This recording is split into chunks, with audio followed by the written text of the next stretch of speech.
Okay, I gotta restart this.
War between the label and the artist.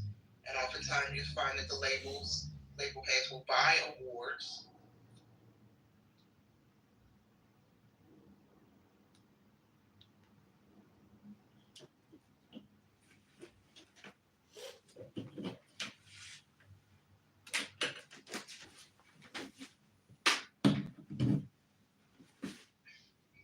What up? Good morning. How are you?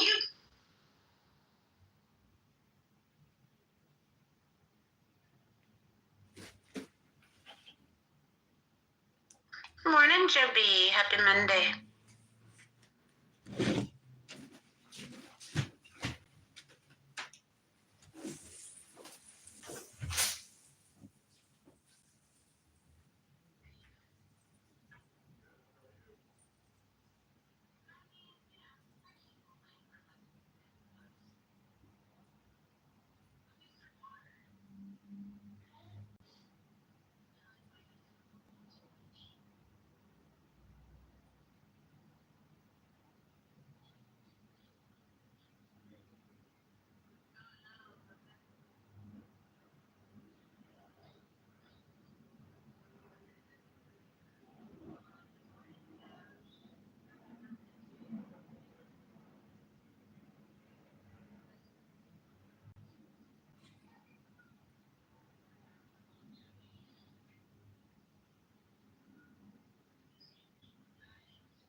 week on Clubhouse this week.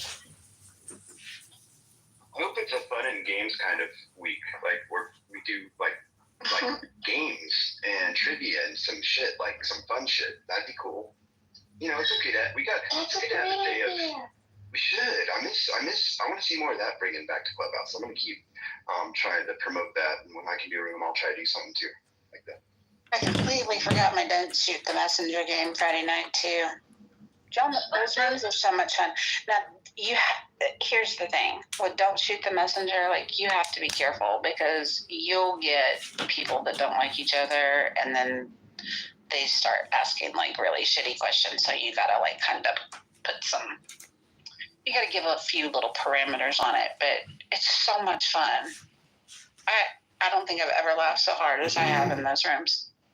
Nice. I would give it maybe a couple of months before playing that. Right. Yeah. It would definitely only have to be with the right crowd, because you'd get people who would, let me put this person on the spot, and I can do so anonymously. I created a game in the Red Room that we played a few times called Truth or Lie, where you just go like in PTR order, or you could go popcorn style if people don't interrupt each other. And just basically you can make a statement that's either something about yourself or a lie. And then it helps the cool part about the game is it helps people detect liars. And then also and then if they're telling the truth, you get to learn something about them. So you can only disclose what you want to, or you can just keep saying lies and try to make it sound like it's really real. It's kind of fun, and then everyone votes. So after you say your statements, like serendipity, you could say, I once was a skydiver, acrobatic skydiver, and we'd all have to vote with a thumbs up or a thumbs down. I don't know if we can do thumbs up and thumbs down in here anymore, but, something. That'd be cool. Let's do that game. It was easy. People could be drunk, people could be high, and they could still play the game. It didn't take too much brain cells to play, It's getting drunk. I've been drunk for so long. Like, I think it's been 2 years. That's good. Congratulations. I mean, it just kind of happens, like, no big deal. It's just, it's just like, like, oh man, just, thanks. Just kind of like, you know what? It's been that long. Damn. I'm a little bit upset that Carnival Cruise canceled rap music. I was thinking about taking one. They canceled what? They're not letting you play rap music? Apparently, according to the internet. I heard that too. That's interesting. So, like, what? Why? Like, okay. All right, cool. I'm going to be logical about this. Why for? Well, pop culture is like hip hop. So like anything hip hop is like a no-go. I guess they're just not playing it. Weird. You know what though? When I worked at the Spearmint Rhino, they wouldn't let me play hip hop music. They wanted me to stop playing any kind of rap or hip hop.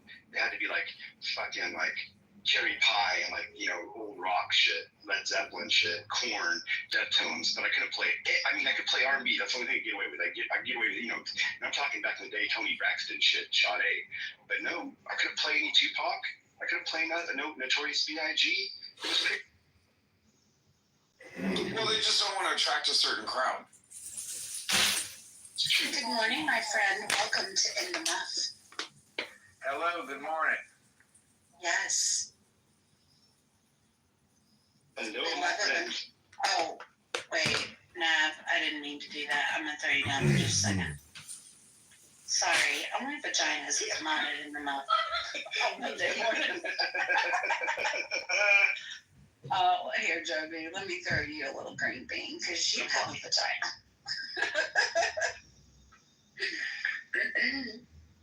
The vaginas on Monday mornings. Just because it annoys people. Cranberry muff, blueberry muff, strawberry muff, raspberry muff. What kind of muff? Apparently, girls aren't supposed to run rooms, y'all. That's what I hear on the street. What has been such interesting? That's such a complaint. What? It's interesting that it's been such a complaint. Right. Very interesting. How's it going? Good morning, Naveen. Good morning. Good morning. Happy Monday. Happy Monday. Happy Monday, everybody. Why does he sound like Eeyore this morning, y'all? He has not had coffee. And good morning, Brittany. I'm actually having my energy drink right now. Ah, okay. Ooh, I should go get my Red Bull now too. That's a great idea. Red Bull? I don't want to fight. Just be I careful. gotta be ready. Just be careful because Red Bull gives you wings. I know. I don't want to be ready, but a girl's gotta be ready to be in the ring. Ready to go. So what is everyone's thoughts on National Guard patrolling, DC? Oh, I can't wait for it to turn into a Jet 2 holiday. Like, I want to see people get chased, hosed down. Like, I mean, I'm telling you, it needs to happen to me. Well, I mean, look, one of the concerns I have on this is, if Trump can do this, then what can other presidents do that you or me or others may not like? And I think there needs to be a new conversation. I'm not saying DC is under federal control because technically it's not a state, right? But as far as other states go, right, we need to have a better conversation into what is truly the authority of states, cities, and the presidency, or the better said, the federal government. And I think understanding that is really, really important. But until then, Trump is saying he's going to send the National Guard to Chicago. What's he going to do in Chicago? I mean, they're saying they won't let him. Can he federalize them? Can he use them to go in there? I mean, he did it in LA, but he had, circumstances like protecting federal buildings. So. But there's already a law in place that prevents him from just being able to unilaterally do it. I mean, Newsom challenged it in the California lawsuit, but because it was defined as an immigration issue, Newsom didn't win. But I think DC is different in that it does fall under his jurisdiction. He can do it in DC. Like, he didn't do anything illegal. And we actually had a guy in here named Trap. One day we did a room on it, and he was a police officer from the DC area. And he said that one of the things that a lot of the people don't realize is that because DC is the national political hub, National Guard is in there almost all of the time for various different crowd control issues and stuff. He was not particularly concerned about the National Guard presence in DC.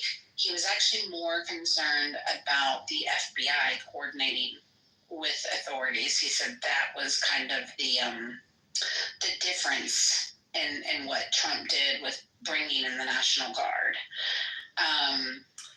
So yeah, I don't know. Here's the thing that I didn't quite understand. Here in California, the National Guard has been here since January. Okay, and at the request of our governor. So to me, it's very strange that when the deportation debacle was going on, that people were jumping up and down, "You're going to send the National Guard into California." They were already in the city limits of Los Angeles. Palisades is not its own city. It's within the city limits of Los Angeles. What am I missing here? Right. Yeah. I think too, like with the California thing, didn't he end up like putting troops, not just National Guard, but actually troops in there too to help with some of that rioting? I mean, I personally don't live downtown, so I heard that there were, National Guard and military personnel down there, but I don't know the specifics of that. They did a good job controlling the crowd because, I mean, think about this serendipity. They were blocking freeways. USC Hospital is one of the only county hospitals that services this portion of the county of Los Angeles. So the fact that they're even messing with people's access to hospitals, to the freeway, I feel like the National Guard should have been sent in. And I was going to say anything that involves federal coming in, anything with federal order, simple as moving an ICE vehicle into an area, and if people attack it, then National Guard has full jurisdiction because they protect federal assets, right? So I think you could basically use that as a calling card, right? And can anyone elaborate if that sounds correct? Yeah, and Sean B, what you said is right. And serendipity, I just wanted to comment, you're correct that Newsom lost the case, but I don't think he lost the case because it was, when I read it, it was, his challenge, Newsom's only challenge was the right paperwork wasn't put in. But the court said that, and this is actually Obama appointee, but basically said that though the paperwork wasn't filled out right and the request didn't come and said the notification basically that, hey, we're taking the National Guard, because it was in defense of a federal building, it is the president's sole prerogative to defend a federal building. What my concern is in Chicago, he wants to use it in the areas of Chicago where shootings are so high and all that stuff to augment the police force. Well, what would his argument be that, hey, you know what, I have the authority to go in and do it when the governor didn't give me the unilateral support? So I think he's going to rather put FBI agents and others on the ground. It's going to end up being that way, and that is a little bit more disturbing because those people aren't really equipped to handle those kinds of riots and all that kind of stuff. I mean, they're like suited guys and gals with with a gun, right? Maybe they have a bulletproof vest, but that's really it, right? So, see, my understanding with that lawsuit was that Newsom was suing him under that Posse Comitatus Act that basically says there's got to be a separation between military and civilian authority to protect like each state's sovereignty, and that was the angle that Newsom tried to take with Trump, was that he was violating the state's sovereign right to handle that situation without military enforcement, and that it was shut down because Trump ordered the National Guard and those troops in there under the immigration, and that's why it ultimately got shut down on Newsom. I don't know. I think everything you're saying is, sorry to interrupt you, Serendipity. I was just saying, I think everything you're saying is 100% correct. The only nuance in it is that the court found that Newsom was correct that the law wasn't followed because Trump didn't write a letter saying, Governor Newsom, I am taking the National Guard from you, and there's supposed to be a notification process and a collaborative process, and unfortunately that didn't happen. He just kind of did it, and so then the lawsuit also said that because federal buildings were involved, and yes, it was immigration related. Right. So I think we're speaking the same thing. I think it's just there's more nuance to it, but I'm just saying in Chicago, like he doesn't have. So I think there's a lot of people are like, oh, we don't have troops on the ground. No, you probably have more FBI agents on the ground. But the question is, again, if the president is able to do this, suppose we get a Democrat president, what are they now able to do that we don't like when they get control of the White House? And that's the question. You know what's really Well, funny? I guess. Oh, sorry. Go ahead. Oh, go ahead. No, I was going to derail a little bit and say I thought it was really funny when Monica came into the room. I see a little thing at the top that says, Monica 1K joined us. Speaker. That's our sweet Monica. And I completely forgot what I was going to say, so never mind. Squirrel. Good fun. My question is, I have a question for all of you. Do you think it's going to stay though? So like what's been done in Washington, D.C., I mean, so the National Guard gets calmed down, all that. Is that going to stay? That's question number one. Like just any of these kinds of movements towards clearing the area, making it more secure and safe for people. My second question, now I'm going to blank too. I need coffee apparently. Yeah. Let me answer your first one while you think about the second one. Trump has already said, and if you watch it this weekend, he addressed the people and he said, I am right now spending infrastructure money to fix your roads, to fix the infrastructure around so that we don't have homeless people loitering in different areas, so that we have cleaner streets and we can give you more funding to the police officers and others. So, Trump is trying to use this. It's kind of like with the border, right? Close the shit down, right? All right, now we stop the flowing. now let's clean up all this shit, right? And so he's kind of just, that's his mentality. And that's going to work in D.C., but it's probably not going to work in New York or Chicago. Maybe Adams lets him do it in New York in exchange for an endorsement. But other than that, I don't think it's going to happen in any other. Well, yeah, he was actually really excited to welcome too much. Well, the one thing that I heard is a concern coming from a respectable person that we all know. My friend Brent mentioned that his concern is that giving more power to law enforcement, one thing we don't want to see happen again is where they cross a line and we have another Rodney King kind of disaster. I think it's actually a very valid concern. I hope that I'm sure that it's clear and present to what they can and can't do to maintain law and order. But too much power could be concerning in this situation. Is that a good argument, or is that It is a good argument, Sean.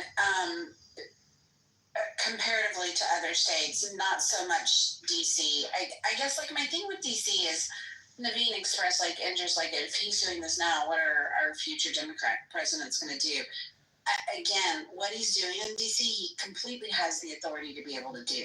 He's not violating any rules, and the DC National Guard is actually trained differently than the National Guard in other states. So I feel like the DC National Guard is more equipped and prepared to act and monitor the way that the civil authorities are trained to act and monitor in DC, because they help out so much with crowd control for different events. I mean, it's our national political hub.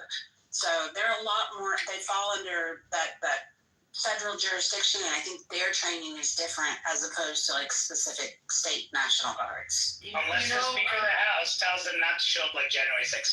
I just wanted to say, like, there's a lot of different police entities also in DC.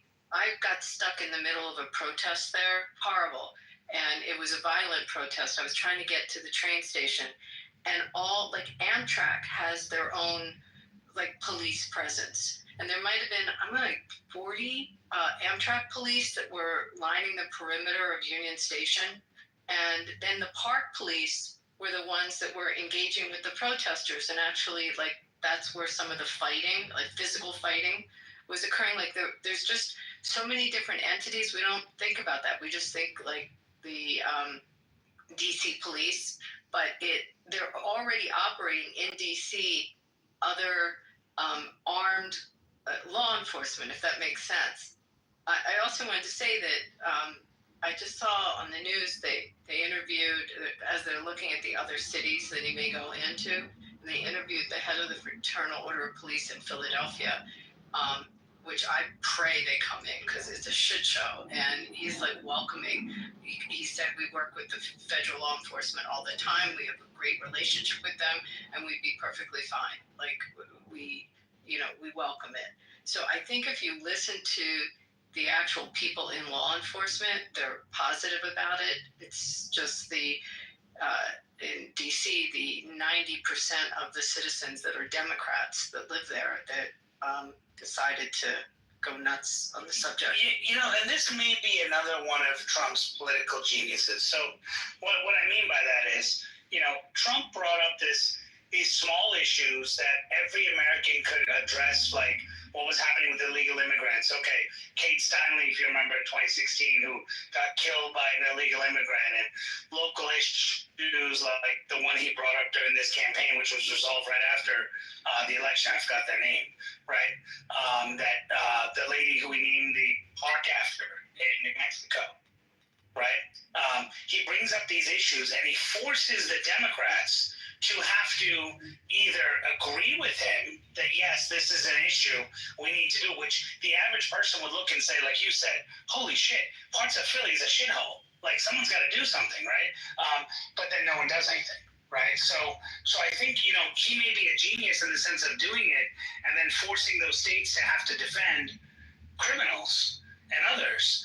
And then everyone just goes, what the hell's wrong with you? Why can't you call these people out? Why can't you say sorry for allowing them? It's fascinating, Abby, when you say that. I kind of... It's not even just that, like, it's some of these other cities, like, you cannot go to Camden, New Jersey. You take your life in your hands. It's even scary driving through it to try to get from Philly to the turnpike in Jersey. I mean, if you break down in Camden or have to stop even for gasoline, good luck.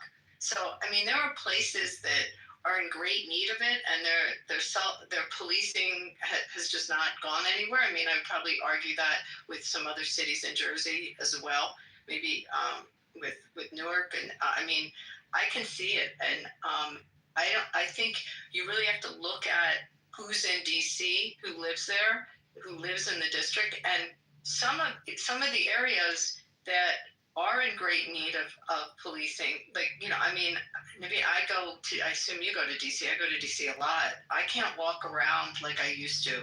I mean, it's coming, like, leaving even like a Capitals game and going back to my hotel. It's not the same. I don't walk at night like I used to there. And where is this at? In Philly? No, well, Philly's a whole other story. Like, that really has issues in the center city. I was talking about DC where they are now. I mean, it's not the same as it used to be walking around at night. And the areas in DC that they revitalized, you know, that they put all this money in are, you know, crap again. Some of them, like the 14th and 15th around Rhode Island, that whole area got changed, and now it's rough again. But yeah, Philadelphia for sure. Down Center City is that you've got. You know, I hate using this because it sounds like I'm just coining a trite term, but you have a Soros DA that has just, you know, let repeat offenders out. People are not going to jail. The cops are arresting them, but they're out on the streets, and the downtown is rough. I can't walk at night also like I used to. It's not the same. So it's welcomed, and from what I heard today, it'd be welcomed by the police there. I'm sorry, back and forth between two cities. Do you guys feel like it's more dangerous now than it ever has been? In these cities, it's everywhere, just like a U.S. thing. It's like a U.S. thing. That's interesting because I lived in D.C. in that area that I was just talking about, and it like. Where I lived, and I was young, I was working at the Hill, and it was, that area had, like, 1 block away was where the hookers and the drug dealers were. It was a really bad area.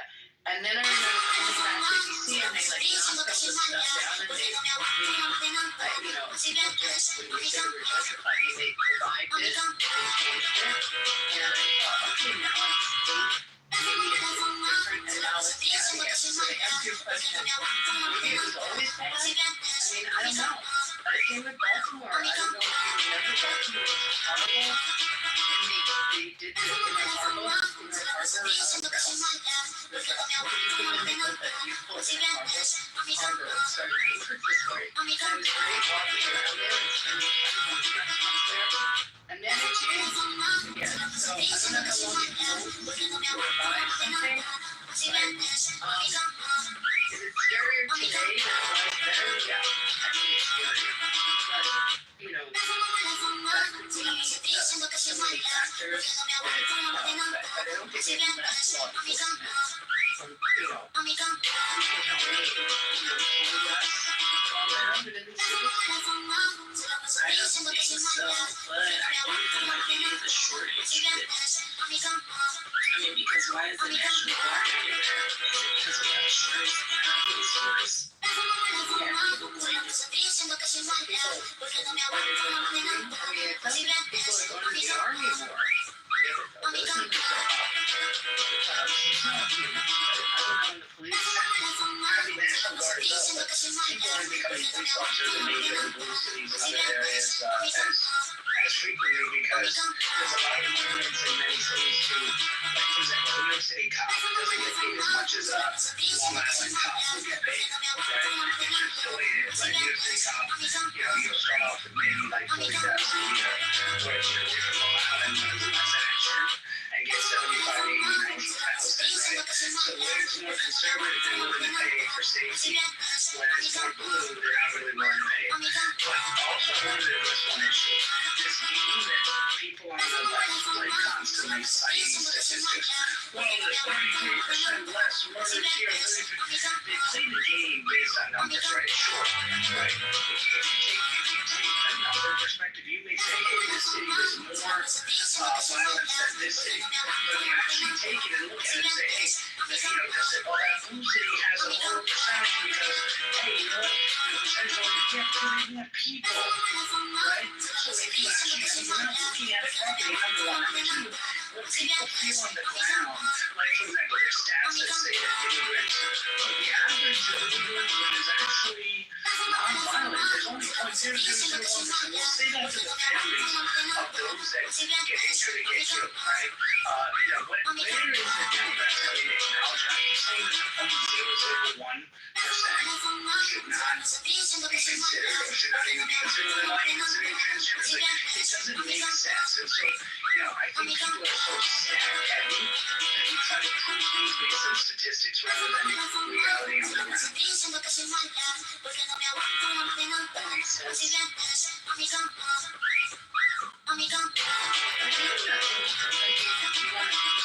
Stay on these areas like Bond, which is really expensive real estate, very high-end. I mean, it's where GW is. You look at the crime statistics, and you look at how comfortable the citizen is on the campus, walking around, how many incidents they had. These areas have just changed. I would argue Georgetown is still behind. I think that they would have feel different there than they did years ago. But there's definitely areas I would have to go outside. It's something to be comfortable. Southeast area. I would definitely want to see. It's definitely that's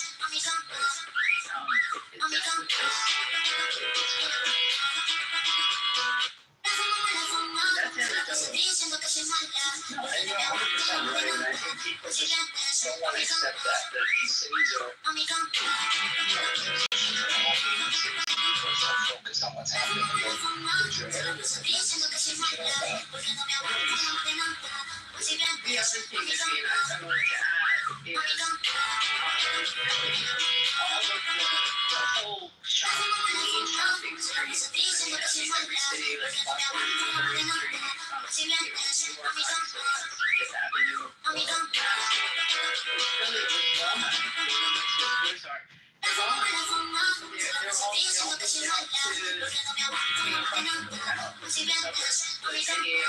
any designer name. So we have this, you don't have the high-end stores there, but you also have some of that downtown. The whole vibe has changed in downtown, driven some of the property values higher. Stagnant, I would say there. I don't know if they've increased, but they definitely have increased. It's going to see what's opening there, what stays. And then the most frustrating part is go try to buy a tube of toothpaste to go to downtown City. I mean, what you have to go through, you have to come and unlock it. I don't know if you've experienced that. If you ever, like, in San Francisco, trying to go to a CVS, or if you're in the same thing in Cotton. I recently went to San Francisco, but I wanted to go to Showtime and sit there, and it was locked down. I went to get some chocolate, so everything was pretty much locked down. It was pretty sad. And it's like, when I asked the lady, she was like, I'm just sorry, people say so, let's look at the cameras, so shouldn't do. But by the time the police come, it could take 2-3 hours for them to come. I said, why is that? And the lady said, well, they're just not hiring it. It's not incentive enough for people to join the police force. And I said, when they said, well, we're something here, we make about 50 to 55,000 starting, and you can make more than just working in a place like this. starting salary than to be a police officer. And I thought to myself, wow. And then I people who live in the suburbs of California just say, police officers are cheap. And I'm thinking to myself, why don't these cities want to pay cops more, right, to protect those citizens? They're almost like saying, as long as we can defund the police type stuff, it's like, let's make it less incentive for someone to do it unless they really want to serve their people and serve and really have the passion for doing that work. Police officers, so you have less number of police officers. And you have more lazy police officers too, because you may not get the best of the best, which is a mess.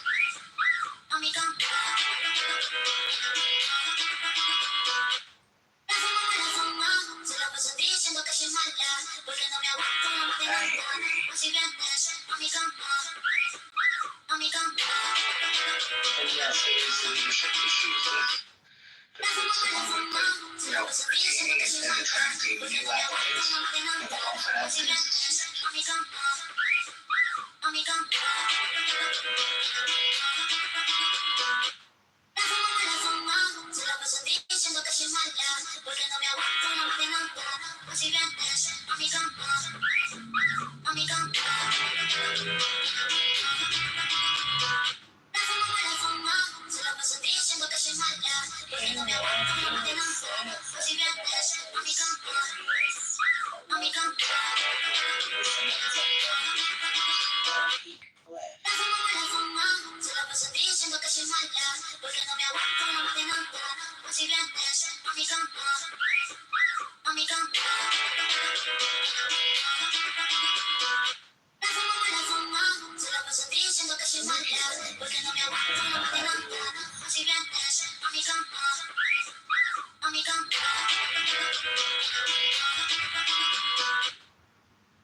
They're emotionally drained. I'm not involved. Listening to it. No, and it's like the issues, especially that they are already dealing with it because I can't. Yeah, we know. Same. Things take so much. Sorry. I have a compadre on my life right now.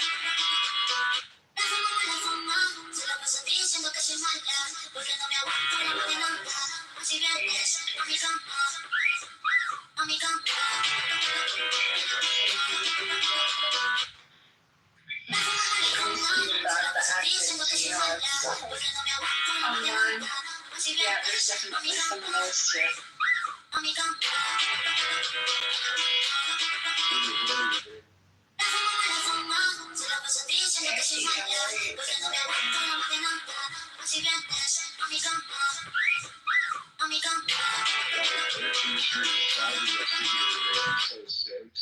And you don't, you just like maybe a month out of this entire year, but someone from California in such great, but during the heat, they like, my son's air conditioner, so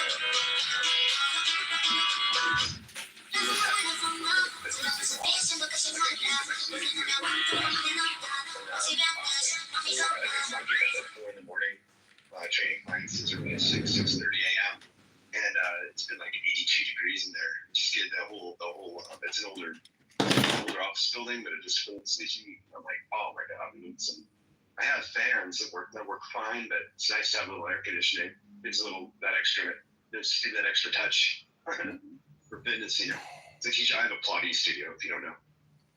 Is this like an office that's like up on a 5th or 6th floor or something? Oh no, it's bottom floor. It's an older building. So Okay. Well, one thing about California, you can get all the weathers in one day. I was there in May for 10 days, and I feel like it was really like fallish, like 5 a.m. 4 a.m. to maybe 7:30 or 8, and then you got maybe by noon you got your spring weather. And then by 5 or 6, you're like, shit, it's hot. Let me take all this off. Right. But, yeah. But I'm your neighbor, so I'm just right across by the Cardinals Stadium. So, we're pretty hot. We don't get the good weather that you guys get over there. We get just straight heat, and it's not good. Yeah, you have to have. Yeah, we're not like most of the places over here aren't equipped with air conditioning. It's just needed for a short time.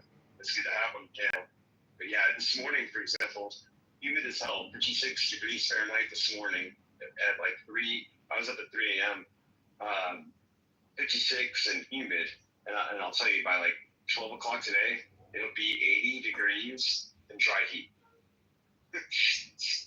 Talk about sinuses, like going from like literally 30 to 40 degree temperature changes. It's bipolar as hell over here in California. I guess that means there is some resemblance there from California to the bipolars. Yeah, I'm just anticipating on September to go by as fast as August did, because I looked up, it was August, and now we're like getting ready to be in September. So usually when we get to October, the weather is beautiful for the rest of the 7 or 8 months out the year. So I see, things. Hello, my name is George Steenhardt. Welcome to Politics. I'm the 16th district, I think the connecting district. That's like when it's better weather, like around the October to April. Okay, I got you now. You said Cardinals, I was thinking baseball. I'm like, Arizona Cardinals football. Okay, I got you now. Okay, yeah, Arizona.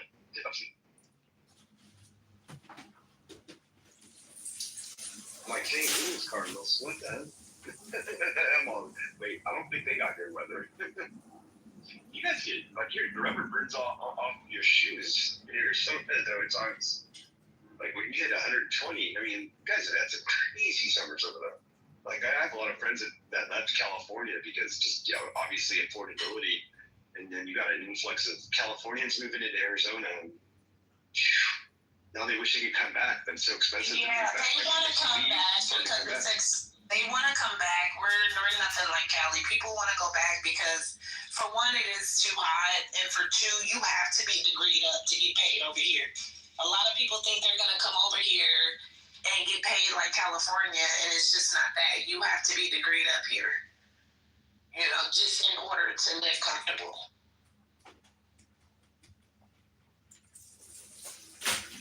Because over here, it's really like they're not going to pay you good over here if you don't have that. Yeah, if I wasn't in a relationship, I could probably move anywhere I wanted to freely with that degree. Well, my degree's in fitness, physical therapy, Pilates, so I can take that anywhere I go and still charge the same amount, which is nice. Oh, yeah, you get treated good over here. Yeah, you would be over here. Yeah, I have a few friends that moved to Scottsdale. Living in Massachusetts, that's my guess. Alright, so let me go back to Massachusetts. So total number percentage, 16%. Yeah, I gotta dig into that. Yeah, Massachusetts. Oh, here we go. Massachusetts is one of the wealthiest states in America, but nearly 1/4 of its still rely on SNAP. Wait, hold on. Oh, go ahead. I'm sorry. And because we both like Massachusetts it surprised me as well. And so for each household member per day, the average SNAP benefit is $6.44 per day. $6.44 per day. Okay, but can somebody invite Drew on stage? Because I'm trying to figure out what she means by the birth rate for whites are about to explode. What that's supposed to mean? That's what they want. That's what they talking about. They definitely want more births. That's what this whole thing has been about. They want more births. They want white folks to have more babies. That is a fact. That is, and I said this before. This whole deportation thing. Let me tell you something. See, I will drag your fucking weird ass around this motherfucker. Keep playing with me. Because you the one that's on assistance because you're retarded. Okay. That's the problem. You get SSI. I'm in the chat. Fucking playing with me, okay? Let me look at the chat. I'm gonna ignore you from this point on. But keep my name off your fucking thumbs, you weird ass bitch. I'm gonna start dragging your dumb ass. I'm gonna make you cry. I suggest you leave me alone. Thank you. What the fuck wrong with you, huh? You're white. You're a white woman. You need to be outside protesting with all that goddamn huffing, all that fast talking shit you be doing. This dog wasn't You need to fucking do something with your white skin. Stop talking as black people. We don't have your privilege, white lady. Okay? There's things that you can do that we can't. Do it. Stop talking to us. Hey, how much does it cost? You and fucking Woody. I need to go outside, hold hands with the motherfucking sign and tell them to do something. Because y'all both get on my fucking, I'm sick of y'all. Yes, I'm bringing you up in it. Because that's your girlfriend and you need to get that bitch under control. There's so many things I wish would happen to him, but I got an account for saying. What? Water. Yes, so that's why your dumb ass is underwater right now.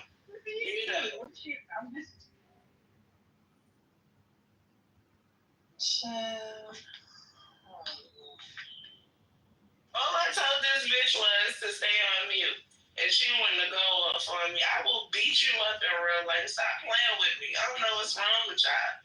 Y'all get courage on the internet. I don't have that type of time. Yeah, don't get that too much more energy, man. We was having a good. We was having. Yeah, I don't know if she's on the phone or not, but she needs to shut the fuck up. For real. I'm tired. You got it. Yeah. So. Yeah, see, control your fucking self in the chat, please, so we're not distracted.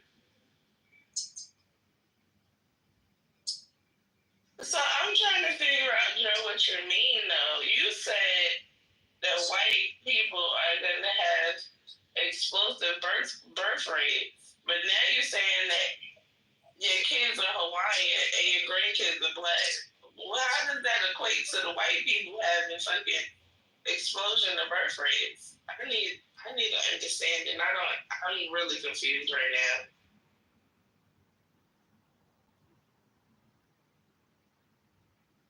I don't know. I'm doing a million things. Yeah, she's probably a white supremacist. That's Here all. is So she chicken jockey trying from to Minnesota. these chats all the time. That's all. Yeah. Never heard that, but last I heard they was dying out. So. No, She knows something that she's excited for all whites. Yeah, she just comes into these rooms and trolls about quote unquote school choice. Autistic Girl Summer. Let's yell on the beach and also on. She's another fucking white racist lady on this app. She provides no value other than her paid ops talking point. And look, Brooklyn, don't none of y'all allow somebody to pigeonhole y'all into this black on black crime. There's white on white crime, there's Asian on Asian crime. I think when they first hit us with that, we don't even stop to think it's black on white crime.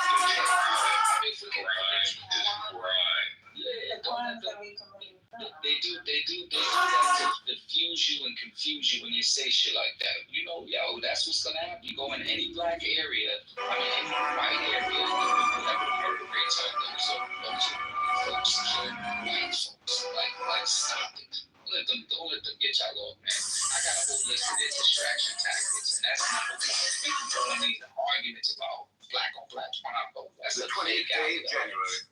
In terms of senators and representatives at noon on the 3rd day of January, the year of such terms, if this article had not been ratified, in terms of their successors have then begun. John, for Congress right now, if you like this video. Like, they need to wait I get this violence. That's when I be like, okay, man, let's come to reality. Because that ain't just lying. And I hate, let me tell you, MAGA people something that say that you do not feel like, I think that it would be perfect if everything that you believed in was the truth, but you base your whole life off of a lie. I don't understand. And you troll. Like, you are grown adults on the internet trolling like children. Why do you think that you need respect? You don't get any. Because honestly, yes, real life gotta suck. Because ain't no fucking way in the world I'm just gonna be living the best life that I could possibly live and get on the internet and get on people's nerves. Now, that means something wrong with y'all. So I'm just gonna take it as all of y'all are retarded. And we're gonna live right there. We're gonna sit right there. And that's that. Y'all just retarded. And I'm really not I'm gonna start really ignoring y'all at this point. This is the point. You know,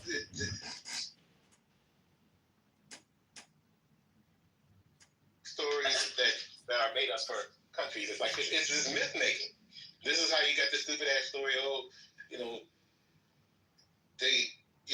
Washington never tell a lie, even though he had his fucking teeth from enslaved people, right? And so, like, they just make shit up. Columbia discovered America. No, the fuck he didn't, right? So they just make up stories as a myth. It's like the story of Superman. It's like everything's a fucking avatar. It's not really about truth.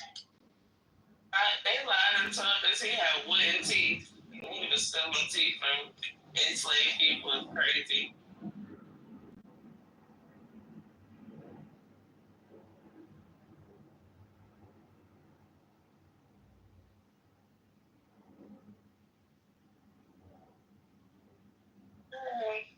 Nobody wants you to come up. Because you definitely gonna get disrespected. That's a fact. I don't have respect for stupid people.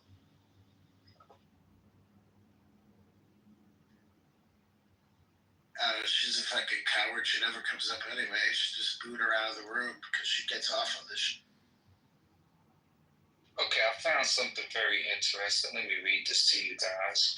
Because it seems when I do searches for white on white crime and all of that, they always revert back to black. They always revert back to abstractness. This is crazy. I got to talk to my tech guys on this. But rates of white on white and black on black homicides, and they always go to homicides. I'm looking for crime, and they always revert back. They're doing their measurements by homicide. I want to look crimes up. But for some reason, when you do these searches, they circle back around to homicides. They measure homicide, not crimes. And it says here, overall, most homicides in the United States are interracial.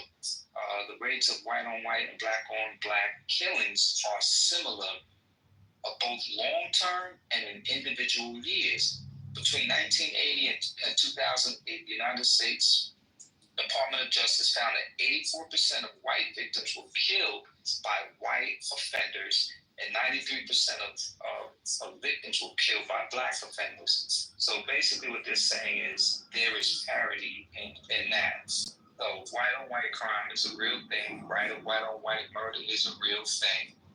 And it's the end of the story. So there's no disparity between the groups. They kill each other just as much as we kill each other. Our rates are a little higher, but not anything significant to make it seem like black people are predators of crime and super thugs. And when we talk about the crime bill that happened, that was signed at that time, it wasn't politicians that were calling us predatorial. It was the psychiatrists and psychologists that were moving this ideology along. And that is what politicians use to justify their policies. Like a lot of those professionals were never held accountable for the way they did the analysis to portray us as sexual deviants and prone to crime and all that. Nobody really addressed that culture that created that propaganda about us. You know, that's the same language they use to justify enslavement. Yep, exactly. That's why I said when Dr. Carr explains it, it's called mismaking. Because they got to tell a lie to themselves just to feel justified in how they treat us. That's why we weren't considered human until the 13th Amendment, right?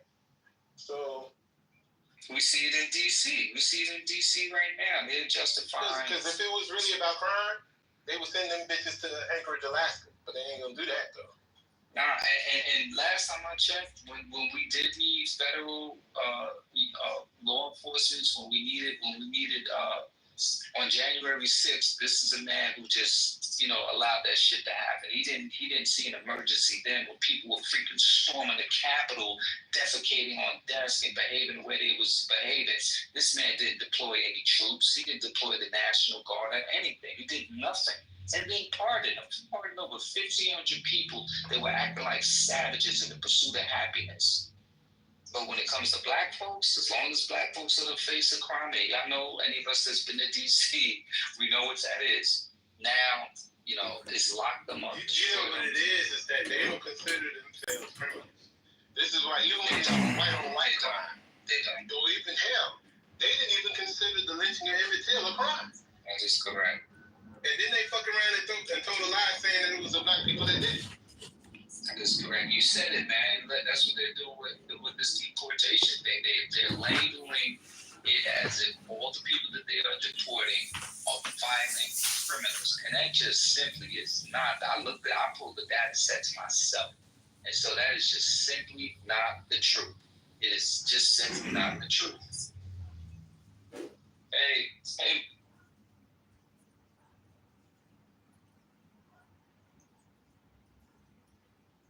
So you're saying everybody they're deporting is not a criminal?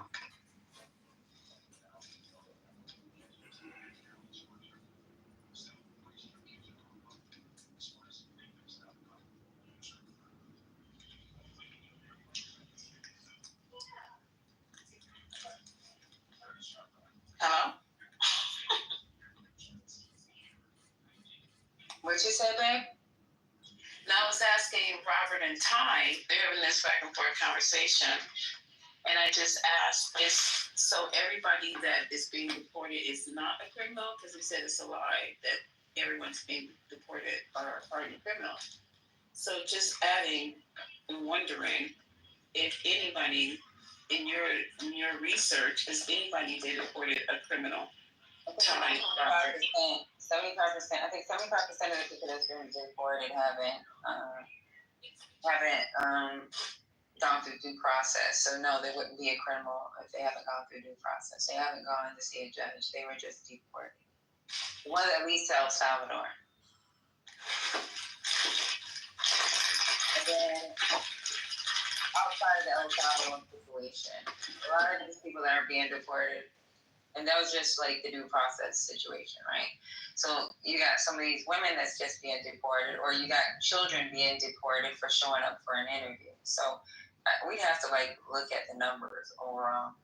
That 75% number came from a report when they were talking about El Salvador and the deportations to CCOT.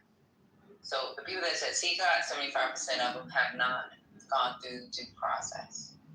I mean, like, and the problem with this due process thing, like, what does that look like for American citizens? Like, you can't sit on your thumbs and say he's an illegal, so fuck him, right? So you guys got to take into consideration what legislation looks like for the future if we ignore due process. Especially when you like to come on the app and say that, what does it look like for Black Americans or African Americans or Hispanic Americans, or like over policing? Like, you gotta really look at what's going on with these illegal immigrants, how us ignoring what's going on, whether they like you or not, whether they voted your way or not, or their brothers or cousins that are illegals that were able to voted your way or not. Like, you have to support certain things, because if you don't, and guess what? This is something that's gonna like funnel down into our own community. When you ignore it, legislation is made. Nobody's fighting it. So yeah. That brings to mind that for me, I shared again that the Martin E. Mueller home. He's the former pastor or religious leader during the Nazi era, and his famous poem "They Came" is first they came for the trade unionists. I wasn't a trade unionist. I didn't speak out.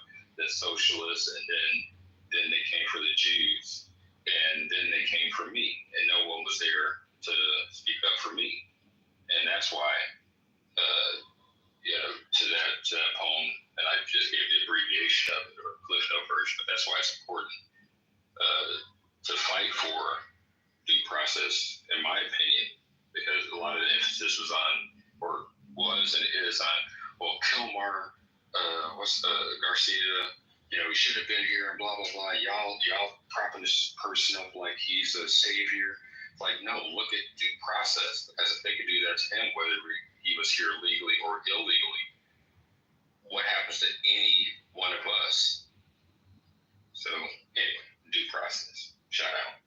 Right, because people don't listen to the arguments whenever certain things go to the Supreme Court, right? So when they do the oral arguments, there's certain questions asked. The dissent opinions are written, and then legislation, like or understanding of the Constitution by the Supreme Court is given. So then it can support something, and what you fail to realize is because of the oral arguments, because of the opinions that's made, it can actually indirectly affect you as a legal citizen.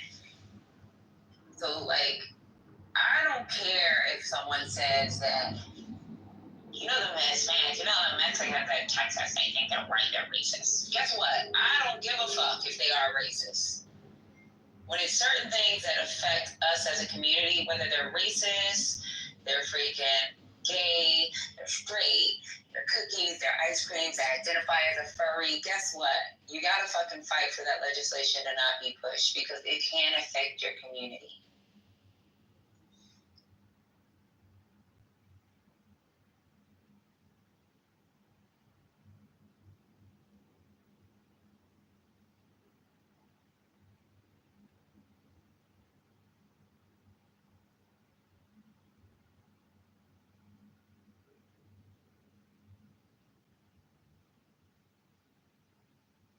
Hello. Hey, baby. I'm back. I see that. You just sit it back. All right, husbands, cut it up. I'm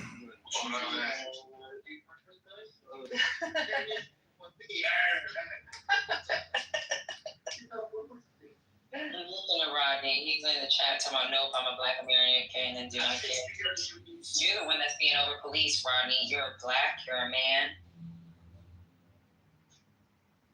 And you guys are getting longer prison sentences for the same crimes that are done by other communities. So, holla at your boys, sis.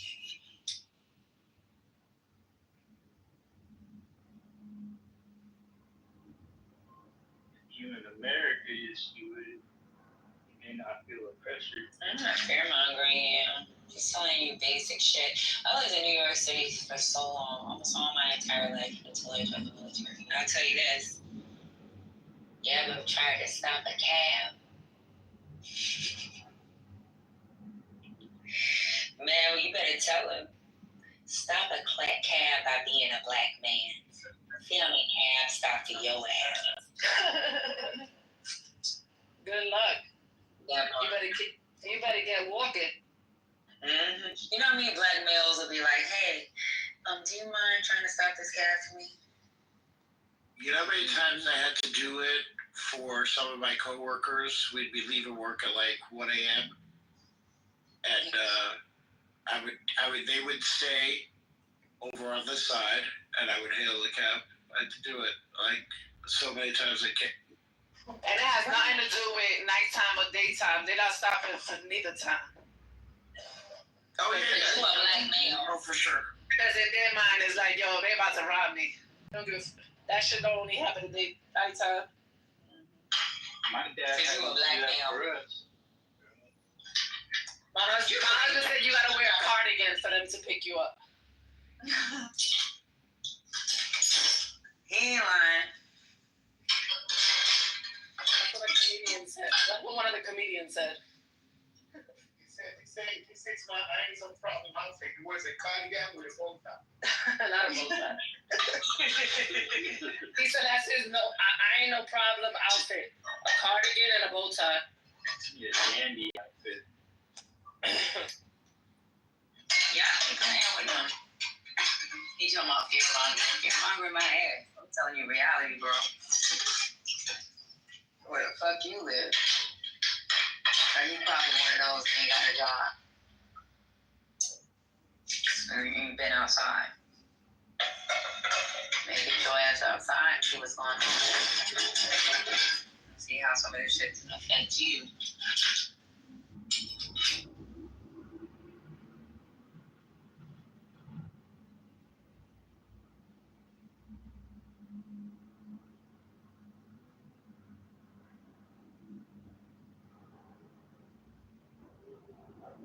Well, anyway, let me go ahead and look up another article, y'all. How we having these conversations. Let me see. CBS, ABC, NBC. Shit. I love your Birkin bag. Womack.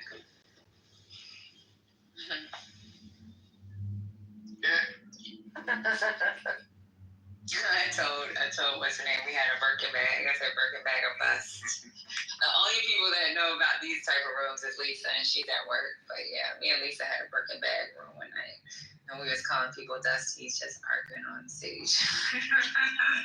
We was like, you Dusties, I need a Birkin bag. We was trolling. I don't need no Birkin bag. I'd like one day, but You can get a Birkin. You can get a Birkin. no, I'm not. I can probably get one on the Real, a used one. Or like, and then it wouldn't be the 35,000. They're just weird with their client list. I don't know. I see some weird people. Oh, I know how to do it. So, not to skip in line, but as a regular English chick like PA. So, you gotta buy her meds. And the associates, what they do is they put your name on the bag. The only problem with the Birkin bags is the one that comes available, even though let's say you want a regular 35. If a crocodile comes up, you gotta buy that bitch. Because if you don't buy it, you fall all the way back to the bottom. They're not giving you option because you're a regular, schmegular chick like me. So, We're gonna pay that crocodile price. right, and the crocodile is not 35. That's just a lot more than 35. I think the crocodile is like 45, 50,000. So that means I'll be fucking walking because that's almost the price of a car. So that's why I'm not invested in a Birkin like that. That's part of your safe house when the world goes to shit. Yeah, I don't own any bag. I just don't wear bags. Oh, I love bags. I think, yeah, my wife would be trying to get me to put a little purse on with a wallet or something. She's like, why you gotta hold everything in your hand? Like, I'm on fight mode, bro. I can put my phone. Like, I don't know. I just be bags. No, this is what we're gonna do. We're gonna take. But I love me some sneakers. You see, everybody has their thing. So there's girls that like their shoes or they like their bags. Me, I love me some sneakers. I don't care if they're the same style. If they can make them in a different color and I like them, I gotta get them. Yeah, I love me some sneakers. That was cute. I'll say she let her sneakers. Yeah, I love sneakers. I would. But I don't do That's like a big issue for me. And I will yell out the window, where's your helmet? I am that girl that will say, where is your helmet? And remind them that you need your helmet. I just like the colors. The bad thing about it is I only wore them one time, and I didn't even see that many people trying that in Atlanta, but I buy people running here shoes. just. Oh, yeah, I love running shoes. I ain't gonna lie to you. Yeah, Asics is by far one of the best running shoes. Asics, even though people yell at works for you. And I wouldn't really consider myself a runner because I don't run outside. But I still like running shoes. They're just comfortable and I just like running shoes. And I just got the girls a few pairs of New Balances too. New Balances are super cute because they come in these cute colors. Mm-hmm. And then they have little feet. They look so cute. It is bigger than Gaza. Yeah, I love the New Balance colors. The New Balances. Oh, I even got them a pair of so I got them 3 pairs of New Balance and I got them a pair of Adidas Classics.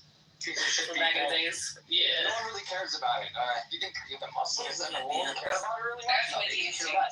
The reason why they care is it has to be. They're all white and they got like the pink in the back. That's about each other. That's why they got like big pink. And I got some socks. That's like I don't even wear my shells. I'm just brand.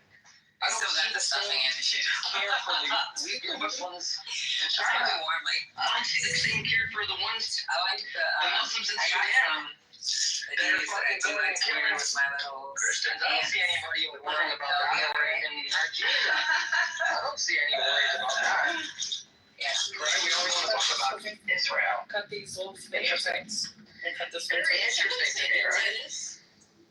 Yeah. That's my shoe. I can take a selfie. I think I saw A PTR right now. I've been working on my closet because I have to change it over to winter. So it's going to take me a month to change it back to winter. But Adidas, all the way up from the floor to the ceiling, boxes of Adidas. Check out my page if you want to buy some. And I have a Coach bag for sale that I've never worn. I'm going to put that shit up. I was going through my closet. I'm like, what the fuck is this? I don't do bags either, Mel. But my mom insists on buying this shit. And I got a Coach. People still wear Coach. I got a Coach bag that's really nice. My mom gave me. Yeah, they just can't. They're trying to rebrand Coach, I guess. And they came back out with a line and stuff. They're trying to rebrand it. Yeah. I'm so this one. I know there's some very going out there versus Coach. Raise your hand. I'm putting it in my PCR. It's black. And I got his other, I gotta get the name of this white bag, but I think it's, it could be Chanel, I'm not sure, but, y'all want to buy it, I'm selling. Oh, I heard a Chanel tag. Is it a quilted or what is it? I had to drag it out, Patty. I took it out yesterday and put it up against the wall. Separated it out. So I took a picture of it. When I went into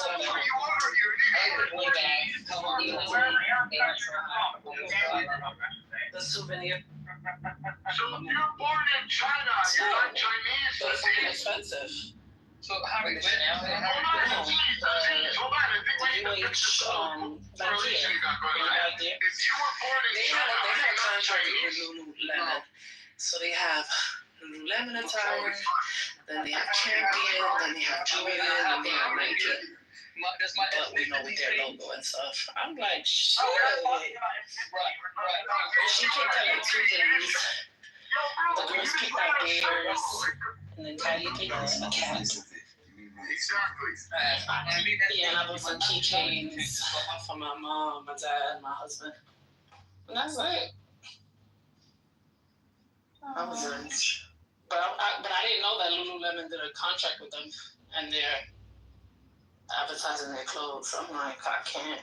Fucking $200 for a pair of leggings. Yeah, I wouldn't either. So you better go get that Amazon. Get me that UH logo. I'll stitch that bitch up on the Amazon pair of leggings. Stop playing with me. So Lululemon, they're trying to look it out. It's fucking crazy. Yeah. Go to Lululemon store for $98. Fuck that. So yeah, because what they're doing is they're pricing up so that Lululemon can get a cut and then UH gets a cut. Right, you can go buy iron-on and iron that shit on yourself. Yeah. Just spend that much money. And the iron-ons are on Amazon for like 99 cents, so fuck that. Yeah, they have some, they got some cute, little bodysuits and little tops, Lululemon.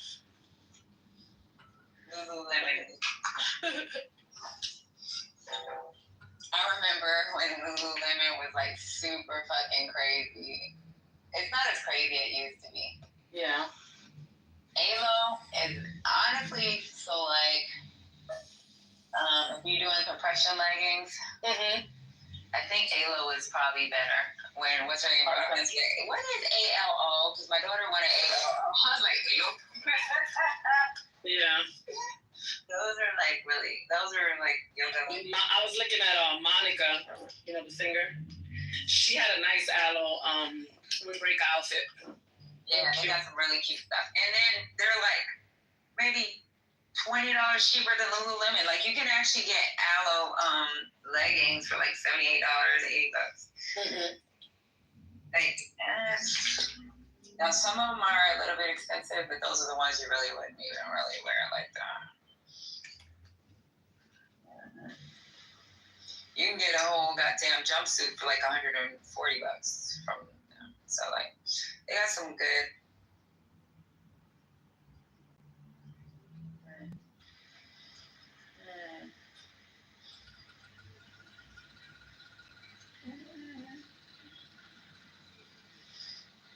And their matches are cute.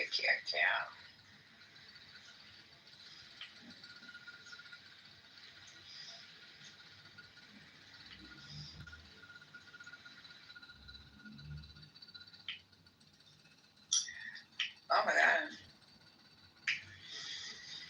Anyways, let me see. I was supposed to be looking at something. We get distracted.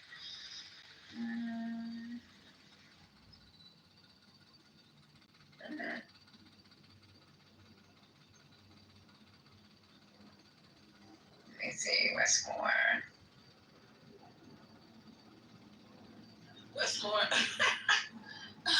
Trump told Westmore, he better learn how to pick his enemies. He told Westmore, you better stop talking shit. I'm paraphrasing. Because your city's fucked up. And I just gave you a lot of money to replace that fucking bridge. And now you're talking shit? Quote unquote. Okay, so Trump is funny, y'all. I don't give a fuck.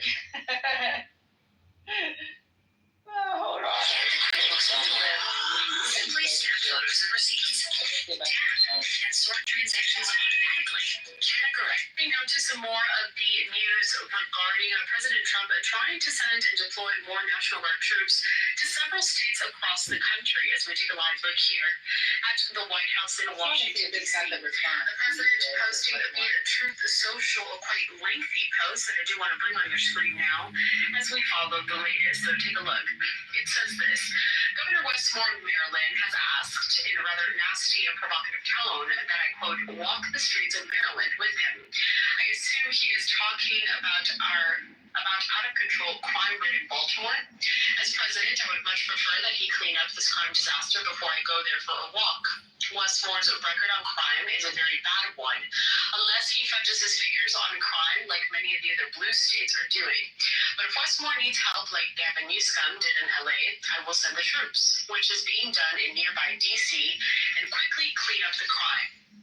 After only 1 week, there is no crime and no murder in DC. When it is like that in Baltimore, I will proudly walk the streets with the failing because of the crime governor of Maryland. P.S. Baltimore is ranked the fourth worst city in the nation in crime and murder. But stop talking and get to work, Wes. I'll then see you on the streets. Also, I gave Westmore a lot of money to fix his demolished bridge. I will now have to rethink that decision. Thank you for your attention to this matter. Make America Great Again, President DJT. So that is just the latest post via Truth Social from President Trump regarding the deployment of more National Guard troops. And here we have a post on X from the Governor Westmore saying this: I will not authorize the use of the Maryland National Guard for any mission that isn't mission critical or mission aligned. Full stop. We are following this very closely here at Live Now from Fox, and we'll have to wait and see how many more National Guard troops are stationed in several cities and states across the country. Okay. Trump a funny ass dude, yo. Yeah, like he's America's dad. No, stop this. He told him, you're failing. Westmore is not failing. So we just have to be strategic in how we answer. We take a cue from Gavin Newsom. Instead of Newsom, it's New Handsome. We'll take a cue from him. You know how I feel about my man. Y'all keep talking, yo. But no, I'm serious. We just have to be more strategic in how we answer him. Fuck that nigga. And he's talking about, I gotta reconsider. The bridge is already built, right? What you gonna do now? What's next? Funny ass. But Trump is funny, yo. I mean, scary as fuck, but funny. That's a funny dude. Water, would you do me a favor, Water? I know they've been knowing you for the last couple of days, and I'm not going to join the crew, but I just have one request. Can you just move out of California so there'll be one less knucklehead that is there talking about, you talk shit about your own state. I don't understand that. Most people just get up, get a U-Haul, put their 4 pieces of furniture in their cute outfit. I'm not. I'm just asking you, go ahead, move, bro. It's that simple. I run this bitch. This thing's gonna collapse if I leave. Are you kidding me? God damn. I'm the last saving grace. I'm the only New Yorker left. Bitch. They ain't gonna be no more New Yorkers here. How did you get a New Yorker? What is from New York? I'm from Long Island. It's from Long Island. That ain't New York. Long Island. Yeah, we're not taking it That's a fake New York. Hey guys, Lisa, that Westmore thing that you were talking about Trump paying all that money for his bridge to fix the bridge. Yeah. The bridge was fixed. The bridge was fixed under Biden. That was before Donald Trump got elected. No, you say. Yes. I say. Trump is a liar, and he doesn't know what day it is. The sin of That many story and make checks out. intercession That's on for the brand. transgressors. And what does Jesus say? He is the only Speaking of mediator between God and I'm not man. even gonna say his name, but you don't know that his whole family is banned from doing any charity work in New York because they stole from a cancer charity. I'm reading.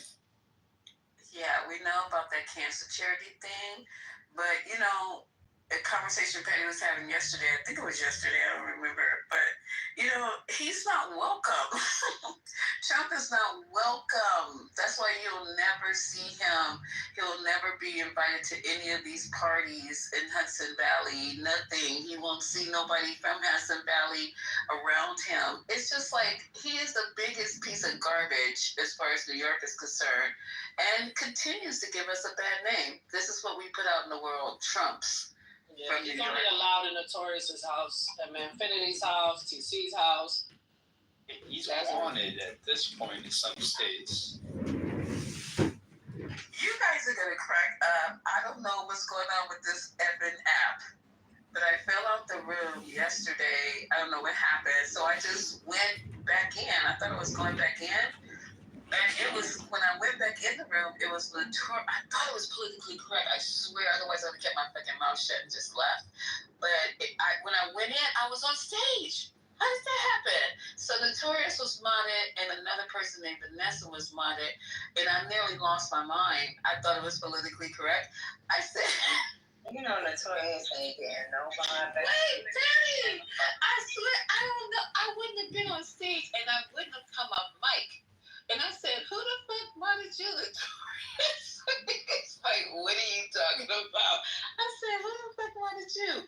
And you're saying the same shit you say every day about black people not understanding the process, Dems is losing. That's all you got every fucking day. And he goes, well, if I say it every day, then it must be true. I said, who are you, Vanessa? I wasn't here politically correct. And I was there tearing up their room, talking shit. Oh my God.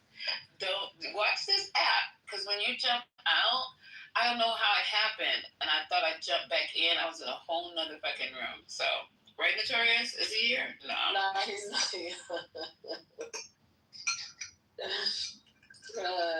That's funny. He'll never, ever. I'm getting me another phone so I can do hell yeah. I'm gonna order one today so I can do the anonymous shit around this app, because I've heard some crazy shit when you're sitting in there anonymously, because my daughter has anonymous, and she's like, girl, you should hear some of the shit that's being said by certain people about certain people. Your daughter's wild. I want to get a second one just so that I can do AI. You know My what I'm daughter saying? hates Clubhouse. She thinks a lot of y'all are stupid. I'm mad at her either. She was like, Water, she thinks you're crazy. It's okay. It's alright. She actually was like, You're a little crazy. I said you were crazy. And she was like, you ain't crazy, Mom. Like, why is he on stage? Why is he on stage? You guys spoke for me. Why is she harsh, huh? Tell me how she really feels. I'll let you hear her say everything. She was like, he's weird. How old is she? She's 18. She has great intuition already. Oh, Jeremy, I saw that already. She is realized. Give her some years in the real world. She'll be like, oh yeah, Water was right. Fuck all that. She's really progressive. But What? These college girls are smart. You better stop. Yeah, they smarter than some of us who, way ahead of their time. When I was her age, I was not as mature and advanced as she is. But I just wish, their decision making was a little bit better. But she's smart. But listen, Jeremy, you're right, Jeremy. I went to sleep with that bullshit last night about the slow walking coup that President Trump is supposedly setting up here by sending the armed military into these states. So the idea is, or the thought is, that when the elections come up, even if the Dems do win, that they're not going to be certified because Trump's going to send in the military. Is that what you heard, Jeremy? Yeah, he's setting it up so that way he can do any blocks that he wants. Nobody's gonna, basically, like January 6th was a beta test. So all right, let's see what we got to do to set it up so that way we can protect prevent the certification, and then now they're gonna flip it, make it so that way if the Democrats win, or if they try to steal it, and the Democrats kind of try to do it their own January 6th, they got the military already in the position. So yeah, he pretty much laid out the playbook for what's gonna happen in the next election. That was the whole. Wait a minute. So wait, we gotta go on reason. Lisa, I thought we were talking about this last night. You didn't queue up Patty to the info? Yeah, I was asleep. No, Jeremy, you didn't hear me correctly. I said I went to sleep to this last night. Okay. I was hearing it on 24/7 and on News One for New York. So they were talking about how he is setting up this dry run coup shit. So I was like, okay, let me sit up for a minute, and I listened to it, and it made hella sense. So I just saw you typing in the chat, and I felt maybe you had more information, because after that, I was asleep. So what? Yeah, you want? What else? Yeah, I didn't talk about it yesterday. I don't have any new information. But I'm gonna make sure, obviously you want to share this clip. But can one of y'all share it? I don't know how to do the audio on this. I'll play it because I want to hear it. Yeah. Patty's ready. She's about to be like, where I gotta position myself. Everybody got their. Okay. This is the one that's on Instagram. There was a slow-moving coup. Let me just describe some of the steps, and you tell me if I'm being paranoid. First, create a masked police force. Get people used to looking at that. Normalize snatching people off the street. Get them used to that. Normalize seeing the National Guard and the military on the street. Then start talking about crime in the capital, which is basically, it's always been a fairly crime-ridden city. This is our nation's capital where elections are decided. And then because the crime is so bad, have other states start sending their troops, not just the National Guard there in D.C., but now at least 6 other states are sending their troops, which then Trump can then federalize. So you're having many states' troops on the ground there, and now they're under federal control. So you have in the capital a sort of permanent police presence. So when an election dispute might come up, just hypothetically,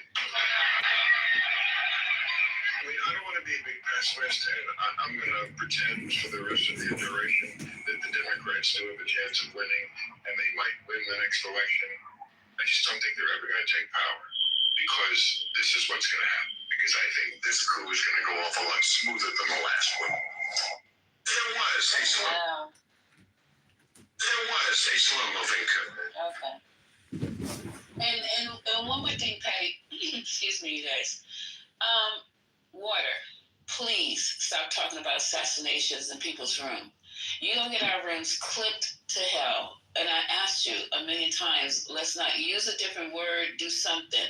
But don't talk about assassinating people, because people will report our rooms. And then what? I'm just saying what happened. Go to prison, bro.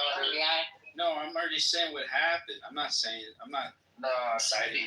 Be careful though. No, seriously, just use another word. Find another word. You spelled it all out in motherfucking caps. Just another word. Just say. Got you. What's a word, y'all? I don't know what a word is. Yeah, help me out. I don't think it's something. Neutralize. Y'all watch mafia movies? You gotta use their words. What the mafia use.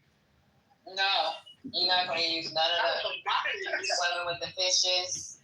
I don't use none of that. Nothing about you upstream. We gotta take a vacation. He needs to go night-night. That's it. Night-night. I don't know. We gotta go down, take a trip. Because I promise you that shit can get you locked up. So how do we talk about it? Because we can't let them censor us on what actually happened in history. Bro. Yeah, but I got it with the history thing. But you don't threaten anybody's life. Oh, I'm not threatening. I will report your ass. I'm not threatening nothing. I'm just talking about what already happened. You trying to get us all smashed up? Shit. Nah, y'all can't. No, I'm not going those guns up. I ain't going. Try. At least I'm not against my will. Don't hate too much in Uganda now. Yeah, not against my will. I'll go. Like worse in Uganda. I'll be over here. Oh no, they send this what's his name over there? Obrego. Yeah, they said Obrego don't know English. Like he's gonna be fucked. Well, I thought they gave him an option to go. I would go to Costa Rica. You can send me there all day. Fuck that, but he gotta say he's guilty when he's not guilty. But okay, but look at your choices, Patty. Now, okay, listen. They walking up to you. They said this morning is the deadline. All right. So I'm not guilty, but I gotta think about me and my family. It's like, what if they want him out? No matter what, he's gonna be out. So where would you rather be? You rather be in? Yeah, but he can't take his family. He's going to jail. He can't take his family? He's going to jail. Yeah, I thought they were just supporting him. No, it's not like if that was the case, then it would be less stressful. I would just leave to Costa Rica and just take my family. That's what I was saying. But But they're saying you gotta go to jail. You have a pending civil case. So if you're suing the United States government for millions of dollars, why plead guilty?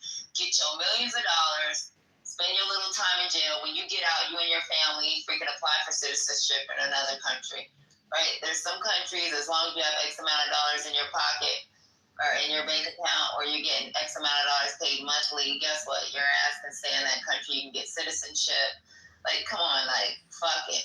Hey, so you would go to Uganda at this point. Let me go look up Uganda's situation, because I don't know. I don't know if I want to be in Uganda. That's the problem. We don't know that situation. They're gonna throw us down there, and we ain't gonna know what the fuck's going on. They're not even gonna land. They're gonna throw us with a parachute. Right, and then there's no way for his immigration lawyers to like try to fight pending cases that they may have because of false imprisonment in El Salvador. He lost a lot of fucking weight. He was abused. There's a lot of shit that happened in El Salvador that he needs to fucking like. I hope he got enough. Okay, so I'm looking at Uganda because I want to get some information. So first of all, first strike, it's a landlocked country in East Africa, but it has a diverse landscape, including snow-capped, I can't pronounce this, mountains and Lake Victoria, Africa's largest freshwater lake. Okay, it came up another point with the freshwater lake. Abundant wildlife, including chimpanzees, mountain gorillas, and often referred to as the Pearl of Africa. English language is spoken there and Swahili. Government is utilitarian? Okay, I don't know what the hell that means. And then nicknamed the Pearl of Africa. I said that it's formerly British. That's why they speak English. You can move to Kampala. Is he going to go to jail in Uganda, or is he just going to be let out? I mean, like, let free? He's going to jail there, too. Oh, well, fuck it, y'all. I ain't got no because if the ultimate is jail in these two countries, I don't know. He got a hard decision. But that's the thing. Costa Rica is better because he speaks the language. Yeah. But you have to plead guilty. You got to keep saying, so what y'all want me to do? Well, I'm not pleading guilty. We taking this shit. I'm taking this shit to the grave. So if I die, my wife is gonna continue suing. Let me tell you something. If he gets $1 million, I'm looking up the housing market in Kampala, and that's the capital. Yeah, Kampala. It's a place to live. You can get a really nice house for like $280,000. He gonna win. It's just he gotta ride it out, and that's just. And how long is that? How long is this ride? God, only knows. Jesus Christ. Yeah, I hope he has people around him who are really giving him, and I'm sure he does. I hope civil he does. rights lawyers, yeah. Who are telling him these are the options. This is what I would do, or this is what I think you should do in your situation, because listen, they want this man. I told you when he came back, I said they are going to get him, and they're not going to let him stay here under any circumstances. These motherfuckers do not care. They're out to make a point with this man, and he's gone. He's out of here. Mm-hmm. Yeah. And then his ass, when he went to do the check-in, he made sure everybody know. My love is coming out. That shit was sad. If y'all watch that shit. Yeah, I seen it. That's horrible. It made my eyes water. Those kids are gonna be traumatized. They are, because he just seen their daddy Friday. Got to kiss, love, hug on him and everything, and then now he's gotta go back. Man, that was some bullshit right there. Even to let me out for like 24 hours. That was some that was bullshit after 160 days. Yeah. They playing a dirty ass game. These dirty ass Republicans or whatever they call themselves, and they're playing some dirty ass games. And if we get back in the power, when we get back in the power, I swear to God, if we don't do the retribution tour like Trump, I'm done. Because this is some dirty shit. You know what? They need to reopen them fucking charges because I think Jack Smith, when he closed them, it was what was it? Let me look it up. But I believe he closed them with room for reopening. But then there's a statute of limitations, so they definitely have to like bring those charges on as soon as they fucking hit her. And see, there's a problem, Pure Blood. You know, you fell into this. I don't even know I'm talking to you because I got time, I guess, and I'm bored. But you fell into this whole thing. The Democratic Party is not all about homosexuality. I don't understand why you guys think that is our number one fucking focus. Let people live. It's none of my fucking business what people do behind their doors, under their roof. And it's not yours either. If I come in your house and look and see what the fuck you're doing sexually, it might be a problem for me also. So I don't care what people do. I don't. I'm too busy worried about the fuck what my vagina is doing. I do not fucking care. And you shouldn't either. Take 30 days and say, I'm going to mind my fucking business for 30 days. And see how refreshing and freeing it is. You know, I do it every day. Today is the first day of minding my motherfucking business for 30 days. And I do it every 30 days. Pure Blood, get up here. Yeah, blood. He got issues. He's not on his. He's not okay.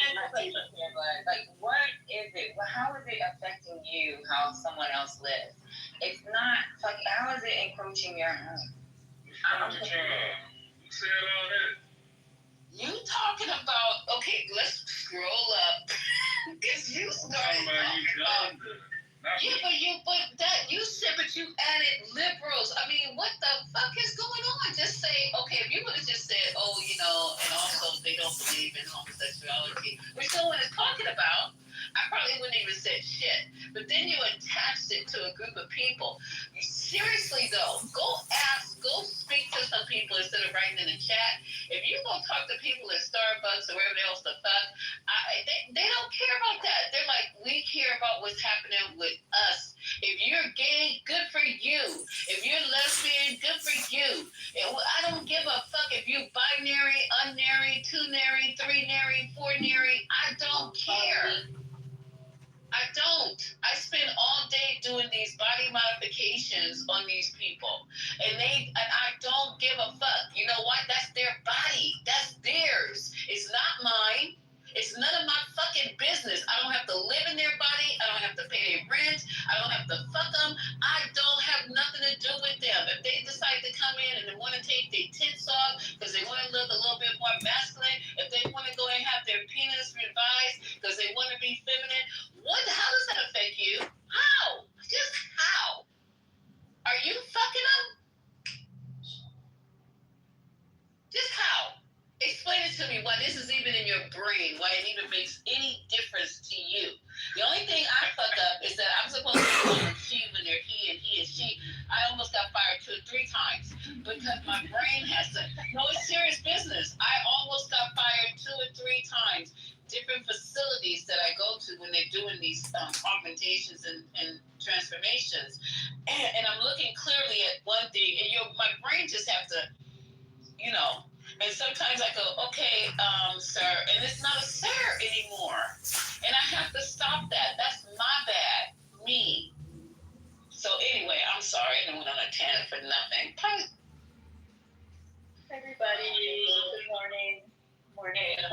Hi. Yeah. Hi.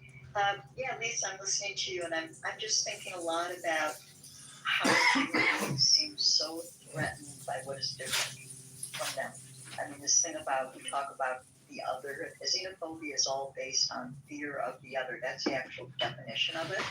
So I don't know what exactly happens inside of us, but if something feels too different than either my concept about myself or the choices I make, suddenly it's a threat. And so what you're saying is just so clear, which is, what the fuck does it have to do with you? How does this threaten you? Why are you wasting your time and energy to even engage in any question in your mind about making a judgment about them? That's just insane. This is a group of liberal, socialist, Marxist, communist, Democrats here on Clubhouse, letting out all their dirty little secrets. Somebody made another point in my room years ago. Well, that we're paying for it.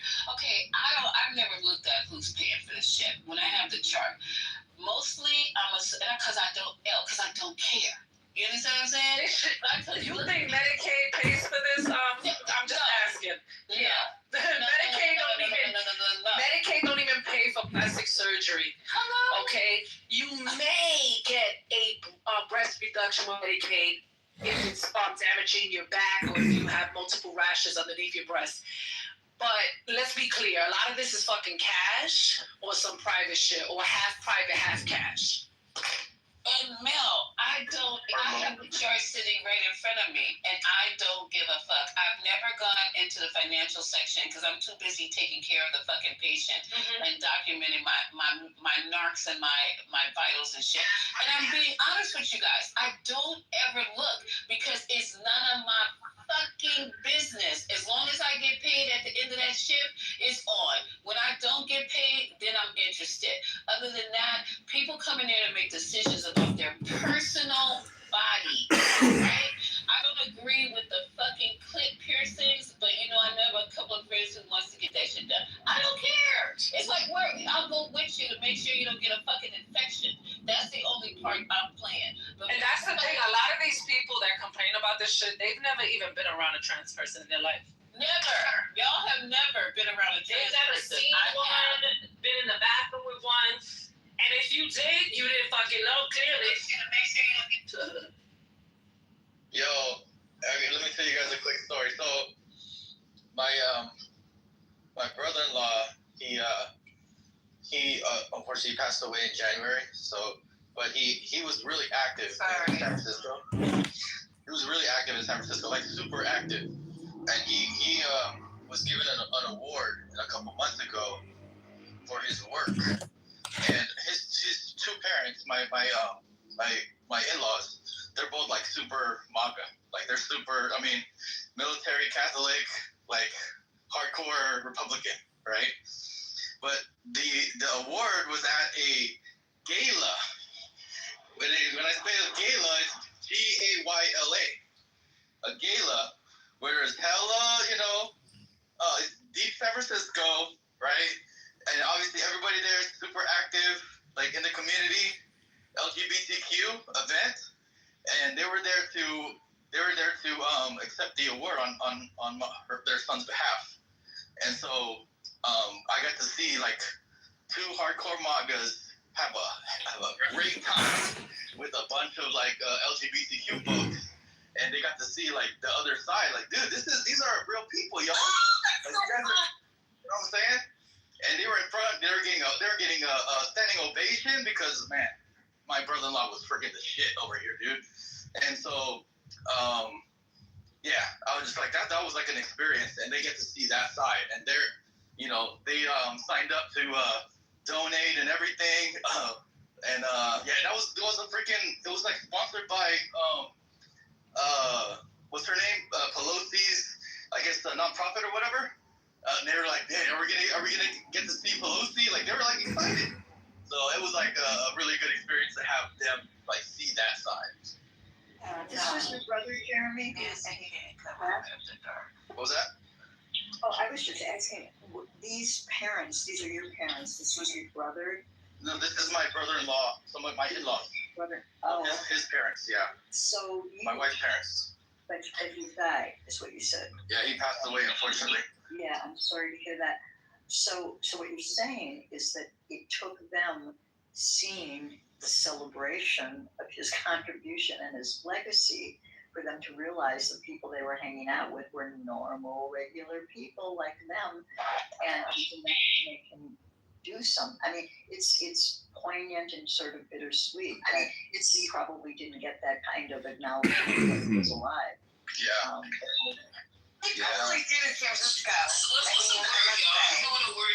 would think that he did. I would hope he did. He was saying his parents were MAGA. See, What was that? What was the question? My she was saying she was because it was there that she got an acknowledgement from the city talking about his parents who were MAGA. Yeah, his parents might not have seen that fight because, you know, if he would have got the award anyway, so they would have been there anyway if he's still alive. But it's nice to see that, and unfortunately he wasn't there to see it, but he kind of was there because everybody there was just talking about him all night. So. It's a tribute. It's a tribute, G.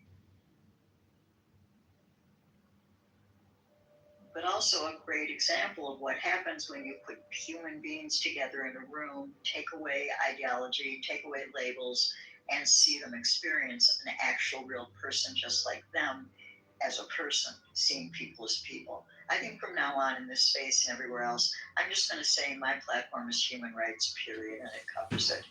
Because I think all of these labels really get in the way. But that's a great story, Jeremy. I like that. And circling back, y'all, if you don't mind, to Grego Garcia, if you don't mind, because I'm an advocate of human rights, and you guys know it. I don't care who the fuck.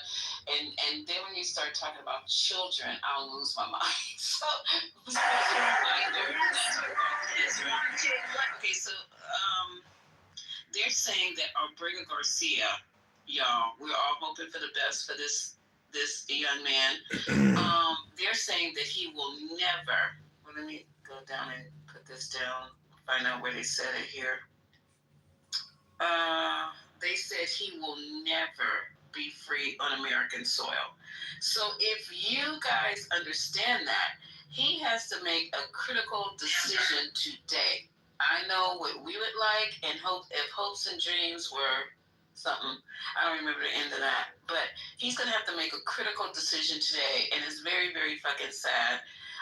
He's either going to Uganda or he can admit Costa Rica rocks. Go to Costa Rica. Well, we talked about the Costa Rica aspect, but he'll still be in jail. I thought they were just going to parachute him in and let him. Yeah, I didn't either. I thought they were going. The way they're making it seem like if you just say you're guilty, we'll send you to Costa Rica. But it's not that. They're saying, I'm going to keep reading, because if he's going to go to jail in Costa Rica, which jail is better, Uganda or Costa Rica? So I'm trying to read here and make sure that's the option. Costa Rica, because Costa Rica has more American friends and people are more respectful. I have no idea about Uganda though. We have to think about the prisons though, not just the outside. Yeah, that's what I'm trying to research. Y'all research which prison. Is he really going to prison? Okay, because if you tell me all I gotta do is say I'm guilty and you release me in Costa Rica, I'm gonna take that deal, because I don't want to go to jail, and I think I speak Spanish. I'll be able to make me a life with my family in a beautiful place called Costa Rica. But if you're telling me I'm going to jail no matter what, oh my God, he has a hard decision. This is protocol. The whole thing about this is that they're gonna start using this as a stand. Hi, John. What's up? How you doing? Doing okay. How about you? I'm doing good. Thanks for contributing to the campaign to elect candidate Congressman John Kitover. Thank you, Jane. I forgot. Yeah. Well, I'll get vilified. I like it. Did you hear? I won't vote. Wouldn't vote for you. This was more of a friendly donation to support you. Well, you're a little bit like Peter. You're like my Peter Thiel. You're funding lawfare against some of your deepest, worst enemies on this app. I salute you in the battle, Jane. Thank you. Did you win against who? Yeah. Brad F. They sent me. Somebody sent me a text message and says your knee. He says, what did he say? He said, you don't have to worry about Brad. You've put your knee on his throat. I was like, oh damn. I was like, I didn't think I, did anything that atrocious, but apparently he has scuttled his ship. He's running for the mountains with his wolf, and he's living, like what is his Like name? on a survival show? He's like Ted Bundy, or not Ted Bundy. Who's the guy who was living in the forest? The Unabomber. Anyways, I'm just teasing, but no, everything is fine. I mean, the whole thing was I wanted to stop him from harassing me. I wanted to stop Dr. Adams from harassing me, and I wanted to stop who's the other? Oh, Matt Cool. There's a whole bunch of people. Pepe, everybody. They're all harassing me in the campaign, and I hope this warning will prevent people from basically doing slander, defamation, and libel against me. I hope so too. And in the process, you're cleaning up the streets for others who might not have to take that vitriol. Although we're all on this app voluntarily, so I'm not one to complain about it. When I looked into this years ago, the first thing that you'll be asked is, well, why did you stay on that app? As far as like the threats and all of that. Well, it doesn't negate. He's still breaking the law by saying the horrific homicidal ideation that he says on this app. So yeah, I know, and I'm really glad you are standing up to that. Very few people, men in particular, ever say shit. So it's been very refreshing. Good job. He's very schizophrenic to listen to, because sometimes he'll be talking about statistics, data, news, etc. But then when you hear him like rapid fire off, death threats mixed in with other things, you're like, did I just hear that correctly? Oh, yeah. You're like, what? And they're going around saying others are mentally unstable. So it's a whole inverted universe, I suppose. Yeah, if you go around throwing stones and you yourself are doing what you're accusing other people of doing or behaving or being, like, it's all, that's why I say all communication is projection. Well, I find the angle interesting how many women line up to support these men. I think that's psychological, because have you ever been to the zoo and observed, silverback gorillas with their harem of female gorillas? Yeah, but I agree with you without even that. Yeah, of course. This is socialized into us. You must, at all costs, protect. I don't know the details of this. It's either Munchausen syndrome or what's the other one where you're getting abused? Is that Munchausen syndrome? No, Stockholm. Stockholm. I think it's either Stockholm or Munchausen. Or a hybrid, a combo, a new condition. Well, John, good luck. I'm heading out. Okay, take care. But thank you for keeping me up to date. I'm very interested. And thank you for donating to the campaign, Jane. Sure. Take care, bye. That is East Africa. They're saying you need to. So if you don't, if you that's what it says. Okay, good night. Close your mic. Other people want to talk. You're not the only person here. Shush. Yeah, we gotta get over like the if why is this happening? We gotta get over that. We already know why this is happening. We gotta go with what options are actually on the table, because we wanna make sure is this whatever is best for him, right? And he has to make that. And here's what I say: you better have a really good attorney, go line by line. Make sure there's no freaking like loopholes in there or anything like that they might make it worse for you. So have them read it, the read between the line. Well, he has attorneys. That's the whole point, y'all. I'm reading the article. I read it 3 times. She's right about serving the time, and I don't know what kind of time that is, but Costa Rica has agreed to take him as a refugee. So if you agree to take me as a refugee, then I don't know. That means that you are I'm under your protection as Costa Rica. So I don't know how long they're going to decide to keep him in jail as a Spanish-speaking country. I don't know about the circumstances under his family, if they can go. He has lawyers. That doesn't make He has sense. lawyers. No, I'm going to take a step back here because that doesn't make any sense. To accept someone as a refugee is not a prisoner. So that's the thing is those are two different languages we're talking about. So if he's willing to accept them, it sounds like to me, my understanding from what I'm hearing from you and what I heard is that he's able to go to Costa Rica as a refugee, will not be put in prison because a refugee is not a prisoner. I'm reading to you from this article, and it's from the New York Times. You guys can take it for its value. You can go read it yourself. It said here that I just lost my space. Yeah, they just ultimatum him. Right, that's it. They cornered him into those options. I just lost my space. Go ahead, talk. You guys have to go back and find the space where it said Costa Rica will take you as a. So then what would happen to a civil case going on with this? What would happen to a civil case going on? What would happen to a civil case that he has against the United States government? So if he was to plead guilty, what does that mean for a civil case? Because he has a civil case. Good question. Good question. It would mean a lot if you plead guilty to that. The guilty plea would be to the trafficking, Patty. And I think the civil case is for him not going through due process. Am I correct, or you guys can correct me? So, but what I was going to say is we have to remember that his so-called crime, which they're calling human trafficking, was that he had a pile of immigrants in his car crossing over so that they could get work. And I think that's not really what human trafficking means, but that's what they used to start this whole mess. That case was already thrown out, right? Exactly. And also, I don't think they have anything on him. So they don't have any. That's not human trafficking. See, I'm not done talking. Sorry. Of course, it's not human trafficking, but I want to say that I want to put it in the same, we've got a whiteboard going on here, and there's this. Also remember that ICE is now doing raids and detaining people based on things like not wearing their seatbelt.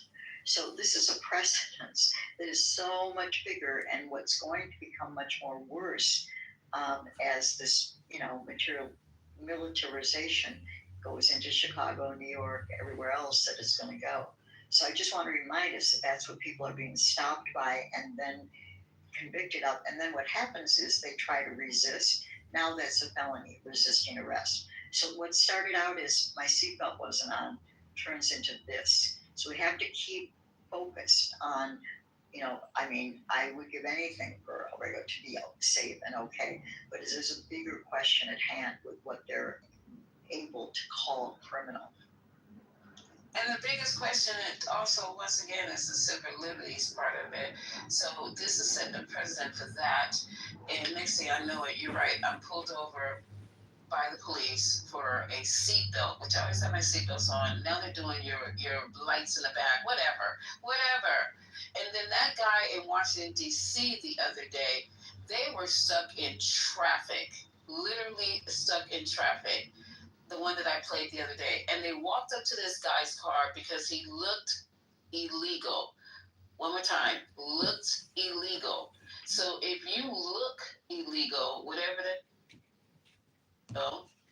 he refused to open roll down the window. It was DC cops, and it was also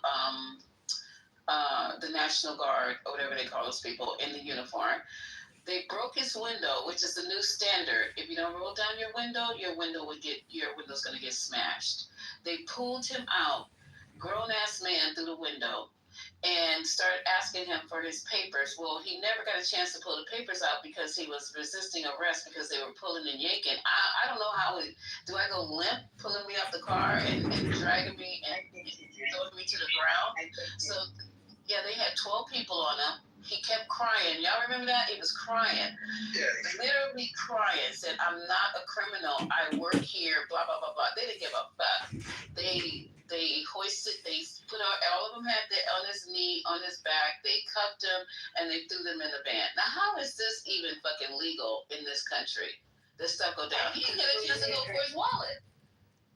What the things that you're seeing, them breaking windows, breaking in barber shops, breaking the windows of barber shops. I mean, this fucking stuff is, how is it illegal? I mean, this is really, they're like throwing these people down on the fucking pavement, hitting their heads. And they don't even know if they have the right person.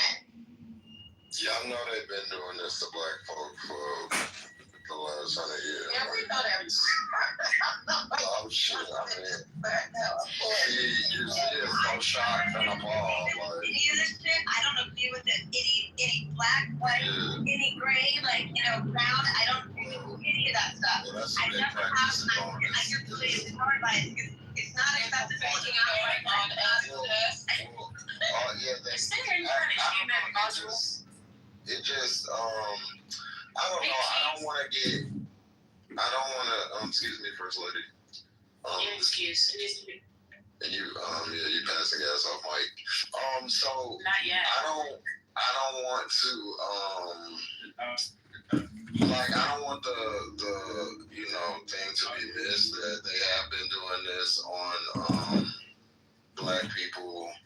This is that they were doing this and black people were saying this, and nobody really cared. And now that people that look kind of white is happening to people are up in arms like, what's going on? Honestly, I know you're not giving a thumbs up, but when you just was talking about gays, you need to go sit down on the street for a minute. I'm gonna drop you.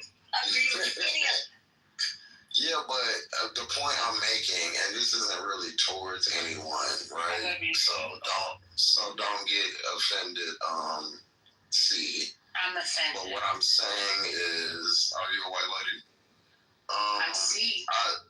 I'm saying that it's just interesting to hear, as a person who's had this happen to me several times, to hear the outrage when we've been screaming it from the top of our lungs for like years and years and years. And I mean, I understand that it is outrageous, it's bad, it's terrible, but there's the reason why you may not, from a lot of black people, from a lot of urban areas, they may be like, whatever. It's because it's like, this is not abnormal, like breaking windows and all of this stuff has happened to me, all of it. And I've never been a drug dealer. Like you've had the police break, you've seen. Yes, several. No, not seen. It's happened to me. I've had my dog taken away from me. I've had all kind of ridiculous shit happen with the police. No National Guard, no nothing. But this is just what happens to, if you are a black man, but man especially, I can almost, I would bet any amount of money we could just tell black men to come up here and tell their stories, and all of them will have one. All of them. So it's just, I say that to say we have to listen to our citizens, because even though we may not think black people are telling the truth, black people, like always, have been the first to let America know, hey, this is not. I would say also child labor.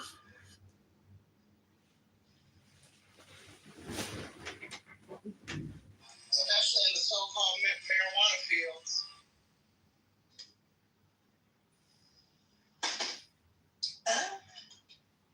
Shit.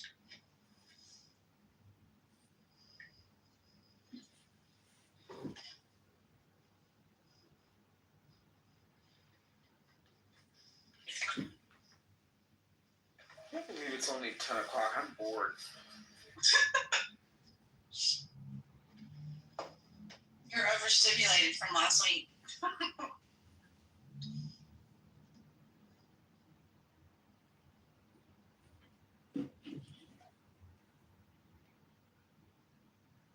I know. I need to look and see if there's anything going on in the hallway. What's that? I need to look and see if there's anything even going on in the hallway.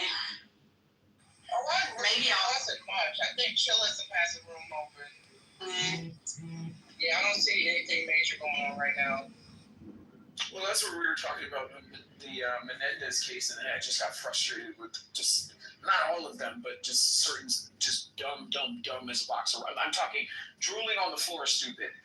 Just everything turns into a little argument. It's like, dude, I read the case. You're sitting there reading off of ChatGPT, and you're not even acknowledging the fact that there are two separate cases. There was a case that ended in a deadlock, and then there was a case that ended in their conviction. So it just got frustrating.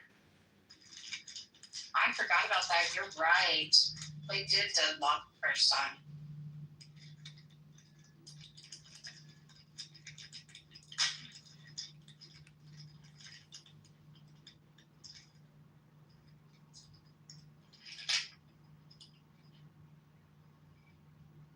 Yeah, there was a lot going on back then. You had the OJ trial going on, the Big Martin case. Like, there was a lot of stuff going on back then.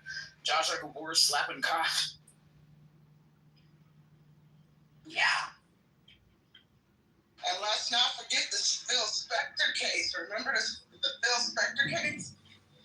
The musician, I think it was Phil Spector. Did he shoot his wife or something? Are you talking about the white dude with the afro? Yeah.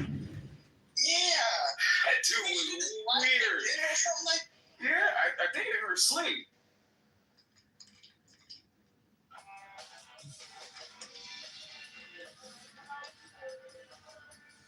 Maybe we were as crazy back then as we are now. Maybe it's just spotlighted because of social media. I think we're better now. You don't see any celebrities running around slapping cops.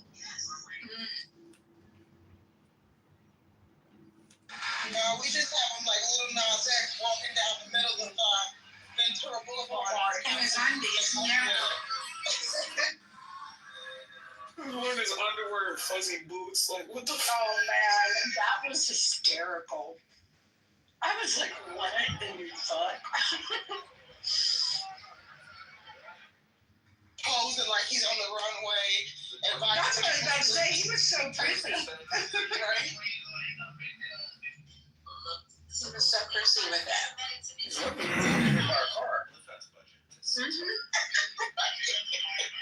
So Ventura Boulevard is very dark. I don't know if y'all have ever been out here. It's very, very, very dark. Yes, it is. I mean, at least his tidy ladies were white. Pristine. That's why people were trying to claim he was overdosing. I'm like, yeah, no, overdose doesn't look like that. That was a calculated move. He made sure his underwear were spotless. So. Yes, that and those boots. That would have been funny if he had fallen and shitted on himself.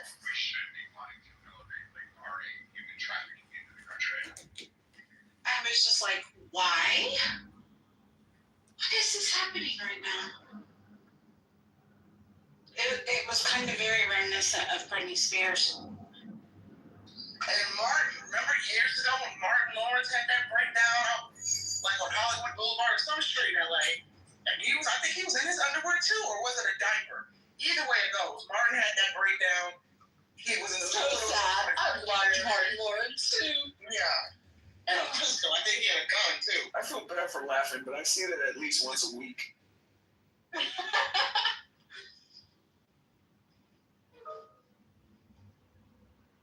So it's just another day.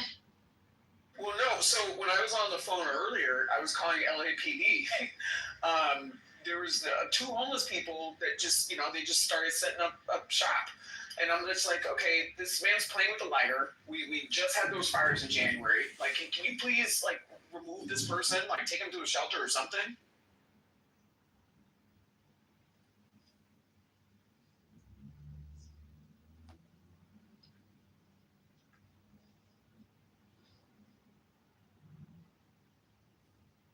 But yeah, I can't wait till the Olympics comes to town and they get rid of all the homeless people.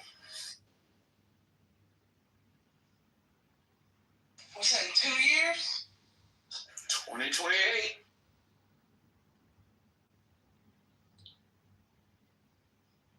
It's summer games, right? Yep. Come on, Serendipity. We're in Southern California. They're going to have the winter Olympics. I know. I'm sitting here thinking, wait, it doesn't really snow very much in Cali, does it? I guess you got to go pretty far. North. I mean, you could go to Big Bear or, like up north, but for the most part, it's not really prime skiing territory. It snows in LA, in Mount Baldy. Really? Yeah. I was on Clubhouse in the snow one time. I got bored during the holidays. I just drove out there. I don't know. I guess I kind of felt like LA getting snow was like us getting snow. Yes, I can technically say we get it every few years or so, but not really. It never amounts to much.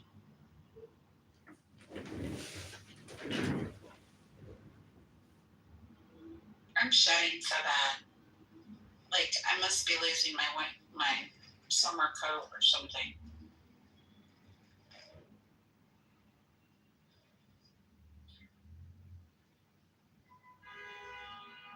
So definitely so.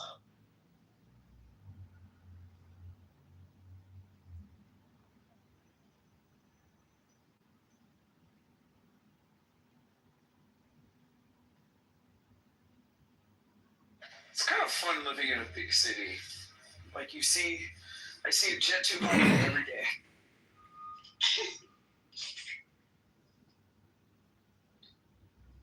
I don't think I'd like it. I like being close enough to be there if I want to be there, but it not being.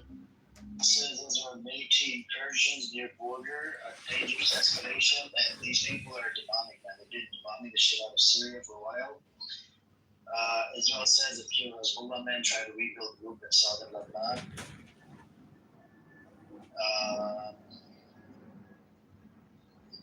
Wow. We have, I guess, according to this article, we have a 3-year-old in critical condition after a piano falls on it. Yeah. That's something new. That's a Israeli, I think, Jewish kid, man. 3-year-old. Is the piano okay? Calm down, bro. Calm down. Calm down, man. We need to calm down. What's up, Mark? Let's see. You want to speak, Mark? No? Anyways. Mark, what side are you on?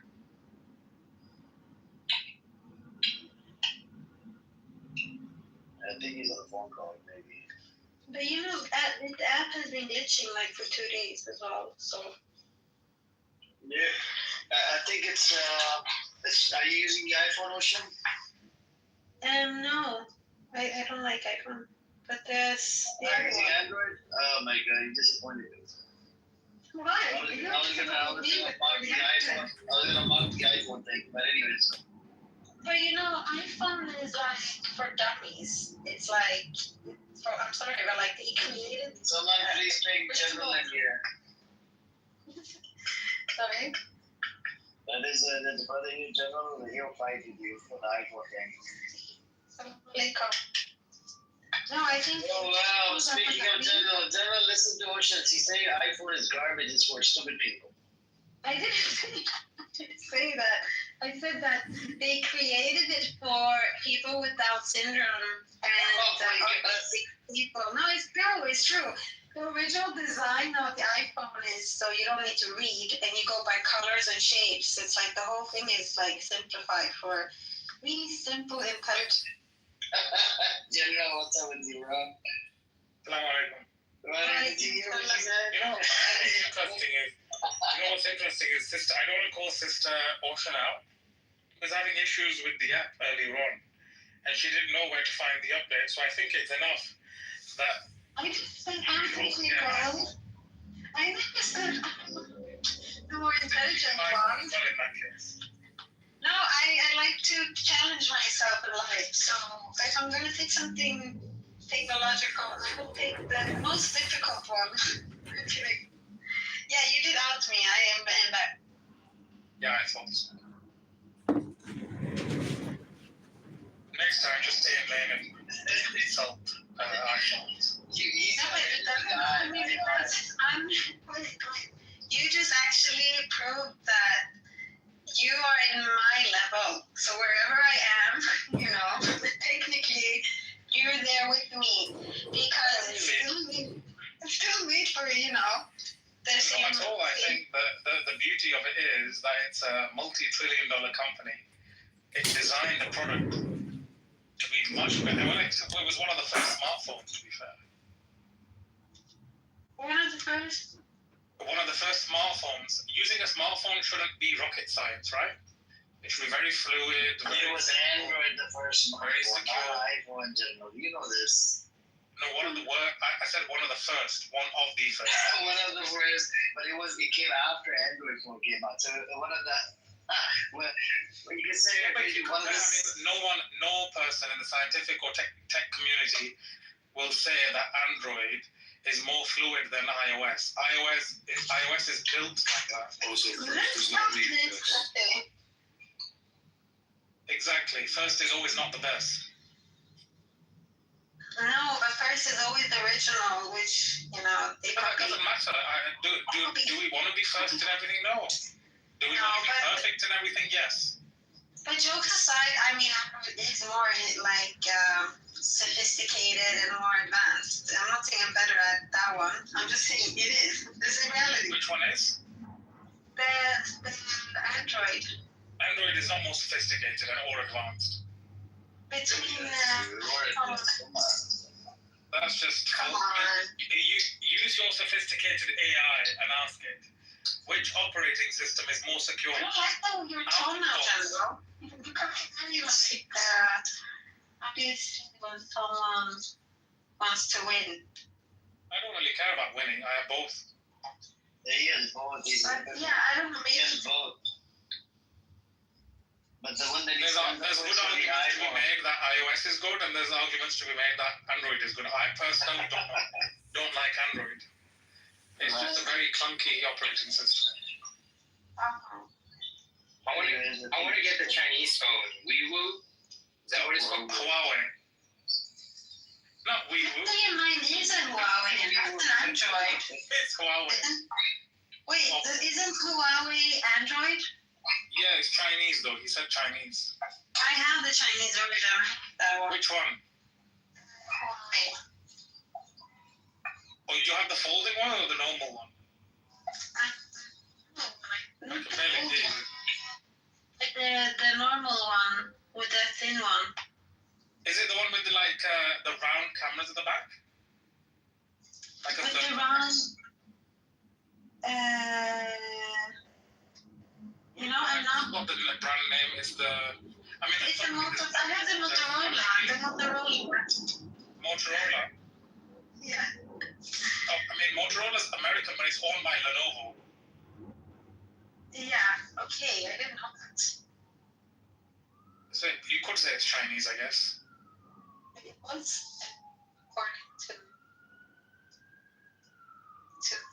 I didn't know they still sold phones. I thought it was just no way they have the foldables. No, but mine is like a really cheap one. Mine isn't really advanced. Oh, okay.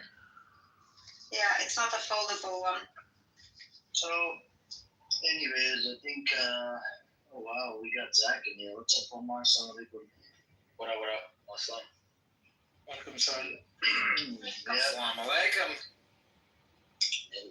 Zach, what do you think about them going out to the hospital? That was a very quiet alaikum salam. You don't want to give me a hearty alaikum? I gave you a good salam alaikum. I did. You said it under your begrudgingly. You said it begrudgingly. My question to you, what do you think about the hospital attack, Zach? I haven't heard about the most recent hospital attack. I put the article in the chat. If you scroll up, you'll be able to see the link in the chat. Alright. You want to see it? I'll put the link in the chat. Israel, hold on. No, it's thing.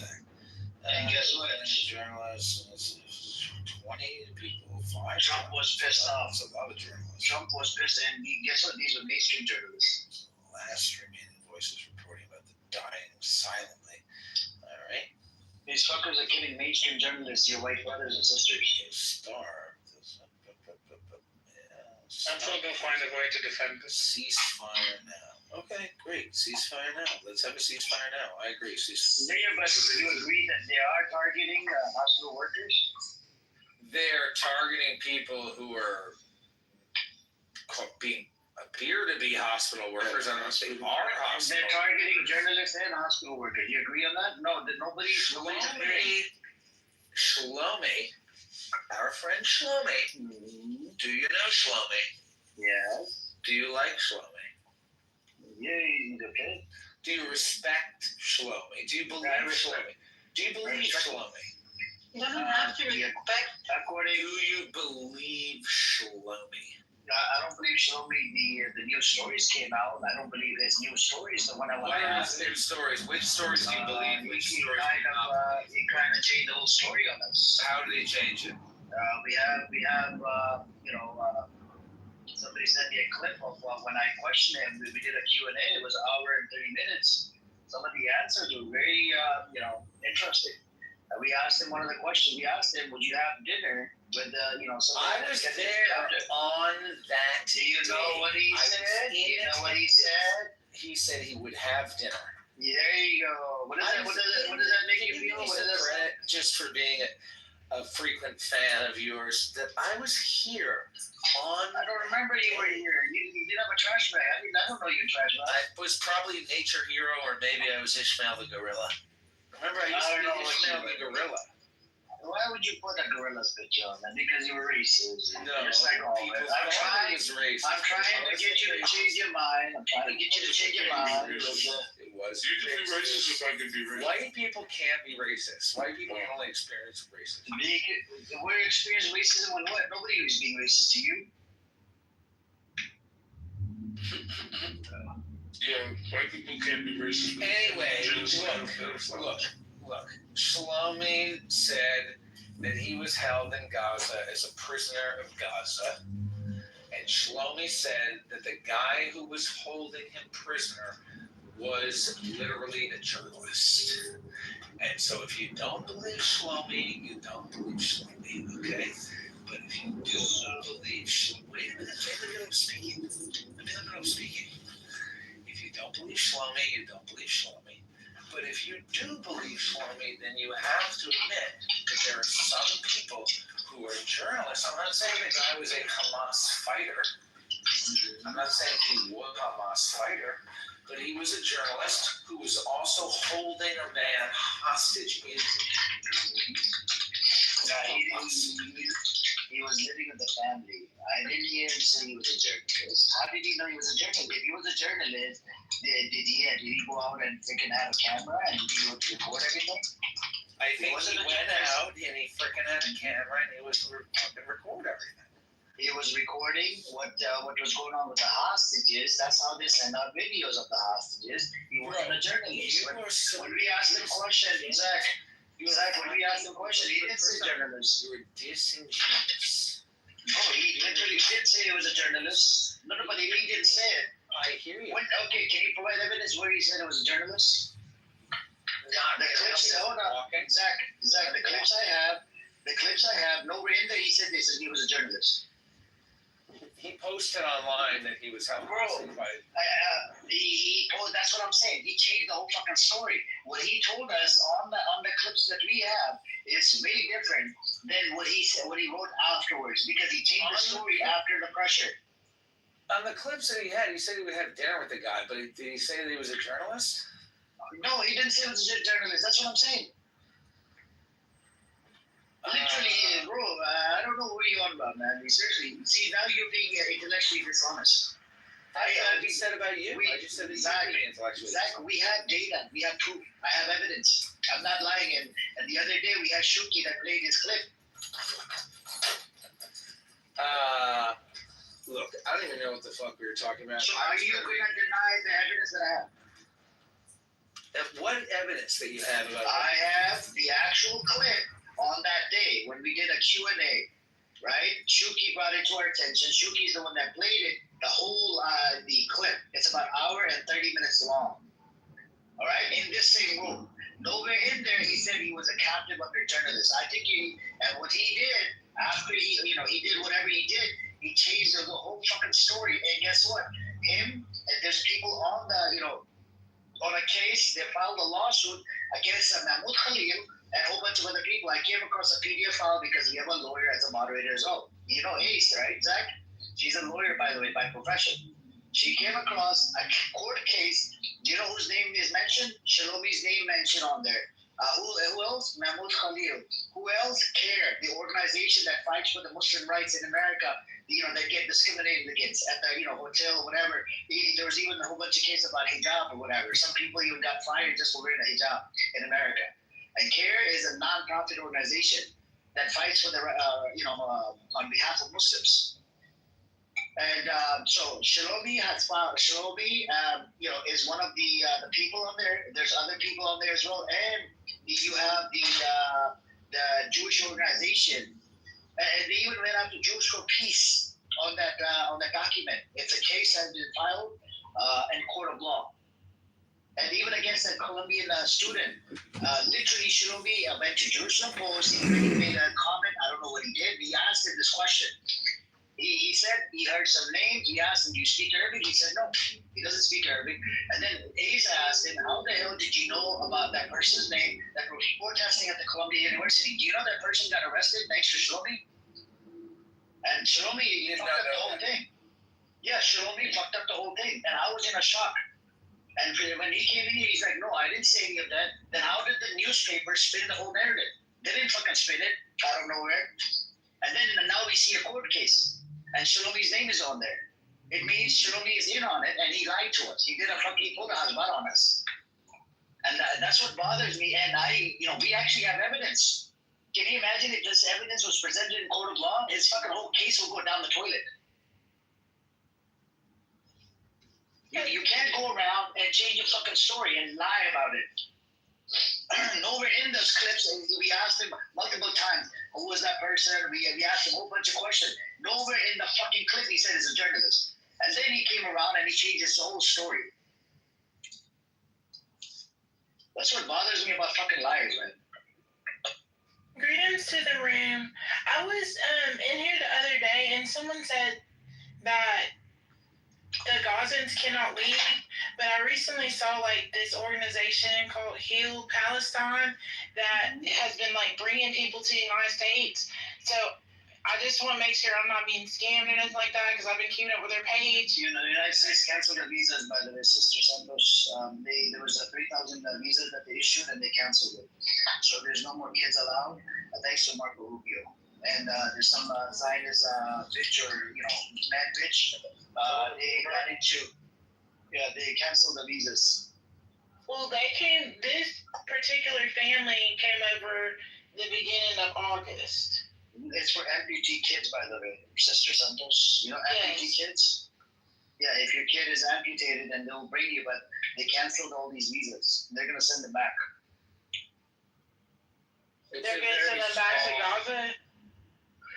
It's very small. It's less than 3,000.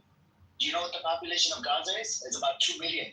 We need how many kids 2 million? No. Do you know how many kids have died recently last week due to starvation? It was more than 1,500 kids. Do you accept all 2 million? Zach. Did I say 2 million? I'm giving you facts. You just said 2 million, actually. I said hello, my friend. Zach. Why are you speaking in his mouth? Hang on, bullshit. I didn't say 2 million. Recently, just 1 week, about 50 to 100 kids died due to starvation. Okay, in 1 week. Hold on, Zach. I said 50. Yes, I said 50 to 100 kids. Oh, 50 to 100. Yeah, and Zach, every minute, every 40 minutes, there's one child dying in Gaza. Every 40 minutes. Either due to starvation or due to sniping them. My friend, repeat that. Every 40 minutes, a child is dying in Gaza. I'm a liar, Caleb. Go ask your little Shlomi brother, the one that lied on fucking the stage. And there's a court case going on in related to fucking Shlomi and a whole bunch of these psychopaths. They filed a lawsuit in court of law in the U.S. You know, you guys think that you're the fucking big shots. You know, oh, we're not gonna. I'm a huge liar. A motherfucker Shalomi lied on my stage, and we have his clips. The other day, Shuki played his own fucking clip. It was an hour and 30 minutes. How he lied.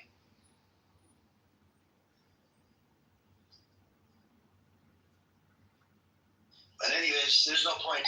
So, and look up the data. How many kids are dying every 40 minutes? Go look it up. There's one child dying every 40 minutes, either due to starvation, the sniping, or burning them, or killing them. These motherfuckers are demonic.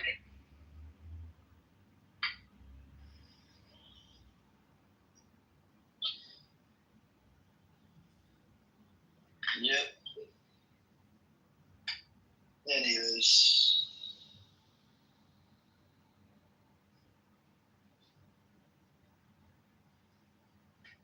Oh, I left and came back. Something happened to my phone. But I was here with you, Santa Mary. You said it's amputees, but you're saying that the U.S. is canceling the visas because I guess some Zionists that were, I guess, working to get it canceled or lobbying or something. Is that accurate? What did you say? So you're saying that even for the amputees and stuff like that, they're canceling visas. But my thing is, how is Heal Palestine getting people out in the first? Like, how are they getting people out, and why is that not being replicated? So UAE came out recently, and UAE said that they're. Yeah, Matt, can you please mute up respectfully? Just mute up. UAE came out. They're supposed to take in about 15,000 injured people, injured Palestinians, and the injured Palestinians, and they're in the process. But I don't know how this is going to work out. Maybe so that the organization that you're talking about, it works with a lot of different countries. Whoever wants to take the kids in, and America has been pushing it. That the country should step in. European country, even France came out. France said we can give them refugee status to some of the people. And let's see. I mean, these people are the same demonic people, including the fucking U.S. government. We've got a bunch of pedos in there, right? And it's all thanks to Israel. We had a pedo that ran away from Las Vegas, right? He was able to get out of it because the state of Turkey apparently is an Israeli Jew, and she let him out. She let him out, got a $10,000 bond, right? And out of the $10,000 in America, usually you pay 10%, which is $1,000. And he was able to leave the country. A pedophile out of jail, walking on the streets of Nevada. Nevada is one of those top states on pedophilia, right? And walking on the streets of Nevada, packing up his fucking bags and whatnot, getting to the airport, a pedophile, and allowed to fly back to Israel. And it's not Israel anymore; it's a pedo island. And this is the problem with and what Israel does, it protects, the pedophiles, a whole bunch of them, and the spies. Like you had Jonathan Pollard, fucking spied on America for Israel. He's living on the streets of fucking Israel now. So, yep, there's a lot that's going on, and Jeffrey Epstein, if it was to come out, we will have to clean up the house. There's a lot of pedos in fucking Congress. Ehud Barak, that's a former Israeli prime minister. He has visited the Epstein Island more than 30 times, according to Times of Israel. And Epstein's been to Israel in 2008. And you have Ghislaine Maxwell. What they did, they moved her to the lower security prison, and either they're probably going to assassinate her or do something, And apparently, the prison that they moved her to, the lower security prison, they don't usually allow pedophiles in there. I don't know how they allow Ghislaine Maxwell. Well, she had a conversation with the FBI like days before, so apparently she gave them some really crucial information, and they moved her right after that without even explaining anything. I think she's probably helping them. Either she's helping them to catch other bigger fish, or she knows things that would look very bad if they got out. So they're making some type of secret deals with her. Like I saw a thing today that came out about her that shortly after she was, I guess, it came out about the pedophilia stuff, she was like a couple of years later, she was at a Clinton event. Like, the same way when Epstein got caught up the first time and they let him go right back out and do the same thing.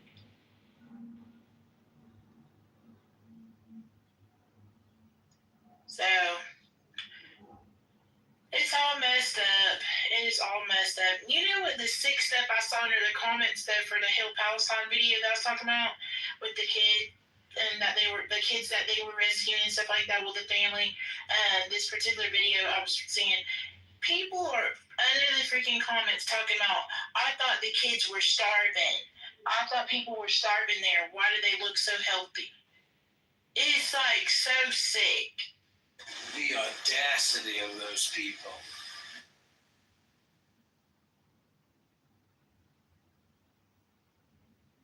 Yeah, like they want them to be. Want them to actually like look like they're starving. Like, yeah, these kids don't even look like they're starving. Calm down with your genocide rhetoric. Calm down with your genocide rhetoric. Yeah. They are starving. They are starving. Yeah, they are starving. Understand your genocide rhetoric. Respectfully, don't do that in this. Don't do it in the classroom. Mocking the starving children, while they're getting butchered and slaughtered by your disgusting Zionist criminal entity. A disgusting entity, that's freaking, every majority of the world is Fokali because for a reason. Because of your disgusting Zionist entity, they lost the PR war as well. Nobody in the future, if you claim to be, Israeli, they're not going to respect you. They're going to beat the shit out of you. And that's what's going on all over the world. And some of the countries are putting a ban on Israelis. Now, am I out of pocket for saying I laughed at the starving people in 1945 in the camps? Or what? Like how do you want to play it, bro? You know what I mean? Like, let's not step these never move. That's what I'm saying. So it's just like, well, just refrain from these dumbass comments, my friend, and you won't get the war on terrorists. You had a lot of these guys that were like special forces. People like Zach are too dumb to understand that there are different classes of people. You have people that are able to use cell phones to start fundraisers, and just maybe they might be able to raise enough money to buy some protein and not like grain or food. But there's a lot of people who don't really have access to getting data chips, and they don't have cell phones, they don't have like the ability to start fundraisers. And the lower class parts of Gaza, people who are already food insecure even before the genocide. And that's who preventing reporting, addressing and bias. Majority. Starts at home and kids in the school. Unfortunately, you're gonna have some kids that are gonna come out of Gaza that are able to seek help, and they're not like skin and bones, but that doesn't mean that they weren't food insecure. They weren't hungry most of the time before they were able to leave. Fucking retard.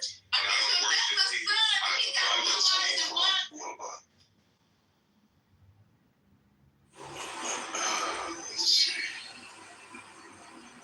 I'll be right back. You would say he's just Jewish. Anyways, yeah, my friend, these individuals in 1945, they look like they're doing just fine. They're clothed.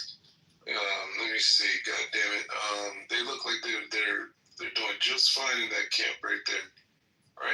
There's a picture of a fat guy in a concentration camp. The people in those pictures actually look like they were starving. No. They look real healthy. No, they're super skinny. They're skinny and gaunt. They're gaunt. No, they're in their real original cool form. They're in their real cool form. No. What you're saying is not really. comparable to what I was saying. They have cerebral palsy. It's a. Well, how can you look at that picture that you have of David and not feel bad for those people, and not be inspired by how far they've come? Okay, so the same way that you're at my neck about that, but this goofball over here was like, oh yeah, you want to see whatever snide comment he said. But I'm the crazy guy for applying the same pressure. Shut your bitch ass up. Like, what the fuck are we talking about, bro? Like, that's why y'all all weirdo, goofy. Like, bro, the motherfucker said the same shit I'm saying, and y'all want to address me. Shut the So fuck you're up. putting pictures of the Shut people's the fuck up. ancestors. And free Palestine. It's all inhumane. All of it. All of it. I'm just giving him what he wants. Like, goes further back than that. Well, some of those people didn't survive. Many of them did not. And so, what's that got to do with Same thing in Gaza. Sisters are the same thing in Gaza. So many people did not survive. They died because of starvation. And I hope that they have a comeback story as well. I really do. I truly do. And they die every day. But then you have this idiot, Zach, my friend, right? I don't even want to attack his personal life. I mean, what I know about him. But, if I have, I can say a lot of shit about it and it will piss him off. But I don't want to go down that path. But then, you see starving children and it's a fact. It's not just from me. It's the U.S. aid company and all of these organizations that came out and said it's a fucking famine at like level 5 and level 4. I just want to say, sister, first and foremost, I apologize for crashing out. You didn't deserve that. I'd be overanalyzing shit. And once again, whenever it comes to these, for this case, because I'm even using the word Jewish, for the Jewish people, so it's, oh my God, how could you? Unbelievable, shocking. And then, but people can get away with the craziest statements to Palestine. It's like, why? Because you can't see it, because you're not directly actively trying to look for these atrocities or what. But a lot of people just have a blind eye to current, present day, and me talking about almost 100 years ago is out of pocket. It's kind of crazy to me, but whatever. Well, my biggest thing is I don't understand why more places are not helping. I don't get it. And Amir's tried to break it down to me, but I don't understand why there are other Muslim brothers and sisters in surrounding countries are in bed with the U.S., in bed with Israel, in bed with everybody, and not helping them. I don't get it, and that's what frustrates me. It makes me very angry, and I also don't like the fact that I don't feel like there's nothing I can do. I'm not a person who believes in protest. I'm not wasting my breath and I'm not going outside standing with the freaking sign. I want to get those people out of that situation. What can I do? What can I realistically do to get those people, even one person, out of that situation? And I've asked people on this app, and they told me there's no way for them to get out. That it's impossible for them to leave. So with that being said, what do I do? First of all, Arab countries, and Muslim countries in general, they don't want to be complicit in the genocide of Palestinians. The reason why they are being complicit, and they're going to have to take account. They're going to have to take account for turning a blind eye at what's happening to their fellow Muslims. You're going to have to turn blind. The world is watching. And I'm not talking about the people. I'm talking about the government. Okay. Even the government knows if the Palestinians go to Egypt, Israel will take Gaza as if Egypt is going to be next. They don't want to be complicit. I believe it's a good thing. It's the duty of Western countries, especially America, to stop it. They can really it's everyone's duty. It is everyone's duty. They could end it next hour, but they don't want to because we all. Why are you putting everything on the United States? I agree. The United States has not been helping, but it's everyone's duty. Our tax money pays for it. Our tax money is paying for the genocide and occupation, by the way. That's the truth. People don't like it, but it's the fact. So America is the one that's supposed to be ending this, by the way, not Egypt or Jordan, because these countries, they know if they allow Palestinians in their country, are going to be at risk, and the Palestinians will also be at risk. Who cares? There's lives at risk. Who cares? So you're not willing to risk your life and your safety and your comfortability for someone else. That's all it comes down to. They don't want to sacrifice. So they're just going to let them die. You're going to sit and let someone die rather than take the risk and save their life. Why should they leave? Why should they leave Gaza? Now we're saying why should they leave? Because you said they are starving and they're being genocided. I believe that it's better to retain their life.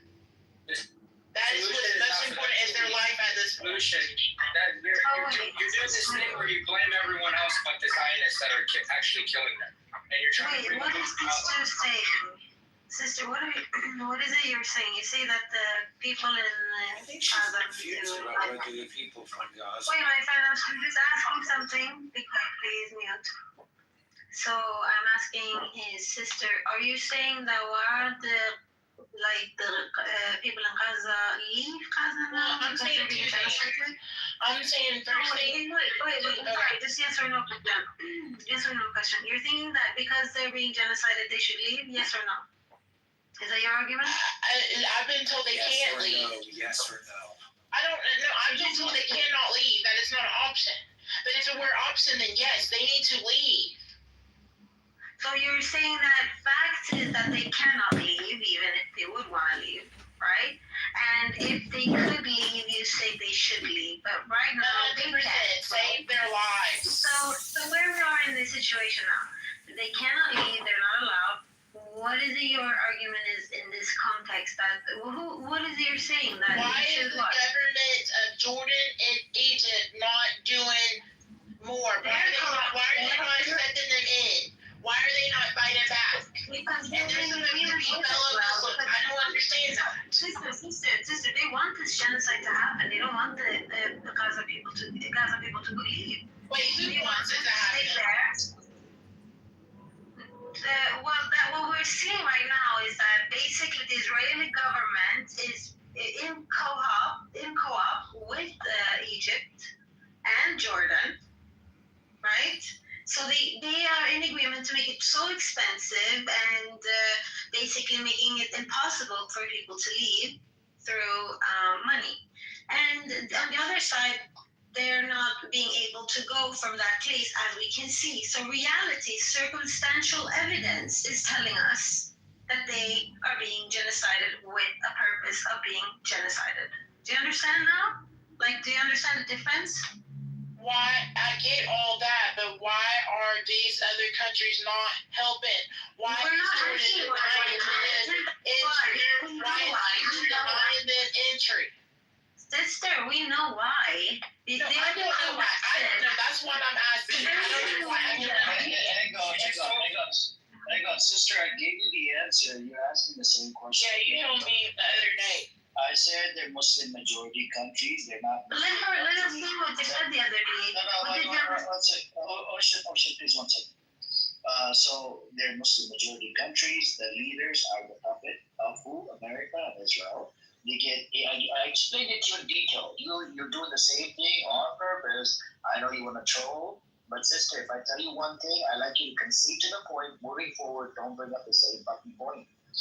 Right? I told you this. I'm just saying No, that makes me I angry. told you this. I understand. It makes everybody angry, but the issue here is if I tell you something once or twice, that's it. You go with it because you know America. Is in bed. They planted a whole bunch of puppets in GCC countries. GCC means Gulf, countries, right? The leaders are in bed with America, and they cannot attack Israel without facing the consequences for America. America gives protection to Israel. That's why Egypt on side more with Israel. Egypt would not touch Israel because the backing is by America, and everybody's scared of America. That's the problem we have, and it's the enemy within. Where we live, I live in America, you live in America, Zero is from America, Dave's from America, a lot of us are from America, right? And we, the biggest enemy is enemy within. Our enemy is the fucking government of America. That's actually, we have domestic policies, right? We vouch for the rights, human rights, the human lives, and a whole bunch of shit. But when it comes down to the foreign people in foreign nations, they get treated like shit. No human rights of any kind. Just kill, genocide them, genocide the shit out of them, oppress them, suppress them, occupy them, and do a whole bunch of shit like we did in Iraq, like we did in Afghanistan.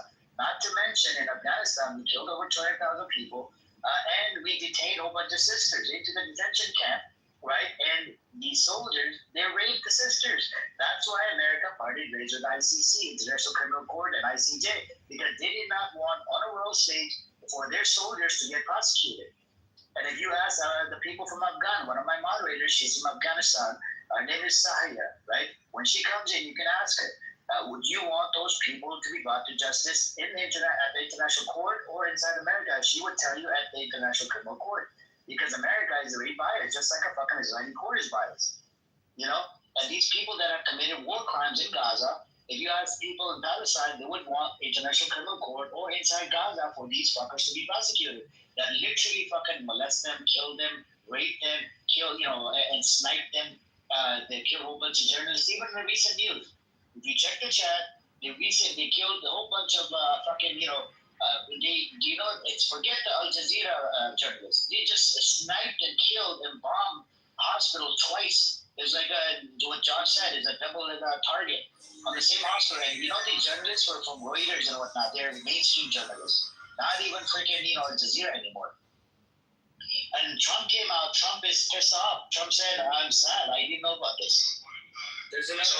Yeah, because Trump is not the enemy that people try to make him out to be. He's not. He's not the person that people want him to be. And I'm going to be honest with you, I feel like people need to stop putting this jacket on him and stuff like that, because honestly, he might be one of our only hopes, to get the conversation going and stuff, because he's trying to get out of that relationship with Israel. Sister, what are you saying? He's trying to get out of bed with Israel. He's been trying. Sister, Yeah, but he's getting deeper and deeper because of all the information they have against him. Is he on Epstein files? Let's go one step back. Is he on Epstein files? Sister, tell us. Maybe because he was friends with him. I don't know. I don't think, but Trump's not a pedophile. Wait. Move me. And Dave, brother, please don't call, Sister to be with. I was doing something. I was on another call when you did that, brother. Respectfully, don't call. You apologize. I don't take it personally. I can be that sometimes. Yeah, but it's not I'm taking that from me, Amir. It's just like common sense. You shouldn't call anyone a bit. Yeah, it's more so being offensive to the other women in the room. If I can break down another element of this, sister. If I can break down another element real quick, the thing why these countries are more in bed with Israel is because they actually hate the Iranian axis more than they hate Israel. So you look at Saudi, for example, they don't care how many people have to die in Gaza for them to eventually cut out a deal so that the people within Palestine open diplomatic relations with the GCC countries. Because eventually, they want to build a port in Gaza and then they can make money off of it. Their main goal is to separate them from being aligned with the Iranian axis, which is the axis that is supporting them with weapons and militarily and morally, actually. And then part two of that is if you want to look at my PTR, tell me who those people are, and might answer a couple more questions for you. Also, you're not taking into account that Sisi would do the very same exact thing to his people if he had to. You're not looking at that. I mean, it's not that they are worried about. Sisi's not worried about Iran. They're both in BRICS. They're both BRICS members. But Sisi knows that if he had to do the same exact thing to his people, he would. He would slaughter millions if he had to stay in power. And so would MBS in Saudi Arabia. If he had to slaughter millions of his own people to stay in power, he'd do this very same exact thing. Evil is evil. Birds of a feather flock together. I'm looking at your PCR, Josh. It said Saudi, somebody from Saudi. That's Mohammed bin Salman and Jeffrey Epstein. I mean, this is the thing. There's a lot of people that have pictures with Epstein because he moved in billionaire circles. That doesn't mean because they were pictured with him that they were involved in that. Wait. Let me just say something. If it looks like a duck, acts like a duck, then it's a duck. He had literally said if his daughter wasn't his daughter, he would fuck her. Okay? I knew Miss New York. I worked with Miss New York, and she said that he would go through where the women were changing and just bust in. Okay? This man is a pedophile. He's a pedophile. He is a pedophile. He's president of the United States. He doesn't care about the United States. He's here to make money. That's it.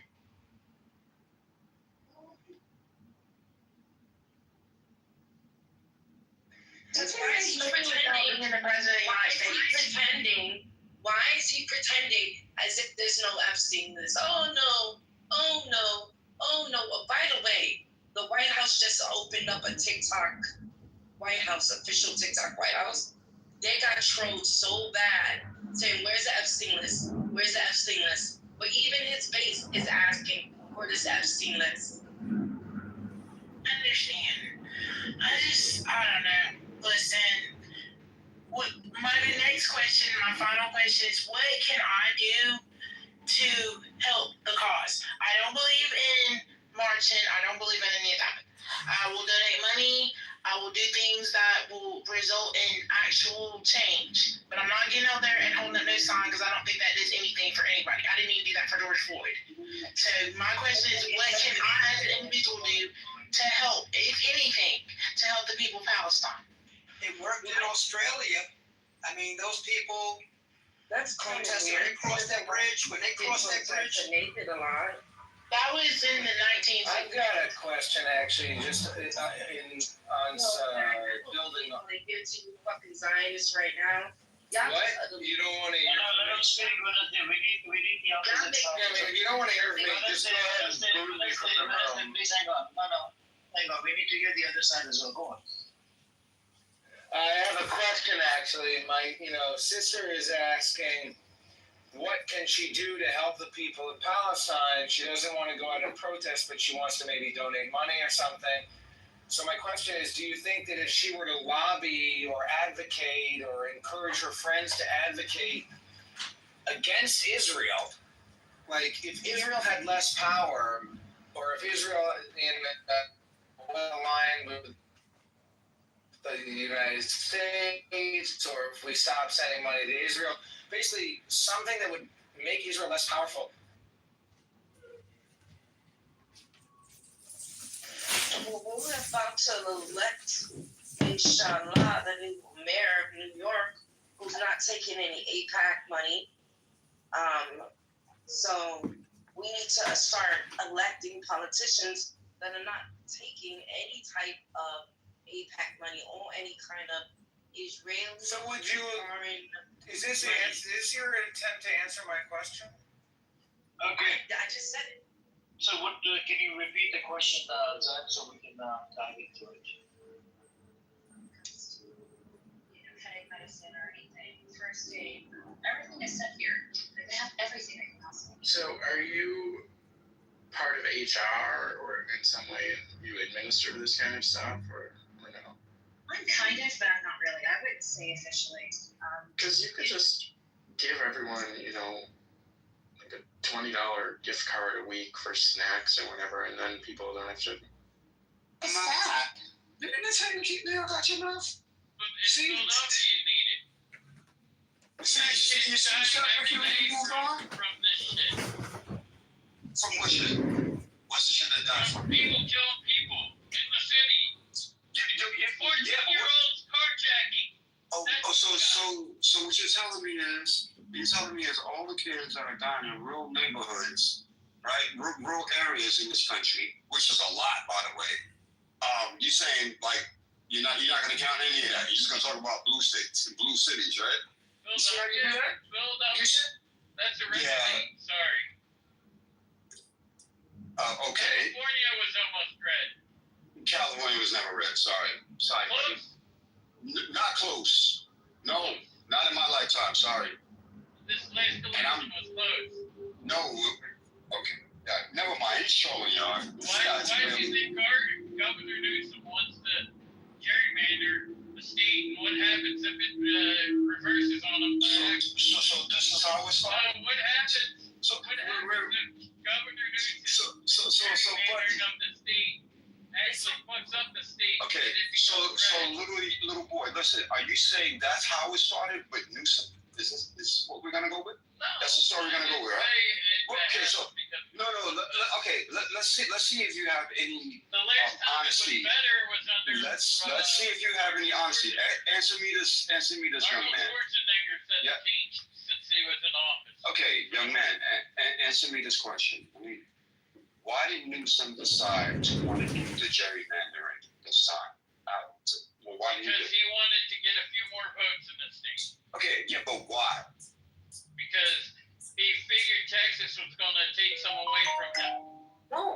so you got some honesty. Yeah, he figured that Texas is doing disservice to their own But constituents Pennsylvania by is doing stealing it them. too. Other states are doing it.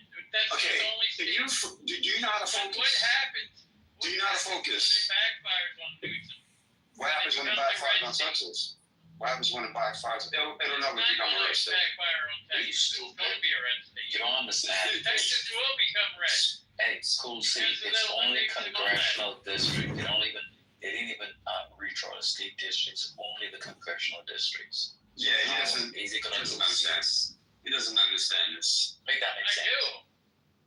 Pennsylvania's even gerrymandering. New York State wants to gerrymander. Yes. Why? This is CEO, nothing new. don't get your board. This is nothing new. Okay, why? ML, he's having a hard time now. Why? Because they think that That's your boy. Democrats are going to be bad say- for America.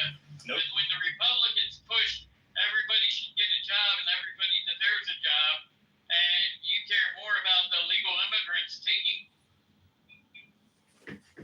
your jobs. Most people. America believes you should Okay, have yeah, your but own all job, not of the good jobs. Hey, see, stop.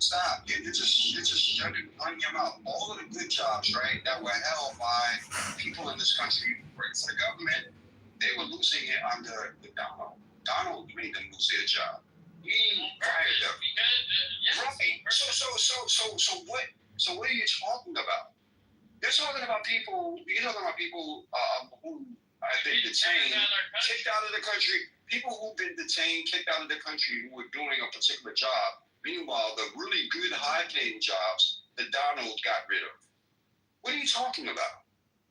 He didn't get rid of. He condensed He didn't get rid of them. Can you bring up the number of individuals who lost their job under the Donald? For a truck driver, you're doing all of this? You guys are a bunch of idiots. I know, I do feel like I'm an idiot, but let me stop. You very educated motherfucker pushing a 40,000-pound rig, and you basically have the education of a fourth grader. Shut up. No. Give him at least ninth grade. You got ninth. Yes. Point, I agree with you on some of your ideas. All right, so now one of my biggest ideas is for you to shut the fuck up, you stupid ass motherfucker. That wasn't the idea I agreed with you on. Somebody else jump in. What was your idea? Your item. Who would like to jump in? Doing the t-shirts. Alright. Doing the t-shirts. Yeah, Oh, okay. these guys Alright. lining up for this truck. See, so now look at that. No, and I'm gonna say the only reason why I wanted to jump in because let me just finish. Honestly, I don't really know where you guys stand on the position. I'm assuming that it's but what I would say, as a DC resident, I think that's a big topic now. Don't you? But since let him get his point out. Let him get his point out. I want to hear it. But so this is actually coming from the Hill, which is generally pretty nonpartisan, but definitely probably a little bit more left-wing leaning. But since Trump's executive order, and this was published about 48 minutes ago, I think it was, that there have been 0 homicides in DC since August 13th. And DC typically, on average, has about 4 to 5 homicides per week. So I don't know. Maybe we saved per week lives. They have 3 per week, just something like that. And then also, Hood, I have a question for you. So, like the days of that's so triggered, but you got Hood, I have a question. I just want to answer honest question. Hood, I just want to answer honest question. So, with the stats you just read about like crime being down and stuff, why all of a sudden is there a need to arm the National Guard if the current approach of them being unarmed has led to these results? What is the point of arming them now? They already had their arms. That's the thing. In DC, I'm asking, they're arming the DC National Guard. They weren't armed before, We're arming them now in DC. Why? Why do they need to be armed? It's working already. They did not. What do you mean? On Saturday, I can give you the article if you want. On Saturday, HEXF said that National Guard is now, all of them are going to be armed. They were previously unarmed in DC. Not all of them. Not all of them. Some. Why would you ask a truck driver for any information on this? I mean, outside of like the National Guard being armed, could you maybe just answer my question? Because I literally have not spoken much, but I mean, like whether or not the National Guard is armed or unarmed. I didn't know that piece, but I mean, like, can we like just sort of ignore the fact that there have been like no murders in DC? It's wonderful. Hey, Hood, it's wonderful. It's wonderful. Yeah. The last 10 days, crime is down. That's wonderful. Now, I would say that there haven't been any carjackings. This is having an impact on the business community in DC as well. That is true. That is a good point. And so, nothing is happening. People feel like they're under a military occupation walking down the streets with their papers because this is the move. So I think, I don't feel like that. As a black DC resident. I'm sure. If you want to take that as a win, why can't I that's but this is not America. This is not America anymore. For you to feel, just to feel, because we talk a lot about feelings. It doesn't have to actually be the fact, but for you to feel safe. It's ridiculous. It's an enormous sacrifice for your feelings. Why would you have to walk down the street and feel in DC with you if you're black with your people? People do it every day. Cool. Ain't nobody. Why would you have to walk down the street if you're black? The only people that are scared of DC is you. I'm not. Why would you have to be worried if you're black when you gotta have people? Okay, let's have Hood and Quinn go back and forth. Cool, if you could just like hold out for a moment. So Hood, Quinn brought up the point about the economic consequences in terms of the small businesses being impacted. Do you have any thoughts? Who cares? They're making money, the small businesses. I'm asking Hood. Hold on, just take a 3-minute timeout, all right? Just take a 3-minute timeout. Mute for 3 minutes, thanks. I think to get like the real authentic pink, you would have to. I definitely, sort of the streets aren't as busy. I think that it is having an impact. And that's a good thing, yeah, that's so wonderful. God, the impulse control in this room is. Yeah, that's a good thing. That's good. Let Hood just speak. Uninterrupted. Yeah, so as a 25-year Black American DC resident and homeowner, I think it is having an impact, to the local businesses. But at the same time, I think that there's probably going to be an opportunity for like tourism to return, especially if they feel safer in coming to DC. And according to the numbers, listen, I'm just reporting the numbers that DC is safer. So I think that while this may be a short-term dip, with tourism, I think that it will rebound and maybe rebound bigger and better. That's my thoughts on it. Cool.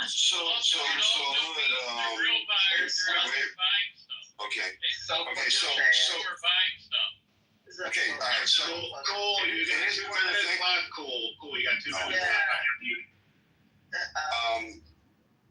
Who are you talking to? I'm sorry. So here's what I'm going to say real quick. So I don't know how we got to these stats so fast. That's number one. Number two, this concept about DC not being safe in the first place, that was kind of laughable. I know lots of other DC residents, and they never felt this way. And I've seen the stats before this whole, National Guard thing, and it was already low. So this is kind of weird. I don't know why this was ever a talking point, and why do we even need to argue this? It's just wrong. It's all fucking fake information.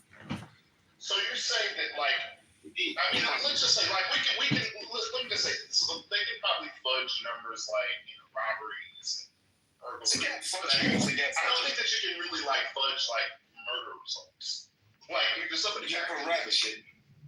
So but what you're ignoring is that what people are reacting to is being occupied. So all the time, you remember when motherfuckers was going, popping their heads off about the lockdowns and what if the National Guard was deployed to make sure that people complied with the lockdowns? This is not an emergency situation. People's freedoms, their sense of freedom, you talk about their sense of safety, their sense of freedom is being impacted. It's impacting your local economy, right, negatively, as it would impact our economy in Chicago, while we're still getting major tourism dollars. Nobody's afraid, except for motherfuckers who only know Chicago from watching it on fucking Fox News. Yeah. That is it. Yeah. So you can feel scared. It's a lot of scared, cowardly motherfuckers walking around here. I have never been scared even to walk through project buildings. I have done so in my life in this city. Okay? Give me a fucking break. And let's not ignore the fact that if you want to feel safe walking down the street, cool. How about walking down your college hallways? How about walking through your churches and your synagogues or a fucking Target? Right? I would love for our kids to feel safe and not have to get bulletproof backpacks and have live shooter drills. But as a nation, we've said that is okay, and we're here for it. Yeah. So let's be here for it. I think we do have to be careful here in terms of sanitizing DC too much. It did make really good progress in 2024, but it's still ranked 4th per capita for murders and 7th for violence crime overall in the U.S. So there's a lot of room for improvement. We can make all the comments we make, but without sanitizing DC, it's getting to be a bit much. Excuse me, sir. If we're going to look at the data, I know you heard me talking, sir. If we look at the data and we look at an average from 2022 to 2024, we definitely see the uptick of the improvement. Would you not say that as well? I said that. I said we can talk about the improvements, and there was an improvement in 2024. Absolutely. It's going in the right direction, 100%. So it is going in the right direction. So when you see sanitize it, what are we talking about? Yeah, I can say that. Of working it doesn't happen overnight. So when I say it seems like we're sanitizing it, it's when people are saying DC safe and all this and that. If you're number 4 out of every city in America for murder per capita and number 7 overall for violence crime, that don't count as safe. CEO. It just doesn't. CEO. As a nation, we know what our problems stem from gun violence. Yes, agreed. And as a nation, we have said through in the public square that we are okay with that. I hear that argument. Excuse me. Don't look at cities in the face talking about gun crimes when people have walked through preschools and blown fucking white toddlers away, and white folks did nothing. What's wrong with that? Who needs to shut the fuck up? Because we see how y'all react to crime in your neighborhoods, in your community.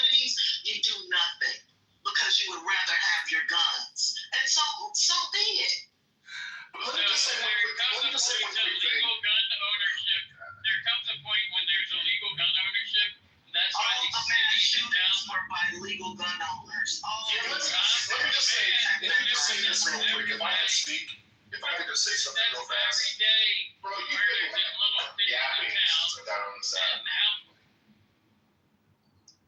Yeah, let me just say one quick thing. As a 25-year Oh God, I'm calling the police because you keep talking. DC resident, let me just say this. I haven't spoken much, but I would say that Operator, can you send since up I purchased my property 25 I don't years care. You said that before. Every speech is moderators, could you guys check your people? Every speech you make is my house 25 years. So you have anything else to bring to the table? Let him get his point out. Jesus Christ. When's it gonna be my turn? You'll be next. You're right after. Oh, I go after truck drivers. How do I follow after a her. truck? Go after her. Oh, he's a clown. How do I follow a clown? All right, go ahead, Hood. Hurry up, you little bitch. This is weird. But anyway, what I would say is that sort of the big issue and the big concern that I had, with DC and sort of everything that's a function of it is the racial wealth gap, in DC. And, certainly, since I bought my property, quite honestly, I didn't really know much about the neighborhood. Let's talk about your property again. No, we want to focus on. I think you need to shut the fuck up and let me finish. Like, you're not funny, you're not clever, you're not cute. You're just really annoying. And I think that you're preventing people. All right, so point's not on stage right now. Go ahead. Yeah, so I think the big issue is really the racial wealth gap in DC. And as much as crime, since I lived in DC 25 years ago, and it was even worse before I moved to DC, that the reduction in crime in DC, it's not a function of sort of like the Washingtonians, the native Washingtonians, that they, the education improved or their wealth position improved or any of those things to sort of eradicate, a lot of the violence and crime in DC, but it's because they were literally gentrified out. And, I come from a pretty neutral political position because I just personally think that, the white liberal establishment is as evil, if not more so evil, than, the white conservative establishment.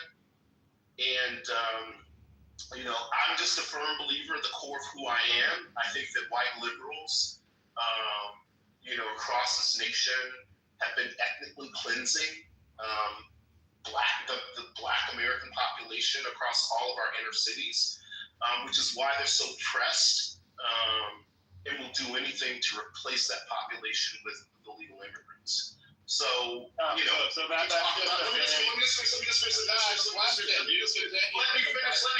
let me finish. I'll land. So listen, when we see people bragging about, DC is, the crime is improving, and that's only because wealthy white liberals are forcing and gentrifying Black people out of their neighborhoods, and so that's it. So when you said white liberals are ethnically genociding Black people, that's a really big allegation. So can you give your evidence of? Yeah, I think that when you look at our voting patterns, it's Black Americans, we're overwhelmingly, support the Democratic Party, which is sort of the engine under it are, white liberal and white liberal ideologies and oligarchs. And I think that we've put them in control of our politics. And I just fundamentally, this is just me, like Malcolm X said, really the only difference between a white liberal and a white conservative is that they both want power. But what the white liberals done is that they've been very effective in posing as the Black American's friend and benefactor. But sort of the core of who both white liberals and white conservatives are is that they're both anchored, in my opinion, at ensuring that white people control the wealth in this country and that white people control the politics. I think that everything else is sort of red herring issues. But even like when you look at, say, for example, the Democrats and their political chance of addressing wealth inequality through reparations legislation. We saw that Gavin Newsom, after the 2-year reparations task force, AB 3121, they came out with 2 bills, out of that to advance reparations in California, which basically were derailed by the California Black Caucus and Gavin Newsom himself. And then even when we look at Westmore in Maryland, he had an opportunity to create a reparations task force. Oh, stop. Let me finish. Similar to California. White liberals. I think. Listen. I think that white liberals and white conservatives are just different wings of the same bird. And trust me, our politics to white liberals is crazy. That's just okay. We're having a conversation. So. Westmore just said no to a study because they already had free studies, right? He said, come back with an action plan and then I'll do something on it. So what was your issue there? And then second, can you not say the whole thing about white liberals are committing ethnic genocide? Because I asked you for an example of this. I said the white liberal establishment. The white liberal establishment. Okay, yeah. So I didn't. Margaret Sanger did that. I didn't hear an example of the ethnic genocide. No, not Margaret Sanger, stupid. Planned Parenthood and Abortion. Margaret Sanger. Abortion. Control, stupid. 20 million. Abortion control, stupid. Imagine if you had 20 Margaret million Sanger black advocated for birth control, not abortion, you assholes. Abortion is essentially. Read a book. Margaret Sanger advocated for birth control. Read abortion. Exactly. Stupid ass. White liberals have been genociding black people for decades. So y'all against birth control? Is that what y'all are coming for now? Yeah, because black people are the only one that use birth 20 control. million black people have died. You don't give a fuck. How do your black neighbors feel about it? Or do you live in a segregated community? Do you have any black friends? Imagine having more families. Get the fuck out. Yeah, abortion, in my opinion, is essentially ethnic cleansing that's been sold as a woman's right to choose. Just my opinion. Living in a police state is not a liberal issue. But the Democrats, and you know what? I think a generation from now, you niggas, kids probably. Oh wow, we're niggas now. That's absolutely. Yeah, can we fucking have a debate without that? Yeah, don't call me a nigga. Stop with that confidence. I think we can have a civil discourse without you calling people niggas like that. Democrats push separation of fathers from family. Yeah, can we moderate this space? I don't appreciate they calling me. Planes go. I'm sorry, how do I say your name? How do I say your name? I'm sorry. How do I say your name? King. Okay, I'm sorry. Yeah, you have a generation of now are gonna be talking about the Democrats when all along. What do you say? When all along y'all rooting for the fucking military, the police. I'm doing it. Y'all talking over each other. Can you stop, please? Nobody's talking. No, you were, ma'am.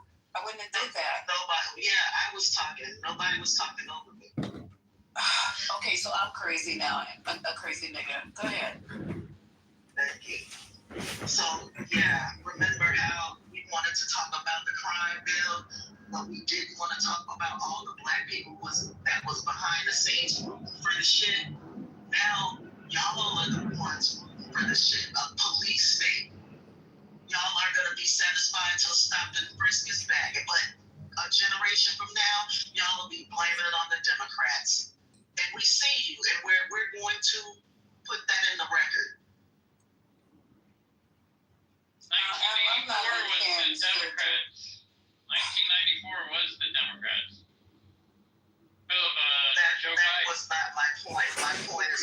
there was a whole cadre of Negroes, like hood, behind the scenes advocating for that, for them to do that.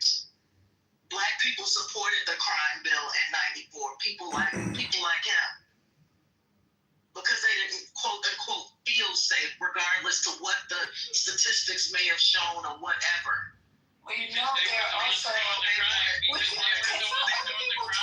Can other people talk? Thanks. There are also ministers and business people and a lot of people in the community that supported the crime bill, though, Queen. We gotta be real with that. That's my and point. not just what you consider just them niggas. It was a lot. My brother's pastor supported it, John L. Branham, and he had one of the biggest churches. I think it was on Main and I don't know, over there in that area. So he supported it because every day they would come in when they go to worship, there was a lot of shit going on. So I'm not, you see what I'm saying? I'm not trying to push against you. I'm just adding. I'm saying that is my point, Lisa. That's my point. Okay, I got you, sis. But and you understand that a generation later, where were those people speaking up and explaining why they did that? And during election times, when we had an opportunity to vote for the status quo versus a fascist, where were they reminding people that no, we asked for that? We wanted that. Yes, we were down with the stop and frisk. We were down with the mass incarceration. So, because basically, you're right. Real quick, I just want to tell Lisa. So, interesting enough to your point, 58% of African Americans supported the crime bill compared to 49% of white people. So, black community supported it more. And this is nothing but a recap. We have learned nothing. That is my point. Can you believe that? We have learned nothing. Listen, let me just say this one real quick. Literally, I think that just because you're black doesn't mean that your politics is anchored in like how politics can benefit the black community. If that's not you, that's fine. But I think that for those black people that want to weaponize and leverage politics to improve the black community, I guess sort of the message that I'm saying is that I think that we need, as black people, that group of black people, I think we really need to start envisioning a different way of doing politics. Because if we continue to sort of fight and banter, between supporting and advocating for Republicans or Democrats, I just think that we're always going to be in this perpetual cycle of like status quo, because neither of these parties are anchored in weaponizing politics to improve the black community outside of just using us for our vote. And I think that as long as like black people just see ourselves, fighting to defend being on plantation A or plantation B, I just think we'll never get anywhere. I think that we need to envision a bigger politics. Why anything that have to do with us is plantation? I don't know why you keep using that terminology. Plantation mindset. There's nothing about black people that are going to talk over me. Are you going to talk over me? Well, you're trying to redirect. No, I'm not trying to do shit. I just asked for a minute so I can finish my. That's what it is. This plantation bullshit that you make. Okay, I'm gonna mute you or either throw you down. One or the other. One or the other. Yeah, my point. But you coming in here and just loading on shit on the stage talking about plantation this, plantation that. You don't use that type of terminology when you talk about white folks. There's nothing about me being on a fucking plantation in 2025, sir. Not one fucking thing. Not my kids, not me, not my family, not my fucking community. So you need to find another fucking talking point when you start talking about, my community. Seriously, I'm getting sick and tired of that. And these white folks come and take this shit that you saying, and they take it and they the bat. And I said, how do you find you have the authority to call me out my name? He goes, because you guys use it as a term of endearment. So I'm calling you a nigga.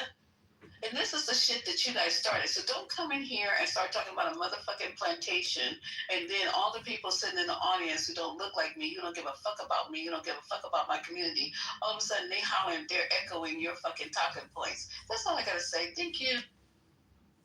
Cause you don't recognize that you're being like our community is being used as a pawn right now in this situation. Our community is being used as a pawn by both parties. I'm talking about right now. I'm talking about right now. I'm talking about child pedophiles. Our history as black people in this country politically didn't start on August the 25th, 2025 at 2:52 p.m. Yuri, you can speak to me directly. Yuri, you can speak to me directly. Okay, I said it. So what is the problem with what I said, Yuri? You're on stage. You can unmic.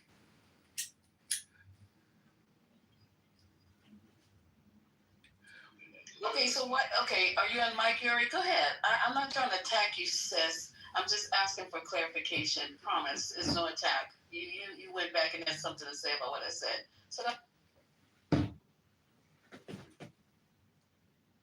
I can't hear her. Can anyone else? Is there something wrong with your mic, Yuri? Are you trying to speak? You might have to come back. I don't see anything wrong with plantation. I think you're. Hey, I don't give a fuck what you think. I don't know what I think. I don't really give a fuck, Al. That's not being on a nice. fucking plantation because you think that shit is cute. Go right ahead. Nobody's stopping you. I said me, my family, and my community. Where you live, plantation might be a thing, babe. That's all.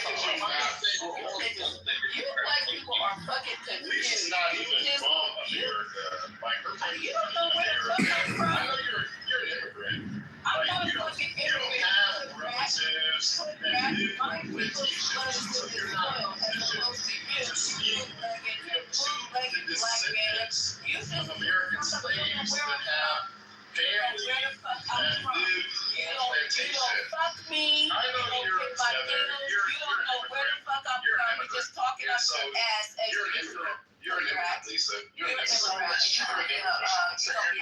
What they call those people? Audience observers. How about that?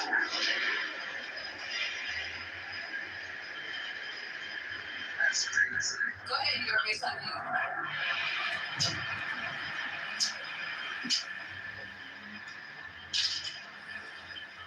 It's kind of interesting that just being used as an insult now. Look, Al, let me just make something perfectly clear right now. I don't tell you how to feel. I don't tell you what to say. I don't tell you how to take care of your family. I don't tell you shit. I said to me. So don't get on here telling me how to feel about somebody saying that I'm on a fucking plantation. The nerve of you. Who the fuck are you? Are you the black king now? That we gotta, whatever you say, we have to take it and we have to eat it? Who the fuck are you, Al? I'm not saying that. I'm saying that you're offended because it's referencing slavery, but I'm not offended by slavery. I'm not offended. You're an immigrant. That's probably why you're I'm upset. not a fucking immigrant. Would you like me to call you out your name in a minute? My people's blood is in this soil. I am not a fucking immigrant. And what difference does it make if I the fuck was? I am not an immigrant. Did I ever tell you that? Did I ever tell you that? Did I send you a copy of my fucking birth certificate and my passport? Did I send you my people's history? Did I do any of that for you, Al? For you to come out of your fucking ass and call me an immigrant? Did I do any of that? Are you listening to the hood rat because you both men? And you go suck his dick. I'm telling you, I am not a fucking immigrant. So you were 45% of the slavery? I bet 50%. Jeez, Ados, what's going on here? I'm trying to represent your stage with these motherfucking coonins. I'm trying to be nice. They don't know me well enough to be in here trying to tell me I'm a motherfucking immigrant. They don't know me. Them niggas ain't even seen me, never met me, to Kunites. Stop it. I'm not asking you your heritage. Not one fucking time did I come off a mic and question where you from and who you are. Not one fucking time, Al. So what's your problem with me today? What is it? You want me to be an immigrant? You're attracted to spicy, indigenous people? Are you? What is going on today? I think you only got a little bit of a lighter color because your family mixed with a white person. What? Shut the fuck up. Light skin. There are a lot of people in this room, sir, who are mixed. Now, what's your problem with it? What's your fucking problem with it? There are a lot of people on the stage who are light of skin, like you want to say. So what's your fucking problem with it? I don't know what's going on. Sir. When you're saying you're not an illegal immigrant. Where are you from? Are you a recent immigrant? How many generations have you been here? Well, my family heritage goes back to a president. Which president? President Clinton. Hood, I'm about to block your dumb ass. I swear to God, I have nobody on my block list. You're gonna be the first motherfucker to listen to it. My life revolves around like. Do you think my life revolves around you, nigga? Fucking clubhouse, like. Do you fucking no? I don't think it revolves around clubhouse. I think you come in here and you think you got think that you got. So get out of my drawers, nigga. If you don't know me, climb out. I know you like it there. I know you love it there. But climb the fuck out. Let's bring it back. He's a fucking idiot. Let's bring it back. So yeah, who said that? Who said let's talk about Trump? All right, so let's just stick to knowing what we know. If you have to ask a question, just ask a question. I don't know Lisa's background, but I don't think that she's an immigrant. So we can move along. Next on the docket, what's going on? Nothing? Y'all done? Can I just say really quickly, Be nice, Al. Be nice, Al. I'm not gonna say anything else about the whole Clinton pizza thing because I think it's a sore spot for a lot of people. The peace. Keep I'm trying to keep the peace. I'm saying for me personally, like when people mention, getting off the Democratic plantation. Is that your wife in your PTR? Al. You know it is. So you better not say another fucking thing to me. Because I will roast and toast and chop and dice your motherfucking ass right now. I'm going to let you know that. May I ask a question? It just shows you haven't matured and grown out of your. Shut the fuck up. So this is something that I have found myself pondering on a lot recently in the dawn of conservatives, black men, and how they talk about the nuclear family. And for me, I always am stunned or lost on how to continue because their nuclear family always is an example of the whiteouts of their bloodline. The nuclear family familial unit that they speak of is never a black man, a black woman, and black children. It's always why does that matter to you? A white woman and mixed children, and they purposely seek out the whiteout of their bloodline, and that is just amazing to me because in a generation or two that Queen spoke of, their children won't even be black, phenotypically, or your own bloodline, and it's comical to me. Like you are colonizing your own bloodline. And that is just insane to me. We got three black men up here, white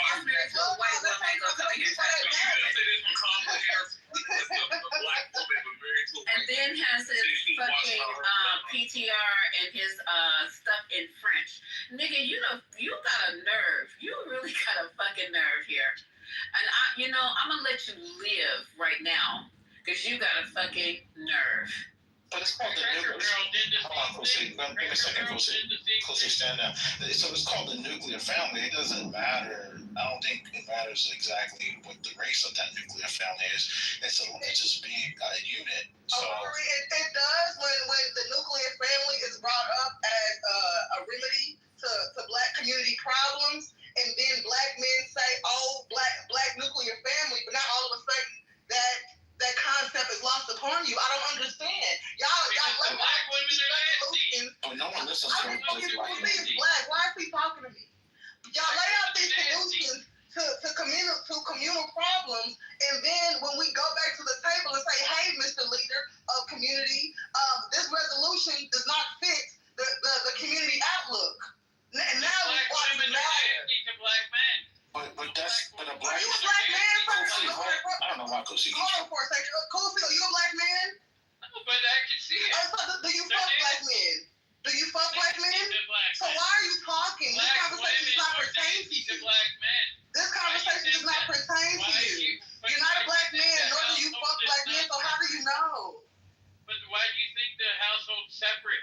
This conversation is not pertaining to you, because if you want to talk about you, we can talk about how white men have a bad day at work, go home, and commit familicide. White men. Okay? All because you didn't get that raise, and Marina came in and make $2 more than you. Don't start with that. Because white men have community problems as well. White guys. So this just proves how you're nasty to black men. Your attitude towards a black man in this country. Ain't nobody more nasty for that feeling than a white man who has a bad day. Y'all have CP of your children and then come home and commit suicide, kill everybody and commit suicide. What are you talking about? Your boys do it on the street because their mothers are be the only ones raising them.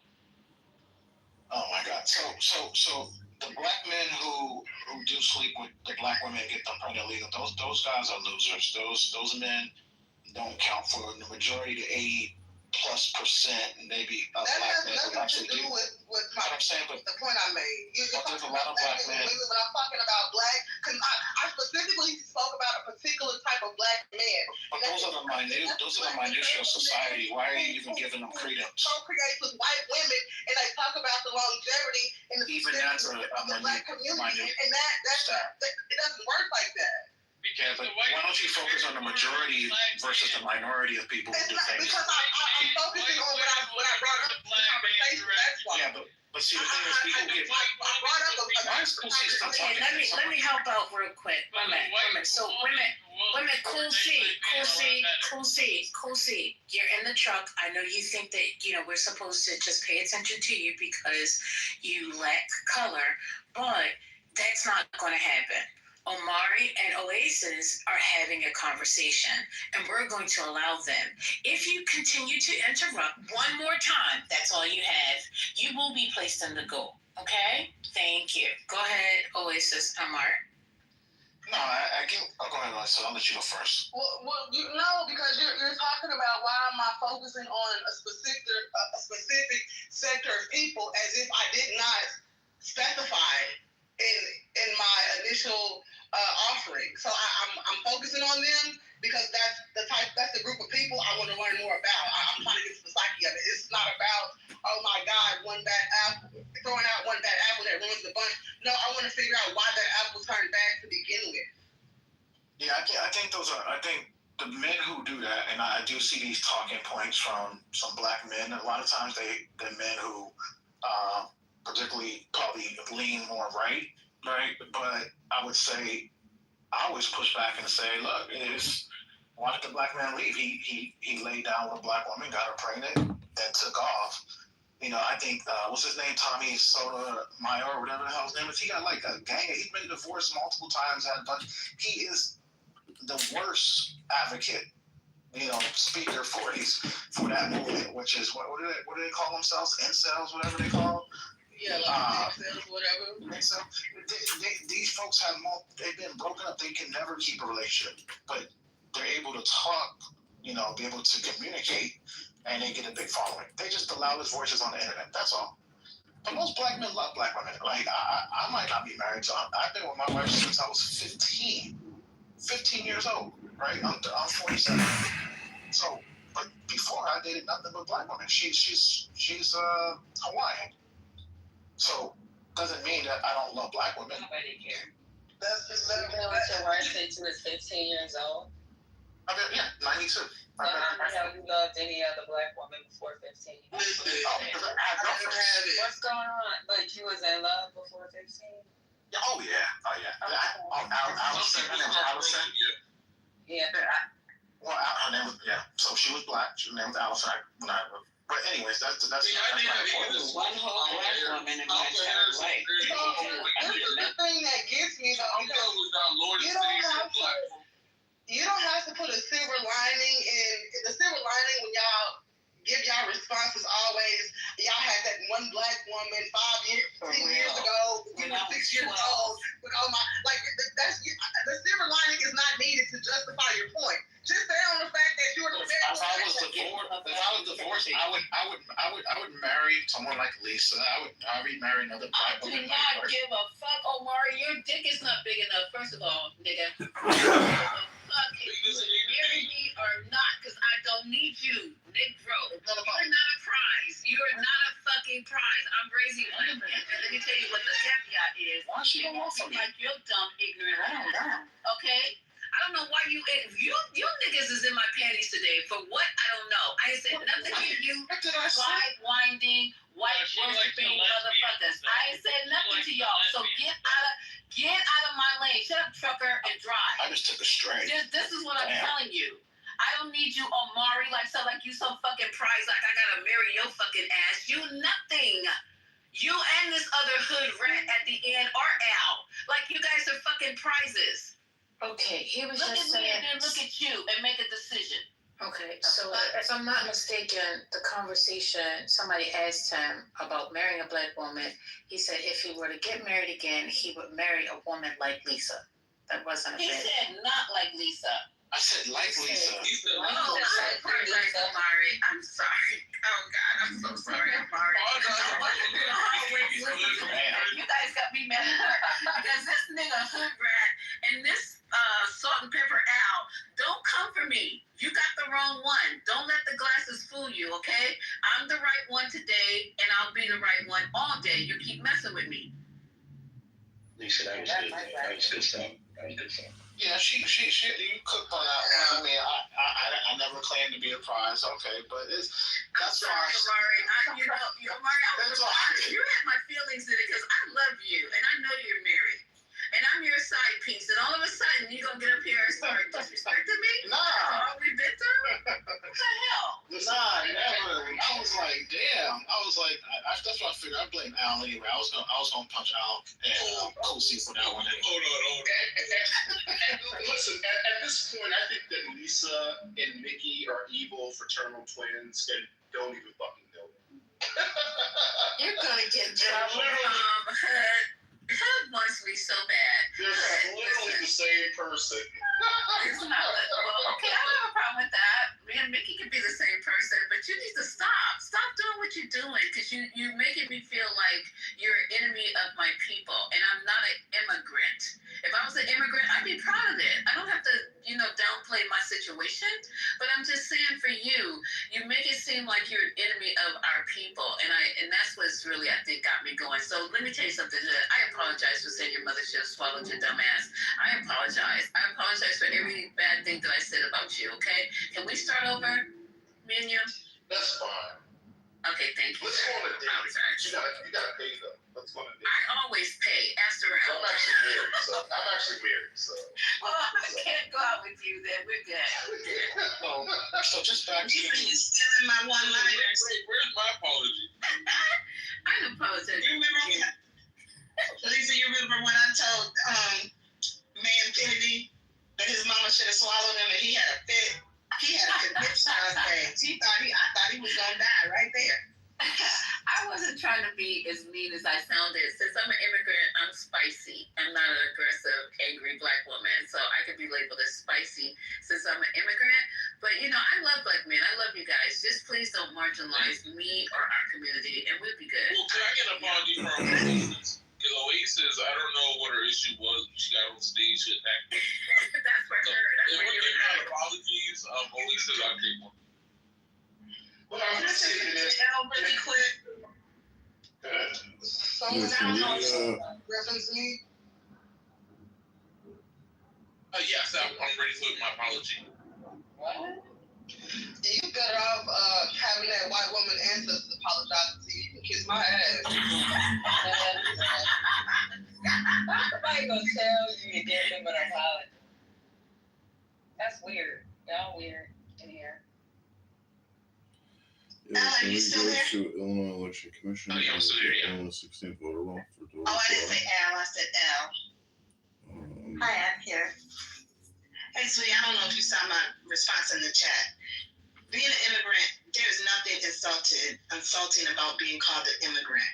But when a Black American is called an immigrant, if they're not an immigrant, it feels like an insult. Because see, I know my family's past all the way to slavery. I know where I come from. I know what my family sacrificed. And it's insulting because I was born here. My parents were born here. My grandparents were born here. And my great-great-grandparents were born here. So, and none of us asked to be here. Right. And I can't freaking leave. I wish I could. I'm not going to abandon my children, even though they're grown. I'm not going to just abandon my home and my children. But I wish I could leave because I'm scared about what's about to happen. It ain't going to happen to me. It's going to happen to Al and anybody else in here that's pretending to be white. Or I'm not white adjacent. I don't know. Or our white adjacent. I want to hear Saunders. Can you continue? I'm listening. So no, it's not an insult, not at all. Because I have friends from lots of different nationalities, immigrants, everything. I mean, I grew up with a bunch of Jewish kids. I went to synagogue. I did everything because we all went to church together. I went to the Catholic churches. I did everything because we were all together. That's how I was raised. So no, it's not an insult, but then again, it is because when you look at the way we're being. I'm sorry. I was hearing it used as an insult. I mean, I'm proud of being an immigrant, that my grandparents immigrated here and built what they did. I think for you guys, it's like a double thing. It's, they're saying... What did your grandparents build? They had some America after already built. So I'm saying they didn't build not only are they saying that, they're also negating what your family and your descendants did to build this country. Both are. But I was reading it and hearing it as the word immigrant seems to be flung about right now as an insult, which is, first of all, stupid because other than the Native Americans, we are all immigrants. No, we're not immigrants. Black Americans are not immigrants. Yeah, we're not. We did not voluntarily come here like exactly. So so that I understand, because I'm here to understand, what you're saying that when I use the word immigrant to describe my grandparents who came over out of need from Russia and to, flee from the Holocaust, that the way that you guys use the word immigrant is different than that. No, you made a specific point to say that the only people who are not immigrants in this country are Native Americans. And Al's point and our point is that the slaves that came to America, unlike your Russian ancestors who came to America voluntarily based on need, is that we were brought here and our ancestors were brought here against their will. So we don't consider ourselves We'll set up shop outside of I got it. That's really helpful clarity for me. Thank you. And even worse than that, right? Your ancestors came here because America was a highly developed country based on the free labor of our ancestors, right? So your ancestors fled to America because of economic opportunity based on the exploitation of Black Americans. So for you to go to this act and say, "Oh, we're immigrants," is very disrespectful. No, they actually came here because they weren't really that well liked in their own country. Well, that's their own fault. Truthfully, they had nowhere to go, and America actually turned most Jews away. So there's a lot of history here, but I'm just trying to understand. You can look up anti-Semitism in Europe and where it originated. Yeah, I'm not going to get into that with you. It's helpful for me to understand how you're using the word immigrant. So thank you. Here to learn. Yeah, our arrival as slaves predated the formation of this nation. So a lot of us consider ourselves Native Black Americans. There's some that argue that we're actually indigenous and native to the land. I don't support that position, but I can say that we're native to the formation of America as a union. Yeah, can I just say for Sandra or anyone else who thinks I have something coming to me because I'm part of the white community, I'm not afraid of anything. All this fear mongering about Trump, none of that affects me. I'm not impacted by that. What community? He's a part of the white community, he said. They gonna have your ass admit it. He said he's a white man because he put his penis in a white vagina. They gonna have your ass admit it, and they gonna whip you still. And every Sunday he gets to sit at the white table when he goes to visit his in-laws. Transition double? What interracial doubles going on here? Oh, Rachel. He eats chicken with pepper and salt with mashed potatoes and corn. But you know what's interesting? Let me just say, That's what I said, salt and pepper only. But let me just say this: if this is in fact Al's wife or partner, a white woman, do you think that he, given his... That is his wife. We know that's his wife. It's not the first time we meet him. Yeah, but I'm just saying that given his position on empowering and advocating for Black people, that if he were ashamed of his wife, do you think that he would put his photo up? This Negro, where did he advocate for the Black family? He just said he went over to whiteness. So why your wife didn't come over to Blackness? This is crazy as hell. Because when my mother married my dad, there was a total separation between him and his whole fucking family.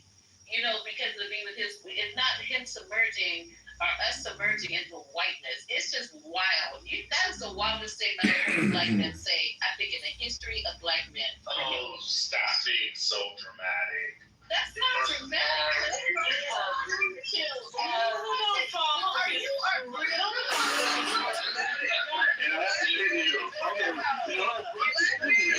It's like from here, come on, at the Barrington event. So he actually has a note to Severino. So there goes the note. Now, at the break, and let's talk about Severino. Of course he knows who Joe Severino is.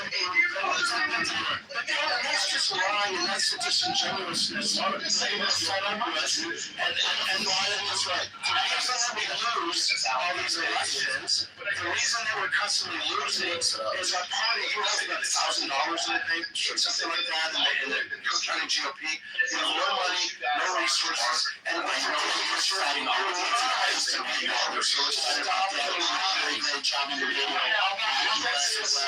To say we need to run a transaction, and you haven't done it for 10 years. You just had a chance to run through something because nobody cares. Because everyone talks around as a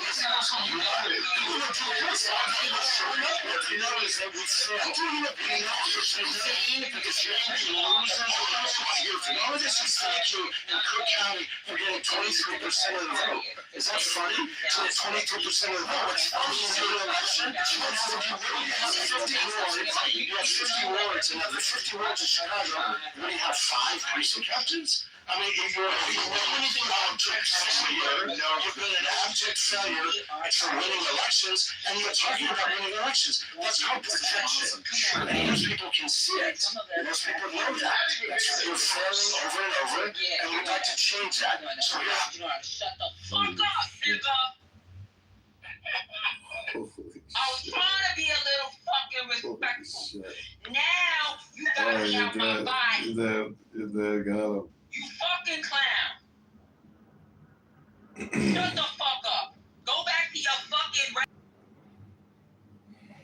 I guess I don't get this argument though. I mean, didn't they fight for that? I don't know what year was it, 1967 or some shit like that? What year was that? Loving v. Virginia. Didn't they fight for interracial marriage and for that equality to be able to marry and be whoever you want? Like, why? Don't say them. You are part of them. Say us. No, we all. I mean, Iron Omar loses and crashes out in the bay with congressional candidate Mark Rice. Yeah, that's what I'm saying. What is the big deal if you find someone that you love and she doesn't have the same skin as you? Like, I don't get it. When That's why I'm kind of confused too, because Kamala Harris has 2 immigrant parents. I don't care about anyone's names. No, I'm saying my kids won't be black. Kamala Harris is a black woman somehow, even though both her parents are immigrants, and they're from, they're not even black themselves. So I'm confused how Kamala Harris is black. This whole thing is very, very strange. The way they try to manipulate. Still be like an outsider to your own body and see yourself doing it, but be powerless to stop it. You know, I understand just a physical drug addiction. You know, you're aching, you feel like shit if you don't take the drug. But, you know, gambling is not palpable like that in the same way. So anyway, I will mute. I've been talking. And Omar. No, that's fascinating. And Omar loses and crashes out in debate with congressional candidate Mark Rice. Listen.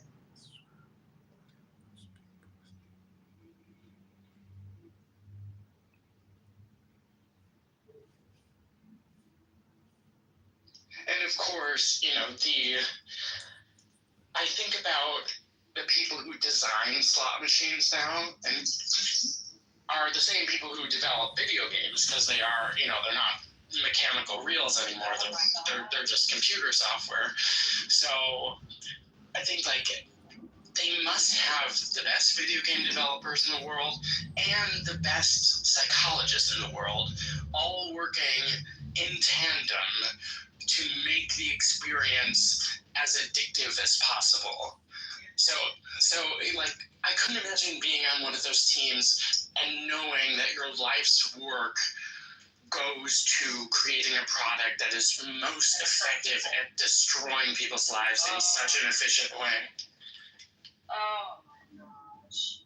Hey, good morning, Holly. Was that hey? Okay. Are you already done with your shower? I am. Good job. Right? Wash your hair and everything? Sarah is a tiny woman. She's not a big back. Like, it doesn't need to take her that long. Like, what do you mean? I use it as therapy for myself. I was like, I need an hour. Okay. I need to. I do the therapy showers. This was just a get my hair washed. Yes, you know. Yeah, thank you. That's right. I like the long hot shower, I'm just saying. Oh, it was nice and hot. They're always nice and hot. Then at the end, I make it super freaking icy cold for like a minute and a half, 2 minutes to cool my body temperature. Oh yeah, it's good for you. My house is cold enough that like getting out of the shower, you step into a freaking iceberg. So Yeah, that's the best.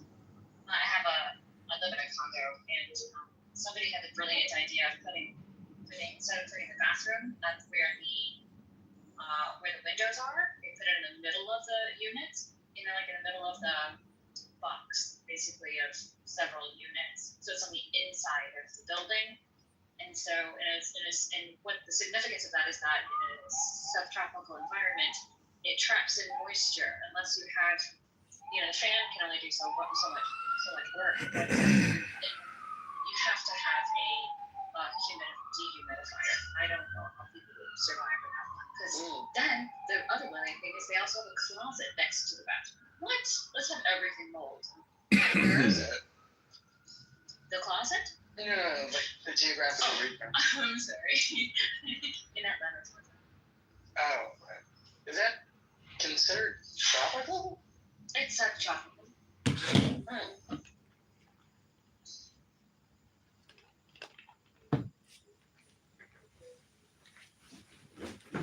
now I want a nap.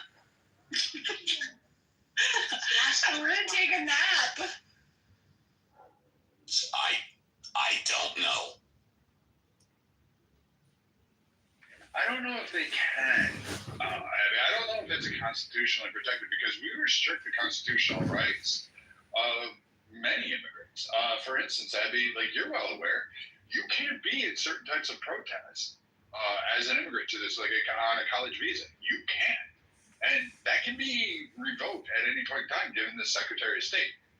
And all of this, like, all we hear is like they're being deported without due process. They're being deported, and there is due process. There's a process in place. You just don't agree with the way that due process is, and you should argue that point rather than say that there's no due process and they're illegally being deported. there is no evidence of them being illegally, and I'm aware that there's Abu, whatever his name was, just recently picked up today, and he's facing deportation again. We'll see how that goes. But I mean, I think that's a fair point. Like, if you have a lot of people that are born in the American flag, we just saw that with the No Kings, and then standing there and holding up another nation's flag, and you're an immigrant here illegally or on a visa, I don't know if I can give you a pass on that. I don't know if that should be there. You're not a full citizen here. Well, there is federal law that supports that, and that's in the White House statement, but we've talked about that federal law before that gives the discretion to the Secretary of State, and it's what and to DHS, and it's what they're using now to vet people from out of the country trying to get student visas as well as permits. You know, they're relying on, I think it's U.S. Code 8. I have to find this section. So it's a different discretion that they have. You know, they have, it falls under a different section of the law. So I think you can argue that they can. Brad, you make a great comment, and I'm just going to tell you my personal point of view, which is not a legal observation. You have somebody, let's say, coming here from Mexico, Venezuela, South America, wherever, that comes here under asylum. They come here because we protect them from whatever horrible things that they would happen to them if they come back to their country. And then what do when they're in our country? They burn our flag as a total sign of disrespect, yet they want to stay here because of our protections. What do I say? I say, and this again, just a personal opinion, fuck you. If you want to come here to be protected from your own country, and then you decide to burn our flag, you know what? Go back to your country and suffer the consequences. But, again, if you're an American citizen, and I would never do it, Brad, I know you would never do it, but you are allowed constitutionally to burn the flag. But don't come here from another country and expect us to protect you and then burn the symbol of our country. Again, that's my emotional opinion, not my legal opinion. I was going to say, Steve, you're making an emotional argument against the American laws and principles and saying, because I feel that you should do X, Y, and Z because you want to be here, you have no right to protest and tell us that while you want to be here. Which is exactly why I started off by saying that. So to be a citizen from like the UK, you have to do the monarchy and all that shit. And so if you have, well, let's put it this way. You know, the point that Brad made earlier on about our own government demonizing the flag. Is what has made the people stand up because they believe in the flag. We don't need permission. PJ, if you were to move to America and become a citizen, you have to verbally denounce the Queen. You have to verbally denounce the whole monarchy system of Great Britain in order to get your citizenship. So if you have to do that, of course, if you're a foreigner here, you shouldn't be burning the flag. Now, I will make it illegal for foreigners to do that shit, but not American citizens. I just heard. Well, I certainly wouldn't want to. It would have to be really bad. I understand the whole wonderful idea of America. I mean, if anything, the one country I would go to on this planet would be the US. I can't think that maybe there's some of the Scandinavian countries, but if I was to do what you described and denounce my sovereignty, and I'm ex-military as well, I've sworn the oath of allegiance more than once. It would. I think my inclination would be to stay and fight. That would be my inclination. And even in the face of civil war, which a professor at the Imperial War College, has been talking about a lot recently. I think we've all been on the brink of civil war, and I think we should all stay at home, and we should band together geopolitically in the same moral values and processes that keep generations safe in the future. But we need to stay at home, and we need to protect our flag symbolically, if nothing else. You know what's interesting? If we were to have a civil war here, it's like for internal beefs. Your civil war over there is about external beefs. Like, you know, you have an invasion of Islam and things that are coming into your country from the outside. Where our internal beef is internal. Like, we just have, our civil war is about different ideologies and what should run the country. Yeah, we're not going to have a civil war here. That's not going to happen. And for anybody that thinks it will, just tell me where the line of demarcation is. Tell me where the civil war is actually going to happen. I don't think it's going to be a civil war, Steve, but I do think at some point the economic squeeze is going to come to a point where Americans are going to revolt. The economic squeeze is already happening, baby. I'm saying, right, but we're still, for the most part, credit is pacifying us, right? Credit pacifies us, right? Because you pay bills on time, you can loan yourself to the teeth, right?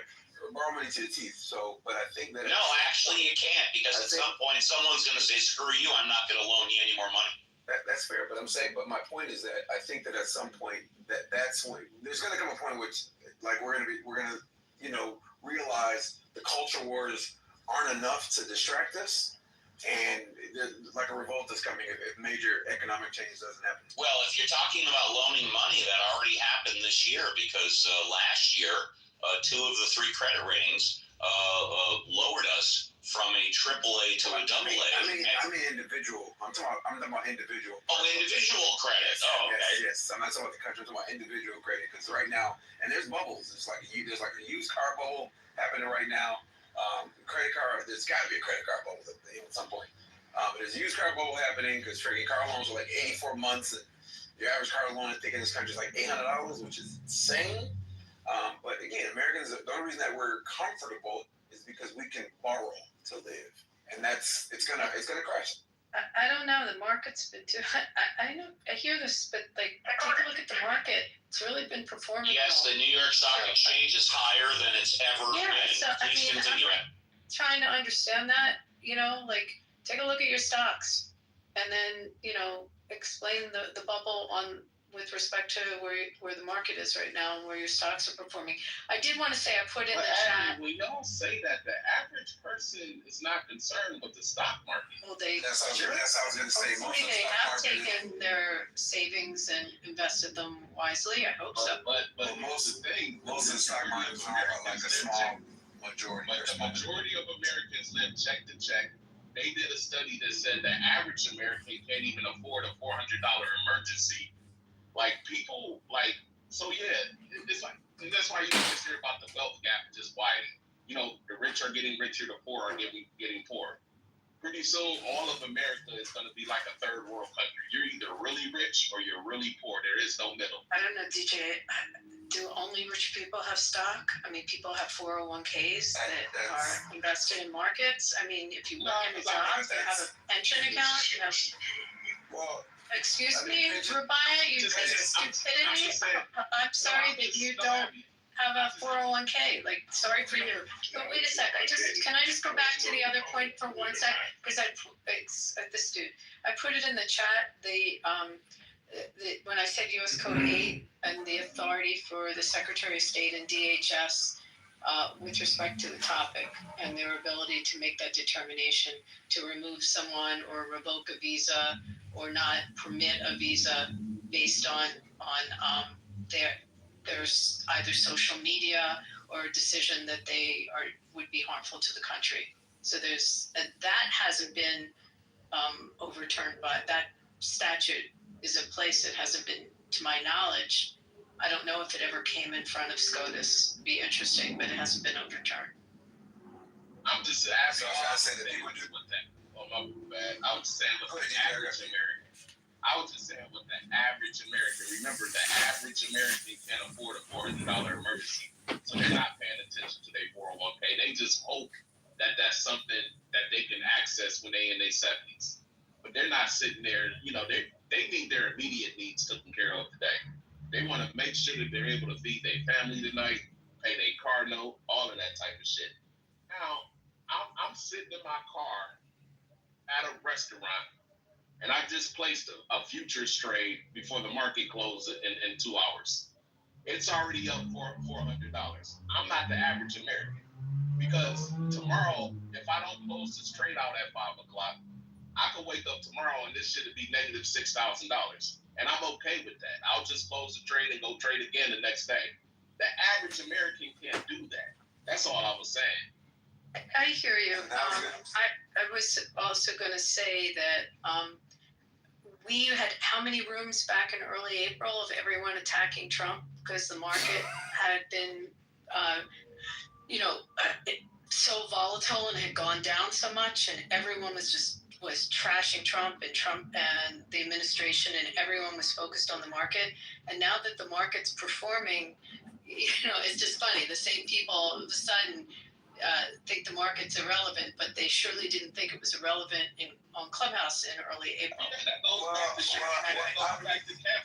I'll say this real quick. So the market criticism of Trump were legit because he was doing stupid things that affect the market, immediately, right? So those criticisms were legit, right? But the separate argument about most people caring about the market should not be the number one indicator of the economy, because even when thousands of jobs are lost, the market still manages to creep back up, right? That's just because rich people aren't going to let their money squander. Ultimately, they're going to pass policies so that they can be beneficial. But to his point, regular folks are using their 401ks as rainy day funds. That's not talked about. Like if they don't have any savings, when times get rough, they dip into that. So when it comes time to retire, and we know this to be a fact, that those 401ks, even without that rainy day fund, support themselves in retirement. You cut out or finished? No, I'll finish. I'd like to get back in again if I can. Go ahead, Captain. Okay. I was trying to make the point about constitutionality.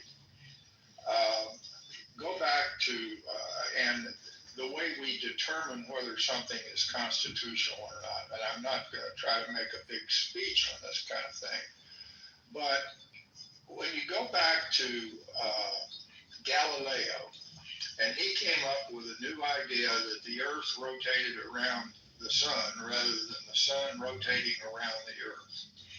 And nobody could defeat his argument based on the science.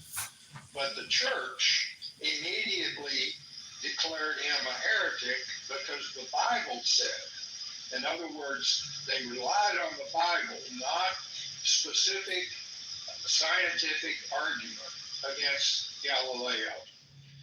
When people do things that we don't like politically today, there is an immediate attempt to say that's unconstitutional, rather than getting into the specifics of what that person is trying to do. And if you can claim something is unconstitutional and you don't get kickback, I mean, if it's unconstitutional, then clearly you've won the argument. But if it's not, and we have a process to determine whether things are unconstitutional or not. I mean, I could make the point that for 100 years or so, separate but equal in the United States public education system, racial separate but equal was constitutional because it was a law passed by Congress, and there had been no ruling against that law by the Supreme Court. Now, you don't like the law, but at the time it was not unconstitutional. And so let's be careful when we claim people are doing things that are unconstitutional or vice versa, because there is a detailed, infuriatingly slow process to determine the constitutionality or not. Now, if you don't like what Trump has done in his executive order, fine, argue the details of it, but don't just say he's an idiot, it's unconstitutional, therefore I win the argument. That was the point that I was trying to make. And I believe, I had one other point I was trying to make too, but I'm so old I forget those things, so I'll stay on the stage and see if I can remember it. But if we can sort of figure out a way to calm down the rhetoric, calm down the let's get into the details of a specific thing and not take this broad brush, Trump's an idiot, it's unconstitutional, I'm right, you're wrong, let's impeach his ass and get somebody else in place. That just creates more chaos. It doesn't solve any problems at all. Thank you. And I agree with you, man. I'm proud to be an American, or at least I know I'm free. And I won't forget that man who died who gave that right to me. Man, that was Jesus. You're sounding like Bro from back in the old clubhouse days. Remember that guy, Bro? I think he was Kenyan. He used to say little goofy shit, like wrap yourself in an American flag like he's a super patriot. I am. I voted for Trump, man. Trump stands for patriotism. He's the best. Oh, that's what. Thank you. But that was the other point that I'm trying to make. What is Trump really trying to do at a fundamental level with his putting the police in D.C., his recent executive order, and underlying a lot of his ranting and raving? Trump is trying to reinstill respect for some fundamental values in the country, like respect for law and order, respect for. And he's going about it in his typical ham-handed way, and I don't agree with the way that he's going about doing it.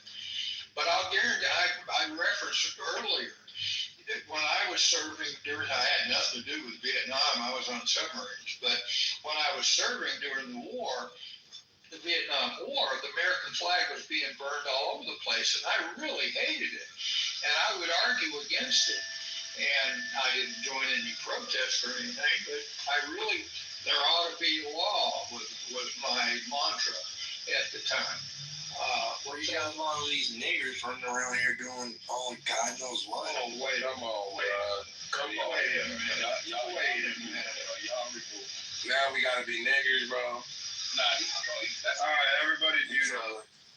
Everybody mute up. So I'm going to give this warning, and I'm going to leave this idiot in the room, but you're going to stay down in the audience, and I'll let the others strike your words out. First and foremost, this is the political compass. I am a conservative. I am biased. I'm an Irishman. I'm an American first. I would bomb the hell out of the leprechauns over in Ireland if we went to war. But I'm going to say this. In this house, in this room, everybody from every background, regardless of race, regardless of religion, regardless of culture. I don't care if you're Native American, to African, to Indian, to Asian, to Japanese, to Russian. I do not care. I don't care if you're Palestinian and Israelis.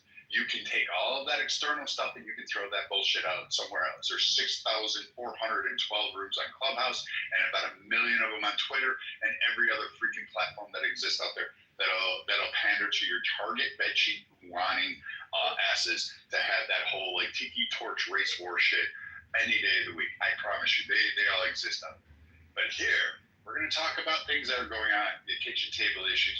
We're going to talk about it. We're going to respect other people's opinion, even if they are on the other side of the aisle, whether they're liberal or completely batshit crazy. I have tolerated some pretty extreme opinions in this room, and I don't mean today. I have met in my course of running this and creating this space. So I can tell you, I've heard some fantastical opinions, and I have tolerated all of them. We're going to listen to Captain Anson. We're going to allow other people to come up on stage, even if they're on the left side of the aisle, the right side of the aisle. If you're a Christian nationalist, as long as you don't take me off of that whole push, we'll allow you to have your opinion. Your opinions are not safe for critique. Your opinions are not safe for challenges. However, you will be respectful to each other, at least on my stages and in this house. Because when it comes down to it, this 6'2" Irishman can get really pissed off at times. And I have no problem unleashing. But I would like to have a civil discourse today. I mean, you can go to healthy debates. JB's got one of those trash rooms going. You've got a couple other ones that are going in the hallway that I can see right now. Go enjoy them. Here, I want to have a really nice conversation today. So let's please get back to that. So, Brad, I will respect everything you said except for one group, and that's Bears fans, because bump them. They can all burn in sports hell. And one more thing. One more thing. With that heli or whatever, I'm removing you from my room because I wanted you to have to endure that. And so now I'm going to remove you. And for anybody else, don't come up on my stage. For the N-word, I don't give a damn. I really don't care what race you are. I could care less. I don't fucking care. I don't know how many times I have to say this. Race has no construct in my room. It doesn't exist in my world. I have daughters that are multiracial. I was married to a multiracial woman. I don't care what race it is. And again, the same thing. Don't come up here with anti-Semitism. Don't come up here with anti-Catholicism and anti-Muslim. I'm not about that today. I'm not about that most of the times. So again, we can create rooms elsewhere, but here, that's not the place. But go ahead, Abby. I'm sorry.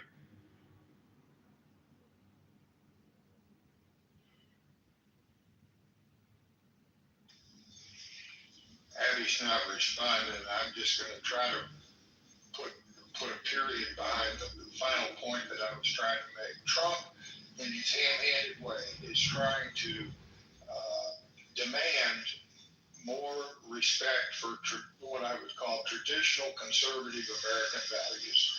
He's going about it in a ham-handed way. Sometimes he may be doing it illegally. But that's what he's trying to do. And there are a significant number of people, I know, include myself in it, but there are a very large number of people that believe that radical desecration of American values and symbols like the flag are being desecrated, and they want to put a stop to it. That runs counter to our ability to have a free and open debate, and as PJ, the Englishman, was alluding to, he's keeping an eye on that very carefully. But we've had many other times in our nation's history where we've had the same kind of chaos and rancorous debate, and we have survived it. But Trump is trying to put his thumb on the scales to, through the force of law, disallow any desecration of fundamental American symbols and values. I think he's doing it in a ham-handed, wrong way and sometimes illegal way, but there are a lot of people that support what he's trying to do, and we can argue whether that's good or bad, and I'll leave it at that. Yeah, you're right. There are a lot of people that support what Trump is trying to do. Over 150 million people are supporting what Trump is trying to do. Unfortunately, there's 200 million people that are against what Trump is trying to do. Traditional American values, I'll just name one. Where do you draw that number out of curiosity? I draw that number that there are 350 million people that are in America, that are American citizens, and close to half want what Trump does, and there are close to half that what Trump doesn't want. That's where I draw that number. But anyways, yeah, my pleasure. But I'm going to go to one American value, one traditional American value, marriage. We'll talk about marriage. I mean, a lot of people would consider the nuclear family. Marriage is a traditional American value. You know how long it's been since the divorce rate was under 80%? You can argue 50%, but it's really 80%.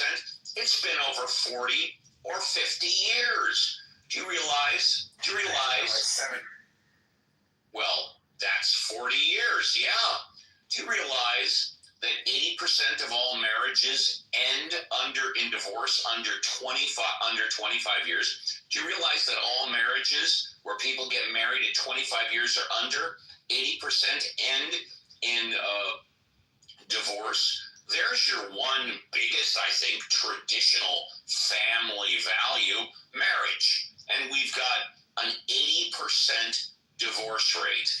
Can't legislate that. Can't executive order that. Trump can't do anything about that. So like clockwork, right? Guess what's the trending topic on X right now? How Kamala Harris was right. We owe her an apology. Trump is a fascist dictator. He's stripping away constitutional right. He's ushering in the police state. And all the people who voted Trump owes the country an apology. Yeah, well, the only problem with X, and I'm sure what you're saying, sir, is true, but the problem with what's on X is that we are not a fascist state. We will never be a fascist state. And the reason is because you can go on a street corner right now, you can have a sign, and you can say whatever you want, and the government cannot arrest you and throw you in jail. You can talk about whatever you want, and the government cannot knock down your front door, tie your hands behind your back, put a hood over your head, drag you into jail, and torture you, find out who your sympathizers are, and then kill you and dismember your body, and so you'll never be seen again. That's what a fascist state is. We will never, ever be. And look at all. Never say never. But I agree that we're ways from never say never. Often have some of the pink ticket liberals come into your room like Tara. Like they want to, they hope. Hey, easy there, DJ. Easy, and I like Tara, but I find it strange that she's in a conservative room right now because she just hopes we're in here finally bashing Trump. That's her hopes and wishes right now. We all know. Really, isn't that fascinating that you're speaking for me? I'm driving and I thought this looked interesting, but thank you so much for characterizing why I came in. You're welcome to join us anytime, Tira. Thank you. Well, I like you, Tira. I think you're one of the reasonable leftists. Can I just say one thing about the executive order about the flag burning? Nothing in that order, very little in that order is new. Basically, it is still illegal. It is still legal to burn a flag. It is currently illegal to burn a flag if you do it to foment an imminent threat or disorderly conduct of some kind, right? That's all he basically said in most of it. The difference is twofold. A, he suggested that he wants to raise the issue again with the Supreme Court. B, he's using it as a way to get rid of visa holders. If they do things like that. So those are the differences. Everything else he said, if you read the order, is basically just the law and the Constitution as it currently is interpreted. So I'm not, I think Trump does a lot of these things. We're going to do all this stuff. But at the end of the day, this one, if you read it, he's basically saying, we will do our best to, but most of it is, pursuant to the Constitution. Right? So far, the Supreme Court in Texas v. Johnson held that flag burning is legal. It's expression, right? You can't just stop it. However, he might be able to bring it to this court, which is a different court, and we'll see what they say. I don't think they're going to change that one, to be honest. But if you burn a flag and you try and hit someone over the head with it, or you destroy a street corner, you can be arrested now. Well, you don't need to burn a flag to hit someone over the head with it. You could do it without burning it, right? Well, correct. But all I'm saying is that if you read the order, and I did read the order, basically what it's saying is, he makes a whole big deal of it, but it's saying that if you're doing it in the commission of another crime, in effect, right, we're going to punish you. But you can always still do that right now. Well, I didn't read the order, but, if I want to go ahead and roll up a joint and smoke some marijuana, and then I want to grab someone's hand and burn them with third-degree burns, I guess that's illegal also, even though marijuana is legal in California. Yes, that's correct. Thank you very much. Look, when it comes to the American flag and, whether or not it's free speech or not, I've always found it quite curious. me on a personal level, just me personally, I do not like the notion of being able to burn the American flag. I think that should not be held up as an aspect of free speech. And from in my opinion, the reason for that is that it incites a certain type of ideology. And again, most countries do not allow this, and they understand, and there's a reason why they don't allow this. Okay, and it does cause resentment of said country.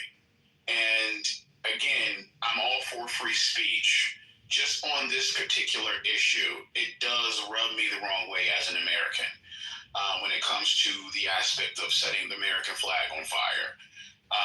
Because you want to make a statement on how your grievances. But again, we're blessed living in the United States of America because that's the only place that you're able to do that. Exactly, Thomas. And I totally appreciate and respect what Thomas said because he differentiated fact from opinion. He gave his opinion. He doesn't like it, and that's cool. I totally respect that. He also made another factual point. Most countries don't allow this, and that's because there's no other country that has the First Amendment like the United States. That's what I was going to say.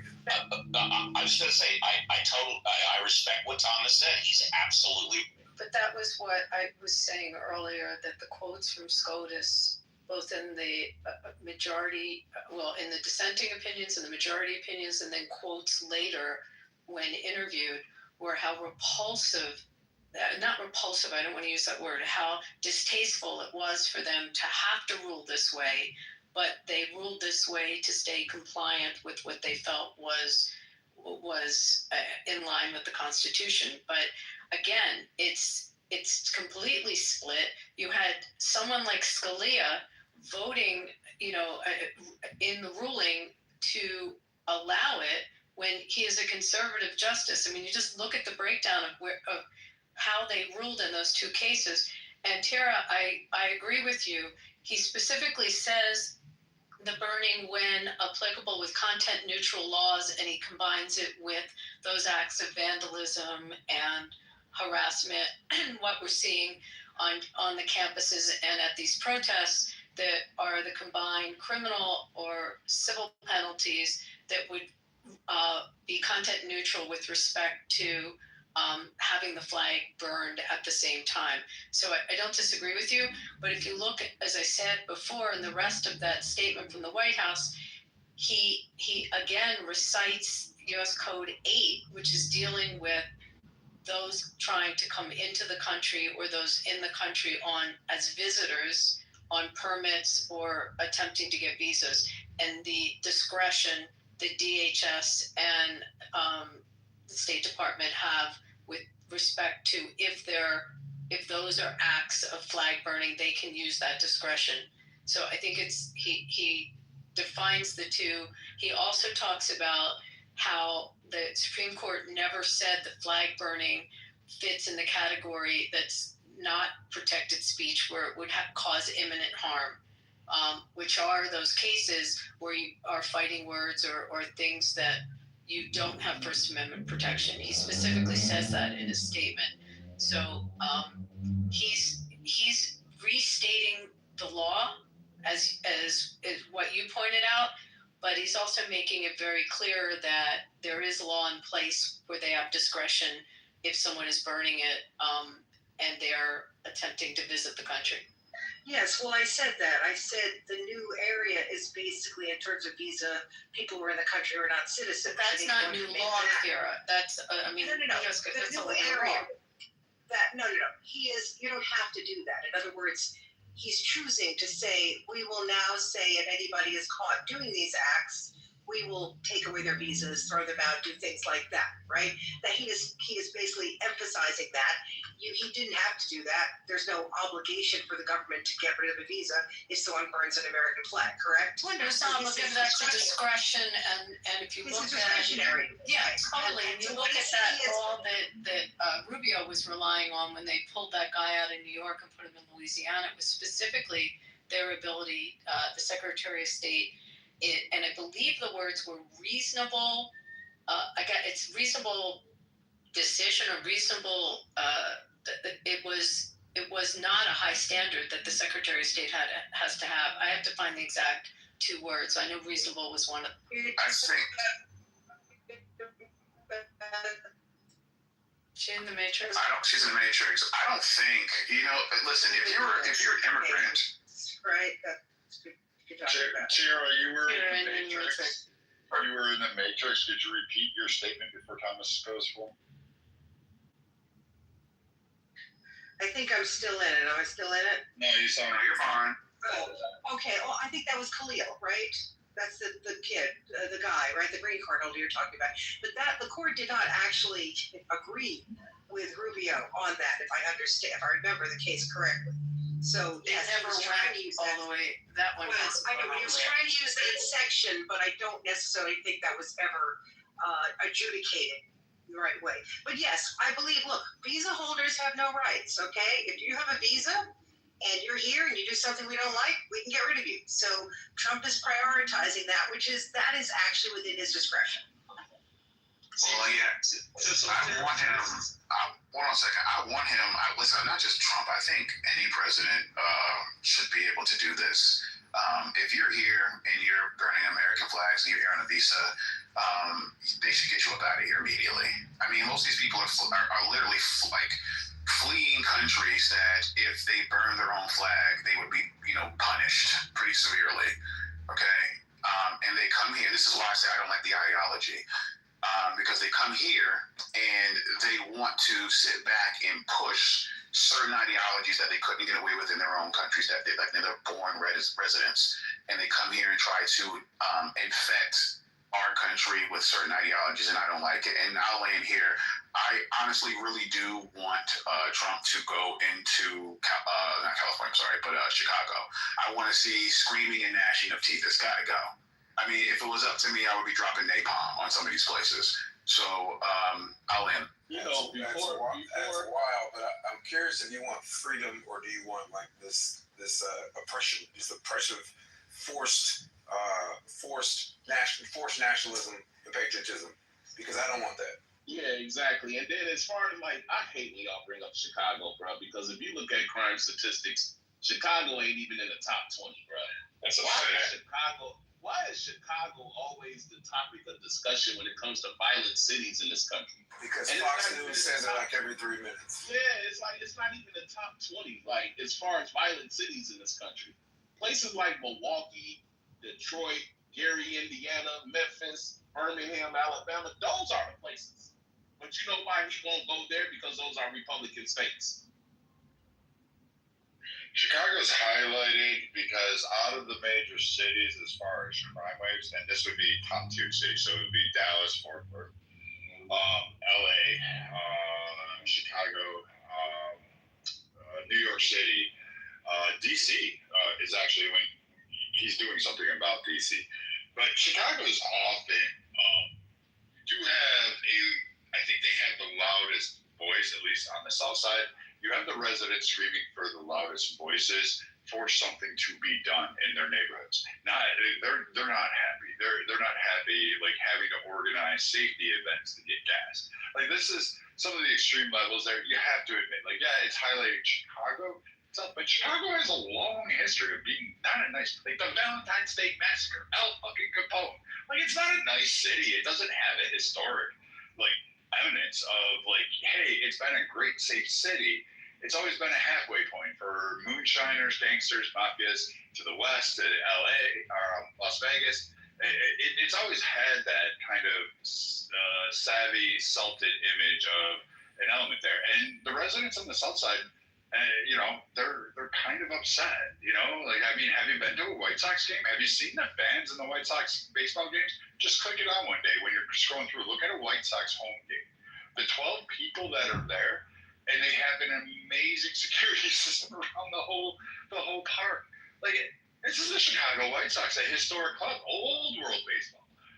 Not that they were great or anything in their past history. Kaminsky was a jerk, but these guys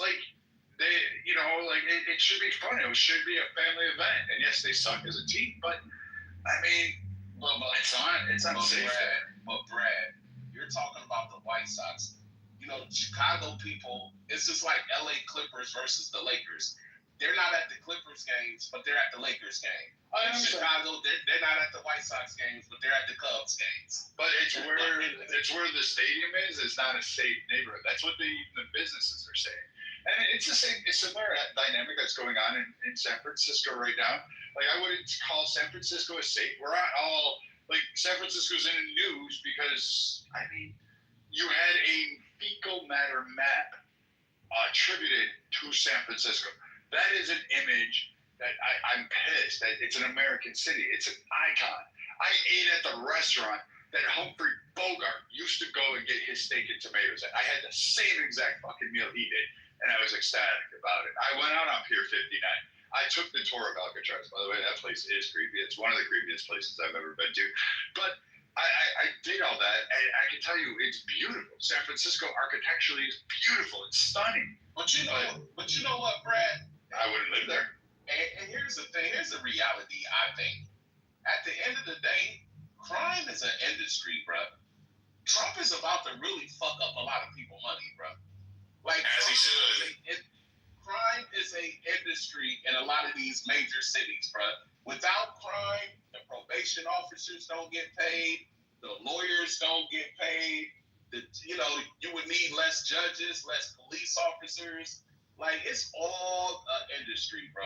And maybe it's a good thing that Trump is not a part of that industrial complex. That's not his thing.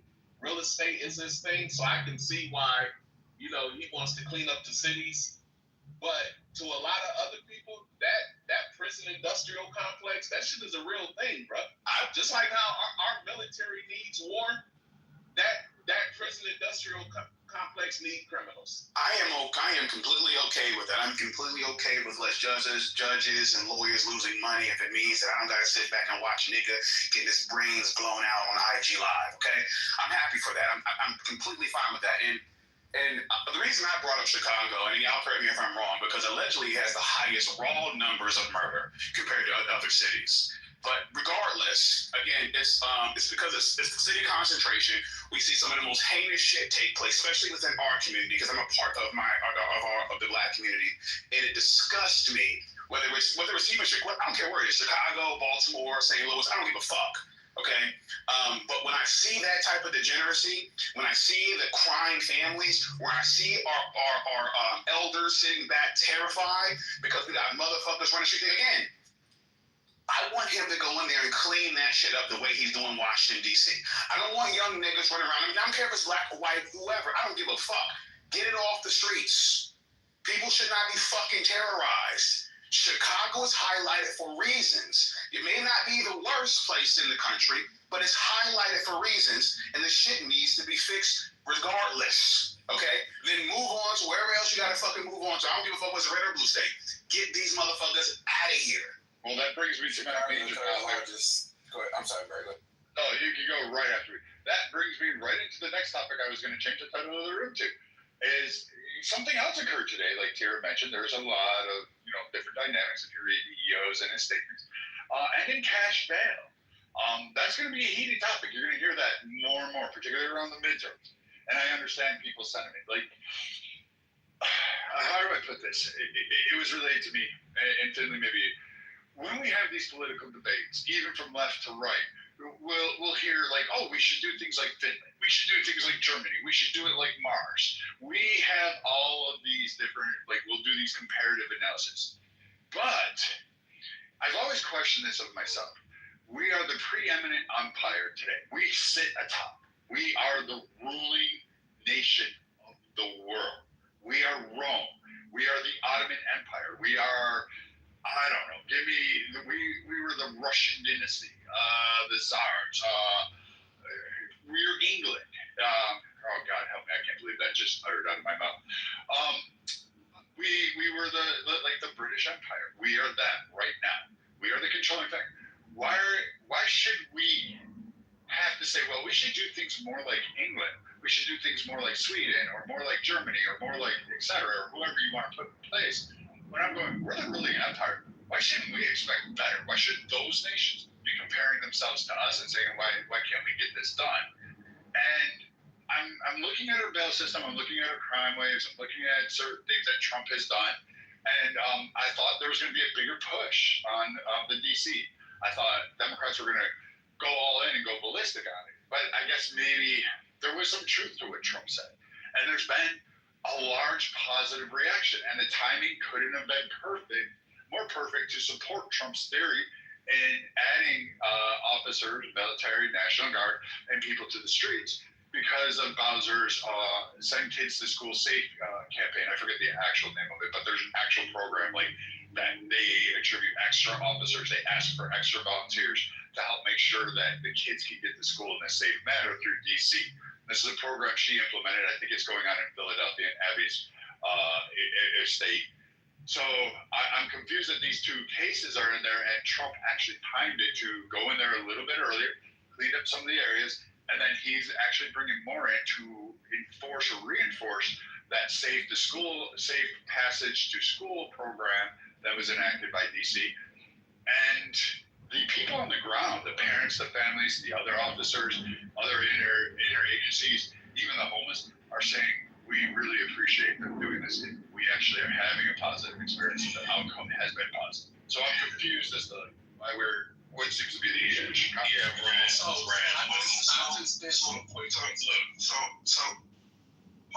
second. I was going to say this with respect to like Chicago. Chicago's the third biggest city in the country, so of course, in terms of raw numbers, you have more murders than a lot of other places, right? Because like you can only compare them to like New York or Los Angeles, right? And so that doesn't make any sense. That's why they're the talking point of Fox News, because even though the 90s were like horrible, right? I think people forget that. The 90s were horrible for crime and murders specifically, and we've come way down. We have like 60% less murders than the 90s, but Americans have believed, even as crime has been dropping over the decades, Americans still believe that crime is on the rise. Why? Because you know what's big business? Reporting crime on the freaking news. Like if you talk about a crime, you're right, they're gonna watch it, right? In my neighborhood, now I live in a very freaking neighborhood in Central Florida, right, where the freaking average house price is freaking double the natural average, right? So there was one incident, it wasn't a crime necessarily. The guy ran over a couple of signs coming into our community, and everybody freaked out and said we should hire police, we should get the community. Like, that's how people respond to stuff, and it's not real, right? And so I hate that we have this idea that we're on a crime wave when in cities like Baltimore, the crime has dropped, like murders have dropped like 50%. There's a problem in Montgomery, Birmingham, freaking Alabama, same thing. But people that crime still happens to don't feel that way, and people watching the news, even though in their neighborhood crimes don't happen, they think that they're on the crime street. Because again, my opinion, I think we have an amazing sheriff here in Polk County, Florida. I think he's amazing. He does a great job of law enforcement, right? And like, we don't have high crime in this county, but some of the residents think that we do. And so that perception is half the reality. I think it's the same with Atlanta, right? Let me in Atlanta and feel like you in the suburbs. But everybody act like Atlanta is just off the chain, bro. Well, here's the thing. Let me respond to this, Philly. And I respect this point. So I respect your points, DJ. Thomas, who was the young lady that wanted to chime in as well? That was Tira. That was Tira. So Tira, go ahead after Thomas, and it'll be good. After Thomas? Okay, thanks. I appreciate that. So here's my thing. And I hear where you guys are coming from. Now, my biggest issue with this is that it dismisses the individuals that feel like they are not safe. For example, I grew up in Tallahassee, Florida. I used to live on Bourbon Street. I saw niggas get their skulls kicked in on sidewalks, shaking and seizing and bleeding out. Not just one time. I'm talking about from elementary school to high school. And it wasn't just me. These people didn't feel safe within that community. I then moved to Duval County. I know what it's like over there, okay? All right? I've been to Miami-Dade as well multiple times. I've been partying out there. These people don't feel safe. And I understand that if people say crime has gone down, respectfully, again, if that does not matter percentage-wise, when you're talking about people's lived experiences and what they're experiencing, you can't go up to a motherfucker that just had his brother or sister or cousin get blown the fuck away in broad daylight and nobody know what happened, and then come up, well, crime has gone down. Why are people feeling this way? People are tired of seeing blood on the streets. It's not as if, especially in our communities. That's number two. Number three, if you're talking about other like well-to-do environments now, yes, that's true. But because of the sensationalism that is happening on the news, these people that are seeing this is not being necessarily made up. As for example, so-and-so that got killed in broad daylight doing Facebook Live or whatever the fuck it was, that really happened. Whether or not it's happening as often within the quote-unquote well-to-do neighborhoods, they don't want to experience that at all. Point blank, period. I understand the 90s were rough. They had Uzis were on the streets at the time, okay? We understand that. And again, I'll land here. When we're talking about crime coming down, from what point? Okay, was it that much of a shit show, okay, back in the 90s that it's come down, some people say 40, 60%, and people still feel afraid? I don't think it has I don't think it's all sensationalism, respectfully. I'll go after Tyron. So, in terms, the reason why Democrats have not pushed back in DC is because DC is a special entity. It is basically subject in many respects to federal control. I think it's the Home Rule Act or something like that. I can't remember. But basically, the federal government has authority to do lots of things in D.C., and the D.C. government doesn't have much authority to resist. That's because DC is federal land. Thank you. I know that. Thank you. Yeah. So basically, that's why no one is pushing back, because there's very little you can do legally. Number two, however, that is not necessarily true of the states. So, for example, can Trump order active military into states? Well, that's sort of illegal under Posse Comitatus Act, but he can say there's an insurrection, but that's going to be challenged in court. Obviously, I think it was challenged in California, etc. He can't actually even federalize state National Guard without saying it's an emergency. These actions in various states will be challenged, and I think that's why, it's unclear how far he's going to go on that, because people are going to rush right into court on these things. It is true that basically in many of the states he's talking about, crime has gone down. And I don't know what he plans to do, because crime will come back if he doesn't have troops in the streets all the time. And I personally don't want to live in a country where there are troops in the streets all the time. I don't feel that that's a really good way for a democracy to work. And I suspect a lot of even conservatives feel that way. This is not really what we want to do. We cannot have this go on forever. I mean, what is the end game here? In terms of cash bail, I think it was Brad, I'm not sure who said it, but in terms of cash bail, Trump has said he wants to get rid of cash bail, but most criminal charges are state charges. Trump can't tell state courts what to do or state lawmakers exactly what to do. We have the 10th Amendment. He's not even supposed to. We do respect states' rights. What he's trying to do, I believe, in his executive order, is to say that he won't give money to states unless they get rid of their cash bail system.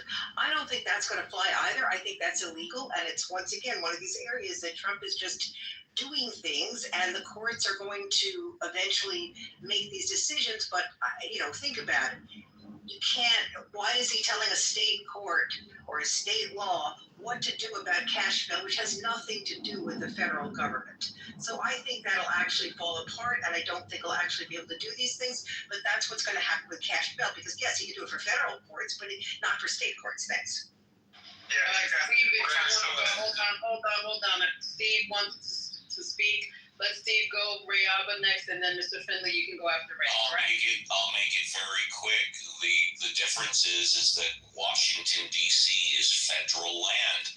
As the prior speaker just said, it is not under the jurisdiction of the states or the municipalities. It's federal land. That's why it's different. All right, Ray, let's see it for you. All right, can you hear me, Jeff? Yes, we can. Okay, good. I'm just making sure. But so here's the problem. mind you, we're supposed to be in peace time, right? Like this time is supposed to be peace time. Why are they sitting up here saying that actual shit down there when, they've been talking about this for like 20, 30 years about DC being the murder capital or whatnot, right? And not only that, like they've been talking about all these particular states, like somebody from Chicago, and I'm glad somebody did put out the actual statistic because Chicago gets bad rap. Not to say that there's things that don't go on as far as the crime rate, the different gangs, and different criminal organizations that are down there, no doubt about it. But my thing is like, why now? Why were these things done back in 2020? Because that's mainly what they're doing for the riots for political purposes. Speaking of the current president right now, why are they doing this authoritarian type style government type takeover right now? You know what I'm saying? And my thing is like, there's like to me, it's more of, if anything, inciting a fight with the civilians. You're not supposed to have Marines or the National Guard in places where it's populated, where people are just walking around, with their children and whatnot. This was going on. If anything, this is looking like a police state. Not only is it looking like a police state, it's looking like this is a fashion state. This man's trying to create, if anything. So I'm really trying to understand the logic into saying that this is something good, because what's good for the gander. If they're willing to do this, then off this dude who's acting like a goddamn child, he can do this off of limb of anything. How the fuck is that a good fucking thing? Please answer that for me. I'll answer it. If nobody else is, I really don't. When I say this, Tom, my bad. Mr. Finley's next. So Thomas, I'll let you answer because you answer. Wait, is the queue longer? I don't know the mod name. Thundercat, is the queue longer than me, or am I the only one? You're the only one. Then Thomas can go after you. Okay, I was just gonna let him jump in front of me so I can answer the question, and then I'll go up there. You can go ahead. All right, appreciate you, brother. I was gonna say I honestly don't care, respectfully. I say this is my opinion. If it means that people are going to be safer, and to be honest with you, if I want to take a deeper look at it, if we start doing this now, and we in certain places that need it, not all over the place because everywhere doesn't need it, and you start seeing that the level of safeness and people feeling safe in their own communities is on the rise, that behavior that want to go out there and be disruptive might end up deteriorating. Okay? Because again, that the culture has shifted. And because the culture has shifted, that means that they no longer have to have the National Guard or whoever out there. I'm worried about people being safe. I don't care about how it looks, as long as that means it's going to save people's lives. That's irrelevant to me, and I'll land there. So Thomas, if we jailed speeders, right, just to throw them in jail, you think that would make the road safer? Say it again. I'm sorry, say it again. I missed it. If we took speeders, people that were speeding on the roadways, and we threw them in jail, do you think that would make the road? Sure, but I'm not saying that I want that, but sure, it would. Technically, it would. Right. Took people that speed and throw them in jail, it would technically make the road safer. Absolutely. It would. It absolutely would. Right. You just start locking people up for speeding, right? But that would be rather draconian, right? And it would be an overcorrection to the problem, and it really wouldn't solve the problem because as soon as you roll that back, people will go back to speeding, which is the point that Tyler kind of made with respect to like militarizing the streets, right? I disagree, but go ahead. Temporary safety. Well, respectfully, I study criminal justice. This is kind of my thing, right? And I think we don't understand crime, and we don't understand how crime, like how it spreads. We think more police and being more aggressive is going to solve the problem, and that doesn't work anywhere, right? Unless you're in an oppressive place like, I don't know, Saudi Arabia, where they don't have any rights, right? Or maybe the wrong country choice, but you get what I'm trying to say. The problem because literally all the crime in Chicago is literally concentrated in maybe a 4 to 5 mile square. It's just a on the southwest side of the city that accounts for almost 90% of the violent crime, right? If you go there, there's a few things that you'll see. There's a lot of divestment in education, extracurricular activities, and so there's many parts of this. And what the mayors, and I point out again, Baltimore's mayor, Birmingham, there's another one I can't think of that has brought crime down dramatically. They noticed something, right? They looked at it from a nerd perspective, right? And they really got to the root of the problem, and they're dealing with it. And they didn't have to double the police force. They didn't have to get more aggressive with aggressive policing, right? Because it's not as simple as people think it is. And with respect to your comment about people feeling safe, and I'm not downgrading, victims, right, or victim shaming or downplaying how they feel, because certainly they have a right to feel safe and be safe. But it's you have to be pragmatic in your approach. Because again, I fly planes for a living, right? People get on there all the time because they feel unsafe. But the reality is they are very, very safe. And that's what I'm saying about public perception versus reality. A lot of people that are dealing with crime, yes, they're dealing with it. But a lot of people that are responding to it don't deal with any of this stuff. And that's causing the overcorrection and overreaction. Is anybody in the queue, or can I respond to them? No, you I don't want to overstep. Okay.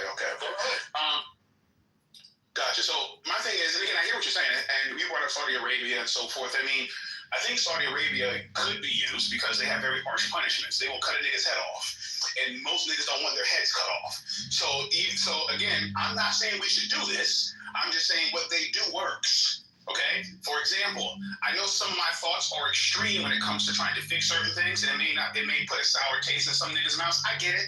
I understand. I don't have any power to implement this shit. I'm just saying that I do believe that some of this stuff will cause crime to go down, because for example, when people commit crimes, a lot of times, especially individuals that feel like they have nothing to lose, and they feel they might be better if they're in jail anyways because they get 3 hots and a cot or whatever it is. They'll commit crimes because they know that U.S. jails are not that bad. You go to a jail in another country where shit gets real, a lot of people, it deters a lot of people. We got it very comfortable here, okay? If you start really, and again, I'm not advocating for this. I'm just, responding to what you're saying based off, saying that some of these things don't work. And I'm like, well, some of these countries where they fuck people up for committing crimes, it does deter motherfuckers from wanting to commit more crimes because they don't want to get fucked up. You really don't get fucked up out here in the U.S. Not like that by going to jail, okay? But that was just kind of my point. It's like, I do think that if people are afraid of consequences, it does deter other people from committing certain crimes. So, again, we're comparing a monarchy where they have, very few freedoms to a country where you have freedoms. I mean, we want to be under an absolute monarchy where one person calls the shots. I mean, if that's what we're advocating for, then fine, right? But this idea of being harsh does not work. Like there are Latin countries, right, that have harsh and terrible prisons, and they still have crime problems. Why? Because corruption. Because poverty is a big driver in that. And corruption is another, right? But America's biggest problem, because our safest times, right? Our safest times were also our most prosperous times. Look at when American prosperity was soaring, right? Crime was unheard of. It was unheard of, right? And crime began to rise as economic equality began to rise and poverty began to rise. America's only problem during our prosperous time, racism. But now that's the problem. It's divestment. The neighborhoods and the areas that have high crime don't have investment. Simple things such as giving teenagers activities and clubs to go to do things brings down crime rates. I use an anecdotal example of myself. I grew up in a small town, and I was very mischievous. Got into a lot of trouble, and I stole an ATV. I didn't go to jail.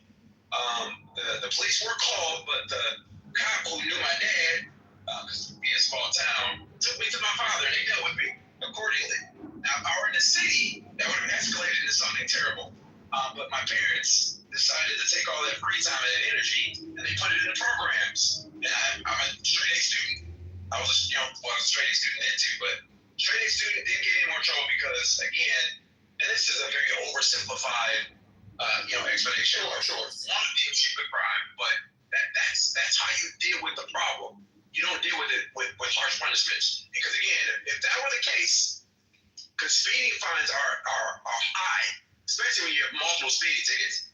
And if you look at the stats of people that speed over and over and over again, like tickets are not a deterrent and punishment is not a deterrent. Because states with the death penalty don't have lower murder rates than states without it. Okay, so here's my thing. For example, again, I appreciate what you said. I'm saying, well, the difference is, let me start here. And again, I don't know all the information. I'm claiming ignorance to a certain extent. But throughout the corridors of time, niggas have been broke. Niggas have been poor. And based off that, I don't think the society, degraded into a point to where niggas were just causing chaos and committing crimes because they were fucked up. There's a lot of poor people. I grew up poor. So a lot of poor people that grew up in the trenches that do not engage in criminal activity. Lots of them, millions of them. Like me. Okay? So with that being said, I'm not going to sit back and say that poverty doesn't have any role to play, but I argue what size or what percentage that role is. Also, to your point, again, you're right. Your father dealt with your according. Mine did too. I remember when I was younger, I wasn't necessarily that bad, but I stole something. It was I stole a pack of some gum out the store. I was a lot younger, and my dad didn't pay for it. Not by bringing it back, but in other ways. I've had friends that, broke into people's houses and wanted me to come along with them, but I was afraid that if I got caught, because with my luck, I would be the nigga to get caught. So I didn't want to have to deal with my father and other people within my family for getting caught. The problem is, I think a lot of times when it comes to this crime stuff, these kids don't feel accountable to nobody. They're not scared of their parents. They probably don't even have fathers, okay? And if they do, they're not afraid of them, and they're not even afraid of the state itself by executing certain punishments. With that said, Mr. Finley, I do believe if you made certain crimes harsher, and I know this is un-American, I'm just simply having a conversation with you. If you start, for example, me personally, I think some of these niggas need to be strung up by two horses and pulled apart. I think some of them need to be beheaded in broad daylight for some of the heinous things that they do, okay? I'm not saying if you get a speeding ticket that you need to be shot out of a fucking cannon into a brick wall. I'm not saying that. What I am saying is some of these situations, if you're killing people, if you're going out here, causing bloodshed and tears in your communities and things like that, there should be harsher punishments than sitting in jail, working out, and converting to Islam. All right? So again, other countries, they will cut your fucking head off. And most people don't want to have their heads cut off. That's all I'm saying. Well, before anybody goes, there's a gentleman that's been trying to get in. Hold on, Finley. I'll go to you in a moment. But I want to let Alex offer his 2 cents on this topic because he's been trying to get in for a hot minute now. So go ahead, Mr. Alex. Hey, Brad. Hello, everyone. It's been a long time since I've been on Clubhouse. I don't know the etiquette. I was the flashing mics, I guess, is a thing of the past. Yeah, you just been in this room. You kind of have to get in, especially on smaller stages. If not, you just raise it and say, hey, can I get in after this? Yeah. I mean, if people are on one, I let them go on one. This interesting topic for 4:30 on a Monday. I think a lot of people should look at history when it comes down to things that have been done within this country. When it talks about upheaval, I guess, within society, people that have the right to protest, but protest has always brought violence from the other side when people want to speak their minds about whatever they believe in, and that's kind of happened all across the country.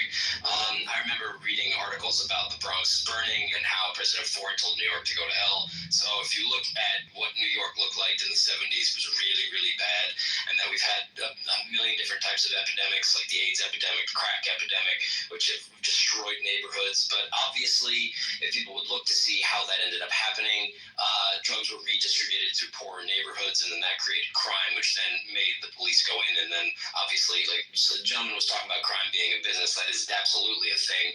But in regard to what's occurring now, with the action that's been taken by the federal government going into the cities with National Guard and whatnot, I believe it's a little troubling because the state should be held accountable to work within their own forces to handle the issues within the cities, and for the federal government to come into that is kind of an overreach of power in my belief.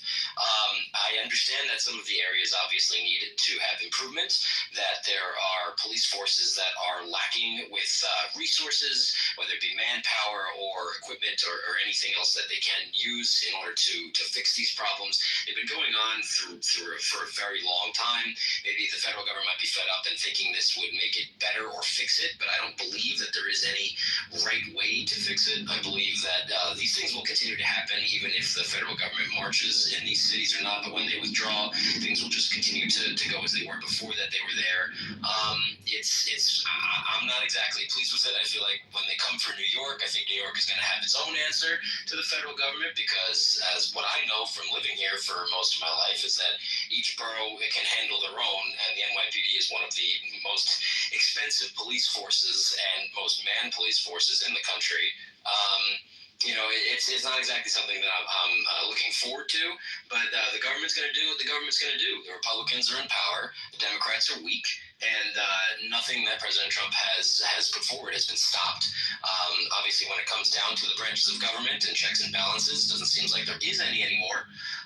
So what's going to happen? Well, I think we'll just kind of have to watch. If people want to be civically active, then they can go to the streets and protest, as is their right in this country. But the repercussions of that, of what can happen from the other side, will be seen to be peaceful. If not, then you mess around, you find out. Just make sure if you do get caught up, have a good lawyer. Be aware about what the ACLU can provide you, and protect yourself. And people that don't have the means to get a good lawyer and fight within the system that's already constructed, which is already corrupt, as has been proven many times over, you're going to get some real just desserts. And that's just, white collar crime and blue collar crime. Blue collar, sometimes if they don't have the money to handle it or get good representation, they get locked up, and white collar crime gets a slap on the wrist. And that's my 2 cents, and thanks for letting me speak. Yeah, let me just say, and that was a great commentary. I think that sort of the issue with what appears to be the militarization, and I'm a DC resident. I've lived in DC for 25 years. I'm a homeowner. I certainly have opinions about that whole thing. But I think that even a broader conversation that I'm not hearing from either side, whether liberals or Democrats, is really when it comes to crime and eradicating crime, with a militarized presence, either way, how you see it, is that I think the thing that we need to have a real conversation about, and I think that it's a conversation that neither side really wants to have a conversation about, is anchored in wealth distribution, particularly when it comes to sort of the racial wealth gap in this country. I don't think that, quite honestly, and I'm just being real, I don't think that white liberals are more interested in tackling that issue than white conservatives. I see them as sort of different wings of the same bird on the issue. But let me just finish. And I think that sort of the core of poverty, violence, crime is anchored in the fact that the reason that people do it is because they don't have the wealth. I think that if we as an American society were really interested in addressing crime in this country, then I think that we'd be really open to entertaining wealth distribution, and specifically reparations.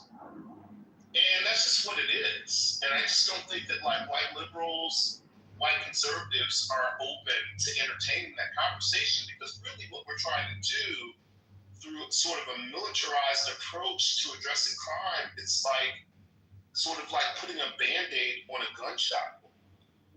And that's really what it is. And I think that like white people in this country, I think you guys really need to sort of like look at yourselves internally on whichever side that you're on.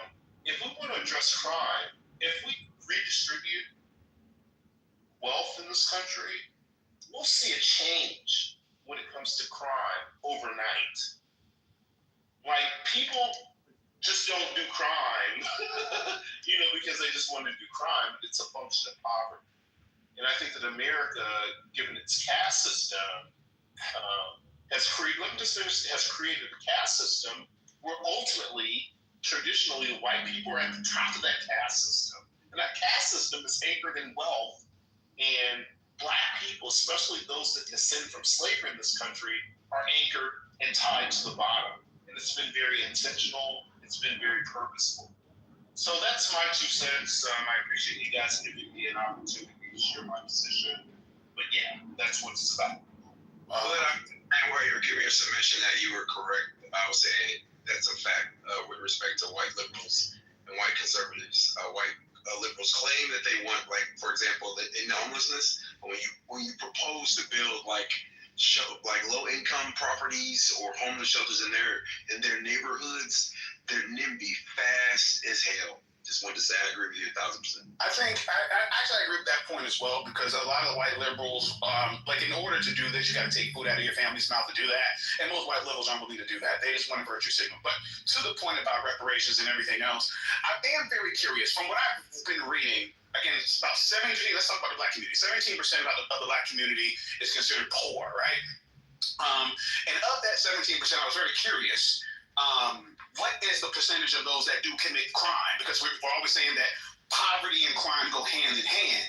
And everything that I'm looking at, I only see anywhere from 2 to 5%. 2 to 5% of the 17% of individuals that are considered poor. So what is it why is it that we're always harping on, well, we just got to cut niggas checks? And if we cut niggas checks, that the whole, it's going to completely stop crime. And again, the vast majority of the black community is not committing crime, and the vast majority of the black community or the ones that are in poverty are not committing crime. So that's why I'm always confused on, like, why do we keep harping as if the magic? Again, we know about a lot of these entertainers that end up coming from nothing, getting a large sum of money, and continue to commit acts of degeneracy. So it's not just, getting a check cut that's supposed to be the magic, wand or bullet or whatever it is that you need to kind of fix the situations. So, I don't know. That wasn't maybe I missed, to be honest. Not sure what the question is, to be honest. Maybe it's... No, I was asking, my question is why do we constantly equate, crime with the fact that people are poor?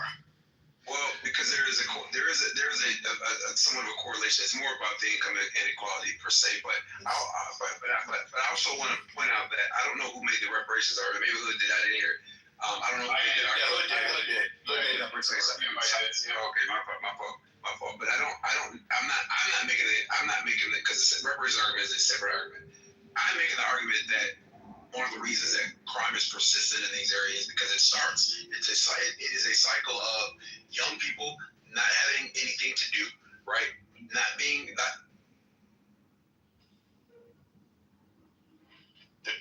get a phone call? Did he go out? Yeah, he dropped. Yeah, he goes.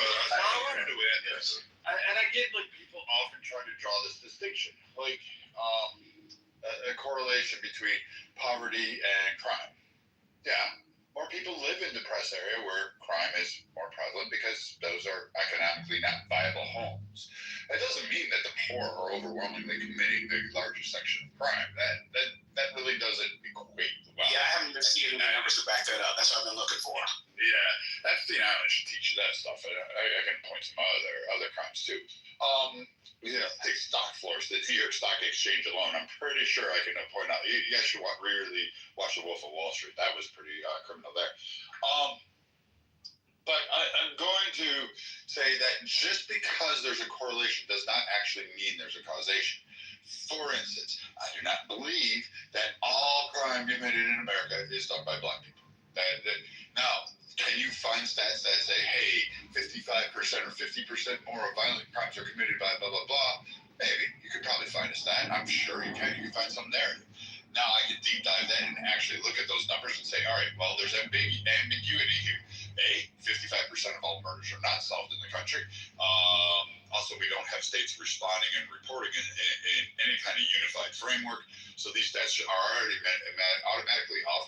And we have a problem correlating data and coalescing data to actually get it to a centralized source that we can actually be sure is stating that this is the direct problem or this is the direct cause. So, I mean, again, asking to redistribute people's wealth after a lifetime or even a multitude of people's wealth, you understand that taking that is not just coming from white people. That's coming from black. It's coming from Hispanic. It's coming from Muslims. It's coming from Indian. It's coming from Asians. It's coming from Native Americans. You're asking to take the wealth of America and every section and facet of society and say, here, I want to redistribute it for one political entity.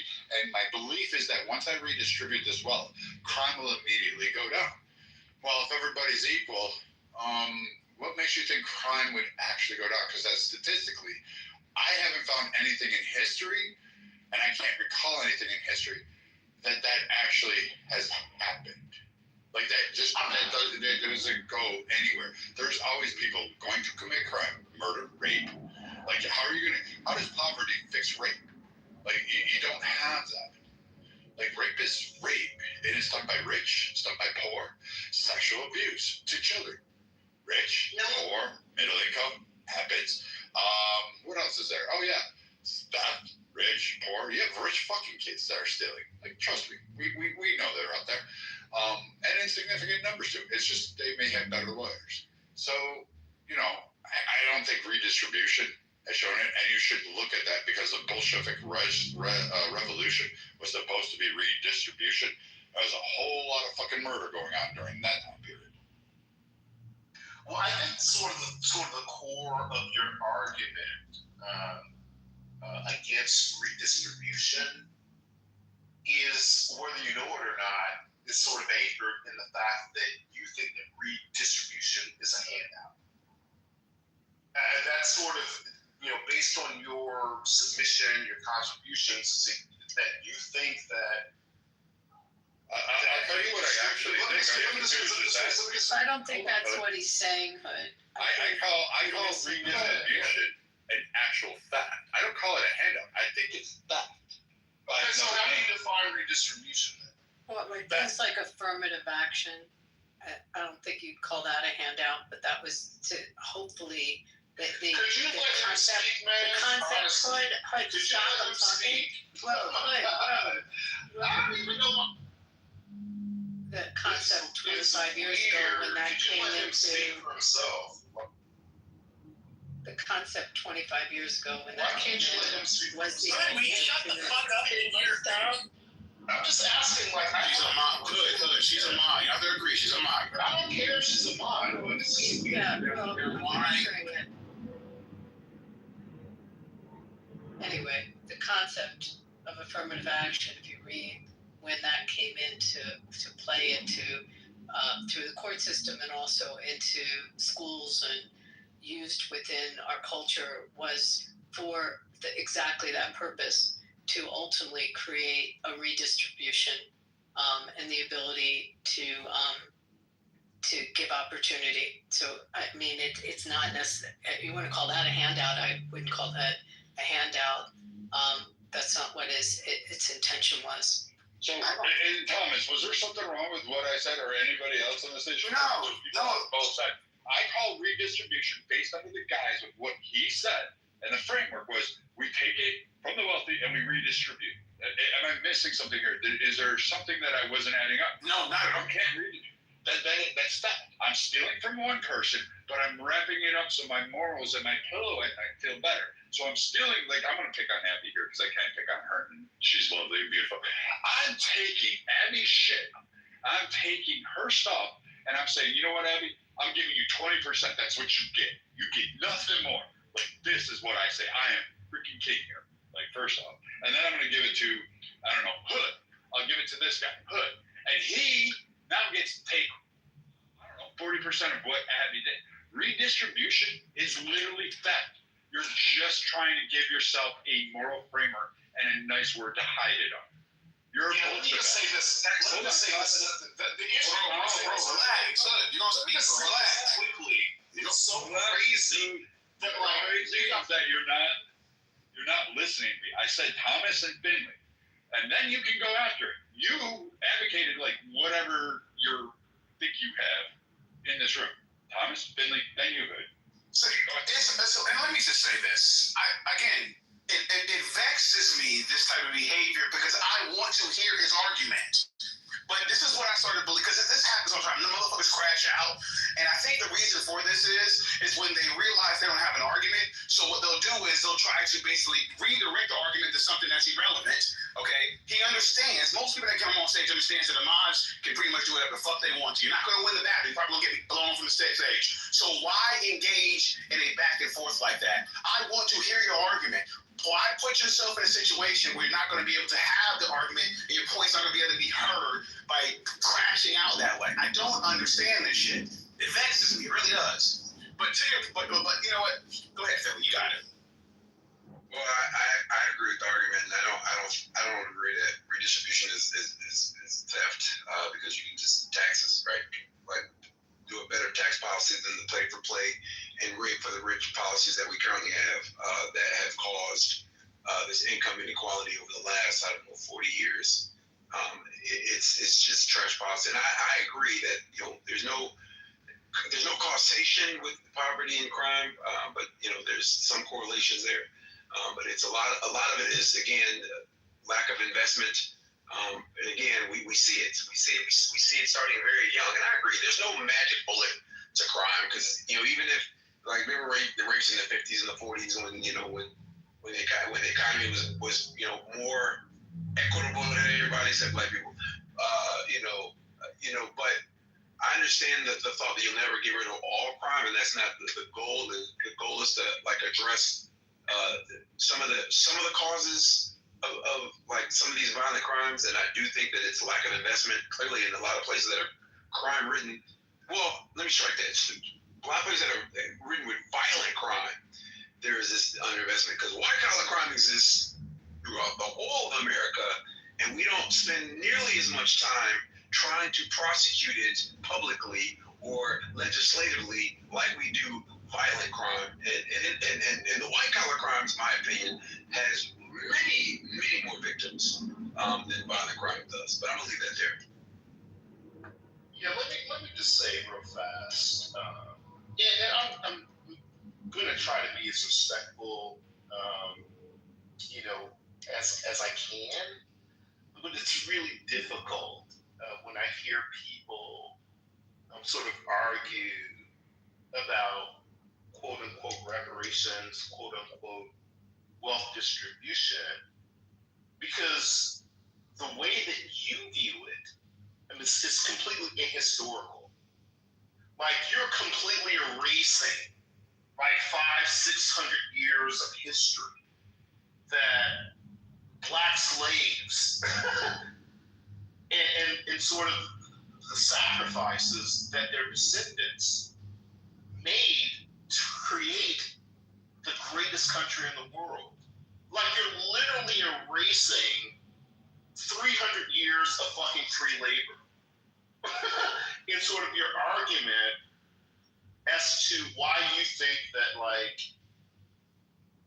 when it comes to wealth distribution that somehow the descendants of the people that provided 300 fucking years of free labor, the fucking slaves of this goddamn country that were the foundation of building this nation with fucking free labor, aren't entitled to anything. It's really, in my opinion, it's deeply anchored in white supremacy. It's deeply anchored in historical erasure, and it's deeply rooted in, for most of you white people, most all you motherfuckers are fucking immigrants. Most all white people, unless you came on the goddamn Mayflower, you're immigrants. And it just really validates to me the egregiousness, the evil of white supremacy on the left and the fucking right. And I just think you guys are I think you're callous, evil people. And to sort of argue, and let me just finish, I'll land here, and let me just say, I'll land here. For you to have a position of like erasing history, that level of arrogance is completely baffling, and you really need to fucking check yourselves, because the descendants of slaves in this country are absolutely due reparations and redress, given the 300 years of free labor that we've contributed to building this nation. And I'll land there. Thank you. Okay, so it's weird. I love these. I really do. I love these reparations, because usually they're espoused by people who can't really correlate history. You went from 500, 400 to 300 years. I believe the United States is only 250 years. Maybe you should start with fucking England, France, Spain, Portugal. Brazil, my guy. Brazil in 1888. Like, this is great. Your fact that black people built the fucking nation, no, you did not. The primary fucking thing that you're going to categorize yourself is that you somehow had fucking Wakanda, and that the Americans came over here and fucking ripped Wakanda from you and then put you in a cotton field. That didn't fucking happen that way. Your fucking land was taken over by other black people who then deemed you or your ancestors unworthy to exist. So they either killed your asses, or they said, hey, you're going to be slaves, and we're going to sell you for fucking trinkets and fucking whatever the fuck it was. Shiny pieces of 8. I don't fucking know. And the white European nations didn't send an entire army to invade Africa. They tried that. They got their asses killed. They couldn't even get past certain regions because of the interior. They died from malaria, dysentery. They were eaten. The fucking terrain in Africa was horrendous for Northern Europeans. They didn't bother to approach it because they knew only water sources, and their biomes were vastly different than the biomes down there. They didn't succeed. So your historical relevance is also kind of bullshit. And if you really wanted to go for the tit for tat, I mean, you got 300 years of actual slavery where black Africans and Muslims, which, depending on the day of week, a lot of you like flip-flop and say Muslims are either black when they add to your cause, and then they're not black when they don't add to your cause. But those guys actually had a huge slave trade enslaving white people. There's a song, I forget who did it. There's a whole song about some of this stuff that goes on a little bit. You should look up some more history on this.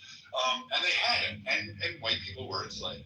So I guess, white people should ask for their 300 years of pounds of flesh from all of the aspects of Africa doing this fuck shit. But anyway, when you come to America, the fact that you articulate and say, we built it. No, you didn't design cities. You didn't do central planning. Yes, you worked, of course. Yes, you worked alongside other impoverished white people, Irish, Gaelic, people deemed unworthy in society, not even deemed to be classified as humans, and had to go through similar oppressions, similar restrictions, and similar rejections. You don't give accounts for the Asians. We literally had anti-Asian policies and huge Asian discriminations going on way prior to, guess what? The expansion of black people into California, because you weren't fucking there. And for the record, the majority of the time that you quote this country and you act like we're giving California reparations, mind you, that the United States wasn't even the United States it is today in 1865 when slavery ended, or one of the 5 other civil rights bills that was passed, or one of the other fucking land grants and all of this stuff. Now, there are egregious actions that the U.S. has taken place, and there have been things that I would agree with in redressing harms. But you Wakandites that want to come up here and go reparations and we need to redistribute wealth, you are the wrong people to talk to. You're not sitting at the table. You're not invited to the table. You're not on the legislation. You're not even on the panels with that. And you're not being accepted in the room because you don't know the actual historical facts. You don't know about the trademark. All right, let me jump in real quick. No, you don't get to jump in my fucking room. Who the fuck are you? I'm JR, bro. Fuck you. I don't care who you are. I just want to jump in because you're saying a whole bunch, bro. I got a couple questions for you. You can wait. So we can. Yeah, so you just gonna talk wild to me? I talk any way I want to. That's the whole point of this. Like, I am tired of people coming on stage saying, until reparations, we don't have a functioning government. You had a functioning government. You had all this shit fired. I'm sorry you were deemed inferior by a continent of people who didn't look like me. I'm sorry you may have some fucking ancestor that was a slave. Your asses weren't fighting for Irish lives when Ireland was getting starved, when children were getting raped, when they were getting boot stomped, they were getting murdered, when they were made to work the fields, when they were made to fuck each other's for fucking entertainment, when the fucking English lords were doing that. They've been doing that for 1,000 years. That's where my ancestors come from. The Irish were enslaved too, Brad. The Irish. Yes, I know. The Mexicans too. They went through that shit too. Like, they had their own. They had a whole point. You're not bitching about Polk going in and taking Mexican territory and fucking ostracizing the Mexican native or Americans or the Indians or whatever you want to give them their label in California, Oregon, and Washington, and Arizona. You don't condemn President Polk for doing that with John Kidding and all of those other fucking mutineers creating a secession and then telling the people you're now American citizens. You just have to act right. And oh, by the way, we're not helping you with anything. And Mexico cutting out their food supplies and killing them and taking their children, taking their stocks. You didn't do shit about that. Spare me your outrage, because yours is just fake. You're full of shit, and you don't even know the questions, let alone the answers to them. Now, who wants next? Well, the irony, I just always ask this people that push for reparations, who do you think's paying for these reparations? It'll be taxpayers. And I wonder if the people that are asking for it also pay taxes, because they're going to be paying for their own reparations. Like, do they understand where the money comes out of? It's going to come out of their pockets. And are they comfortable with that, or do they pay taxes? I think my argument is never. I don't argue for slavery. That's treasury. Yeah, but who pays into the U.S. Treasury, guys? Civics. Let's get back to civics. I don't argue the slavery reparations. But who pays into it? My argument would be for reparations from Jim Crow, because I think that's an easier argument to make. It's more traceable. You can certainly make the argument with redlining, segregated schools. Like, there's a ton of arguments they made there. Freeways being bulldozing through black neighborhoods and destroying black wealth. You can make that argument a lot clearer. And yes, I would argue that the government that wrote these laws is responsible for paying these people back, because they weren't building. It comes from the government, the same government that did the harm. Wait, I understand, but just basically, just get me there. So I'm a taxpayer. The government, you do, right? We do, yes. My tax dollars will go back to pay back to people whose property and wealth was stolen from them. I'm good with that, because when police brutalize people and they get sued, guess who has to pay for that crap? I do. I gotta pay for it. Okay, so right, when a teacher sexually assaults a kid and then the school system the school gets sued, right? I have to pay for that. But did you feel that when I was bringing up affirmative action before, did you feel that was a form of compensation to try to create programs to overly extend opportunity? Did I feel the affirmative action was that type of program? When that came into law, when Justice O'Connor wrote that famous opinion, did you feel that was something also in line with what you're talking about, where the redlining caused the harm, that was to undo that harm by giving opportunity? Kinda. It was an attempt. It was an attempt. I don't know if it was a sufficient attempt, but it was an attempt. I always, again, the slavery argument always baffles me. A lot of these arguments baffle me, because I understand it, but it's hard for me to wrap my head around it. For example, like Brad said earlier, for whatever reason, we always hyperfixate on the U.S. as if U.S. was the only place that harbored slaves, and as if the U.S. is the only one that treated their slaves badly. First and foremost, slaves are very expensive in the United States. Even though we see a lot of movies of terrible things happen to slaves, in which they did, The vast majority of slaves were very expensive. You couldn't just slaughter them, okay? They were very expensive to get and to maintain. With that being said, also, some of these places had slavery for thousands of years, that helped build their civilizations for thousands of years. Do you think in 2025 or even in the 20th century, they said, you know what? For the thousands, for 1500 years that we had you motherfuckers slaving, okay, in a hot sun, here's a check for $1 million. Nobody's doing that. Nobody.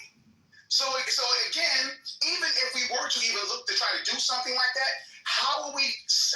listen, DNA test, I think there's stuff within the DNA test that say that this is for entertainment purposes only or some shit like that. I don't know, but my point is this. How are we going to legitimize or legitimately trace back to whose parents were affected by this, to what percent, et cetera, to be able to even decide who gets what?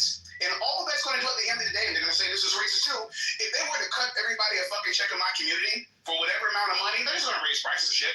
That's all they're going to do. They're just going to raise fucking prices of shit. And then you're going to say, right now, well, it's racist now because the house I was looking at for buying for $700,000 is now at $1.2 million. So again, I don't understand where this goes. But let me just say, it's sort of weird. Let me just finish.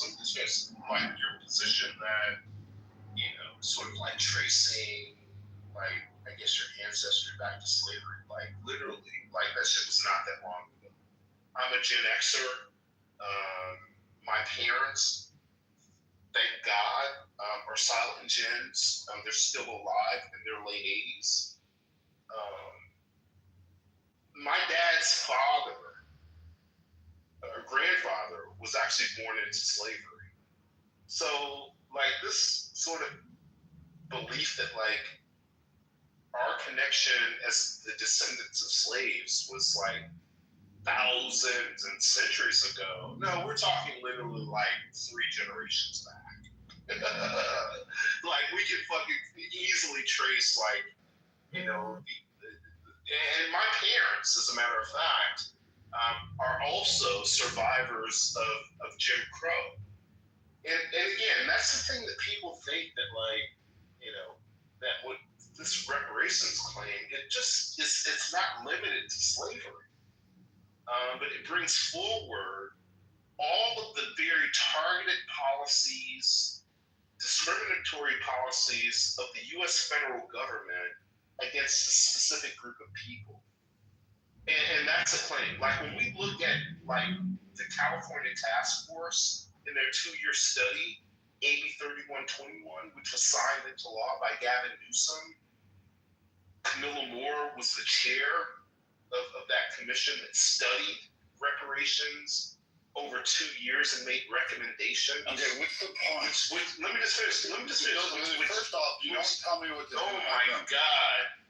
Brad, you're just a fucking racist, bro. Like, you're just no, I just don't like it. You're just a racist. Okay. That's what it sounds like. Hold on. I don't like this bullshit. Like, you can call me racist. I don't give a fuck. I don't fucking care. I've been on the step 5 years. I've held rooms and clearly have held content and had discussions far deeper than you have. I've actually been in legislative circus. I've sat at the tables. I've listened to this. I've been to the meetings. Read the books, read the pamphlets, saw the movie rights. Your fucking 12 years of slave fucking narrative and coming on stage saying what you owe when you weren't there.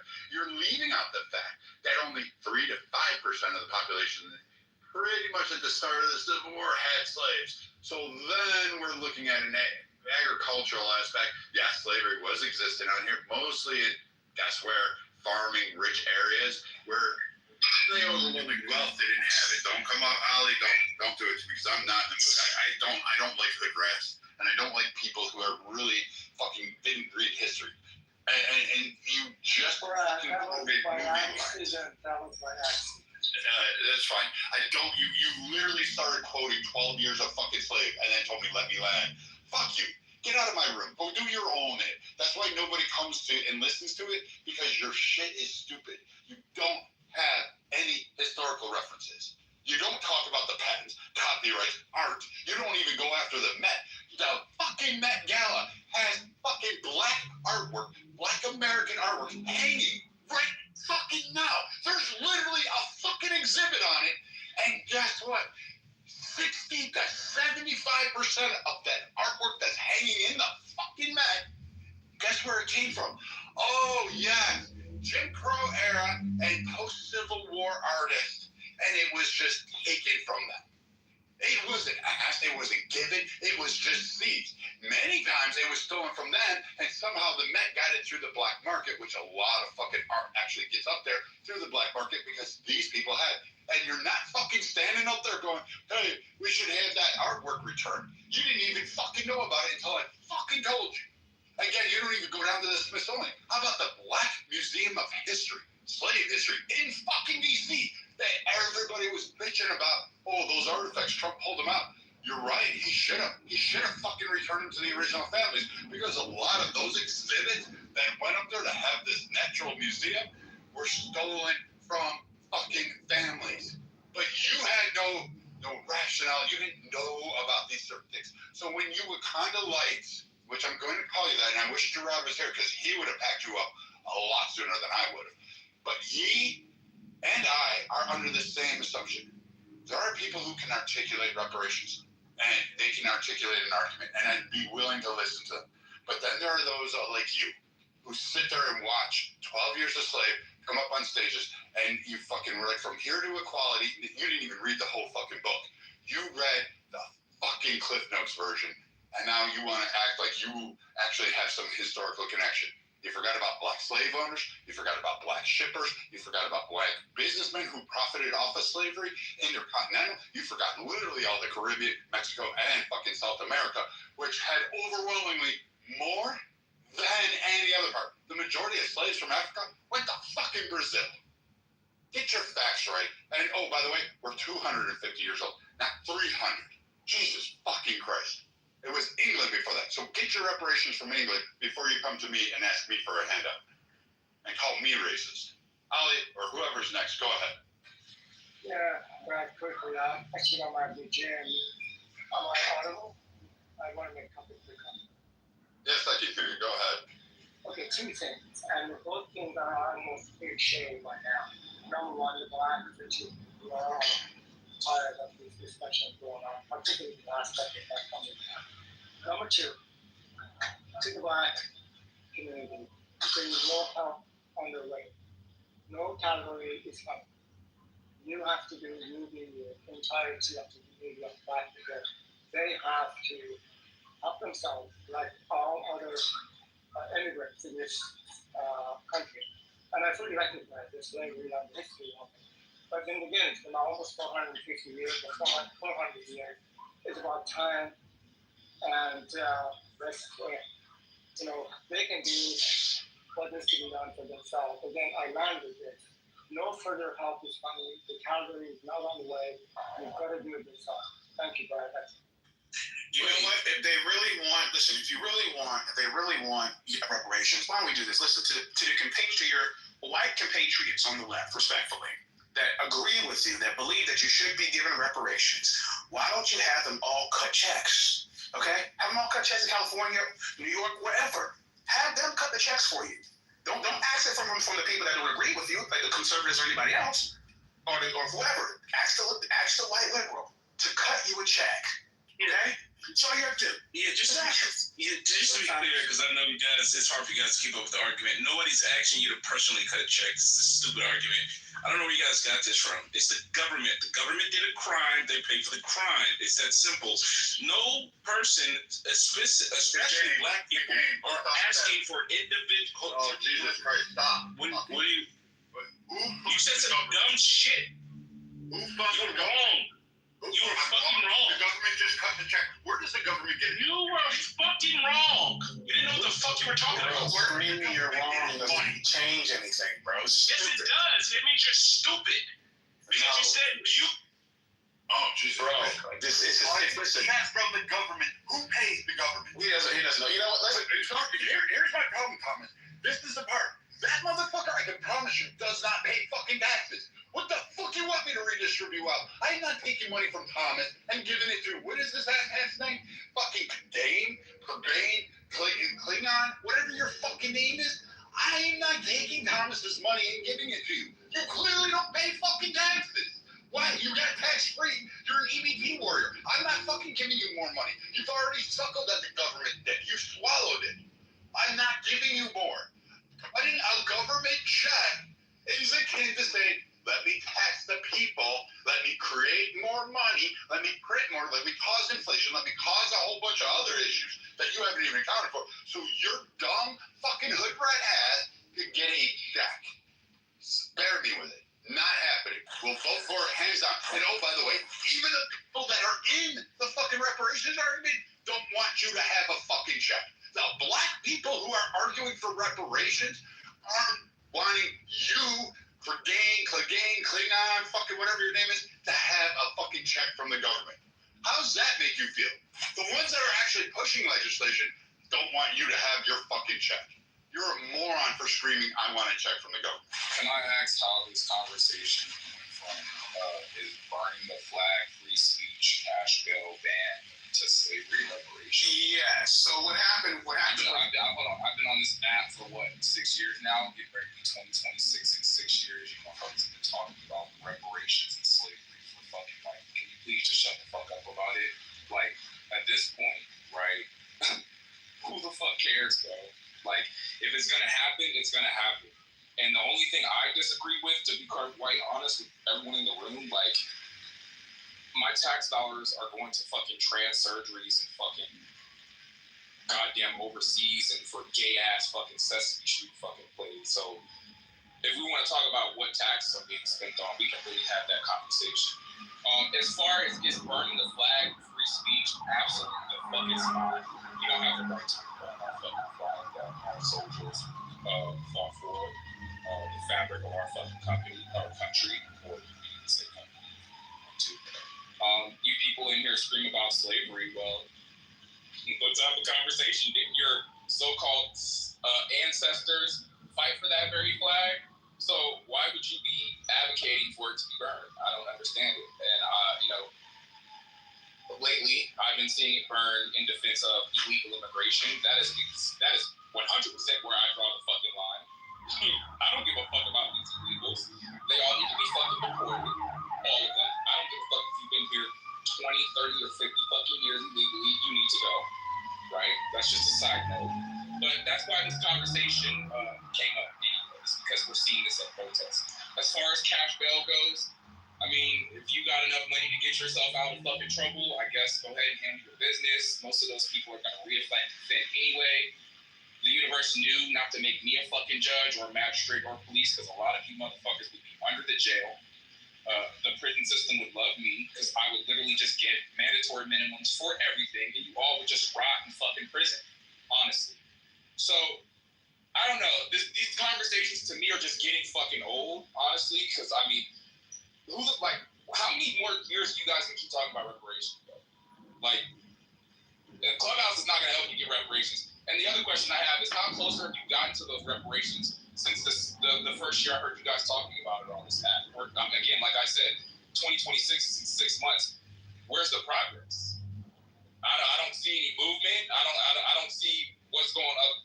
FBA is essentially labeled to me personally as a bunch of fucking domestic terrorists. You all sound like the fucking Klan member. You know, you tell me just because I have a Jamaican father who came from Jamaica who also fought for this fucking country that I'm not black. So, the question I have is, why would I give a fuck if you get reparations or not when you don't even deem me to be you? So I'll land there. Brad, it's good to hear you. And hope everything's good. Nice to see you, Danny. Yeah. I don't make that same. Go ahead, family. Go ahead. My bad. Go ahead. No, you good.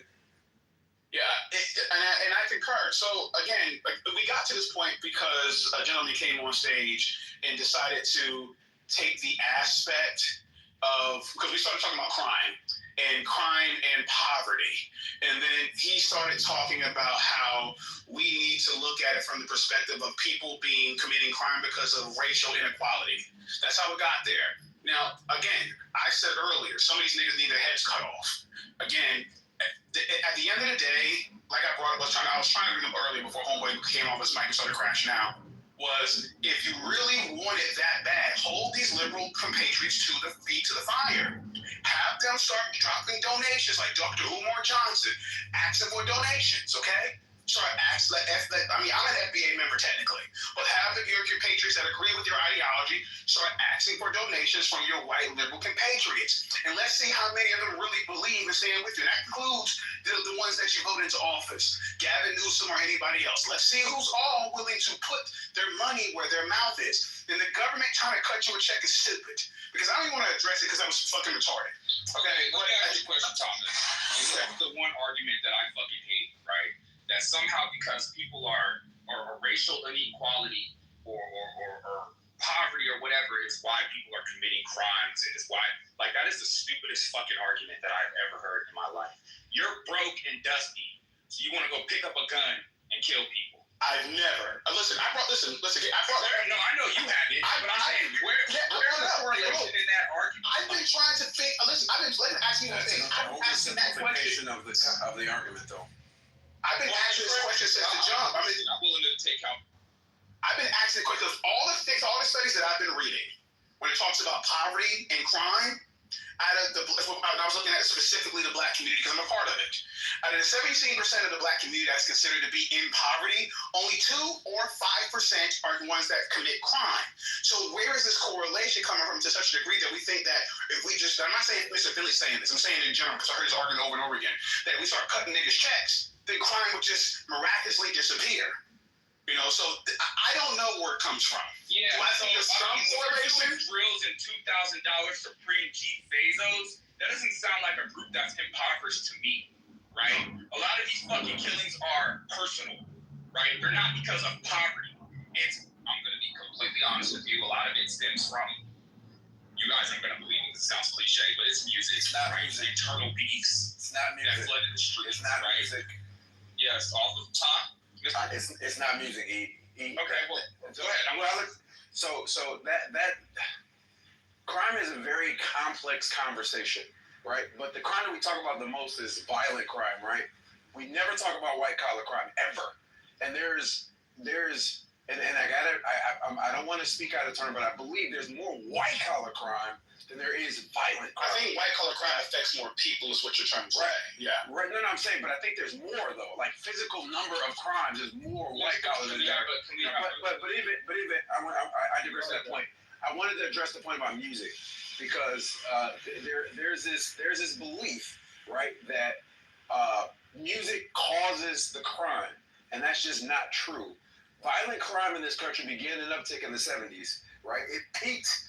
In 1991 was like the worst year ever, right, for crime, and then it began to drop. Gangster rap, which is the culprit, as we like to often call, did not go mainstream in America until like the early 90s, and so it doesn't correlate because as gangster rap began its rise to early to mid 90s, crime was on the decline. Violent crime was on the decline, a sharp decline. So it doesn't follow. Violent crime was on the rise. Hold on.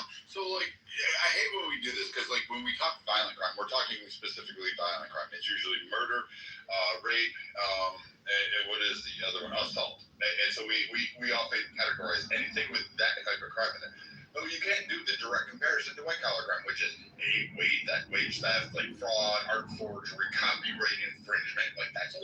Yeah, you don't see people's brains splattered all over the concrete. Yeah, white collar crime. And they say like crime went down. I'm like, I always say from where? From what point? I want to remember though. People will often like the 80s, the late 80s, and the early 90s. They'll say, oh, it went down from that point. Well, it did to a point. You have it, but there was a reason why it went down. There was like a reaction. The pendulum swung the other way, and the people of this country said, I don't give a shit. I want motherfuckers either iced out or I want them locked up. And that was pretty much what they did. Remember, they all went to Clinton, said, give me the 94 crime bill. They cheered that shit on all sides of the aisle. They pushed that through. There was no, oh my God, this is going to disprepare. Nope, they wanted stop and frisk in New York City. You forget that shit. Like now you're calling back Trump's like ladder going, oh, he's going after the Central Park 5. But Trump was a private citizen at that time. He was responding to news reports that were coming out of the city. Those were your leaders at the time. They were saying we can't do this, and the people wanted this push. So now when you let up and now you're saying, oh hey, we're starting to see another spike in crime, which definitely occurred 2019, 2020, 2021, 2022, 23, you're still seeing a spike. Yes, it has gone down in certain areas, and overall, I would say, yes, it's depending on how we're reporting and cataloging it, because apparently now we just fucking play with stats in the FBI and apparently the federal government. That's on both sides of the aisle, Finley. But you can't slam it and say, hey, this is proof positive, it's really going up, because people are seeing it increase in their neighborhoods. They're seeing the theft, the shoplifting. They're no longer just standing by and watching. They're seeing the shit go on right in front of them. And the reason they're feeling the impact is because those stores are leaving the neighborhood. So now those citizens are saying, fuck no, I feel it. My Target left. I have to now go 10 miles further just to get a loaf of fucking bread. I don't want this shit going on. Lock the motherfuckers up. And then you have people on the left screaming, well, this is unfair. This is targeting. And the people, their own constituencies are saying, I don't have a place to go. You have to do something about this. You have to correct this. So I'm kind of looking at the stats going, white collar crime, not the same as violent crime. So on the point of right, Mr. I'm not saying it's the same as crime. I'm saying I made the point earlier. We're not as aggressive with it as we are with violent crime. And if you want to include like theft, we're more aggressive with like petty theft than we are with like corporate theft. We're way more aggressive. They serve way more time for stealing like a radio versus someone that freaking stole half a pension fund. So, mister, I will agree on your point earlier, halfway, that it's not about music, right? In the earlier times, your argument would have flown, right? But I'll use examples, right? We have Jacksonville, Chicago. These places today where the murder rate is super high all stem from rap music. Whether you want to believe it or not, it's like literally. That's just not true. And we have proof of this from the sheriff's department in Jacksonville.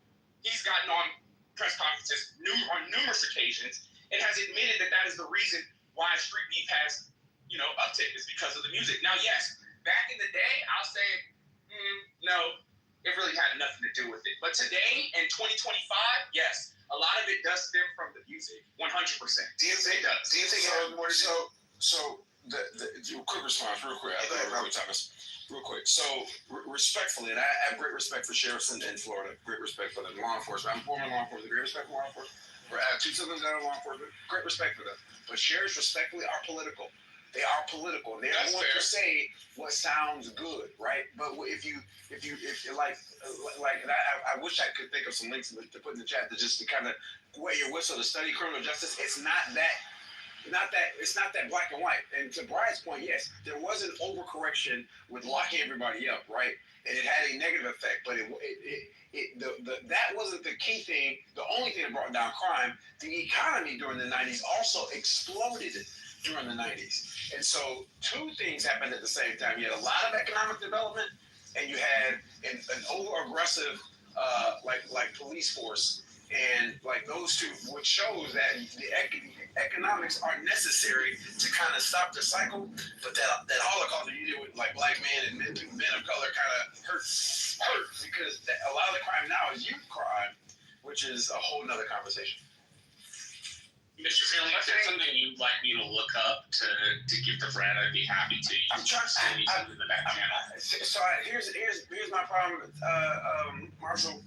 Because I still do study a lot of criminal justice. I listen to a lot of podcasts by people that do it. I read a lot of like articles and stuff like that. So I can't think off the top of the head like a particular study that I've read. Because a lot of stuff that I did in college, I don't remember any of that stuff. I remember excerpts from it, but I don't remember like specifically like this study that versus that study. The Innocence Project puts out a lot of stuff as well, and the Southern Valley Poverty Law Center does put out a lot of stuff as well with respect to this particular study. I think that here's my thing. Again, I haven't studied. I'm not a scholar in this at all. I'm just kind of trying to put pieces together here. So bear with me. When you think about the influences, especially of the youth, and we'll say either it does affect music, does affect them, and it doesn't affect them. I believe that it does. And I think because of the era that we live in, it does a lot more than it did prior. For example, we look at social media. That's what I was saying. We all can agree that social media affects the mental health of a lot of individuals. Even though social media back in the 90s was in its infancy. So now, currently, when we got TikTok, X, and everything else, where people are living on social media, a lot of people have conformed their lives to social media. For example, if you look at some of the kids coming up now in like first grade, et cetera, and they ask them, what do you want to do when you grow up? I don't want to be an astronaut anymore. I don't want to be a doctor. I want to be Kai Cenat, okay? I want to be a streamer. I want to be a ninja that's a gamer making millions of dollars, QVC, whatever the nigga's name is. I want to do these things. So I think there is an influence to some degree. I remember coming up, and when I would hear certain things on the radio and hang out in certain environments, a lot of the individuals, and again, we've heard this in other arguments that people say, I identify with, the reason I like this song is because I identify with that. It resonates with me, okay? I really never liked drill rap. Why? Because it doesn't resonate with me. I can't relate to none of that shit them niggas are talking about. I'm sorry, I can't. You know what I'm saying? So I really don't care about it. But at the end of the day, I do think it does have an influence to a certain degree, especially now since you have an easier access to it than you had back in the early 2000s and the 90s. I feel like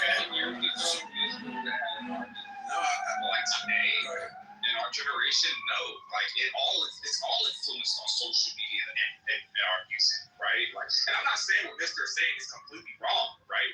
There are points there, but because it is true that I guess certain deputies are political, but bro, today it's like we've evolved from Bloods and Crips to now everybody is beefing over blocks, like especially here in LA. Like it used to be just Bloods and Crips, and now it's what block do you live on? Blocks that they don't even own. That's blocks that they don't even own. That's always That's always around seeing people that's claiming to be impoverished. And again, this is a stupid argument, right?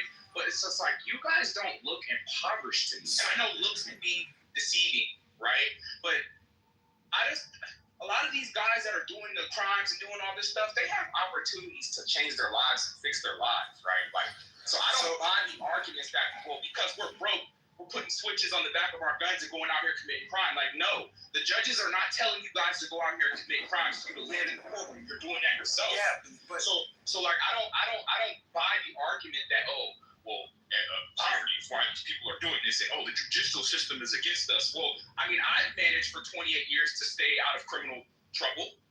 So I mean, again, I'm an anomaly, right? Or it's anecdotal. But I'm black. If I could do it, why?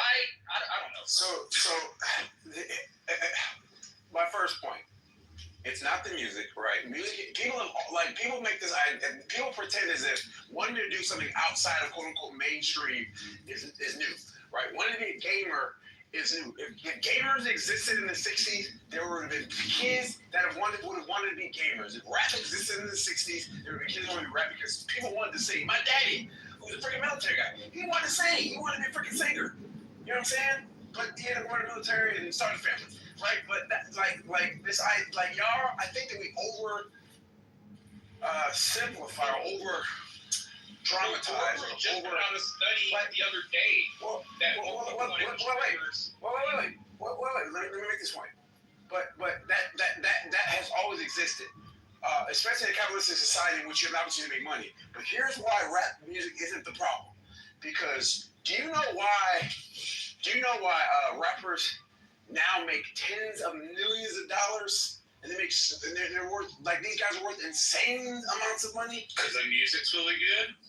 That too, but who buys it? And who has always bought it the most? Well, no, right there. White people? There you go. Yes, they buy more. And the exception to always, I put an asterisk there. I want to say when it went mainstream in the 90s, they bought more than black people did. And that's when the money started to skyrocket because they buy it. And we're not seeing the same thing in their community. So this idea that rap is this bad influence, we don't see that in their communities. Which means there is another problem. And the trill of the people is not being used to govern our nation. Then the fundamental cause for our chaos is the Constitution. And we need to rip it up and write another one.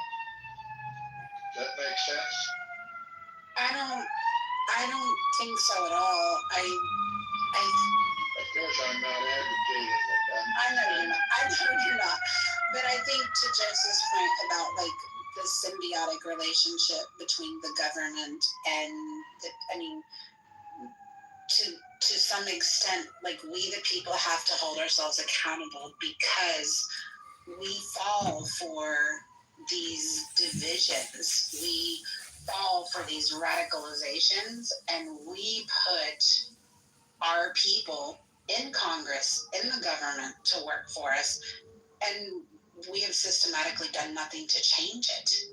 We all play into those radicalizations, and so to that point, like we should be held accountable to a certain level. Exactly. There are certain pillars of virtue that it's incumbent on every person to develop within themselves to make it so that they are less susceptible to the manipulations of the media, the manipulations of the government, the organized criminals that inject and themselves and insinuate themselves into those systems, as a way of trying to line their own pockets. There's always going to be some sort of trickster little playbook that's being played against the people as a way of trying to make them lose sight of the fact that we have the power to move the needle, and because if you think about it, let's say that there's a group of people that are in power, right, and they want to stay in power, right, and now imagine you're looking out at a sea of billions of other people, all of whom are a threat to that power. I feel I can understand how on a pathological level, certain people who are in those positions of power would feel the need to try and what's the word I'm looking for? Kind of mow the lawn a little bit every once in a while. You know what I mean? Because it's you have all these fucking people, all of whom have this infinite, or infused with this infinite potential to rise up to a position of leadership and influence and power in this world. You would feel threatened by that because it's you never know. I mean, that's why people were so afraid of things like rock and roll when it started to come into fruition and stuff like that, because it was they were afraid of where is this wave going to take us? We don't. I think even the hippie movement and stuff like that with psychedelics and stuff, and then punk rock and grunge. It's there's these constant upsurgence of the people finding a voice and having a leader who has the strength of will to represent that voice artistically or otherwise, and then they cap them. You know what I mean? You see it all throughout history. Eventually that person gets capped, and one way or another. And I forgot exactly what point I was trying to make. I kind of started rambling off there, but so I'll just land my plane for now. I'll let somebody else. Let me give my take. I think I don't agree with John. The people are responsible for the Democrats being extreme right now, Republicans being extremist right now. The media, where they're consumers of their product, and we keep consuming, so they keep delivering it. We're 100% responsible for this. We have turned our heads away from patriotism. We've turned our heads away from religion. We've become greedy and self-centered and materialistic and selfish.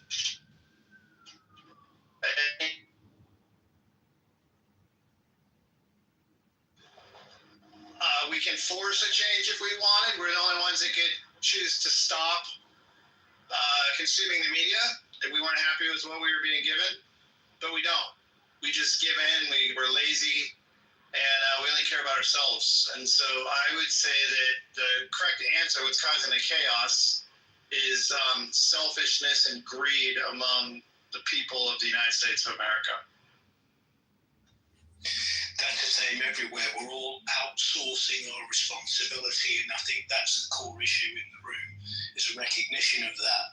And that act alone, when we recognize that we're outsourcing that responsibility, which then puts the mirror back on us, there's a saying about that that act of defiance. I think it was a 1984 quote. Somebody can probably remember it, but this is in many views, especially in the main media, this would be deemed as perhaps a dangerous conversation.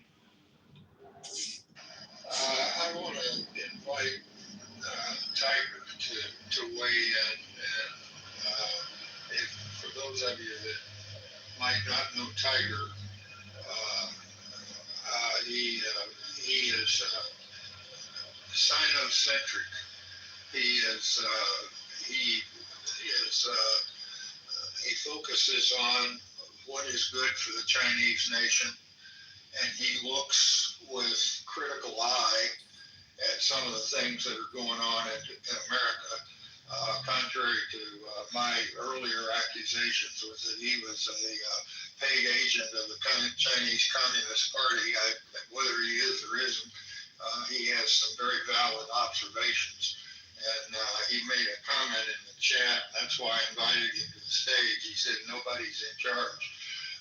So Tiger, you want to weigh in and comment on who is causing the chaos and what we the people in America should be able to do to calm down the chaos? Hi, Anson. Thank you for the invitation, and as always, thanks for opening this room, and I have nothing but respect for you, regardless of whether you think of me as a CCP spy or not. But the reason I said nobody's in charge, that has long been a joke between the two of us. I do not accuse you of being a paid spy, because if you were, you'd be in jail. That is a joke, but some people still think you are. Yeah, I don't mind that. But the thing is, the reason that I said nobody's in charge is that this is by design. And I think I was listening to another podcast by another, Chinese American person by the name of Wang Dan, I think. And he was saying the Chinese government, for example, is a Leninist party, meaning that they believe a small group of people should behave as vanguard to basically watch over the development trajectory of the country and make sure it goes into in the original context, it's to go towards a dictatorship of was it proletariats or something like that? Basically the laborers, right? They need to take control of how the policies unfold inside China. And I think there is some truth to that, because when I look at the American government, it's fundamentally different. The American government is not a government of a single entity that tries to determine what is good for the American people.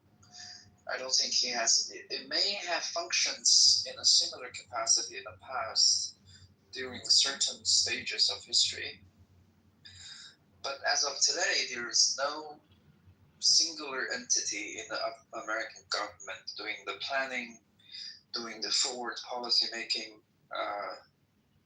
and probably not even foreign policy, right? So what I see in America is a conglomerate of, or actually not, it's a battlefield of multiple interest groups, all trying to carve out the space for themselves and their capital, mostly capital interests, and a somewhat detached masses of people who do have some shared interests with these capitalists, mostly in the form of employment and 401ks, but it's largely both outside of the decision making and also being heavily manipulated by the media, which are often under control of one or a few of these interest groups. And I think that is, I describe it, and you might interpret it as a bad thing, but I think it's a neutral thing. I think it's by design that the American political philosophy is that nobody should place any trust into a singular entity that does the planning. Instead, the philosophy is to let multiple forces to compete for the narratives and the policy making, which is happening today, right? So if we could, agree with the assumption that this is by design and the chaos is part of the design, then we shouldn't probably be asking who's causing the chaos in this country, right? In the global stage, I think that's a different matter. But in this country, this chaos is what Americans prefer, as a political culture to that of, say, communist China. You would still call it communist, maybe. But in the Chinese philosophy, right, we rely on the central authority and even the competition between different levels of authority. But it was never questioned that a smaller portion of the people actually have the power to do the decision making and the planning, and the rest of the people, while do not have input into the system, will score the government authority based on their performance. So it's a very different philosophy, right? And from the Chinese perspective, yes, there are a lot of chaos in the United States, and I personally believe, the Chinese system today is functioning better than the American system. But I think that's by choice. Americans have given up some of the rationality and the certainty in the decision-making process, and in return, they gained a security of mind. Let's put it that way. That the powers will not be abused to the extent, too severely. I should just put it this way. I don't mean to say that there is no abuse of power in the American system, and I think that's quite rampant.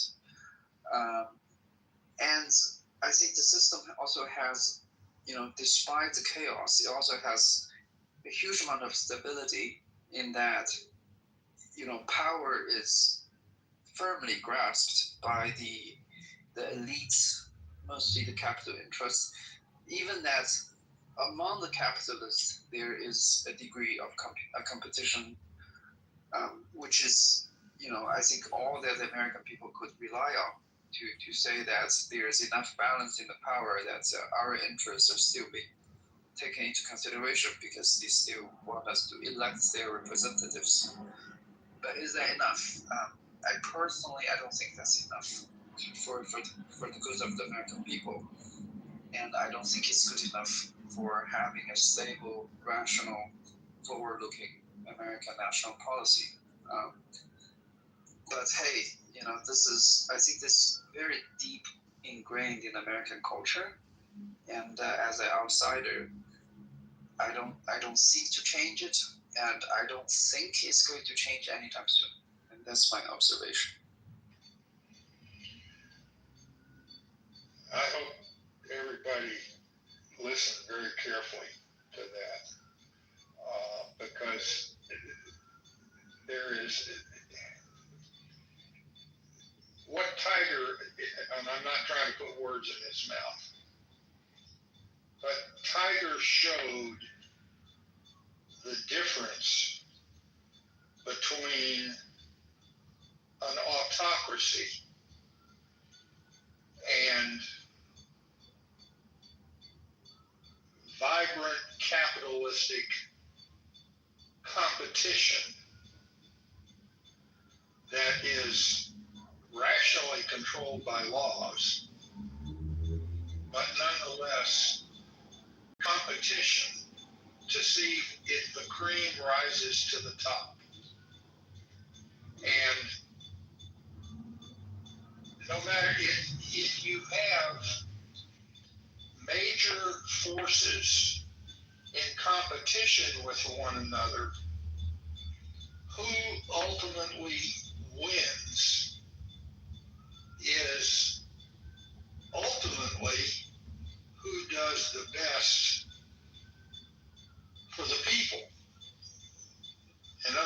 words, if General Motors succeeds, then the workers for General Motors succeed. The workers at Ford have to tighten up a little bit to rejoin the competition, and maybe 10 years later, Ford regains the upper hand, and that internal competition stimulates innovation, creativity, and when freedom is allowed, when people can freely innovate and create within certain boundaries that prevent anarchy, my argument would be that in the long term, that kind of system will prevail over, even if it's an autocrat, it could be Jesus Christ could be the autocrat, or Confucius, or whoever you want to put up there. But without that freedom of competition to allow some to succeed and some not to succeed, that's a dynamic that's been going on in this country ever since its founding.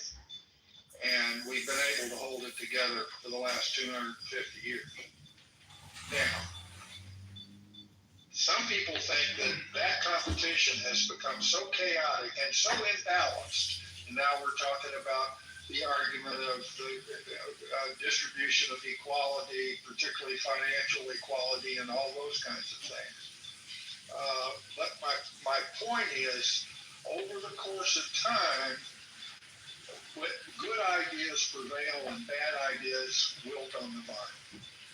And that would suggest that this chaos that we're doing right now is a blip on the historic screen. And just like the chaos that we had throughout our history in raging political debates, ultimately that sense of competition will prevail. And then we can get into the Marxist philosophy, the socialist philosophy. Is it right for Europe to spend 40% of their GDP on social programs and only 17% on defense versus whatever it is? And those kinds of things are subservient to the fundamental idea that intense competition. Football teams win the Super Bowl because of intense competition, and it's very rare that we have a continuous Super Bowl winner because competition, and yet the level of the sport, my God, the level of athleticism, compare a football team of 50 years ago to a football team today, there's no comparison. But I think Tiger was able to make that kind of a distinction, and note that he said he's not advocating for change to our system. He's just observing the differences between the Chinese system today and the American, and I agree with him. If I look at the trend of power, the trend of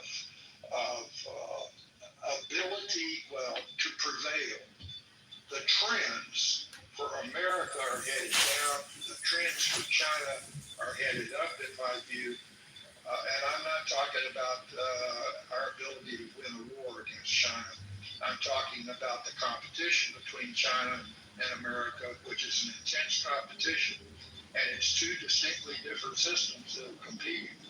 And I'm still putting my bet on our system. Despite how chaotic it is today, I think it will prevail in the long run over a more autocratic form of government. But Anson, if what you're saying is true, then we have a lot more to worry about than you're making it sound like, because the government has its thumb on all kinds of free trade in America. Too big to fail, bringing back, straight competition. You even mentioned Ford.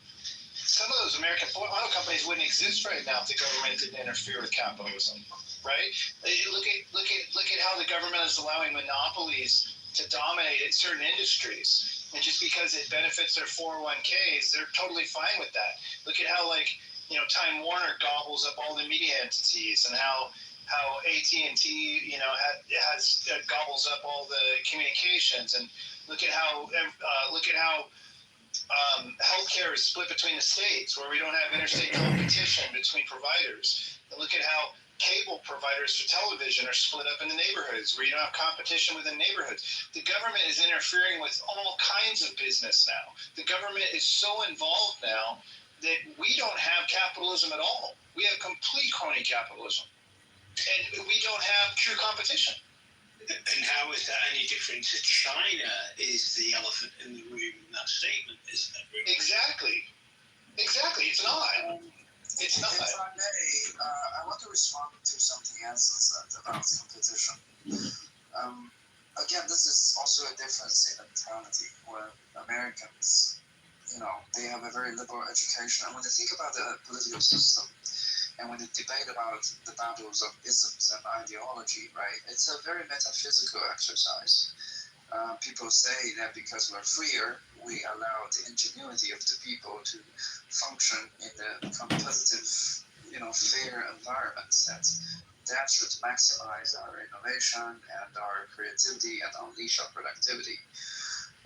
When the Chinese people look at this, they don't look at this way, right? They look at, we believe that the fundamental strengths of a nation comes from industrialization. We believe that your industrial capacity is what determines, how much leverage you have, globally speaking. We believe that in order for people to be prosperous, there is a responsibility of the state. And we see this in data, right? We see that if your state, your government, provisions for good amount of public goods, meaning a secure environment, a framework of law, a breakup of monopoly, which, by the way, is definitely a government intervention in the capitalist market. But we think on the data, it shows that these things are good for both the economy and the well-being of the people, right? So this is one thing that I would hope that American, political discourse will turn toward, which is to do less of the metaphysical debate, but actually try to correlate it with different hypotheses, assumptions, and measurable data. And this is something that I think China does extremely well. And it does take, a minority of people who have power. And this is where the Vanguard Party comes in, right? It takes that sort of oversight, that sort of rational decision-making, to safeguard that you have this level of thinking in your policy making. Whereas in contrast, I think this also speaks over time, right? Because of the widespread of technology, the explosion of information, especially social media, right? And in America's case, a lackluster of more STEM-focused education. It makes American voters fall for, this is something that previous speakers touched on, right? The responsibility of the American people to take about the chaos that is in America right now. But I also think this is not only the responsibility of the people, right? It's true. Like, nobody's born with rational mind that knows economics, knows political science, knows, engineering. They have to learn it, which is hard to do.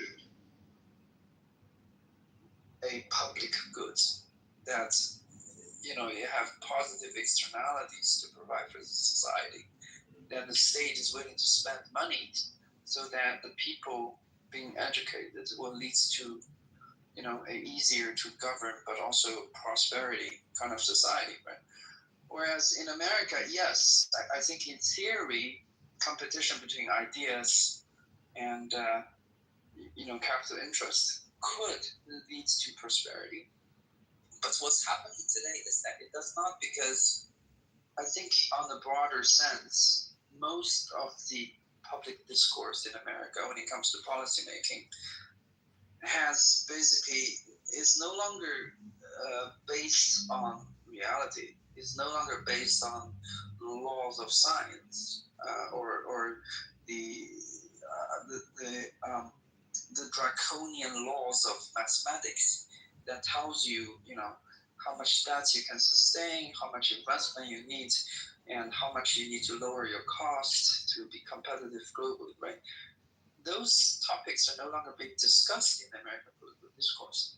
Rather, is about whether Trump is abusing power by issuing the executive orders. Should we send, a national guards into policing the DC? These issues, while sensational and institutionally important in terms of, from the lawyer's perspective, they are kind of far away from the actual competitiveness of this nation. They're kind of far away from the far-reaching. I mean, it has legal implications down the line, yes, but it doesn't change what, say, we, the Chinese people, identify as what your nation's strengths lie within.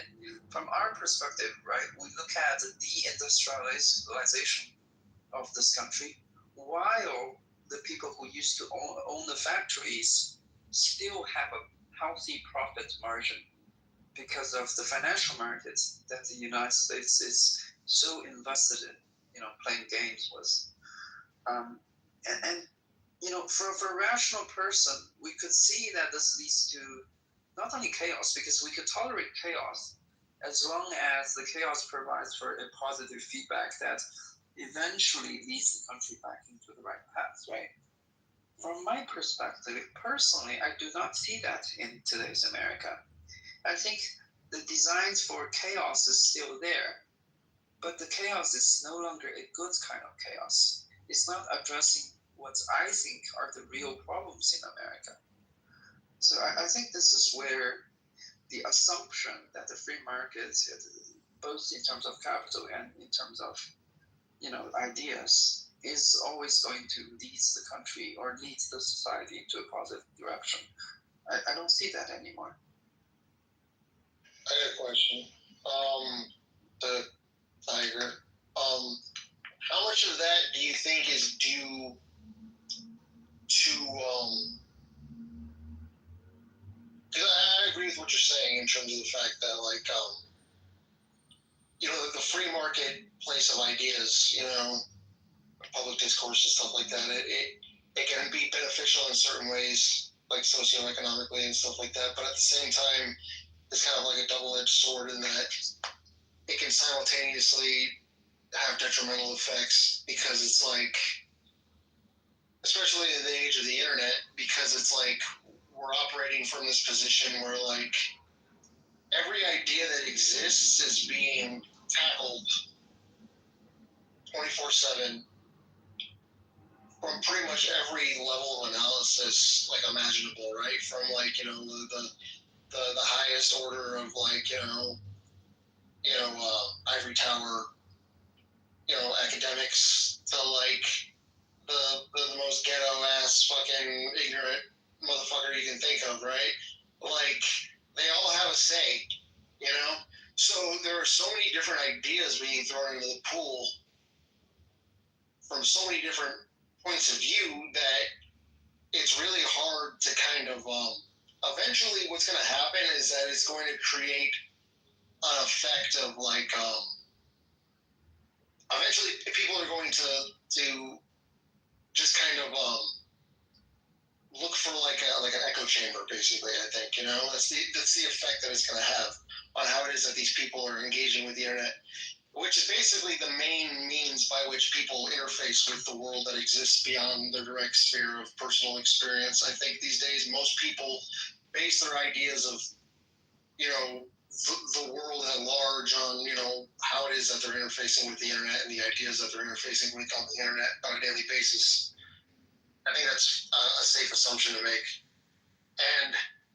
But it just so happens that the way that the user interface of the internet has been developed, it makes it so that there's like almost like an inevitability that people are going to end up gravitating toward ideas that, like, what is that called? Like, when people, like, they gravitate toward ideas that validate what they believe. I think there's a term for that. I can't think of what it is at the moment. Thank you. Cognitive bias. And unless you have the level of self-awareness and the level of understanding of, like, psychology and things like that to be able to catch yourself when you're falling into those types of cycles, and to kind of stop yourself and try to think more objectively, snap yourself out of that if you recognize that you're doing it, most people are going to be just fall right into that pit trap, and I think that's what we're seeing happen at the world, in the world at large on a mass scale. So would you say that, like, the manipulation that's occurring, do you think that that's a trickle-down effect that's taking place, or do you think that the reason we're seeing those types of, more degenerate forms of manipulation manifest in the higher systems of order in our country and around the world is a result of the fact that that's where the people are at? You know what I mean? Are the people at where they're at because it's trickling down from the manipulation and, like, the subversion that, like, campaigns that we're constantly under the effect of? Or do you think that it's that the reason that the fact that everyone is so fucked up in the head is why we're seeing that manifest in the government and in the media, etc., Well, I think it's really the same effect, right? If you are the elite in this country, and I have a very controversial argument. Well, first of all, the assumption of the argument is I think people in general, on average, are idiotic, right? I'm not saying I'm better than them. I also have my biases. But you are pointing out that there are traps that we all fall into, right? Confirmation bias is one of them. Echoing chamber is another thing we fall for. And this is why, earlier, this is not my, central argument, by the way. I said I don't believe in democracy as a concept, like the Western idea of democracy being carried out by ballots. I don't believe that fundamentally, because I have this assumption that on average humans are pretty idiotic, and I don't just say the Americans are. I think the Chinese people on average too. The common medium person on the street you can pull off. They are probably idiotic in certain ways, myself also included, right? But I would say the difference between today's China and today's United States is that in America, the idiots basically have the ballot, they have the vote, and the outcome of that election, although the elites are trying to manipulate, determines a lot of the policy making, which, of course, when you have too much idiocracy in the system, you probably have suboptimal policy making. And in fact, then I would argue that the fact that the idiots in China do not vote is the strength of the Chinese system. And my controversial argument is this, right? The reason why in many of the past cases where the United States functioned rather well compared to, say, the Soviet Union. I mean, the Soviet Union, yes, the people in power, if we also make that comparison, I think some of the people in power in the Soviet Union are also idiots, right? Like this, we should take it for granted that humans tend to be idiots. The problem is, I think it worked, the American system worked well in the past precisely because there was a monopoly, or I say oligarchy, whereas the American people's ideas come from certain narratives that are carefully designed to, the bad term would be to brainwash them. But in effect, it's actually making the country stronger, because that's a way of building consensus, right? In today's America, what we're seeing since the explosion of the internet age was actually the elites in this country are gradually losing the power to frame narratives for the American people. compare this to, say, back when the Red Scare was happening, right? American government could just frame, certain individuals as the enemy of the state, and people believed in them and voted on the basis that we need to have a strong government to counter the threat of communism, and the communism is going to, otherwise it would come here and destroy everything that we hold dear, right? It's kind of irrational when you think about it, but it was effective in that there was a consensus building. There was a sense of direction, on the global stage vis-a-vis the Soviet Union. So it was somewhat functioning, and there was less, bickering between the Democrats and the Republicans and the different branches of the government like there are today. So as to who's ultimately responsible, I think the system just worked itself out. The reason why there was so much stupidity in the people and the political elites in this country capitalized on that stupidity is because that's the direction of the least friction, right? The system will automatically go in that direction because the elites will realize that the cost to educate the American people is far higher than just throwing them some fake news and have them bicker among themselves. And we just partitioning our voters along, fissile issues to maximize our chances of re-election. And they realize the system continue to function whether you educate Americans or not, whether Americans think critically or not. It doesn't matter to the political elites. But I think it's gotten so bad to the point that many of the political elites coming out of the system, because they also have to be educated, right? They also have to rely on, think tanks and previous, knowledge accumulation. The knowledge has already been so polluted in this country that we're seeing the new generation of political leaders are becoming rather, I would say, somewhat idiotic. Like, I firmly believe there are a lot of talents in America, right? And I know from history that the rise of China owed to many American entrepreneurs, bankers, brilliant people. I know for a fact that the Communist Party, when it was growing really fast back in the end of the 90s, regularly held meetings with Western, especially investment institutions, to try to design Chinese policy. Right, I know this for a fact, and I believe the same people, based on the podcasts and the YouTube that I view in today's America, I believe there's still rational thinkers in America who are very talented and have access to rather accurate information. But what I'm not seeing is that these people end up in position of political power, either as a career choice because it's more lucrative to go into the private business and do investments. And many of the investments involve putting American money into, emerging markets like China. They are very well off doing that. Whereas the political leaders, even the think tanks, right, the CSIS, I don't know, a lot of that are weaving a self-perpetuating net of lies that they have begun to rely upon, and the lies themselves has been accepted as, foundations of American political thoughts, especially in foreign policy, for example, in the lack of industrial policy or the attempt to do industrial policy in this country. Like, it baffles me that how come a mixture of such brilliant people, and often from all around the world, could come up with policies that are so counterproductive even to the stated goals of this country, right? It just no longer makes sense to me. Okay, thanks, Tiger. I could listen to you the rest of the evening, but I'm going to go ahead and we're going to get ready to close the room here.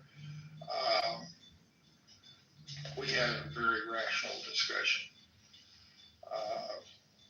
And I want to go back to the beginning of the room. And I'm not going to pick on a guy that's not here. I'm not trying to demean him in any way. But when we cannot even begin a discussion about what's causing the chaos and how do we mitigate it. And I find it very interesting that there's almost unanimity in the poll that we, the people, are the cause. That sort of surprised me, but I'm pleased to see it. But at any rate, we were immediately confronted with TDF, Trump bashing. And we've got to get beyond that, just like we have to get beyond Biden bashing, or Obama bashing, or any GOP versus Democrat bashing.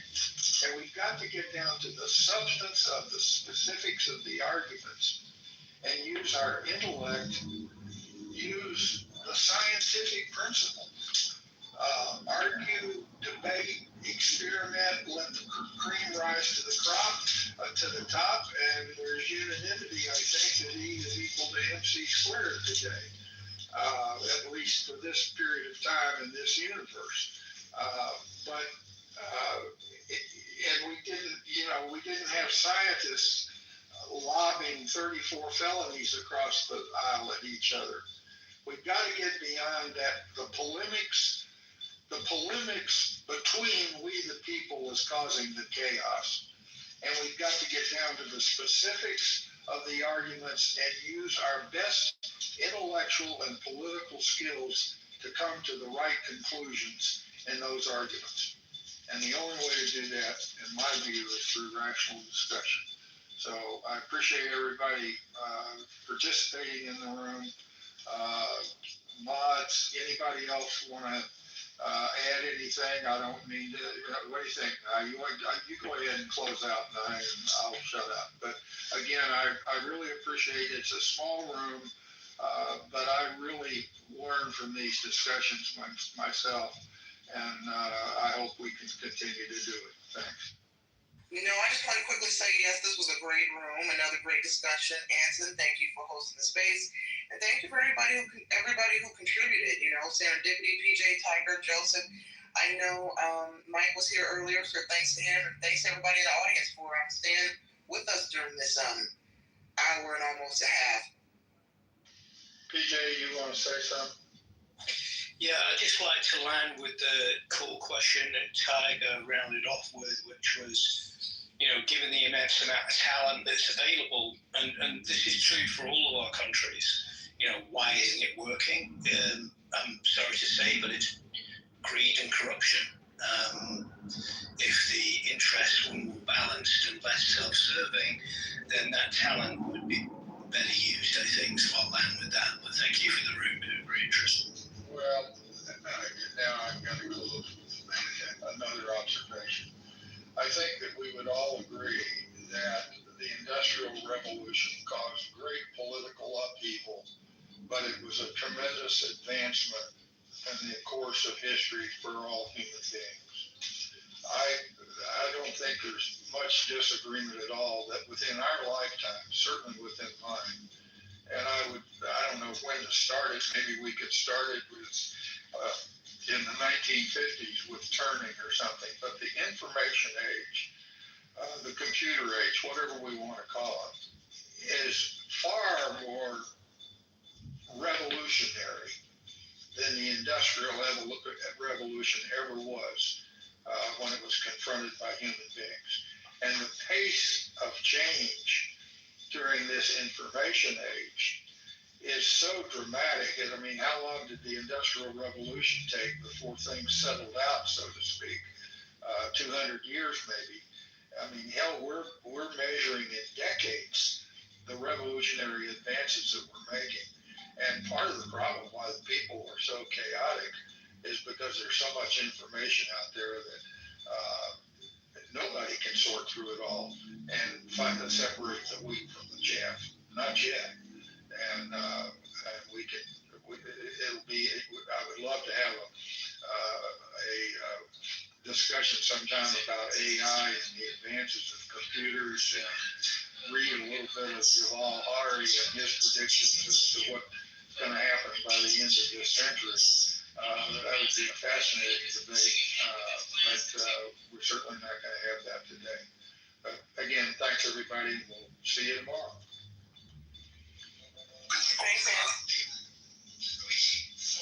Thanks, Allison.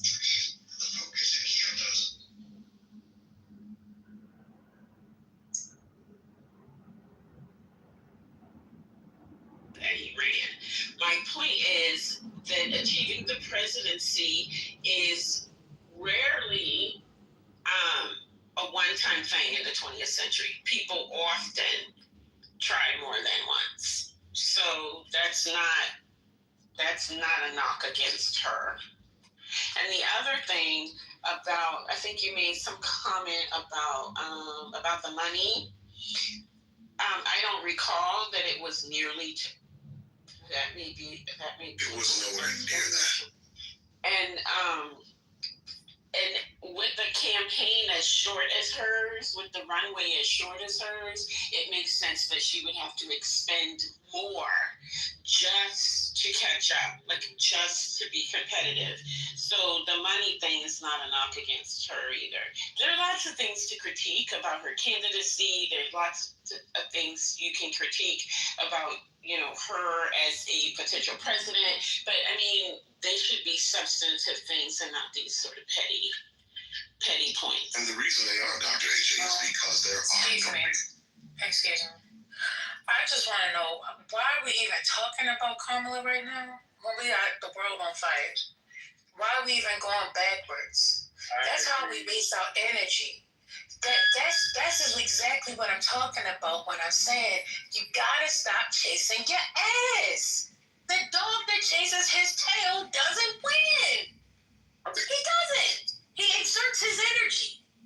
I don't know why we talk about Kamala. I think the reason why we talk about Kamala is because we have people who come and try to assert things about her character, about her, and then what that does is and more specifically for women, is it sort of presents that women are qualified to be able to run and not only run for presidency, but shouldn't try to do the same things that men do.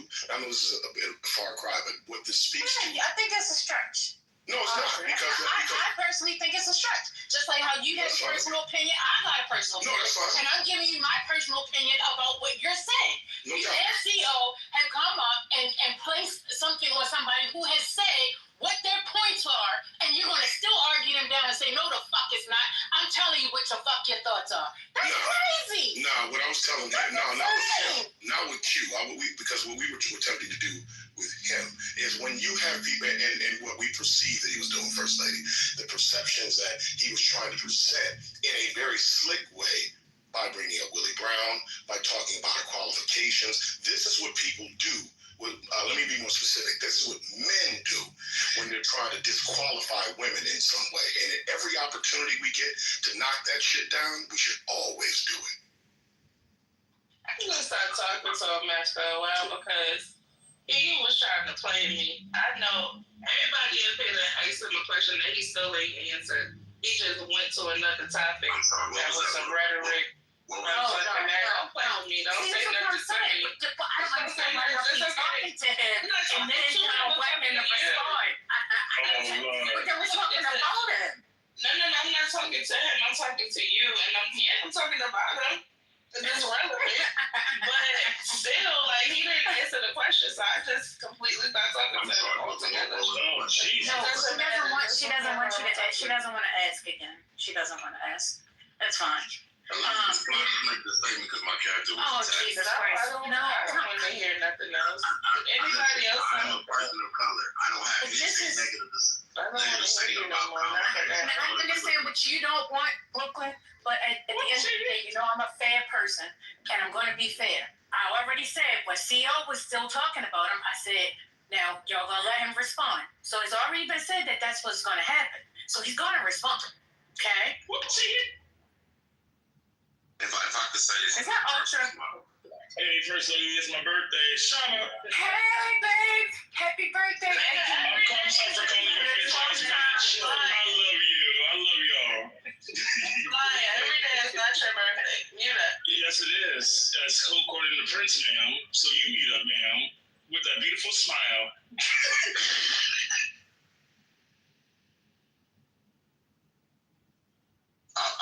say this.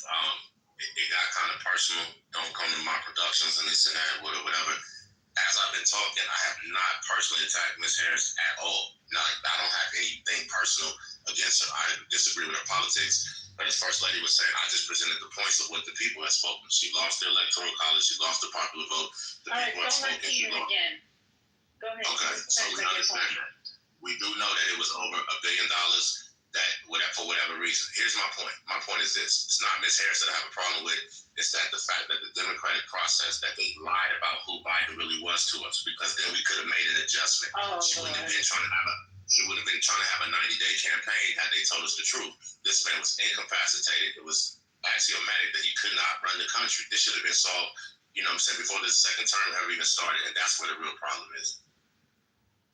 All right, nobody respond. No, nobody, please. Yeah, where do you want to respond? No, let's go to Donald Trump. Let's talk about his qualifications. All right, cool. Wow. It's like, I don't get the memo. Don't they? These fools, they are fucking retarded. It makes no sense talking to retarded people. All right, what are you talking about? I'm talking to you. Did you say something, Zach? I said, let's go. You shut up. That's what I said.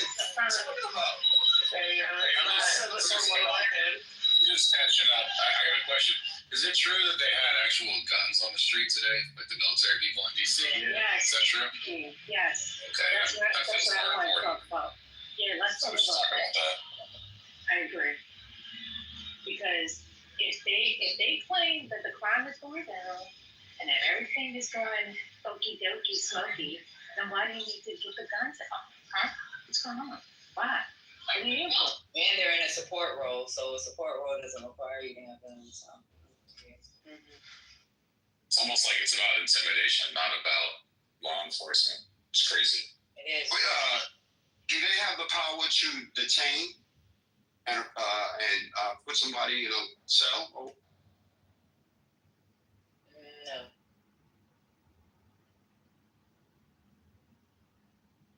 It's largely performative. I mean, it's more than it's performative, but it's also about the creed, right? It's but it's about a bigger, longer term project. Exactly. It's about people accepting having the military on the streets of American cities, right? I mean, it's so that when he does it in Oakland and San Francisco and the other cities that have been named, which I'm not as familiar with because they're not mine, that, you know, it's going to be okay.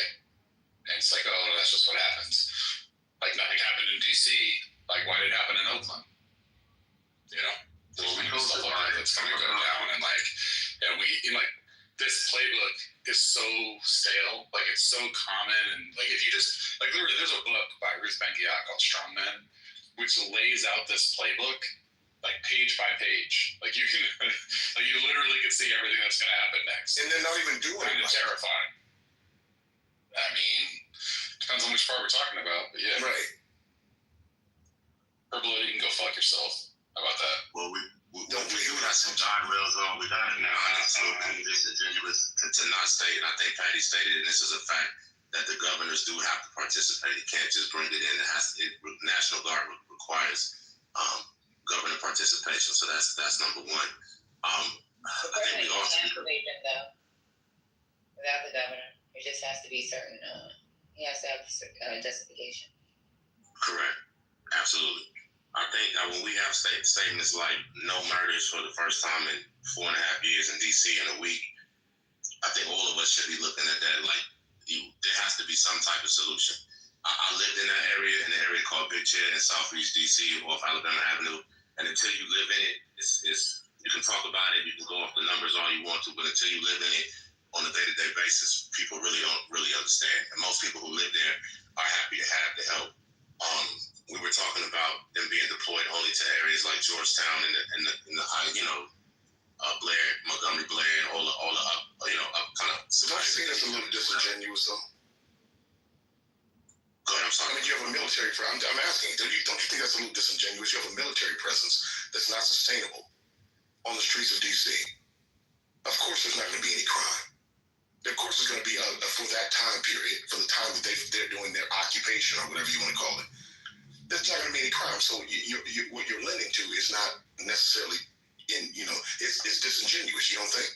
No. You think that when they leave, that business won't resume as normal? Only because I'm from living in that area and I work a lot. And no, that's not what I'm asking you, brother. I'm asking you specifically. Do you think that when that military occupation leaves that area in however many preset days that they can be there, do you think that business will resume as normal? So you're asking us to acknowledge the fact that there's no crime in that time period and that should be looked at, but that's not a sustainable effort. You're not going to continue to have the military in that area for good. Let me tell you why. And being from having lived in that community, and having come from that community, what we're not factoring in is not just the military, not just Trump. People are still people, and there's plenty of pastors, there's plenty of nonprofits, whatever, that just need a canopy of cover, just a moment of respite to be able to implement some programs, policies about 90 days, right? They're not going to get 90 days, though. It's illegal. Are they going to have 90 days? Remember that 90 days? Mentioned it? That's that 90 days I'm talking about. That's what he's saying. So you're talking about 90 days. Let's say you got 30 days. Let's go into the 30 days. So we got 30 days. And like I said, if you haven't lived there, the pressure is unbelievable. I've lived there through the regentrification. Unfortunately, when in my older days, I've been locked up in 70. That's my community. I'm from there, right? We just needed a breath, just a moment, so we could put a plan, put a strategy together. I know guys who are boots on the ground right now who are trying to make a difference. So when this 30 days is up, the community will be different. So some of this point is just going to be wait and see, but there are people who are there on the ground who needed this cover. No, I don't understand what you mean there. The crime has been trending. The crime has been trending downward. I don't understand what you're saying. They've had this process has been that. What you all living there, so I'm trying to get you to see. This might be a little anecdotal, but living there, what you all call downward, just going by the numbers, is still unbearable. It's unbearable. Going down from 150 murders to 120. From what year? Because nigga, if this is unbearable, then everybody was dead in the 90s and 80s. If you think that this is unbearable, then the whole we're not even existing right now. Is my point, stupid. That's my point. You see how dumb you sound? With that concept of reality, we wouldn't even exist right now if that was the case. If it's unbearable to that extent, we wouldn't be here right now. Because the 90s and the 80s were way worse than it is right now. The fuck did you talking about? You just made my point. You made my fucking point, stupid. The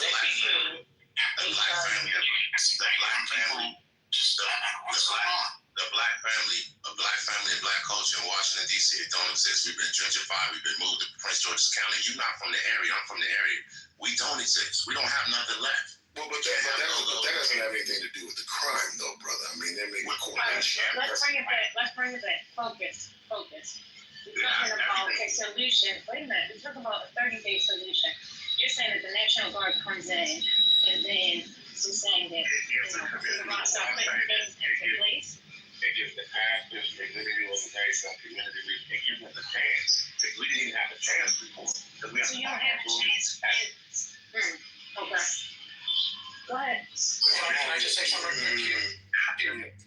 Let me say this real quick, and then I'll be more than happy to say. After the destruction that happened with Rayford in the 80s and all the crack that came in, and we had a mayor that was on crack. That's how bad DC was, right? It's been bad for a long time. Go ahead. I'm not coming from. I'm just telling the facts. You from the area, you know what happened. So anyway, it's been like this for a long time. We finally got 30 days of cover, right? Where the community leaders who want to make a change, who refuse to move, had our houses broken in, been mugged, everything else. We can get out of the community, knock on doors, put some summer programs together, and see if we can make a change. I can't guarantee it, but I know there's people on the ground who are working through this program and through this 30 days to try to make a difference in the community. That's all we do. Yeah, but let me ask. So let me say this. From everything you just said, right? You know what could have been put into place, right? Everything that you say that the pastors are doing, you're talking about social programming. That's what you're talking about. When the government, when we're talking about the U.S. government, cuts things that will lead to social programming, or even social programming that was already there, and they cut that. Don't you think that policing is like the wrong step? Because you're talking about after the fact situation. Mind you, if the crime is trending down, right, and then they cut social programming, wouldn't that help tick the crime back up? You're trying to find this quick solution, and look at what you're saying, 30 days. Bruh, that's not it. That's not going to help the social well-being of the community. You want to help the social well-being of the community? You pay for it. You go deep into your wallet, talk about Congress, right? And they pay for the programming to help the situation. Policing is temporary. It always has been. And if you don't know that by now, then what have you been watching? Yeah, one second. So I think both are good solutions. I just don't understand why we need the National Guard for the churches to do that. Maybe you can answer it the next go round. Omari, are you trying to get in there? Yeah. I see you. I see it off mute. Are you okay, bro? Hey, no, First Lady, I got my headphones muted. Okay, baby. Yeah, so that's all it is. I ain't got my phone in my hand. No, what's up with Omar? So the one thing, and again, I hear what everyone's saying, what you saying, Quinn, Brooklyn, but when people say crime is going down, that's like saying, I had a fever of 104 yesterday, today I'm 101. Yes, it's went down, but am I healthy? Am I better? No, I don't get why we're okay with 187 because they went from 274 murders in 2023 to 187. Crime is down. Yes, you could say crime is down. It's trending downwards. Okay, that's still a lot. The National Guard or DC? But the thing is, we're trying to get it down so that it could be sort of like, let's say, a normal city. You know what I'm saying? Where crime, you got less than 100. Here's the thing that makes absolutely no sense about this. Like, if your fever is at 103, okay, and they're like, oh my God, the pressure in this man's brain is so bad, we might have to do brain surgery. And then it goes down to 101, and they're like, oh, he's getting better, let's do the brain surgery now. Exactly. That makes no sense. So that is the actual, like, to use your not great analogy, that would be the equivalent of what is being done now. And the worst thing is that it isn't even the right thing to do. They're not doing brain surgery to reduce crime. So your analogy was torture to start with. The point is, oh my God, I'm taking it down a weird bad. But let's make it less bad. So if things are getting better, first off, if you're trying to make them even better than that, which is, I think, by the way, a very worthy goal. Like, as someone who lives in a community that is both safer than it was, but still not safe enough, I would love to see crime go down further in my community. I think that would be fantastic. That said, there is no evidence that putting the military on the street, especially when you put it on the street in Georgetown of all places, or in like Lafayette Square in these places, like that isn't proven as a method for actually reducing crime. Like, first off, yes, it has all around the world a million times. When did you see someone put guards inside the DC? I'm from California, like you. I remember. I don't know how old you are. I think you're almost as old as I am. So I'm 47. I'm probably older than you. Oh, you're older than me. Okay, cool. So you remember the Rodney King riots, for example? Right. We remember the Rodney King riots. Okay. Yeah. So the actual only equation So to quell something that's ongoing, there can be some value to that. But when you're talking about long-term, what sometimes they call structural crime, where basically people are in such desperate, people go traveling, that there's a cycle of violence that is ongoing and sustained. That when those things happen, when that's what's going down, the actual answer is not to put more police on streets. It's that there's more any of y'all that's from like the crack area, man, from any major city has probably experienced a low-key occupation in your neighborhood, and you've seen, You're right, Rob. and you've seen that when the laws was hot for them couple of days, everything went down, man.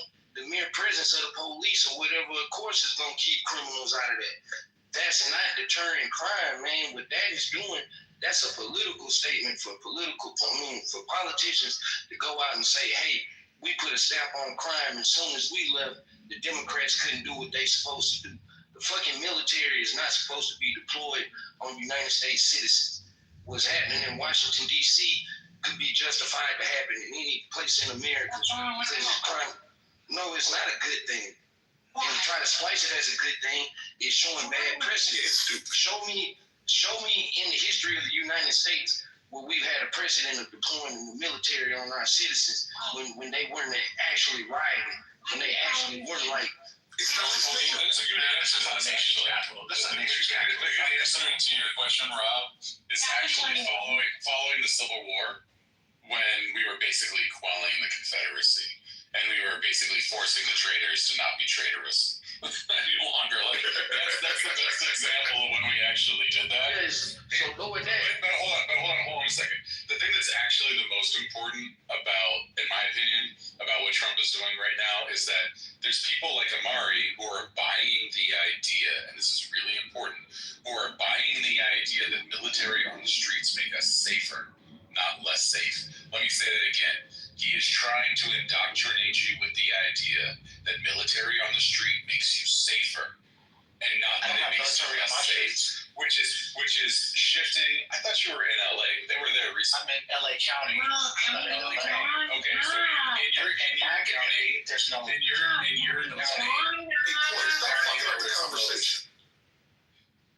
Yeah. So the point is that he is trying to make it so that we accept the idea that military makes us safer. And that is in fact not the case. Which is why our whole government is set up in opposition to the idea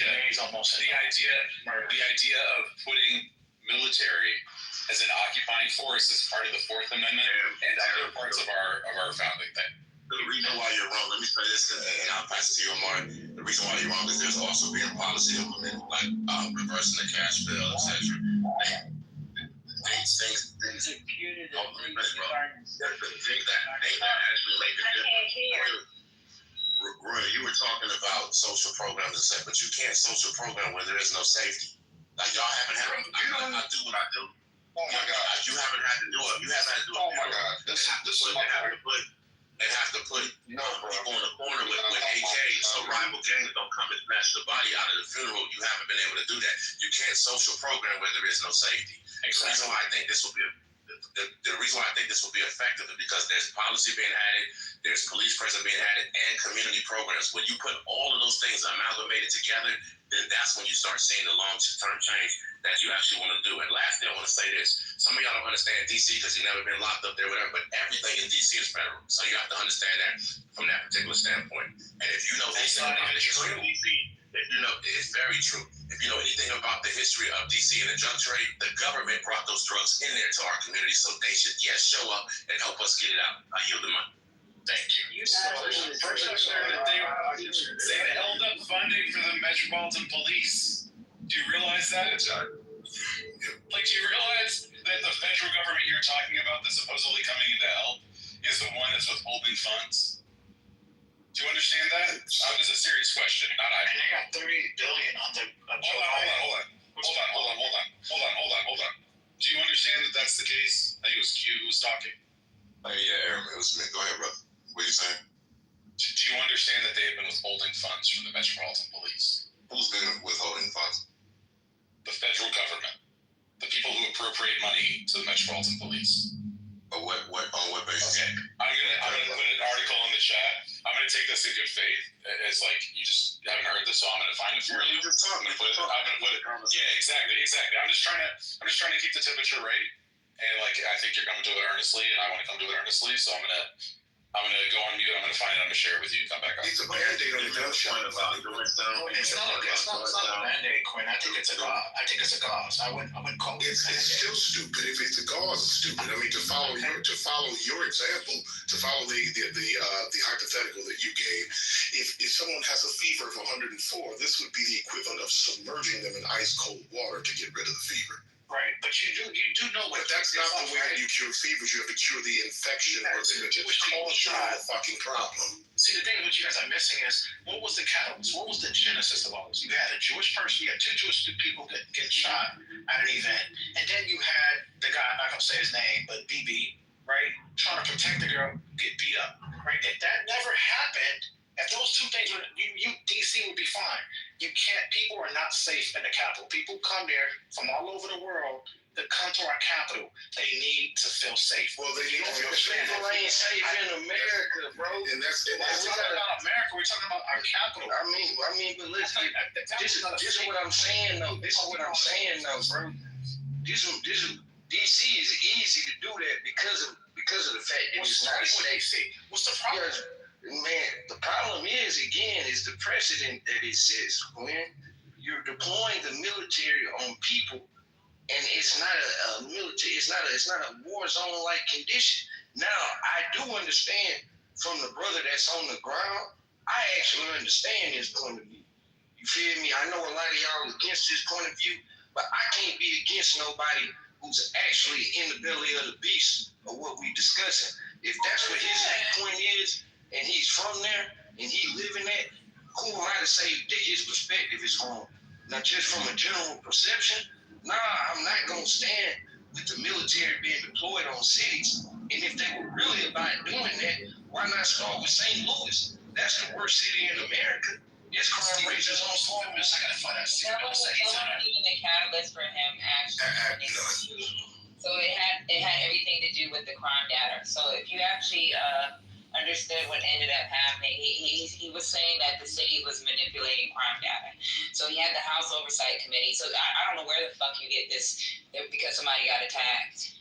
He had so if you were paying attention to the news, which we talk about every fucking morning, he had the House Oversight Committee do a inquiry on what was happening. Like, was the data skewed? It had everything to do with that. It had nothing to do with what the fuck you're talking about. Yes, everything that our Aaron said is exactly what's happening. It's a testing ground to do in other places. They're just starting in DC. There's nothing more than that. There's nothing from an emergency standpoint that is happening in DC that require this effort at all. There's nothing that requires this effort, and you're just parroting that nonsense. I'm gonna put it in the chat, and you can fucking read it, and you can make it. You can read what I said first. I'm gonna. Cool. Okay, so since we're doing articles, let me start with the one I just put up top. So Q, this is definitely the thing that I encourage you to read. That basically talks about how because they're incompetent, they cut $1 billion out of the budget for DC, including a lot of funds for the Metropolitan Police. So the idea, and I'm just assuming you didn't know this, but I hope that you recognize the dissonance in them trying to say they're trying to crack down on crime while they've reduced the budget, not just for policing, but for other city services as well, which contribute to crime reduction. They basically cut the budget and then put tanks in Georgetown, make it make sense. This is not about that. That's why it doesn't make sense. I wouldn't need you to make it make sense. We just left 4 years of an administration that ran on defund the police. So all he did that was just They did not run defund the police. They ran against defund the police. This nigga cannot be a real person. I don't. What the fuck do you be talking about, Q, for real? Omari, get your man. Honestly say that the Biden administration wasn't for BLM and defund the police. Q, you making me look bad, Q. They really. I just tried to give you a pass. You making me look bad now, my nigga. You making me look bad, You man. thinking That's not a Omari good look. look even worse if Omari shared his same sentiments. We shouldn't even be discussing. We shouldn't even be discussing. Only cares about DC because of Big Ball. This was the first time I've heard anyone on the far left not put the timeline and put and connect the dots. He didn't give a shit about DC. Who's on the far left, Mark? There's no one here on the far left. Who are you talking What the about? fuck is the far left got to do with it? Yeah, That's a very specific thing. So who are you talking about? Who here represented the far left's? And it's not. But that's what you said. I believe like you guys believe I'm MAGA. I believe you guys are far left. I don't. And that's just not a bad thing. You believe you're MAGA. You admitted it. Like I never admitted I was a MAGA. I said I voted for Trump. What is it? Y'all don't know the difference. That's the problem. You don't care to learn the difference. You guys just take anybody who voted for Trump as MAGA. You mean like you perceive everyone's position here to be far left? It all stemmed behind the damn, and it all stemmed behind the Yeah, I'm really sick of you because Amari, because this is like It's what we're talking about, man. I'm so fucking sick of it. First time. The reality is that we know this. The third time that means you're out, right? So that means drop your ass pretty good.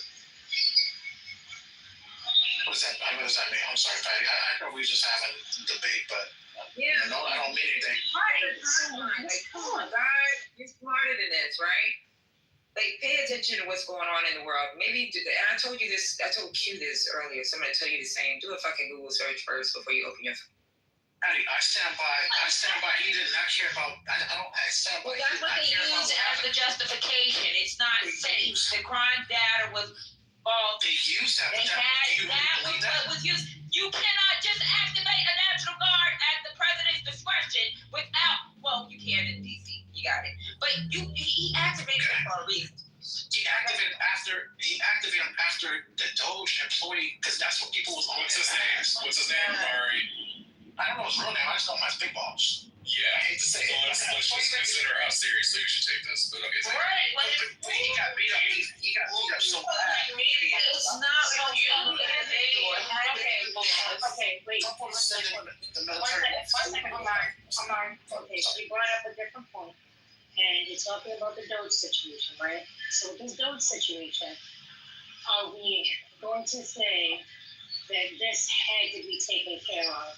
Are we not going to talk about how he enticed the situation, how he was the one who said something to them, like how he agitated the situation? Like, you're only looking at it from one side. You're not looking at it from all angles. That's why people get frustrated because we constantly have like these conversations, right? And if in fact he's over there and he tells his girlfriend, get in the car before these niggas come over here, something or whatever, and then of course somebody's gonna say something back to him. They don't know who this guy is, right? We don't know the full facts of it. But instead of investigating, we go full-fledged, we're gonna send the National Guard in because this guy got beat up. Come on. And you're looking at your argument. It's not crime until white people are duped. Our committee's been bad for years. Like, we're here for the last 30, 40 years. But it had nothing to do with no data. The data's been terrible. We were #1 in murders for like 5 years in a row. The data had nothing to do with it. It's not a crime. It's not a crime until white folks are duped. The white folks are duped get affected. Now all of a sudden, and that's what this is about. And that's what I'm trying to say. Lies and they keep talking.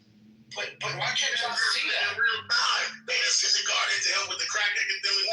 Why can't you see that? They dudes because they re-gentrified our I live there. They re-gentrified our neighborhood, kicked all of us out, moved us to PG County, moved the white folks in. They found that it was still unsafe. Now when white folks and Jews, now it's crime. Now it's crime. Okay, so you're making that point. That's a good point. Right. Like, But he's the one in support of it, though. That's why I'm confused. But imagine how confused you have to be. Imagine being so confused that you're saying that Trump sending the military in is good. That's fine. No, go ahead. I didn't get to hear your point. All right, go ahead. He's a monster. Coming off the mic. Let me just say to you. It doesn't make sense to say that, first off, that it only matters when white people and Jews get killed. When the guy who decided that it started to matter is Donald Trump, who didn't send the military in when crime was higher, frankly, during his first term. He didn't send the military in any of those 4 years. He didn't. Well, that's a whole other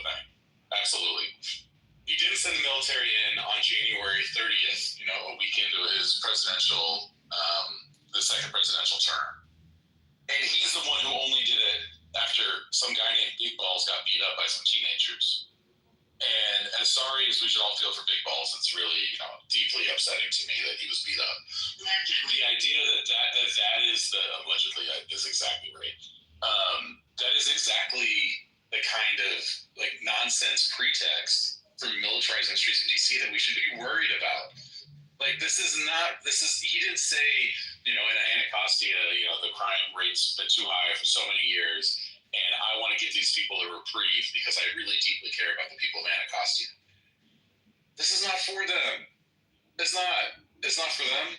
How could you possibly believe that? But Aaron, what happened was when you started watching Fox News around the clock, you had the Laura Ingrams, you had the Hannitys, you had the Will Canes, all the way from 10 o'clock in the morning to 7 o'clock at night, around the clock saying somebody has to do something about DC after Big Balls. Then you had Elon Musk coming on, tweeting to his 200+ million, saying the military has to come, or something has to happen after this. Shortly after that, that's when they said, they lied on the DC, the crime stuff. Now they had now they're able to now go in to use the military. Now they're able to fire this individual, but the EA chief in charge. I'm just connecting the dots. I'm not for no dots to connect it. Bullshit. Yeah, but that's what I'm saying. I'm not saying it's not bullshit. All you're telling me is that a bunch of MAGA smooth brains are easily fooled. That's all you're saying. That's it. No, that's not what I'm saying, bro. All I'm saying is that it wasn't fair. He put the police, the military in there.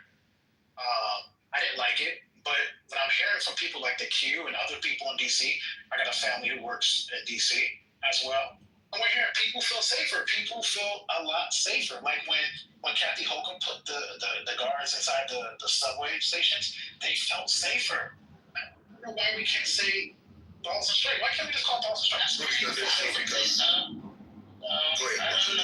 heard the opposite. I've heard people from DC on the news, social media, all of it on Clubhouse say that they don't feel safe. So we got to figure out who's more important at this point, because it's more than just those people that you heard on Fox News that said that they feel safe. It's much more people saying that they feel unsafe, and that those people are black. And we also know that that's not how you remedy crime, Omari. You remedy crime by giving opportunities, by employing people, by giving better education to people, by making your society better for the people that live there and not ostracizing those people. And then at some point when they start doing the things that people do, when they're hopeless and when they have no opportunities, when they start doing those things, then you start trying to militarize them to keep them from doing those things. So that's not how, and we at no point in our history has policing of any kind, military or local, has ever deterred crime. So to believe that you are a foolish man. I live in New York. I'm going to tell you, those cops being on a platform, it's perception. It's strictly a media perception blitz. That's not the reality of it. And I live here. I take the subway all the time. That was a stunt. It didn't change anything. That's not how you do it. Yeah, I think we're losing the fact that two things could be true at once, right? And I'm telling you the answer from doing this for a while, y'all, we need everything. And just ask people, let's just put our politics down aside. We need policing, we need policy, and we need we need social programs and people making a difference. It's going to be a threefold cord of everybody ready together that can actually change a community. We're trying to point to one factor and think that this is going to do it by itself. No policing won't do it by itself. No one is pointing to any one factor, brother. We have said that. We are talking about the states. I'm not going to interrupt you, brother. You always come in and interrupt me. I thought you were done. I'm sorry. Go ahead. When we had a crack epidemic, we had plenty of programs. I was in a city when you could make $18, $20 an hour as an 8th grader. Right, we had plenty of opportunity, but we still had a crack epidemic. So opportunity alone and programs is not alone. It takes the policies, it takes the policing, it takes the people all working together and conglomerate to really change and turn the community around. I hope that we will live. Well, no one is contesting that, though. That's what I'm saying. If I gotta come off this mic one more time, I swear to God, I'm gonna boom this room. I'm gonna let my mic right here. Thank you so much. Excuse me, sir. Don't interrupt me while I'm controlling the space. Thank you. I thought you would give me the space to speak. When I say it is, it's simply just 1 second, sir. Here, let's just let each other finish, please. I appreciate it. Thank you. I'm sorry, sir. Go ahead. Continue. Very well. And then CEO, are you trying to get in there? Whenever you finish. All right, go ahead. All right, thank you. So, like you said, from being boots on the ground, this is bigger than bipartisan politics. This is about our people, and we need a lot of help. Our kids are suffering from COVID. Kids are 2, 3, 4, 5 years behind and may never recover. And Quinn is right. They need opportunity. They need programs. From just COVID, from being out of school. What we were able to do. Well, one of the things that we did during COVID was we actually opened our own school. This is for you, or what kind of machine do you have? Brooklyn, what's going on? Brooklyn. Okay, y'all want me to boom the room, right? That's what you want to do. Y'all gonna blame me? No. Because Brooklyn is the person that's interrupting right now. Stop. Just let me finish. We can argue. I was just saying. From being on the ground, Quinn is 100% right. Everybody's got a piece of the answer, a piece of the antidote. But if you bring your piece with my piece and this piece, some of the crime that you're seeing in Brooklyn is because we have kids who are displaced in high school, etc. That are what Quinn was talking about, that are without opportunity. A lot of these kids, they're not going to go to college. They need certifications. They need trades. Y'all, it's a lot that has to happen for this community to turn around. The policing is only one part, and we need it. Because we've been overrun with drugs, we have a broken family structure. There's so many things that order and policing is required because of where we are at this point. So, in order to say, I'm just saying this, and everybody, we have to understand that law enforcement, the reason why they're in Georgetown is because so that the local law enforcement can localize and centralize on the areas that are most crime-ridden, so they can be policed by the people who actually live there, not the federal government. So it's smart. It's actually smart to bring the troops in areas that are more suburban or more affluent, and let the local police officers who know the people Time's up. They haven't been able to focus on that. Thank you. Time is up. Thank you, sir. If I could add, okay, this is my turn, First Lady. Yes, sir. Go ahead. Yeah, if I could add, your points, Q, I would agree with you. You know what I'm saying? I don't want to be contentious, but I stand where I stand. But you said we need policing. We do need policing to serve and protect the people. We don't need a military in these cities. And the reason he's putting the military there is not about just making the city safe, because it's not sustainable. And Governor Pritzker in Illinois had a press conference today with a big group of people talking about the lawsuits that he's going to file as the military prepares to go into Illinois.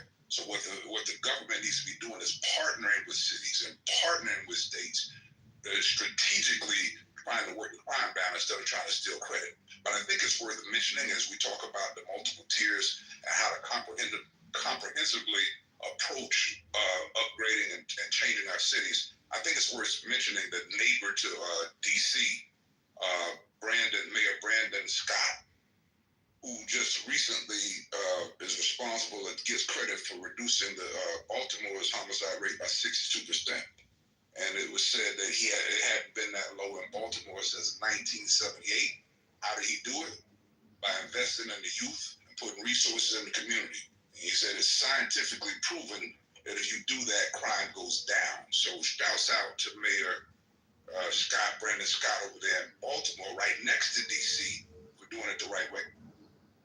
See, and that's the point that I was trying to make earlier about all types of social programming. At the end of the day, like you brought up, or someone brought up, what are you supposed to do with the gang members? Well, the gang members wouldn't exist if social programming opportunities were in place. Like, they just wouldn't exist. The reason why they're gangs is because they're doing illegal activity, mostly to do with monetary gains. That's what it's for. So you get rid of that aspect of it, right? Then there won't be any games, or there'll be little games. The only people who be doing crimes are people who actually want to do crimes, and I don't think most people want to actually do crimes. So, this is just like a simple thing that we know across the board it works. Just like someone else said, I think it was QC who said it's scientific. At the same time, you have areas in the United States, suburbs, rural areas, who are not policed. The police only come out when like something happens or they're called, right? And at the same time, as somebody brought this up, hey, police really don't deter much. They only come after the fact, during after a crime has happened. So they come mostly in investigative situations, right? The police you might see standing on a corner, right? Yeah, they're there. They're presence, and that's cool. But that's not where the crime is going to happen. The crime is going to happen where they're not standing, and that's a lot of space. So again, the way they fix this is so.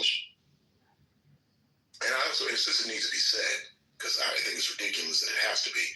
But because someone asserts that crime is going down, does not imply that you're not going to see crime at all. So if crime at 0% is what the anticipation is or the goal, then you have already failed. You will never, ever see crime at 0% anywhere. So if that is the metric that some of you are using, then it's disingenuous, it is foolish, and you've already lost, and you're setting the bar at a place where there can be no argument. Crime trending downwards means that you have less crime happening in the area. Can we actually keep the mentally deficient people in the audience or keep them quiet? That would be helpful. So, I mean, just in summarizing, like that's an unrealistic goal. It's not something we should shoot for, not even something we should even talk about because it's foolish. If it's saying crime is trending downward, that means that something's being done to make it so that we're having less crime than we've had at different instances. I'm definitely reporting properly as well. The concern, I think we need better metrics on how we collect crime data. I don't know, Quinn. I think crime going down, but 187 murders to me is not going down. So if there was 200 last year, 187 this year, it's just go up or down. Like, what are we doing, man? Good God, man. We're arguing with numbers now. Like, I'm not ready for 1984 in 2025. I'm not for you to be proud of, Amari. It's trending downward, which means whatever's being done, we should continue to do because we don't even know if it's reported either. You don't know that, but the point is, why don't you? For murders, we do. To be fair, there are things like rape is notoriously undercounted for a bunch of reasons that I'm not even going to bother explaining right now. But murder, there's a dead body, y'all. Like there's someone that we know about. Like it's not hard to count dead bodies, unfortunately. Not in DC anyway. I wanted to insert earlier that when it comes to the National Guard going to certain cities and being, federalized or, forced, like I said, certain cities, it would be a genuine conversation if certain cities weren't being targeted. Earlier, I believe, either it was earlier today or yesterday, or I want to say last week sometime, Trump was asked by a reporter, is he going to send troops to, red states or, red cities? And his answer was, sure, but majority of, he said, if you look at he said, sure, but it's not a lot of them. He said, if you look at the top 25 states, he said most of them are basically Democratic. And so I researched it myself because I love researching things and, fact checking or whatever have you.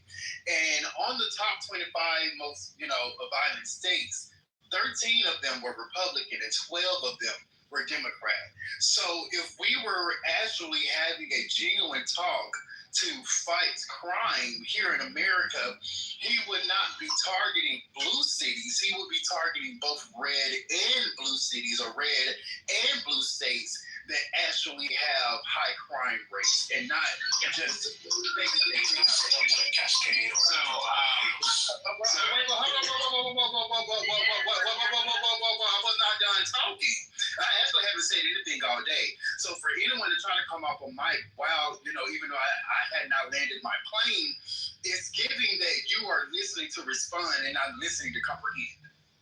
So with that being said, I'm going to say this again.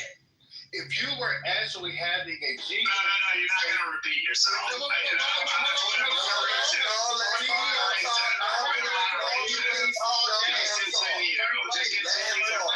Just continue your thoughts. Patty,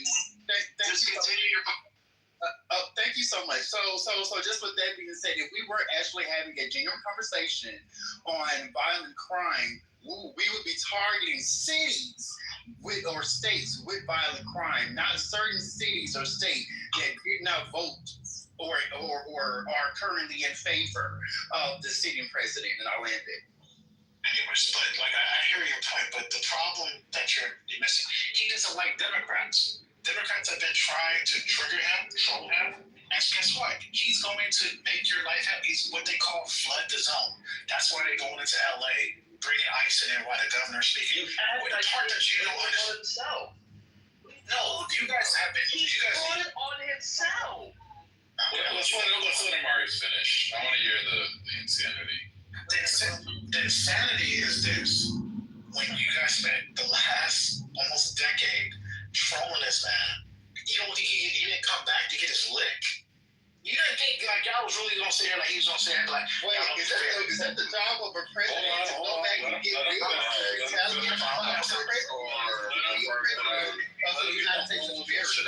We're talking about child. He's a petulant child. I mean, we all know that already. So the fact that you guys didn't know that, you guys don't actually know him. The fact that you know face for that was an adult. That's an adult, the adult man, the leader of the free world. So and you're making space for him to get his leg back.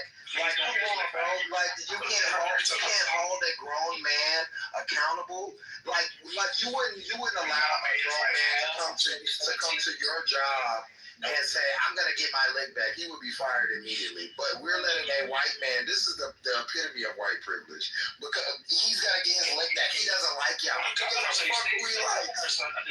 he's on white. He's the most white going out to Los Angeles. It doesn't matter. It doesn't matter. What I'm saying is the childishness that you're willing to accept, that you're willing to excuse as a grown man. Listen, as the childishness that you're willing to excuse as a grown man. Oh, so what? You don't think he's gonna get it? Why is that even a conversation? Sir, he didn't put nobody. He's a billionaire, a fat ass white billionaire. He didn't get nobody put him through hell. You are a grown man. You are a grown man making way for another grown.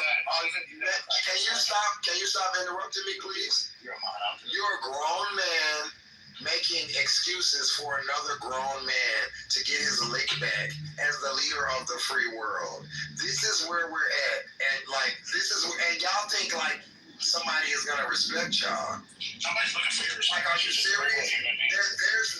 They wouldn't even allow this at McDonald's. You can't go to McDonald's and say, hey, yeah, I worked here 4 years ago and y'all pissed me off and I'm here to get my lick back. You would get fired from McDonald's for doing that. You would get fired from any other job. But the leader of the free world is allowed to do this. And you get black men, grown-ass black men who back him and cheerlead for him. Right. Like, this is where we're at. The crazy part, the crazy part about this is that, guess what? All these red states have, let's talk about St. Louis, Missouri. Let's talk about Birmingham, Alabama. Let's talk about Tulsa, Oklahoma. Those places got high-ass crime rates, but he ain't in none of those. He's been in L.A. He's been in D.C. He wants to go to Chicago. Wonder why?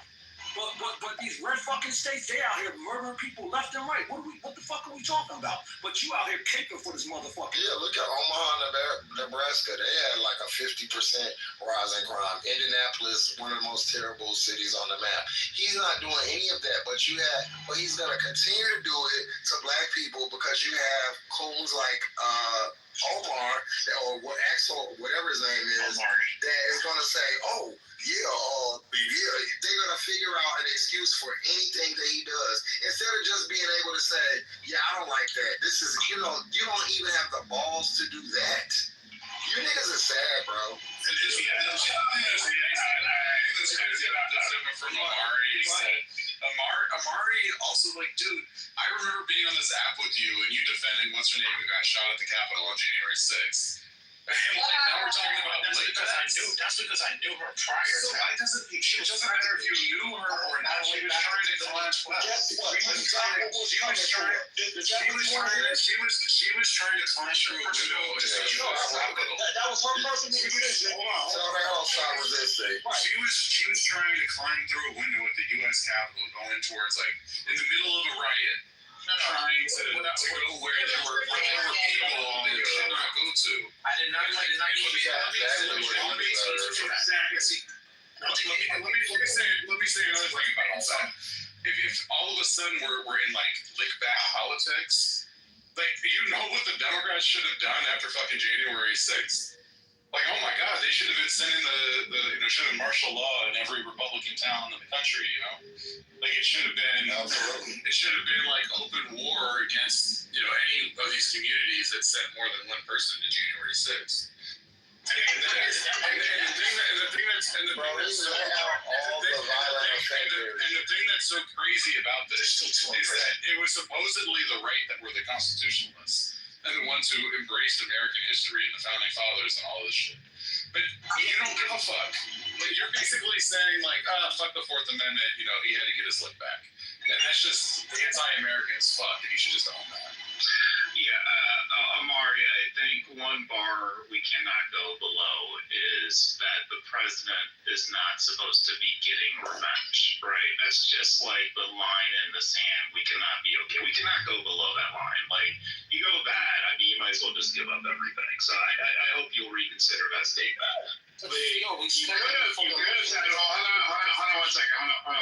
The thing you could have said, which would have been a bit more reasonable, would be if that he's playing the politics, right? Like, he's going after blue states because that's going to help him in the midterms. Like, that would be, I think, a more measured way of going about it. But saying, like, you're good with him getting revenge. I never said I'm good with it. I'm speaking what we all knew he was going to do prior to election. Even every Democrat said he's going to be the president of revenge. He's going to enact revenge. Everybody knew this was happening. That's why when I come in these spaces, I'm like, but you can't sound comfortable with it. But you can't sound comfortable with it. You want me to put sprinkles on it? I want you to fight fascism. That's what I want you to do. I want you to resist fascism. It's not that you're just saying it.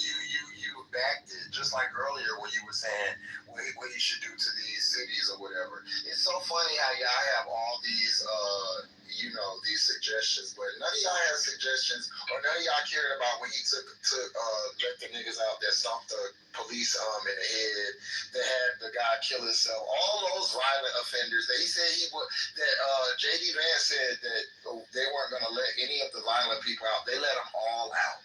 But now y'all care about law and order. You motherfuckers are. This is why I treat y'all like y'all do. Everybody else can play with y'all, but I'm not. That's fine. You're right. So, like, while you sit up here and talk about what should be done to black people, while all these fucking hillbillies ran up there and stomped out police officers, fought cops, ran all over, your patriotic liberties and all of that, all of the shit that you're supposed to care about. But you only care about getting the cops to run through Chicago, Atlanta, and Detroit and jump on niggas. I hope you the first one that did jump on. Not just that, the DC police officers that were trying to defend were trying to grab their guns from them, calling them niggas. But he's out here defending this fucking coon. Yeah, but they also let him in at Capitol as well. That's why we gotta call you guys on your bullshit. We gotta call you on your bullshit, man. Yeah, it's so excusable, bro. You look like you just was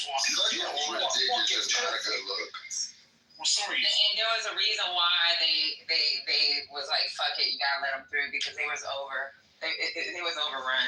So you wanted them to be stomped on and fucking more of those police officers killed, right? That's what you wanted. Yeah, what was your pussy ass do if you were overrun? Are you fucking crazy, dude? Have you taken the White House down? What you think you do? You need to protect the Capitol. Like, that's embarrassing. That's crazy because Trump's defending the Capitol now, but couldn't do it then. Man, you cannot. The police should never. This is the reason why the police can't do nothing in D.C. You couldn't even protect the Capitol. They can't even protect the Capitol. Shouldn't the National Guard been? That's what happened. That's why people. It was like Capitol Police. National Guard have been called in to Mario. They both have struggled to keep people safe. They struggle. Cone ass up. Like, I really don't. I hope y'all niggas are the victims. Honestly, I hope y'all be the ones. Amari, I want to see it. Hey, Amari, I want to know. Hold on. You said that Democrats trolled prior to Trump saying about the birtherism with Obama. Point to me. Why are we going back to Obama there? I thought we said we weren't going to do that. No, listen to what I'm saying. Listen to what I'm saying. You said that the Democrats started trolling him first. Prior to the birtherism, show me a time when we were picking on him because he didn't deserve it by something that he said on his own. Show a time. Like, he brings it on himself, and you're like, he needs to do this lick back. He brings it on himself. That's what everyone's trying to tell you, bro. We're talking about actual where he had to be, where his first presidency, the first 600 plus days was Molotov. I'm not saying anyone in this room, I don't see anyone in this room who had that stupid beer can with that fucking retard Robert Mueller on as their PTRs. You basically, he's getting that. And that's what it is. I don't know what to tell you. What you want me to do? That was all Republican Amari. And you it was a Republican AG who put it all over the place. It wasn't Democrats. It was Trump's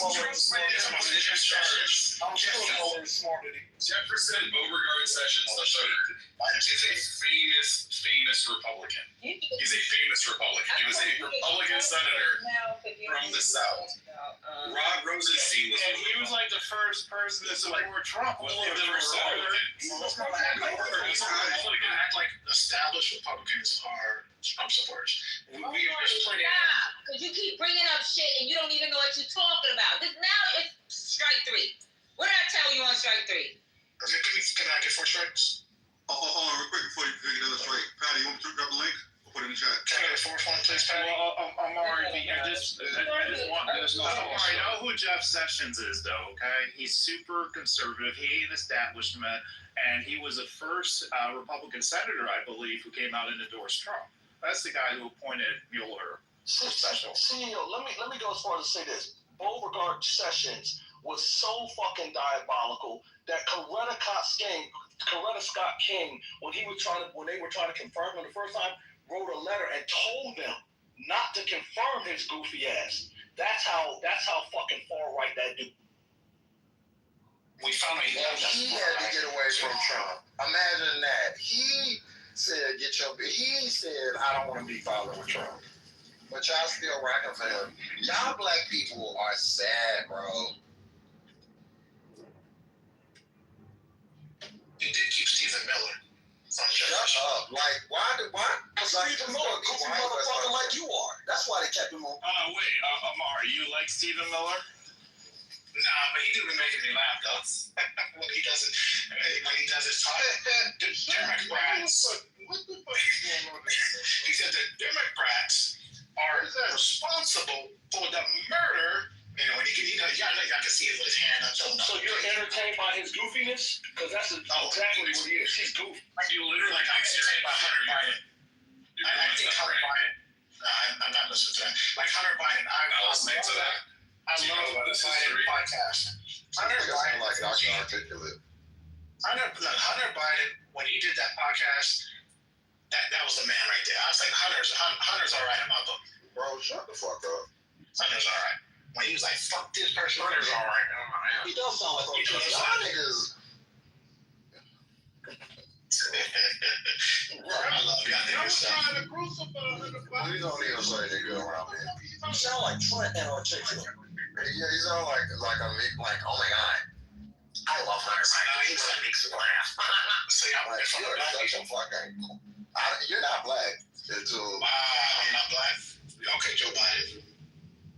Okay, I'll be Joe Biden. Joe Biden is blacker than you, hoe ass nigga. Skin folk ain't your kin folk. Let's keep it real. One pop. Okay. You just come in here blowing dick like, yo, but that's what he did. But so what? I'm just telling you guys. All right, but I'm just telling you guys. I hope they snatch your big goofy greasy ass up out of a car and beat the fuck out you. They gonna do that to you first, though. You're not. And you gonna hit him with in a part of your palm. You broke. I got a little money. Okay. This is the worst part about this, this phase right now, is that there's all these people who think fascism's gonna skip them over, which it definitely won't. Definitely. They love to get cold. Like, what are we doing? They got the man who had the Trump restaurant. They definitely get your coon ass with that badass lineup. They think if they bathe in the coonery, that fascism is just gonna pass them over. I don't get it. There's like a woman who did that salsa song. Thinking about it. I wake up thinking about that song that they played a couple months ago on here. I'm sure you do. They all got deported.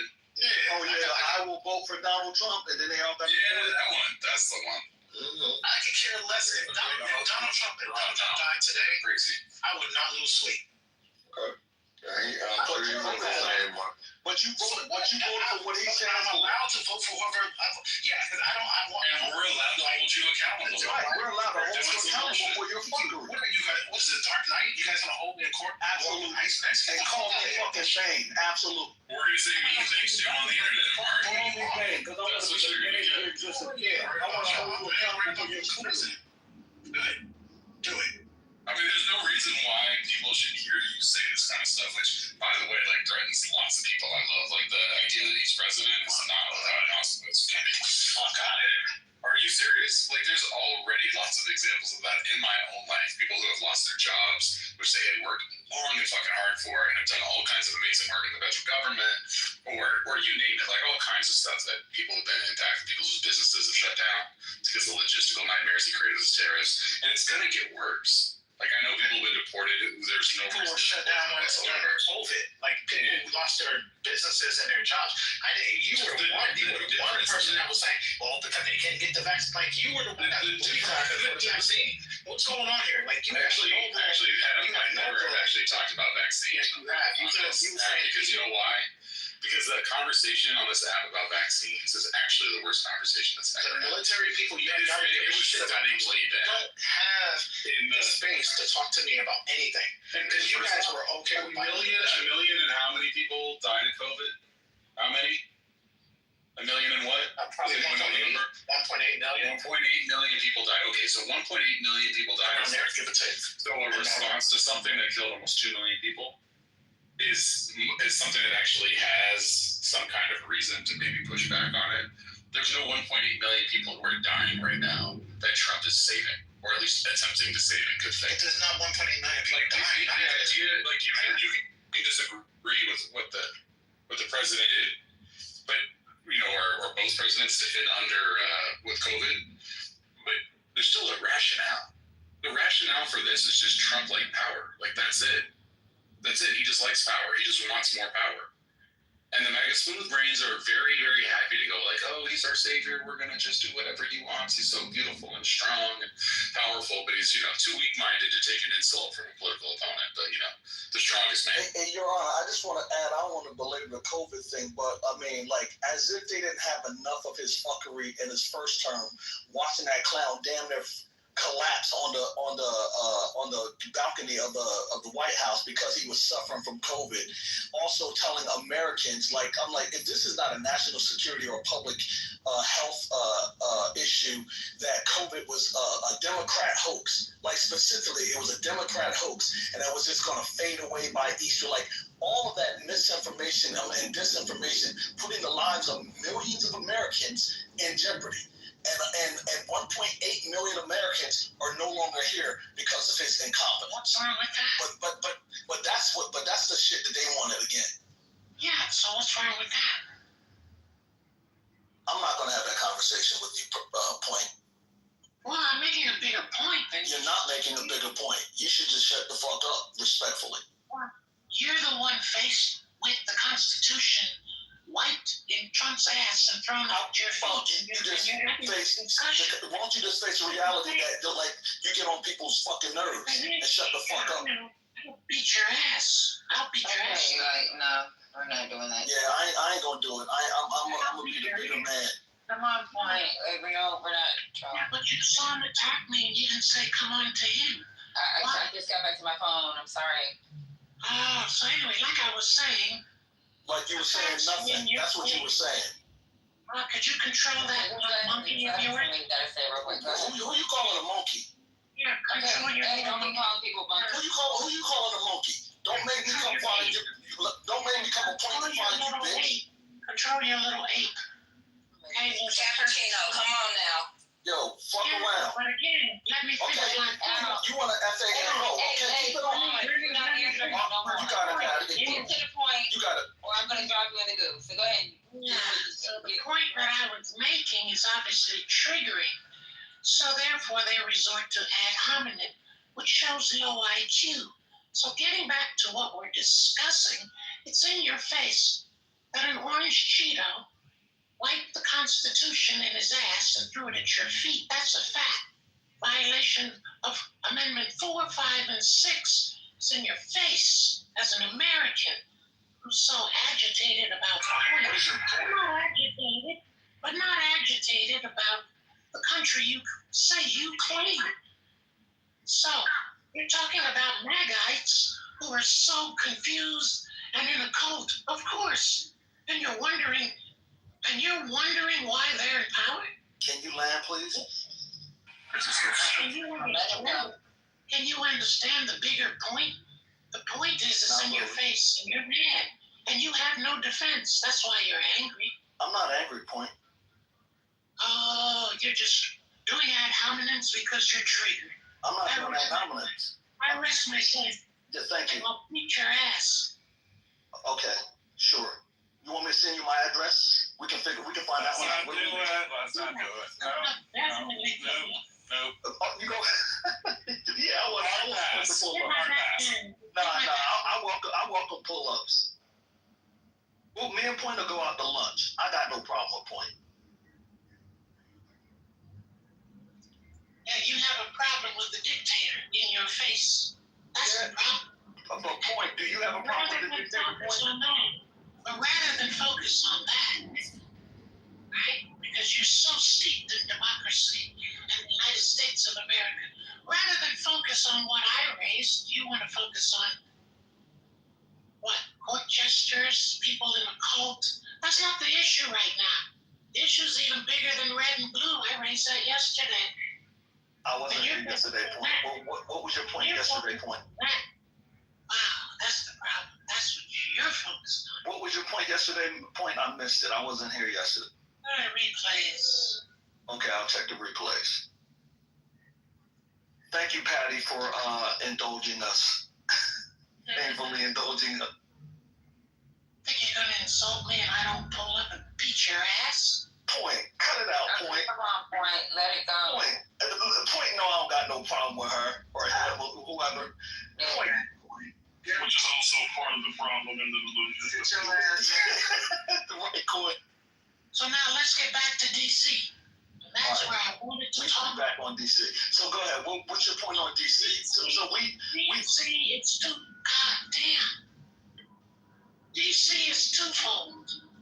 For those with small mindsets, you can only focus on one at a time. Not my problem, but DC is twofold. Because some of us are steeped in DC for more than 20 years, and it's the absence of the black father or not supervising kids for the mother. Oh, come on. All right, we're going to set this down. Go ahead, Pat. You got this one.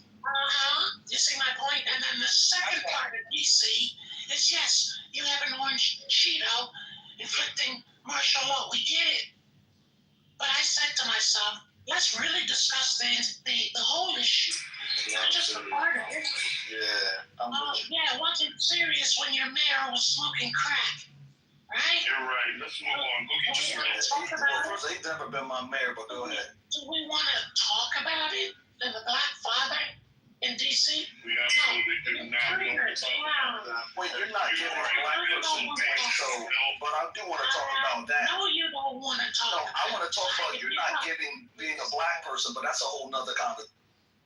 But you're trying to lecture black people. Come on, I mean, it is an issue. Why are we sitting here acting like it's not an issue? Hold on, CEO. It's not an issue, CEO. 77% of the households are fatherless. But CEO, what? Just in DC? In DC, yeah. In DC. Please don't tell me that you're falling for this. Yeah, come on. I'm just saying that is an issue. Like, it does play a role. That's not an issue. It's not. It is an issue. A huge fucking issue for those of us that live in D.C. and know D.C. Not only from Northeast, Southeast, South portions of Southwest. We know what's up. We know what's up before. We knew what was up before Trump got in office. We knew what was up in D.C. with absent black fathers. So don't fuck around and find out and try me. Because I know what I'm talking about. You're triggered because you don't know. You're triggered because you don't know. And that's why I'll beat your ass. Are you a good father to your kids, point?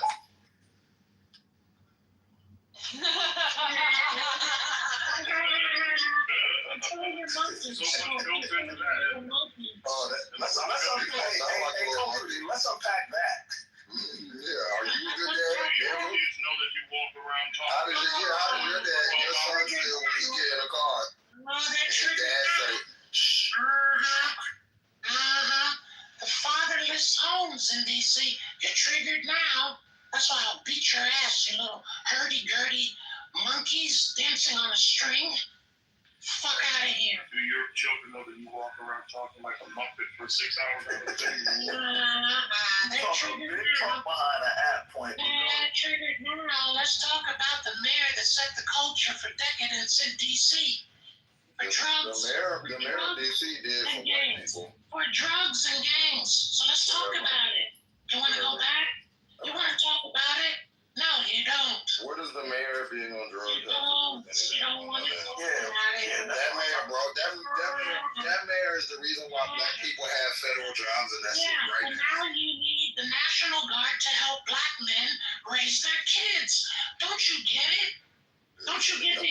I would get it if you were actually being serious, and you coherently made a point, but you're not making any sense. It's your kids. I'm with Quinn. National Guard You're needs from to help you Bellevue. raise them. Now you're triggered. Now you get my point. You need the National Guard to help you raise your kids, black men. Shut up, Hope. Oh, I hit a nerve. Oh, I hit a nerve. That's why they do me. The truth hurts so deep, so badly. But take that, motherfucker. You just get Take kind of that. pulling me up. That's why my name is Point Taken. Take that deep.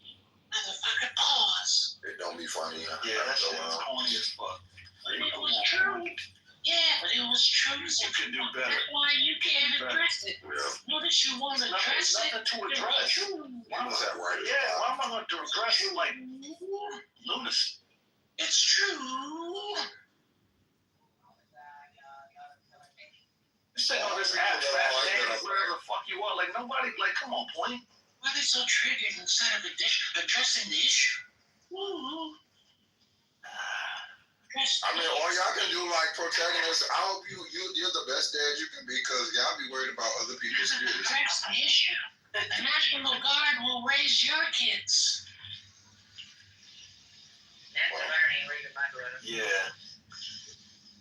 Y'all niggas better not have no issues with y'all baby mother. No issues with y'all kid because y'all always be in other parents' business. The black parents, the black dad. Nigga, you go get them. Y'all the ones who be hanging out with them. Right. Yeah, that's what's wrong. The National Guard. And none of y'all niggas better not hang out with no niggas that's not. See, that'd be the whole thing. Y'all be saying all of this and all that. I bet you if I go in your group of friends, it's a deadbeat dad or two. It be y'all homeboy, yo. The National Guard will help you raise your kids, black men. Nah, I don't need National Guard. This is really, we can move on from this. And point, so you know I'm married to my baby's mama. Shout out to you for marriage. And points also that there are places where you can go and get help. I'm not even being funny. I'm a model. I'm a model and a TV actress. What do you do, big boy? Well, I've been doing that for quite some time. What I don't do is talk like a muppet for 12 hours. That's what I got. My role's ended so far. Yeah, what you do is hold the mic and deflect from the black men not raising their kids.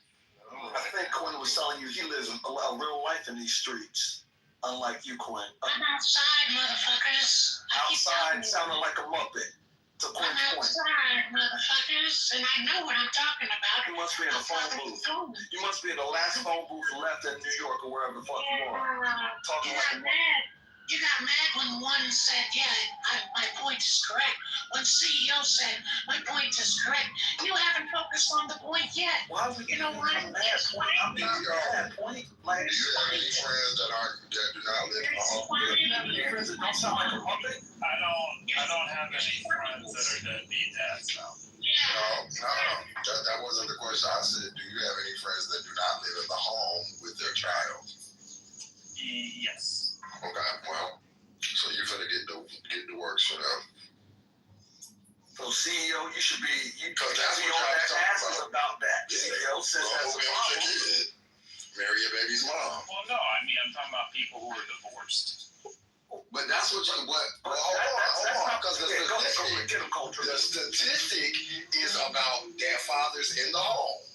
And that was a statistic, because y'all don't have a statistic if these people are doing co-parenting or anything.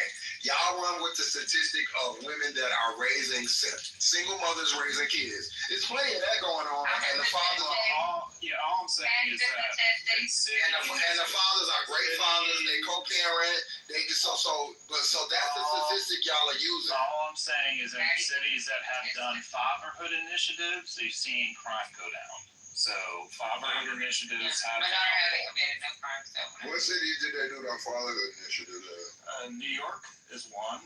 The SUNY Fatherhood Academy. See, there's so much built into that critique that you're not acknowledging. It's ridiculous for you to even raise the question. Probably you're too smart to raise that question. No. I mean, can we just be logical for a second? No, is it better for a father to be in the home? You don't think? Is there a difference between a father being in a home and not being in a home? Yes, there is. Okay. So then, what is it? What is the have to be about the topic? To Justice's point, one doesn't imply that because that father doesn't physically live in the home, which is this is so stupid. It does on an individual level, of course. It does on an individual level, but if you look at it in the aggregate, no, it doesn't. Not in the aggregate either. That was crazy. Because 9 times out of 10, the parent, the mother would be awarded custody of the children, and the father is still ever so present in that child's life. But you played it as if, hey, well, the problem is that because there's a fatherless home, that's why we have a problem. But you never accounted for all the fathers that are still very present in their children's lives. I never said it that way. Well, I never said it that way, so you just spin it words. No, you did. Hold on, you did not preface it by saying. No. Because hold on. Because Point was coming at it like, well, the problem is that there's a fatherless home, and you're like, well, yeah, that is an issue. Then you try to delineate and say, well, it's because of divorce. Now, so which one is it?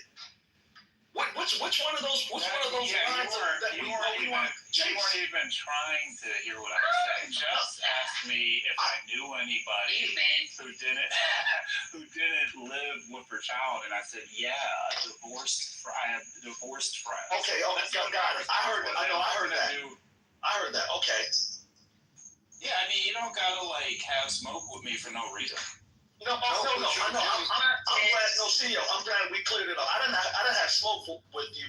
I just kind of lost it because I was like, yo, why is he talking about divorced fathers? But no, when Just said, oh, do you have any divorced friends who don't have whose fathers or who kids don't have fathers at home? You said, yeah, divorce was. Then that made sense. So I don't have smoke for you.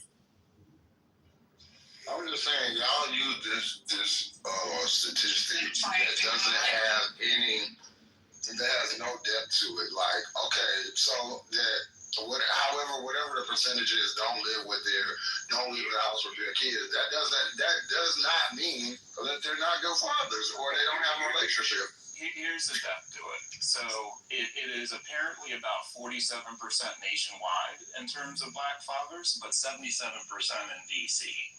Can we agree that's a lot higher?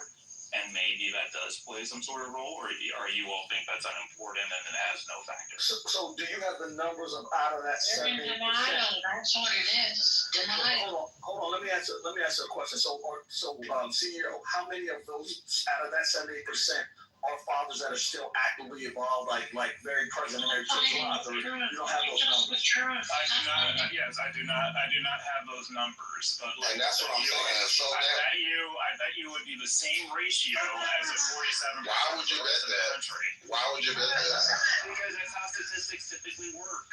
So if it's 47% nationwide and it's 77% in DC, then there's probably a 30% additional gap in terms of the ones who don't have anything to do with a child as well. That's just how statistics typically work. If you just think DC is a magical bubble, and even though it has a much higher rate, that's not a factor. I don't know what that's. Yeah, but you're not telling. It doesn't tell the entire story. That's the point I'm trying to make. I wasn't trying to tell the entire story. I'm not saying that you weren't, but the data points are. Let's be honest, if we can.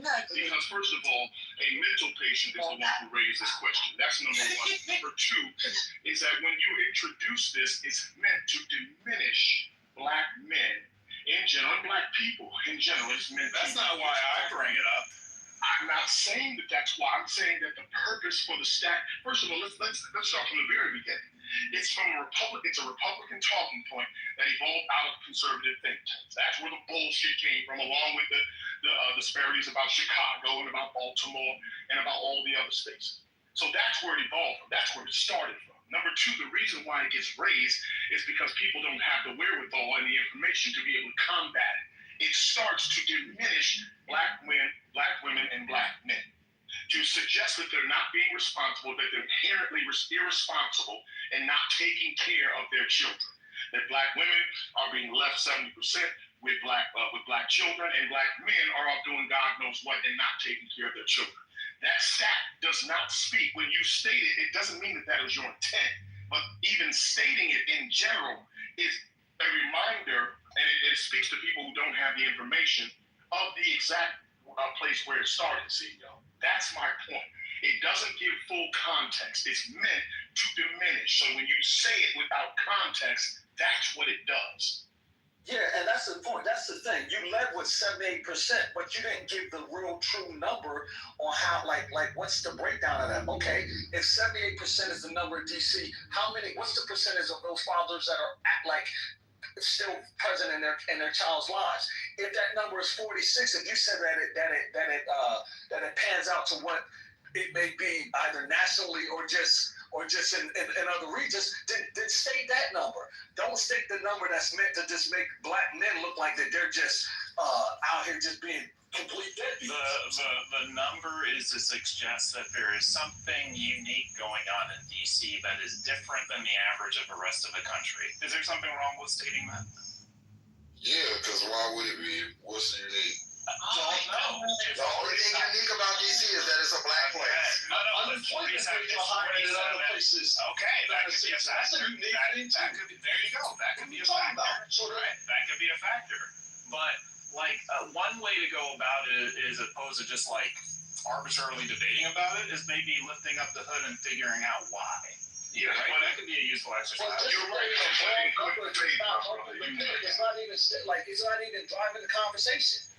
And it has to be it's supporting the narrative. That's exactly it. And you have to do it. And listen, if you were to say that number, but this is the reason why this is the way it is. If it was a full conversation, but I don't know. Maybe we could discuss it together and figure it out. Then you shouldn't, and you're smart enough to understand, you shouldn't repeat things you don't understand the complexity of. I disagree with that. It is an important detail that on average black men are not in 47% of homes, but in DC it's 77%. That is worth talking about. Absolutely. If you were making comparisons to other places. I am making comparison to other places. 47%. It's 47% nationwide, 77% in DC. So what do you like? What's your solution? What's your plan? Other than fatherhood initiative. Several people have a fatherhood initiative. Oh, how innovative. But several people have just mentioned it, and so this is the thing with like that whole situation. If y'all gave a fuck for real, if it was genuine, then fine. Let's have the time. But y'all be just saying it to be like, to be shitting on people, and then it's not even like a whole like statistic. So that's exactly what I'm saying, just like if you're giving the stats for Oklahoma with the same kind of demographic and the same the earning capacity or the same economics as they would be reflective of DC, and they reflected the same thing. This is part of the full conversation, not isolating a place where black people reside in the most amount of numbers. Of course, there's going to be more black people doing more things if most of the people in that region are black. Right. How is that? That does not account for a higher percentage. This is within group. This is in group. This is in-group comparison. We're taking in-group comparisons. You just said in-group comparison nationwide is 47%. In DC, it's 77%. In-group. Bro. In-group. So there's a larger concentration of black men. It means for every 100 black men, it's 77 in DC, 47 nationwide. What are we talking about? Okay, CEO. You don't understand this kind of stuff. So riddle me this, CEO. I mean, if you were so bold to just state the number, okay, so then what's the further conversation is, you said, well, there's something unique going on, so then, but you never brought any other supporting claims of what that uniqueness is. It's just because we can discuss it. You said economics. Great. Economics may be a factor. Okay, two things. I didn't make that. I was just giving the data point. Like, I didn't know we were having a discussion. Like, if y'all want to have a discussion about why it's like that, we can do that. We can do the discussion. Yes, I do. Yes, I do. So I don't understand why. Because nigga, would you shut your ugly ass? There's nowhere to run from reality. You should discuss reality. So I don't think trying to have a serious conversation. Yeah, I'm not going to do that, but that's what I'm saying. So like you said that, and that's why you keep hearing us kind of press, because it's like we want to have that engaging conversation. Like you threw out the number. Want to unpack it? Let's unpack it. I'm not interested in having that conversation, and the reason I'm not is because people don't have it in good faith.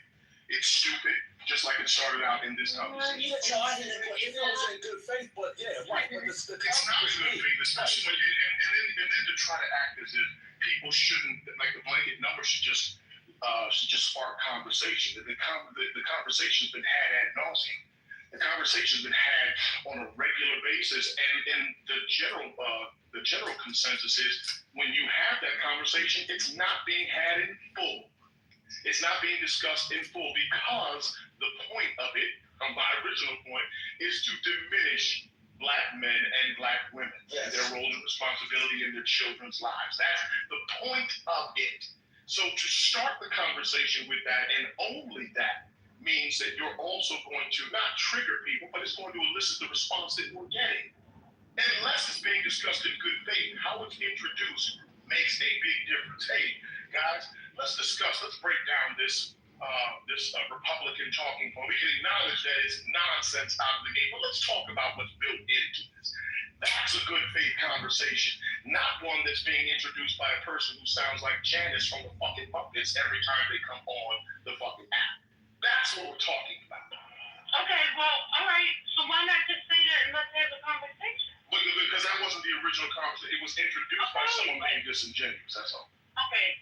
Again, you're assuming that he's being disingenuous. That's an assumption. No. I didn't assume CEO was being disingenuous. I said the way it's being introduced. I didn't assume he was. But as the conversation goes on, the conversation goes on, and the more he adheres to it, there's just without acknowledging where it came from. Is my point. I don't think that none of y'all know how to communicate. I'm just gonna keep it 100 with you. Including you culturally, including you, because at the end of the day, it's important. The conversation part that I'm having a problem now with when I'm coming into a conversation is hearing, right, complaining about a conversation instead of having the conversation. And even as just said, Andre said, okay, well, let's have a conversation. We arguing about why not to have a conversation. And then when we sit here and then we're just talking amongst ourselves, we're twisting our thumbs. So, yeah, it might be opposition, and whatever reason it came about, let's just have a conversation. Yeah, it's like if a white woman or an Asian woman comes and sits down in the middle of y'all and says, "What? Let's talk about black women's wigs." No, let's seriously have it's not being presented genuinely. It's not like, okay, let's break down why black women had to, wear wigs and all that.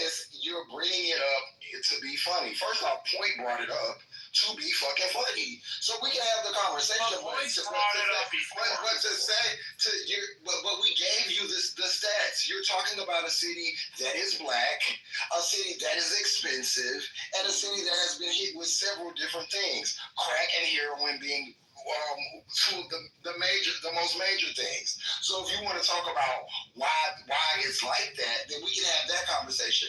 But to be saying shit like, or to be alluding to, something weird about these is, there's got to be something going on. That's a very Republican talking point. And so when you hear black men getting irritated about it, is because that's how they do us. And so it's irritating. I've heard Point bring it up multiple times before. So I assume it's a meaningful point. I think it's very healthy to express that, it's irritating, but why aren't we having the conversation? Okay, but if you're irritated about it, now let's have a conversation. Because he's a big black man too. Yeah, and I shouldn't have to tell another big black man. Yeah, well, but First Lady, I mean, respectfully, I think what happened is, look, me and Point were having back and forth, friendly or just shots fired at each other, and and I'll be honest with you, I just don't feel like the comment came from a good place. No matter how many times Point has said a lot of things in this room that one couldn't quite take seriously, and that has where he or she wants to kick it off like it's some comedic thing to be done. The conversation if it was presented in a serious manner, maybe we would be having a conversation. So I understand why other people don't want to engage because of just how it was presented in the first place. Not just that, the number is skewed in the point where to make it seem as if black men and black women just ain't shit, period. So yeah, I didn't suggest that. No, and I know. Yes, and we can discuss it. I found some other contributing reasons. I'm not saying you were CEO. I'm not saying. Yeah, not that anybody said that you were. We were talking about where it originated. Now, if you're going to, even though I was expressing I was not interested in having it because I don't think it's worthy of conversation, especially when it's being introduced in the way that it has. But I mean, we actually did get into some of the points. Is that and really it's the things that it actually misses, that it does not encompass, what it doesn't talk about, and just the statement itself is what it's meant to do, but it doesn't expand the conversation and talk about the things that are built into the so-called stack. When it's always so let's expand the conversation like First Lady was saying. Several times now. Well, we've had that conversation ad nauseum, much like we talk to dumb people on a regular basis. Listen, I've been listening for an hour. I've been listening for. That'd be a red flag. Oh God, nothing. Y'all need to call them. Clearly, y'all don't have them inside of your heart. You just be on. Somebody want to be on. Oh no, I'm not. Because in 5 minutes you'll see. Well, go ahead. The thing is, I don't mind having the conversation. Y'all are too impotent to have the conversation. We don't mind having it either. We want to have it in good faith. An ejaculation. Well, then say that. If you don't. That's what we said. Okay.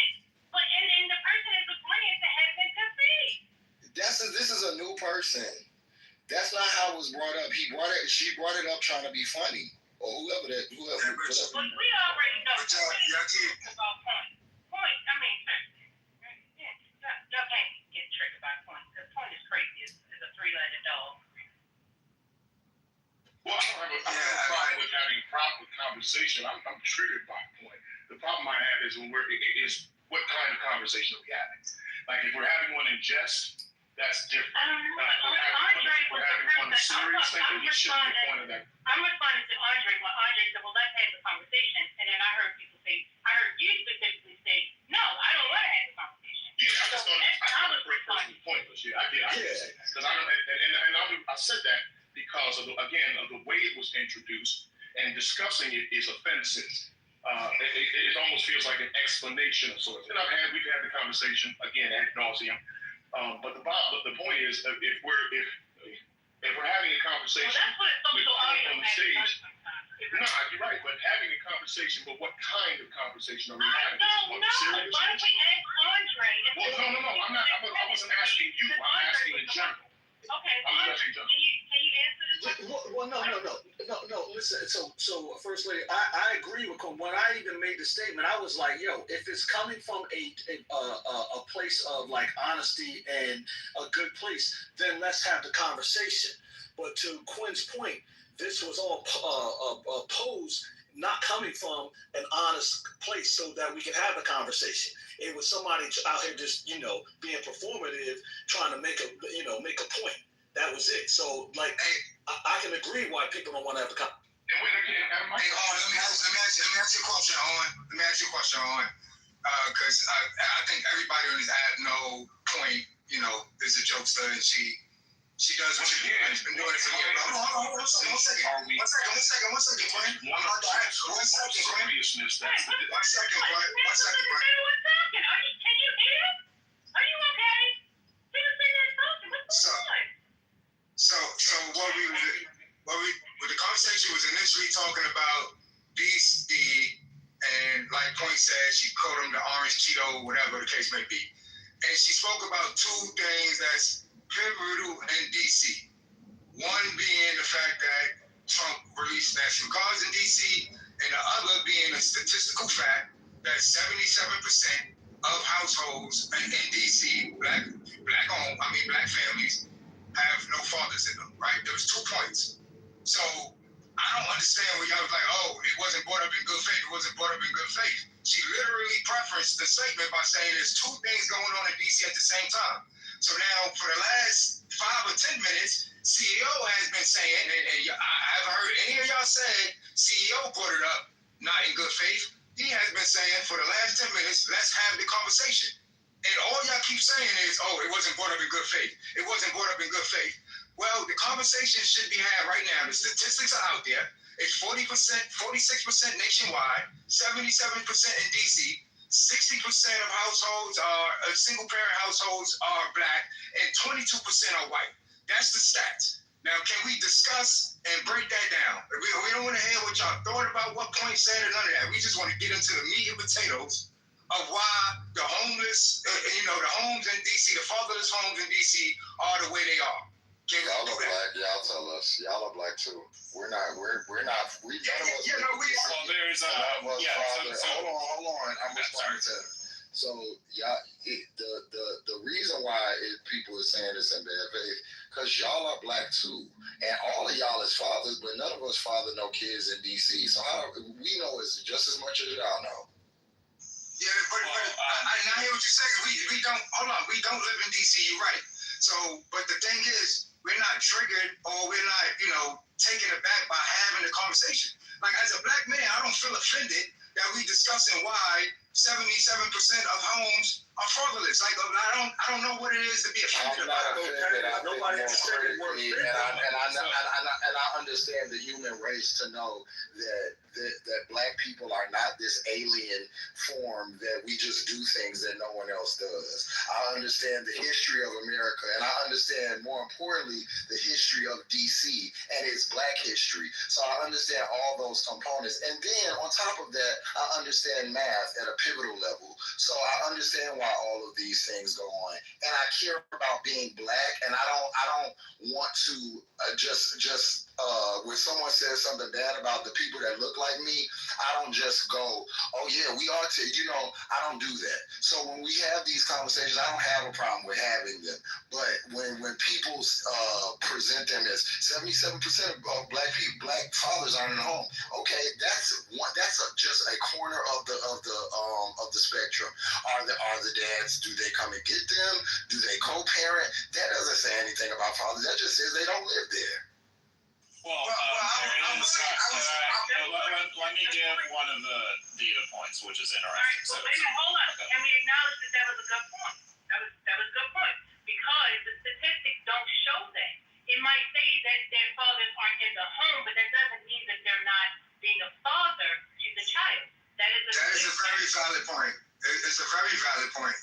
But that's why we need to have the discussion, because I would argue, even if the father's not in the house and the father is involved in their child's life, right? Now, let's just say, a lot of these young men are out on the streets, doing shit that they just shouldn't be doing, right? And they do have a father that doesn't live in the house but is active in their life. Well, I would argue that father is still failing his son. Like, whether you live in the house or not, if you still have the connection with your son, you're still parenting your son, and he's out here running around drilling and sliding on shit, then you being a fucking bad father. Like, either way you slice it, you ain't doing your job as a man if you got your son out here running around here reckless as a young teenager. I don't know that is strictly on the father. I think that there's a whole a culture. And I think that, it's some things that are being promoted to our youth. But I also would like to say that go look at Omaha, Nebraska, and go look at Indianapolis. The crime rates are way higher there. And those is white kids. Those aren't black kids.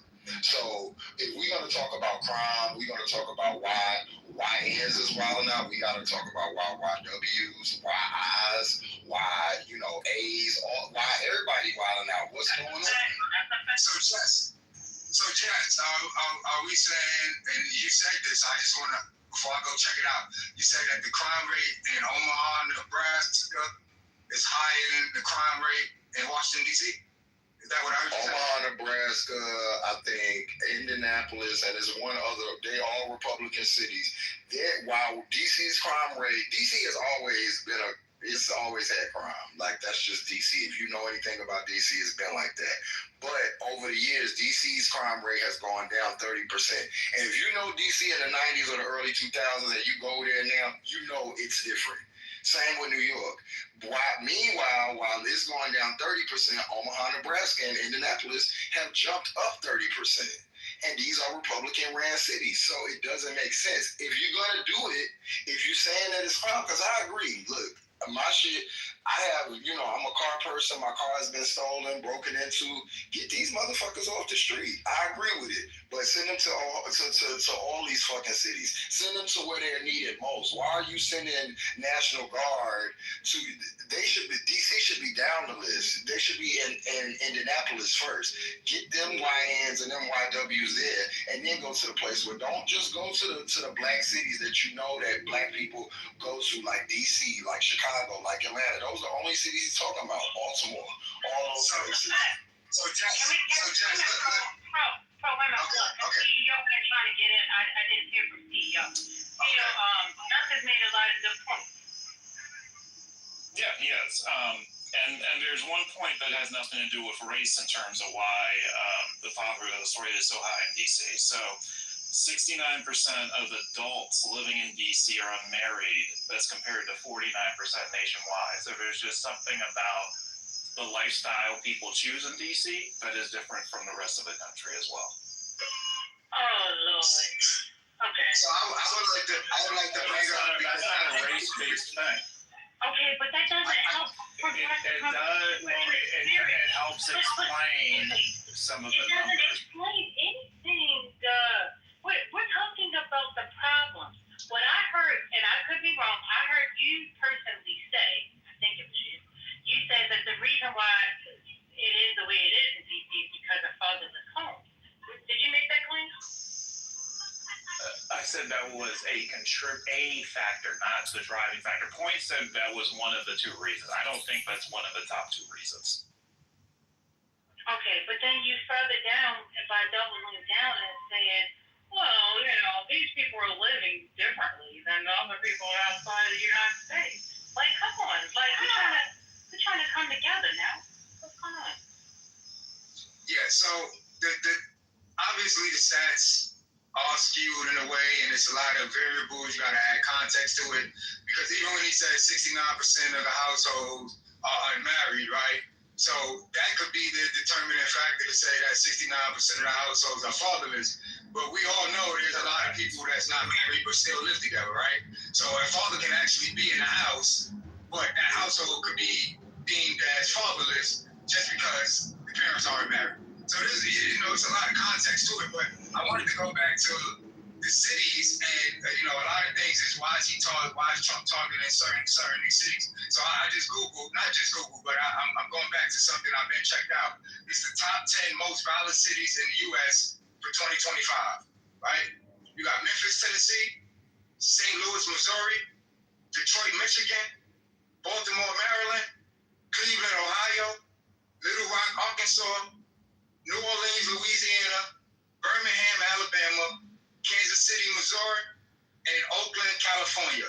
This is in order from 1 to 10. You know what all of these cities have in common?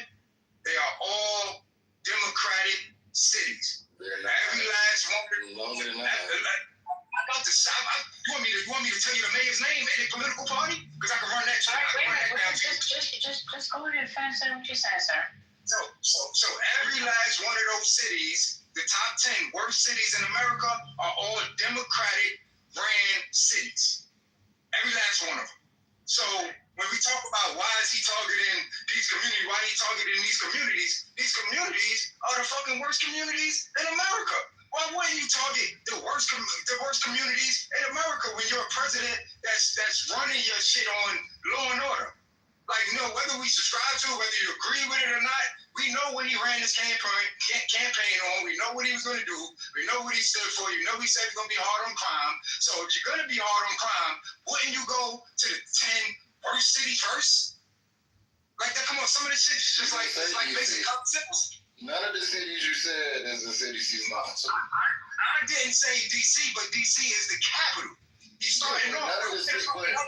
None of the cities you said are cities he's mentioned. Yeah, your point. Yeah, you didn't really use the. He did mention Baltimore. You didn't really support your point because he isn't going after any of the cities that are in red states. Did you notice that? Say that again. Among those cities that you named, which one in a red state is he going after? Well, a few of them are in red states, but they Democratic ran cities. But is he going after any of it? It doesn't matter if Democratic run. Because they're in a red state, you notice he's not going after them. Right? You do notice that, right? Do you know why? I can't say that for sure. Do you know why? Because he's doing this for the midterms. So he's going after the cities that are going to score him the most points. That may be a hell of a valid point. See, I'm not going to argue against that. I'm not going to argue against that. You may be, it could be strategical. Maybe he's doing that for the midterms coming up. And then if he's really serious about what he's saying, he'll target those other cities after the midterm. He won't target midterms. The other thing is that almost every large city is run by a Democrat. Every large. So when y'all say this whole thing about like it's all Democrat ran cities, all of them are. The only one that's not is Dallas and Miami. That's the only large cities that don't have a Democratic mayor. So but Jackson, that's why a lot of them have white mayors, and you see he didn't mention Detroit because it just got a white mayor and the crime is off glass. And are you mentioning Baltimore? Baltimore has the lowest crime that they've ever had on right now. He also didn't mention none of the cities that protagonist mentioned either. Right. So I'm wondering. Those cities, they don't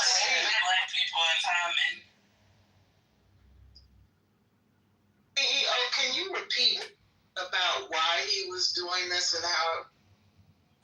Because when they run for the midterms, he's going to be able to say he claimed up the blue states, right? So it's just a midterm play. He'll never go after St. Louis or anything that's in a red state because it doesn't harm political.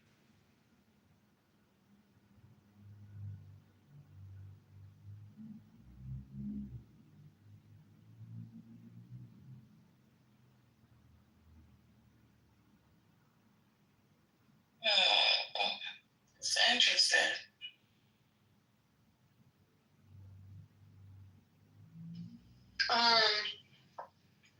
So yeah, what do you have to say about that, Pro? Come on, stop, girl. Will you stop? Get up off your knees. Oh, What are we doing, First Lady? my daughter. My daughter is in the kitchen. Yeah, Pro. So what do you say about that? Like, do you not see the inconsistency here, or are you just going to still ignore it? I mean, they have given a lot, so I'm not sure why you're not giving into the same. phone is broke. Oh, okay. Pro, if you're speaking, we can't hear you, sir. You need to leave the room and come back. It might just be that he's in shock that those facts are just too damn shocking for him. You know him, he can't really say. Okay. That might be something, but I don't want to say it.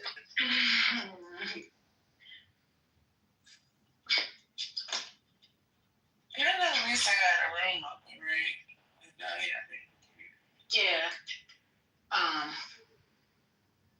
I guess, Just, you going over?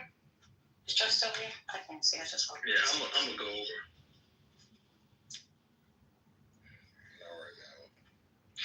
Yeah, I guess y'all couldn't hear me.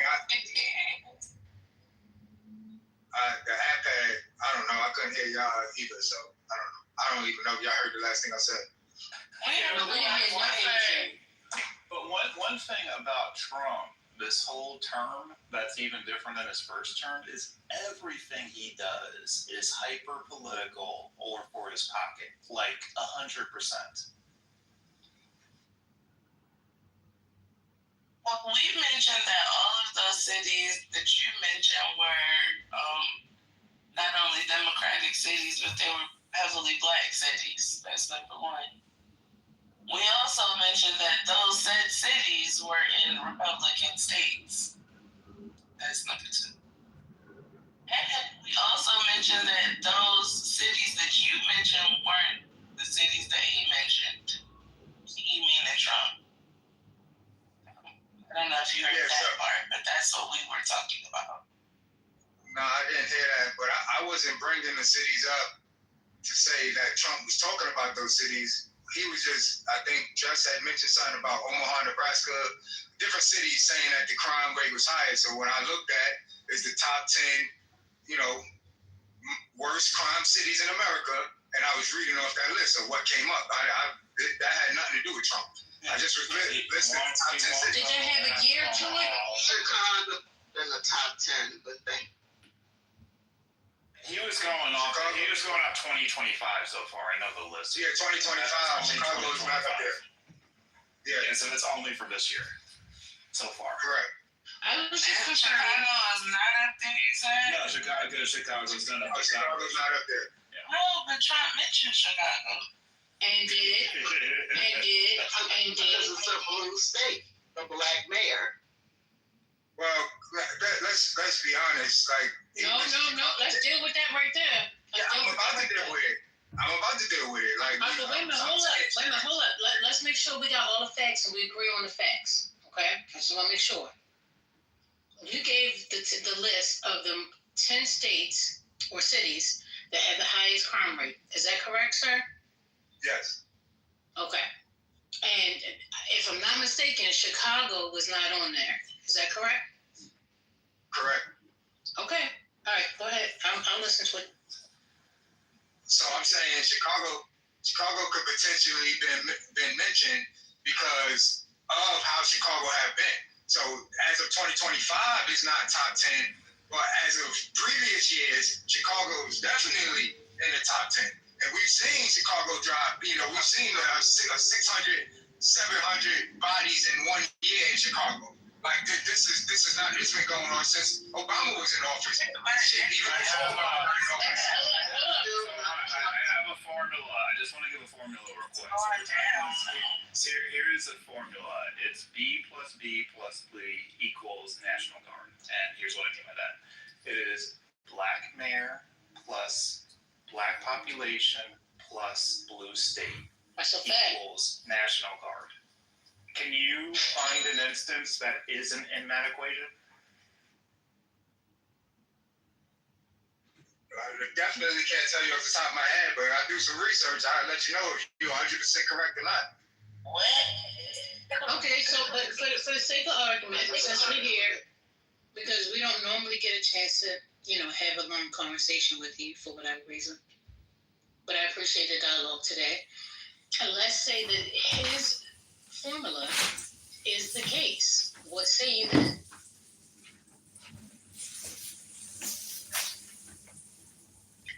Yeah, it's a lot of goddamn crime going on in those areas, and he's targeting them for political reasons, just like CEO said. Wait a minute, babe, you missed something.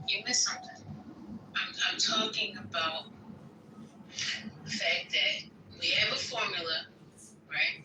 Black mayor, black populated state, right? That's the formula. Now, Chicago is not in that top 10, but yet still is being targeted. Where's the math and the common denominator? What's the common denominator? Because you don't have the same formula, right? In this particular situation, when it comes down to the other part about being the part of the top 10, other than the fact that you say, oh, well, he's just going off for previous years. Well, then let's go back to previous years and look at the top 10. But we didn't do that. You did it for what's current right now. You see what I'm saying? You see how you try to make adjustments when it comes down to math, and when it comes down to your check. If you work X amount of hours, you want all the hours that you got, right? Why are we? I mean, been previously before, but that was the excuse you just gave, right? No, I'm not giving no excuses. You asked me why, because I mentioned the top 10 cities. That ain't have nothing to do with Trump, right? That's just stats I pulled up for this year. And then you asked me if Chicago is not up there, then why did Trump mention Chicago? So I gave reasons on why possibly Trump mentioned Chicago. I wasn't making no excuse. I'm saying that this is probably the reason why you mentioned Chicago. I used the wrong word. I said excuse. You're saying the reason. Whatever it is, but you don't see that being problematic. I'm talking about the process here. That is still, you're making leadway for him to do this. Now, Baseball has asked an interesting question in the chat. Hey, Mr. Baseball, good to see you, brother. He said, why doesn't the mayors want Trump's help? Anybody want to answer that? I would love to hear somebody answer that question. There's a lot of crime going on in my city, and I can't deter it, or my police force is not doing a good job. I wouldn't have no problem with the president sending in help to clean up the crime, personally. But I would like to know other people's answers. All right, let's stop Brooklyn talk. Whatever. I believe, this is just a belief, I don't know, I haven't asked a black mayor in a black city why they don't want Trump's help with the National Guard, but I believe it may have something to do with those said black mayors having experienced America's war on crime in those same black neighborhoods. I think that might be it. Because said war on crime proved absolutely nothing. It actually hurt the community more than it helped. So now we're going to go from police brutality to that of brutality from federal agents and National Guardsmen. I don't think it's a good idea. That's a fact. Well, I think they also may not want it because they've already been doing good work. They've already been doing good work reducing crime. Exactly. If he sends a National Guard there, he's going to end up taking the credit and say it was. Yeah, he's going to say it was. It's not going to get better. It's going to get worse. Actually, it's going to get worse for the people. Beyond that, see. All right, King. What happened?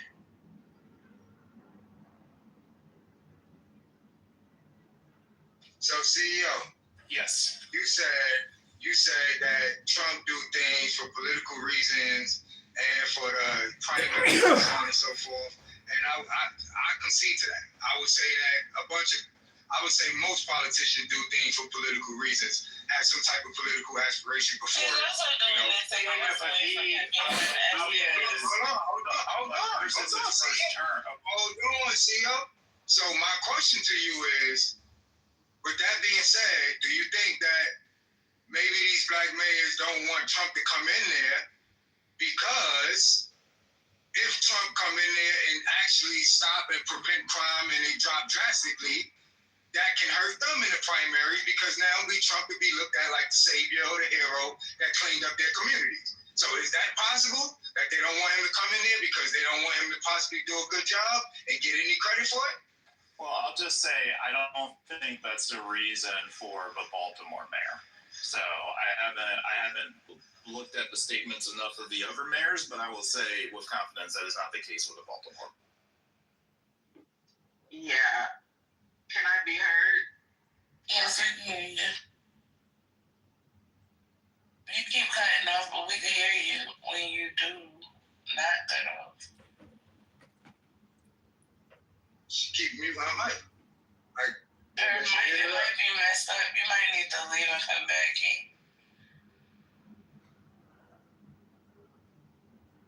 What is this credit? Like, I never knew anybody that wanted as much credit as Trump for anything. So I don't know if credit maybe the. Yes, it is. You're right. Are you familiar with Ponce Comitatus or the 10th Amendment protagonists?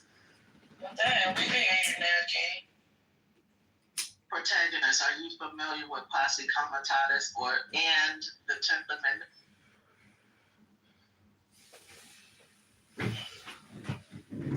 It's, the 10th Amendment states that the federal government does not have authority to override a state when it comes. Once the authorization was authorized, and then then goes on, to play catch up and yeah, exactly, because Zimmer does not like him at all. Who authorized the investigation? The chief of the idea, which is Wood. So he has authorization to do that, and so he did. Yeah, but is that so-called investigation going to be transparent? We need to think about adding more police.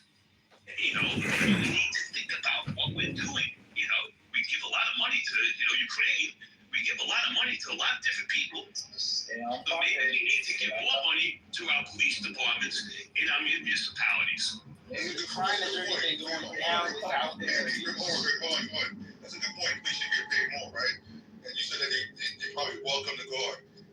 I guarantee you they're going to be pretty pissed off about maybe 6 weeks from now when they realize that they're getting paid shit and the guard's getting paid like 4 times what they're getting paid.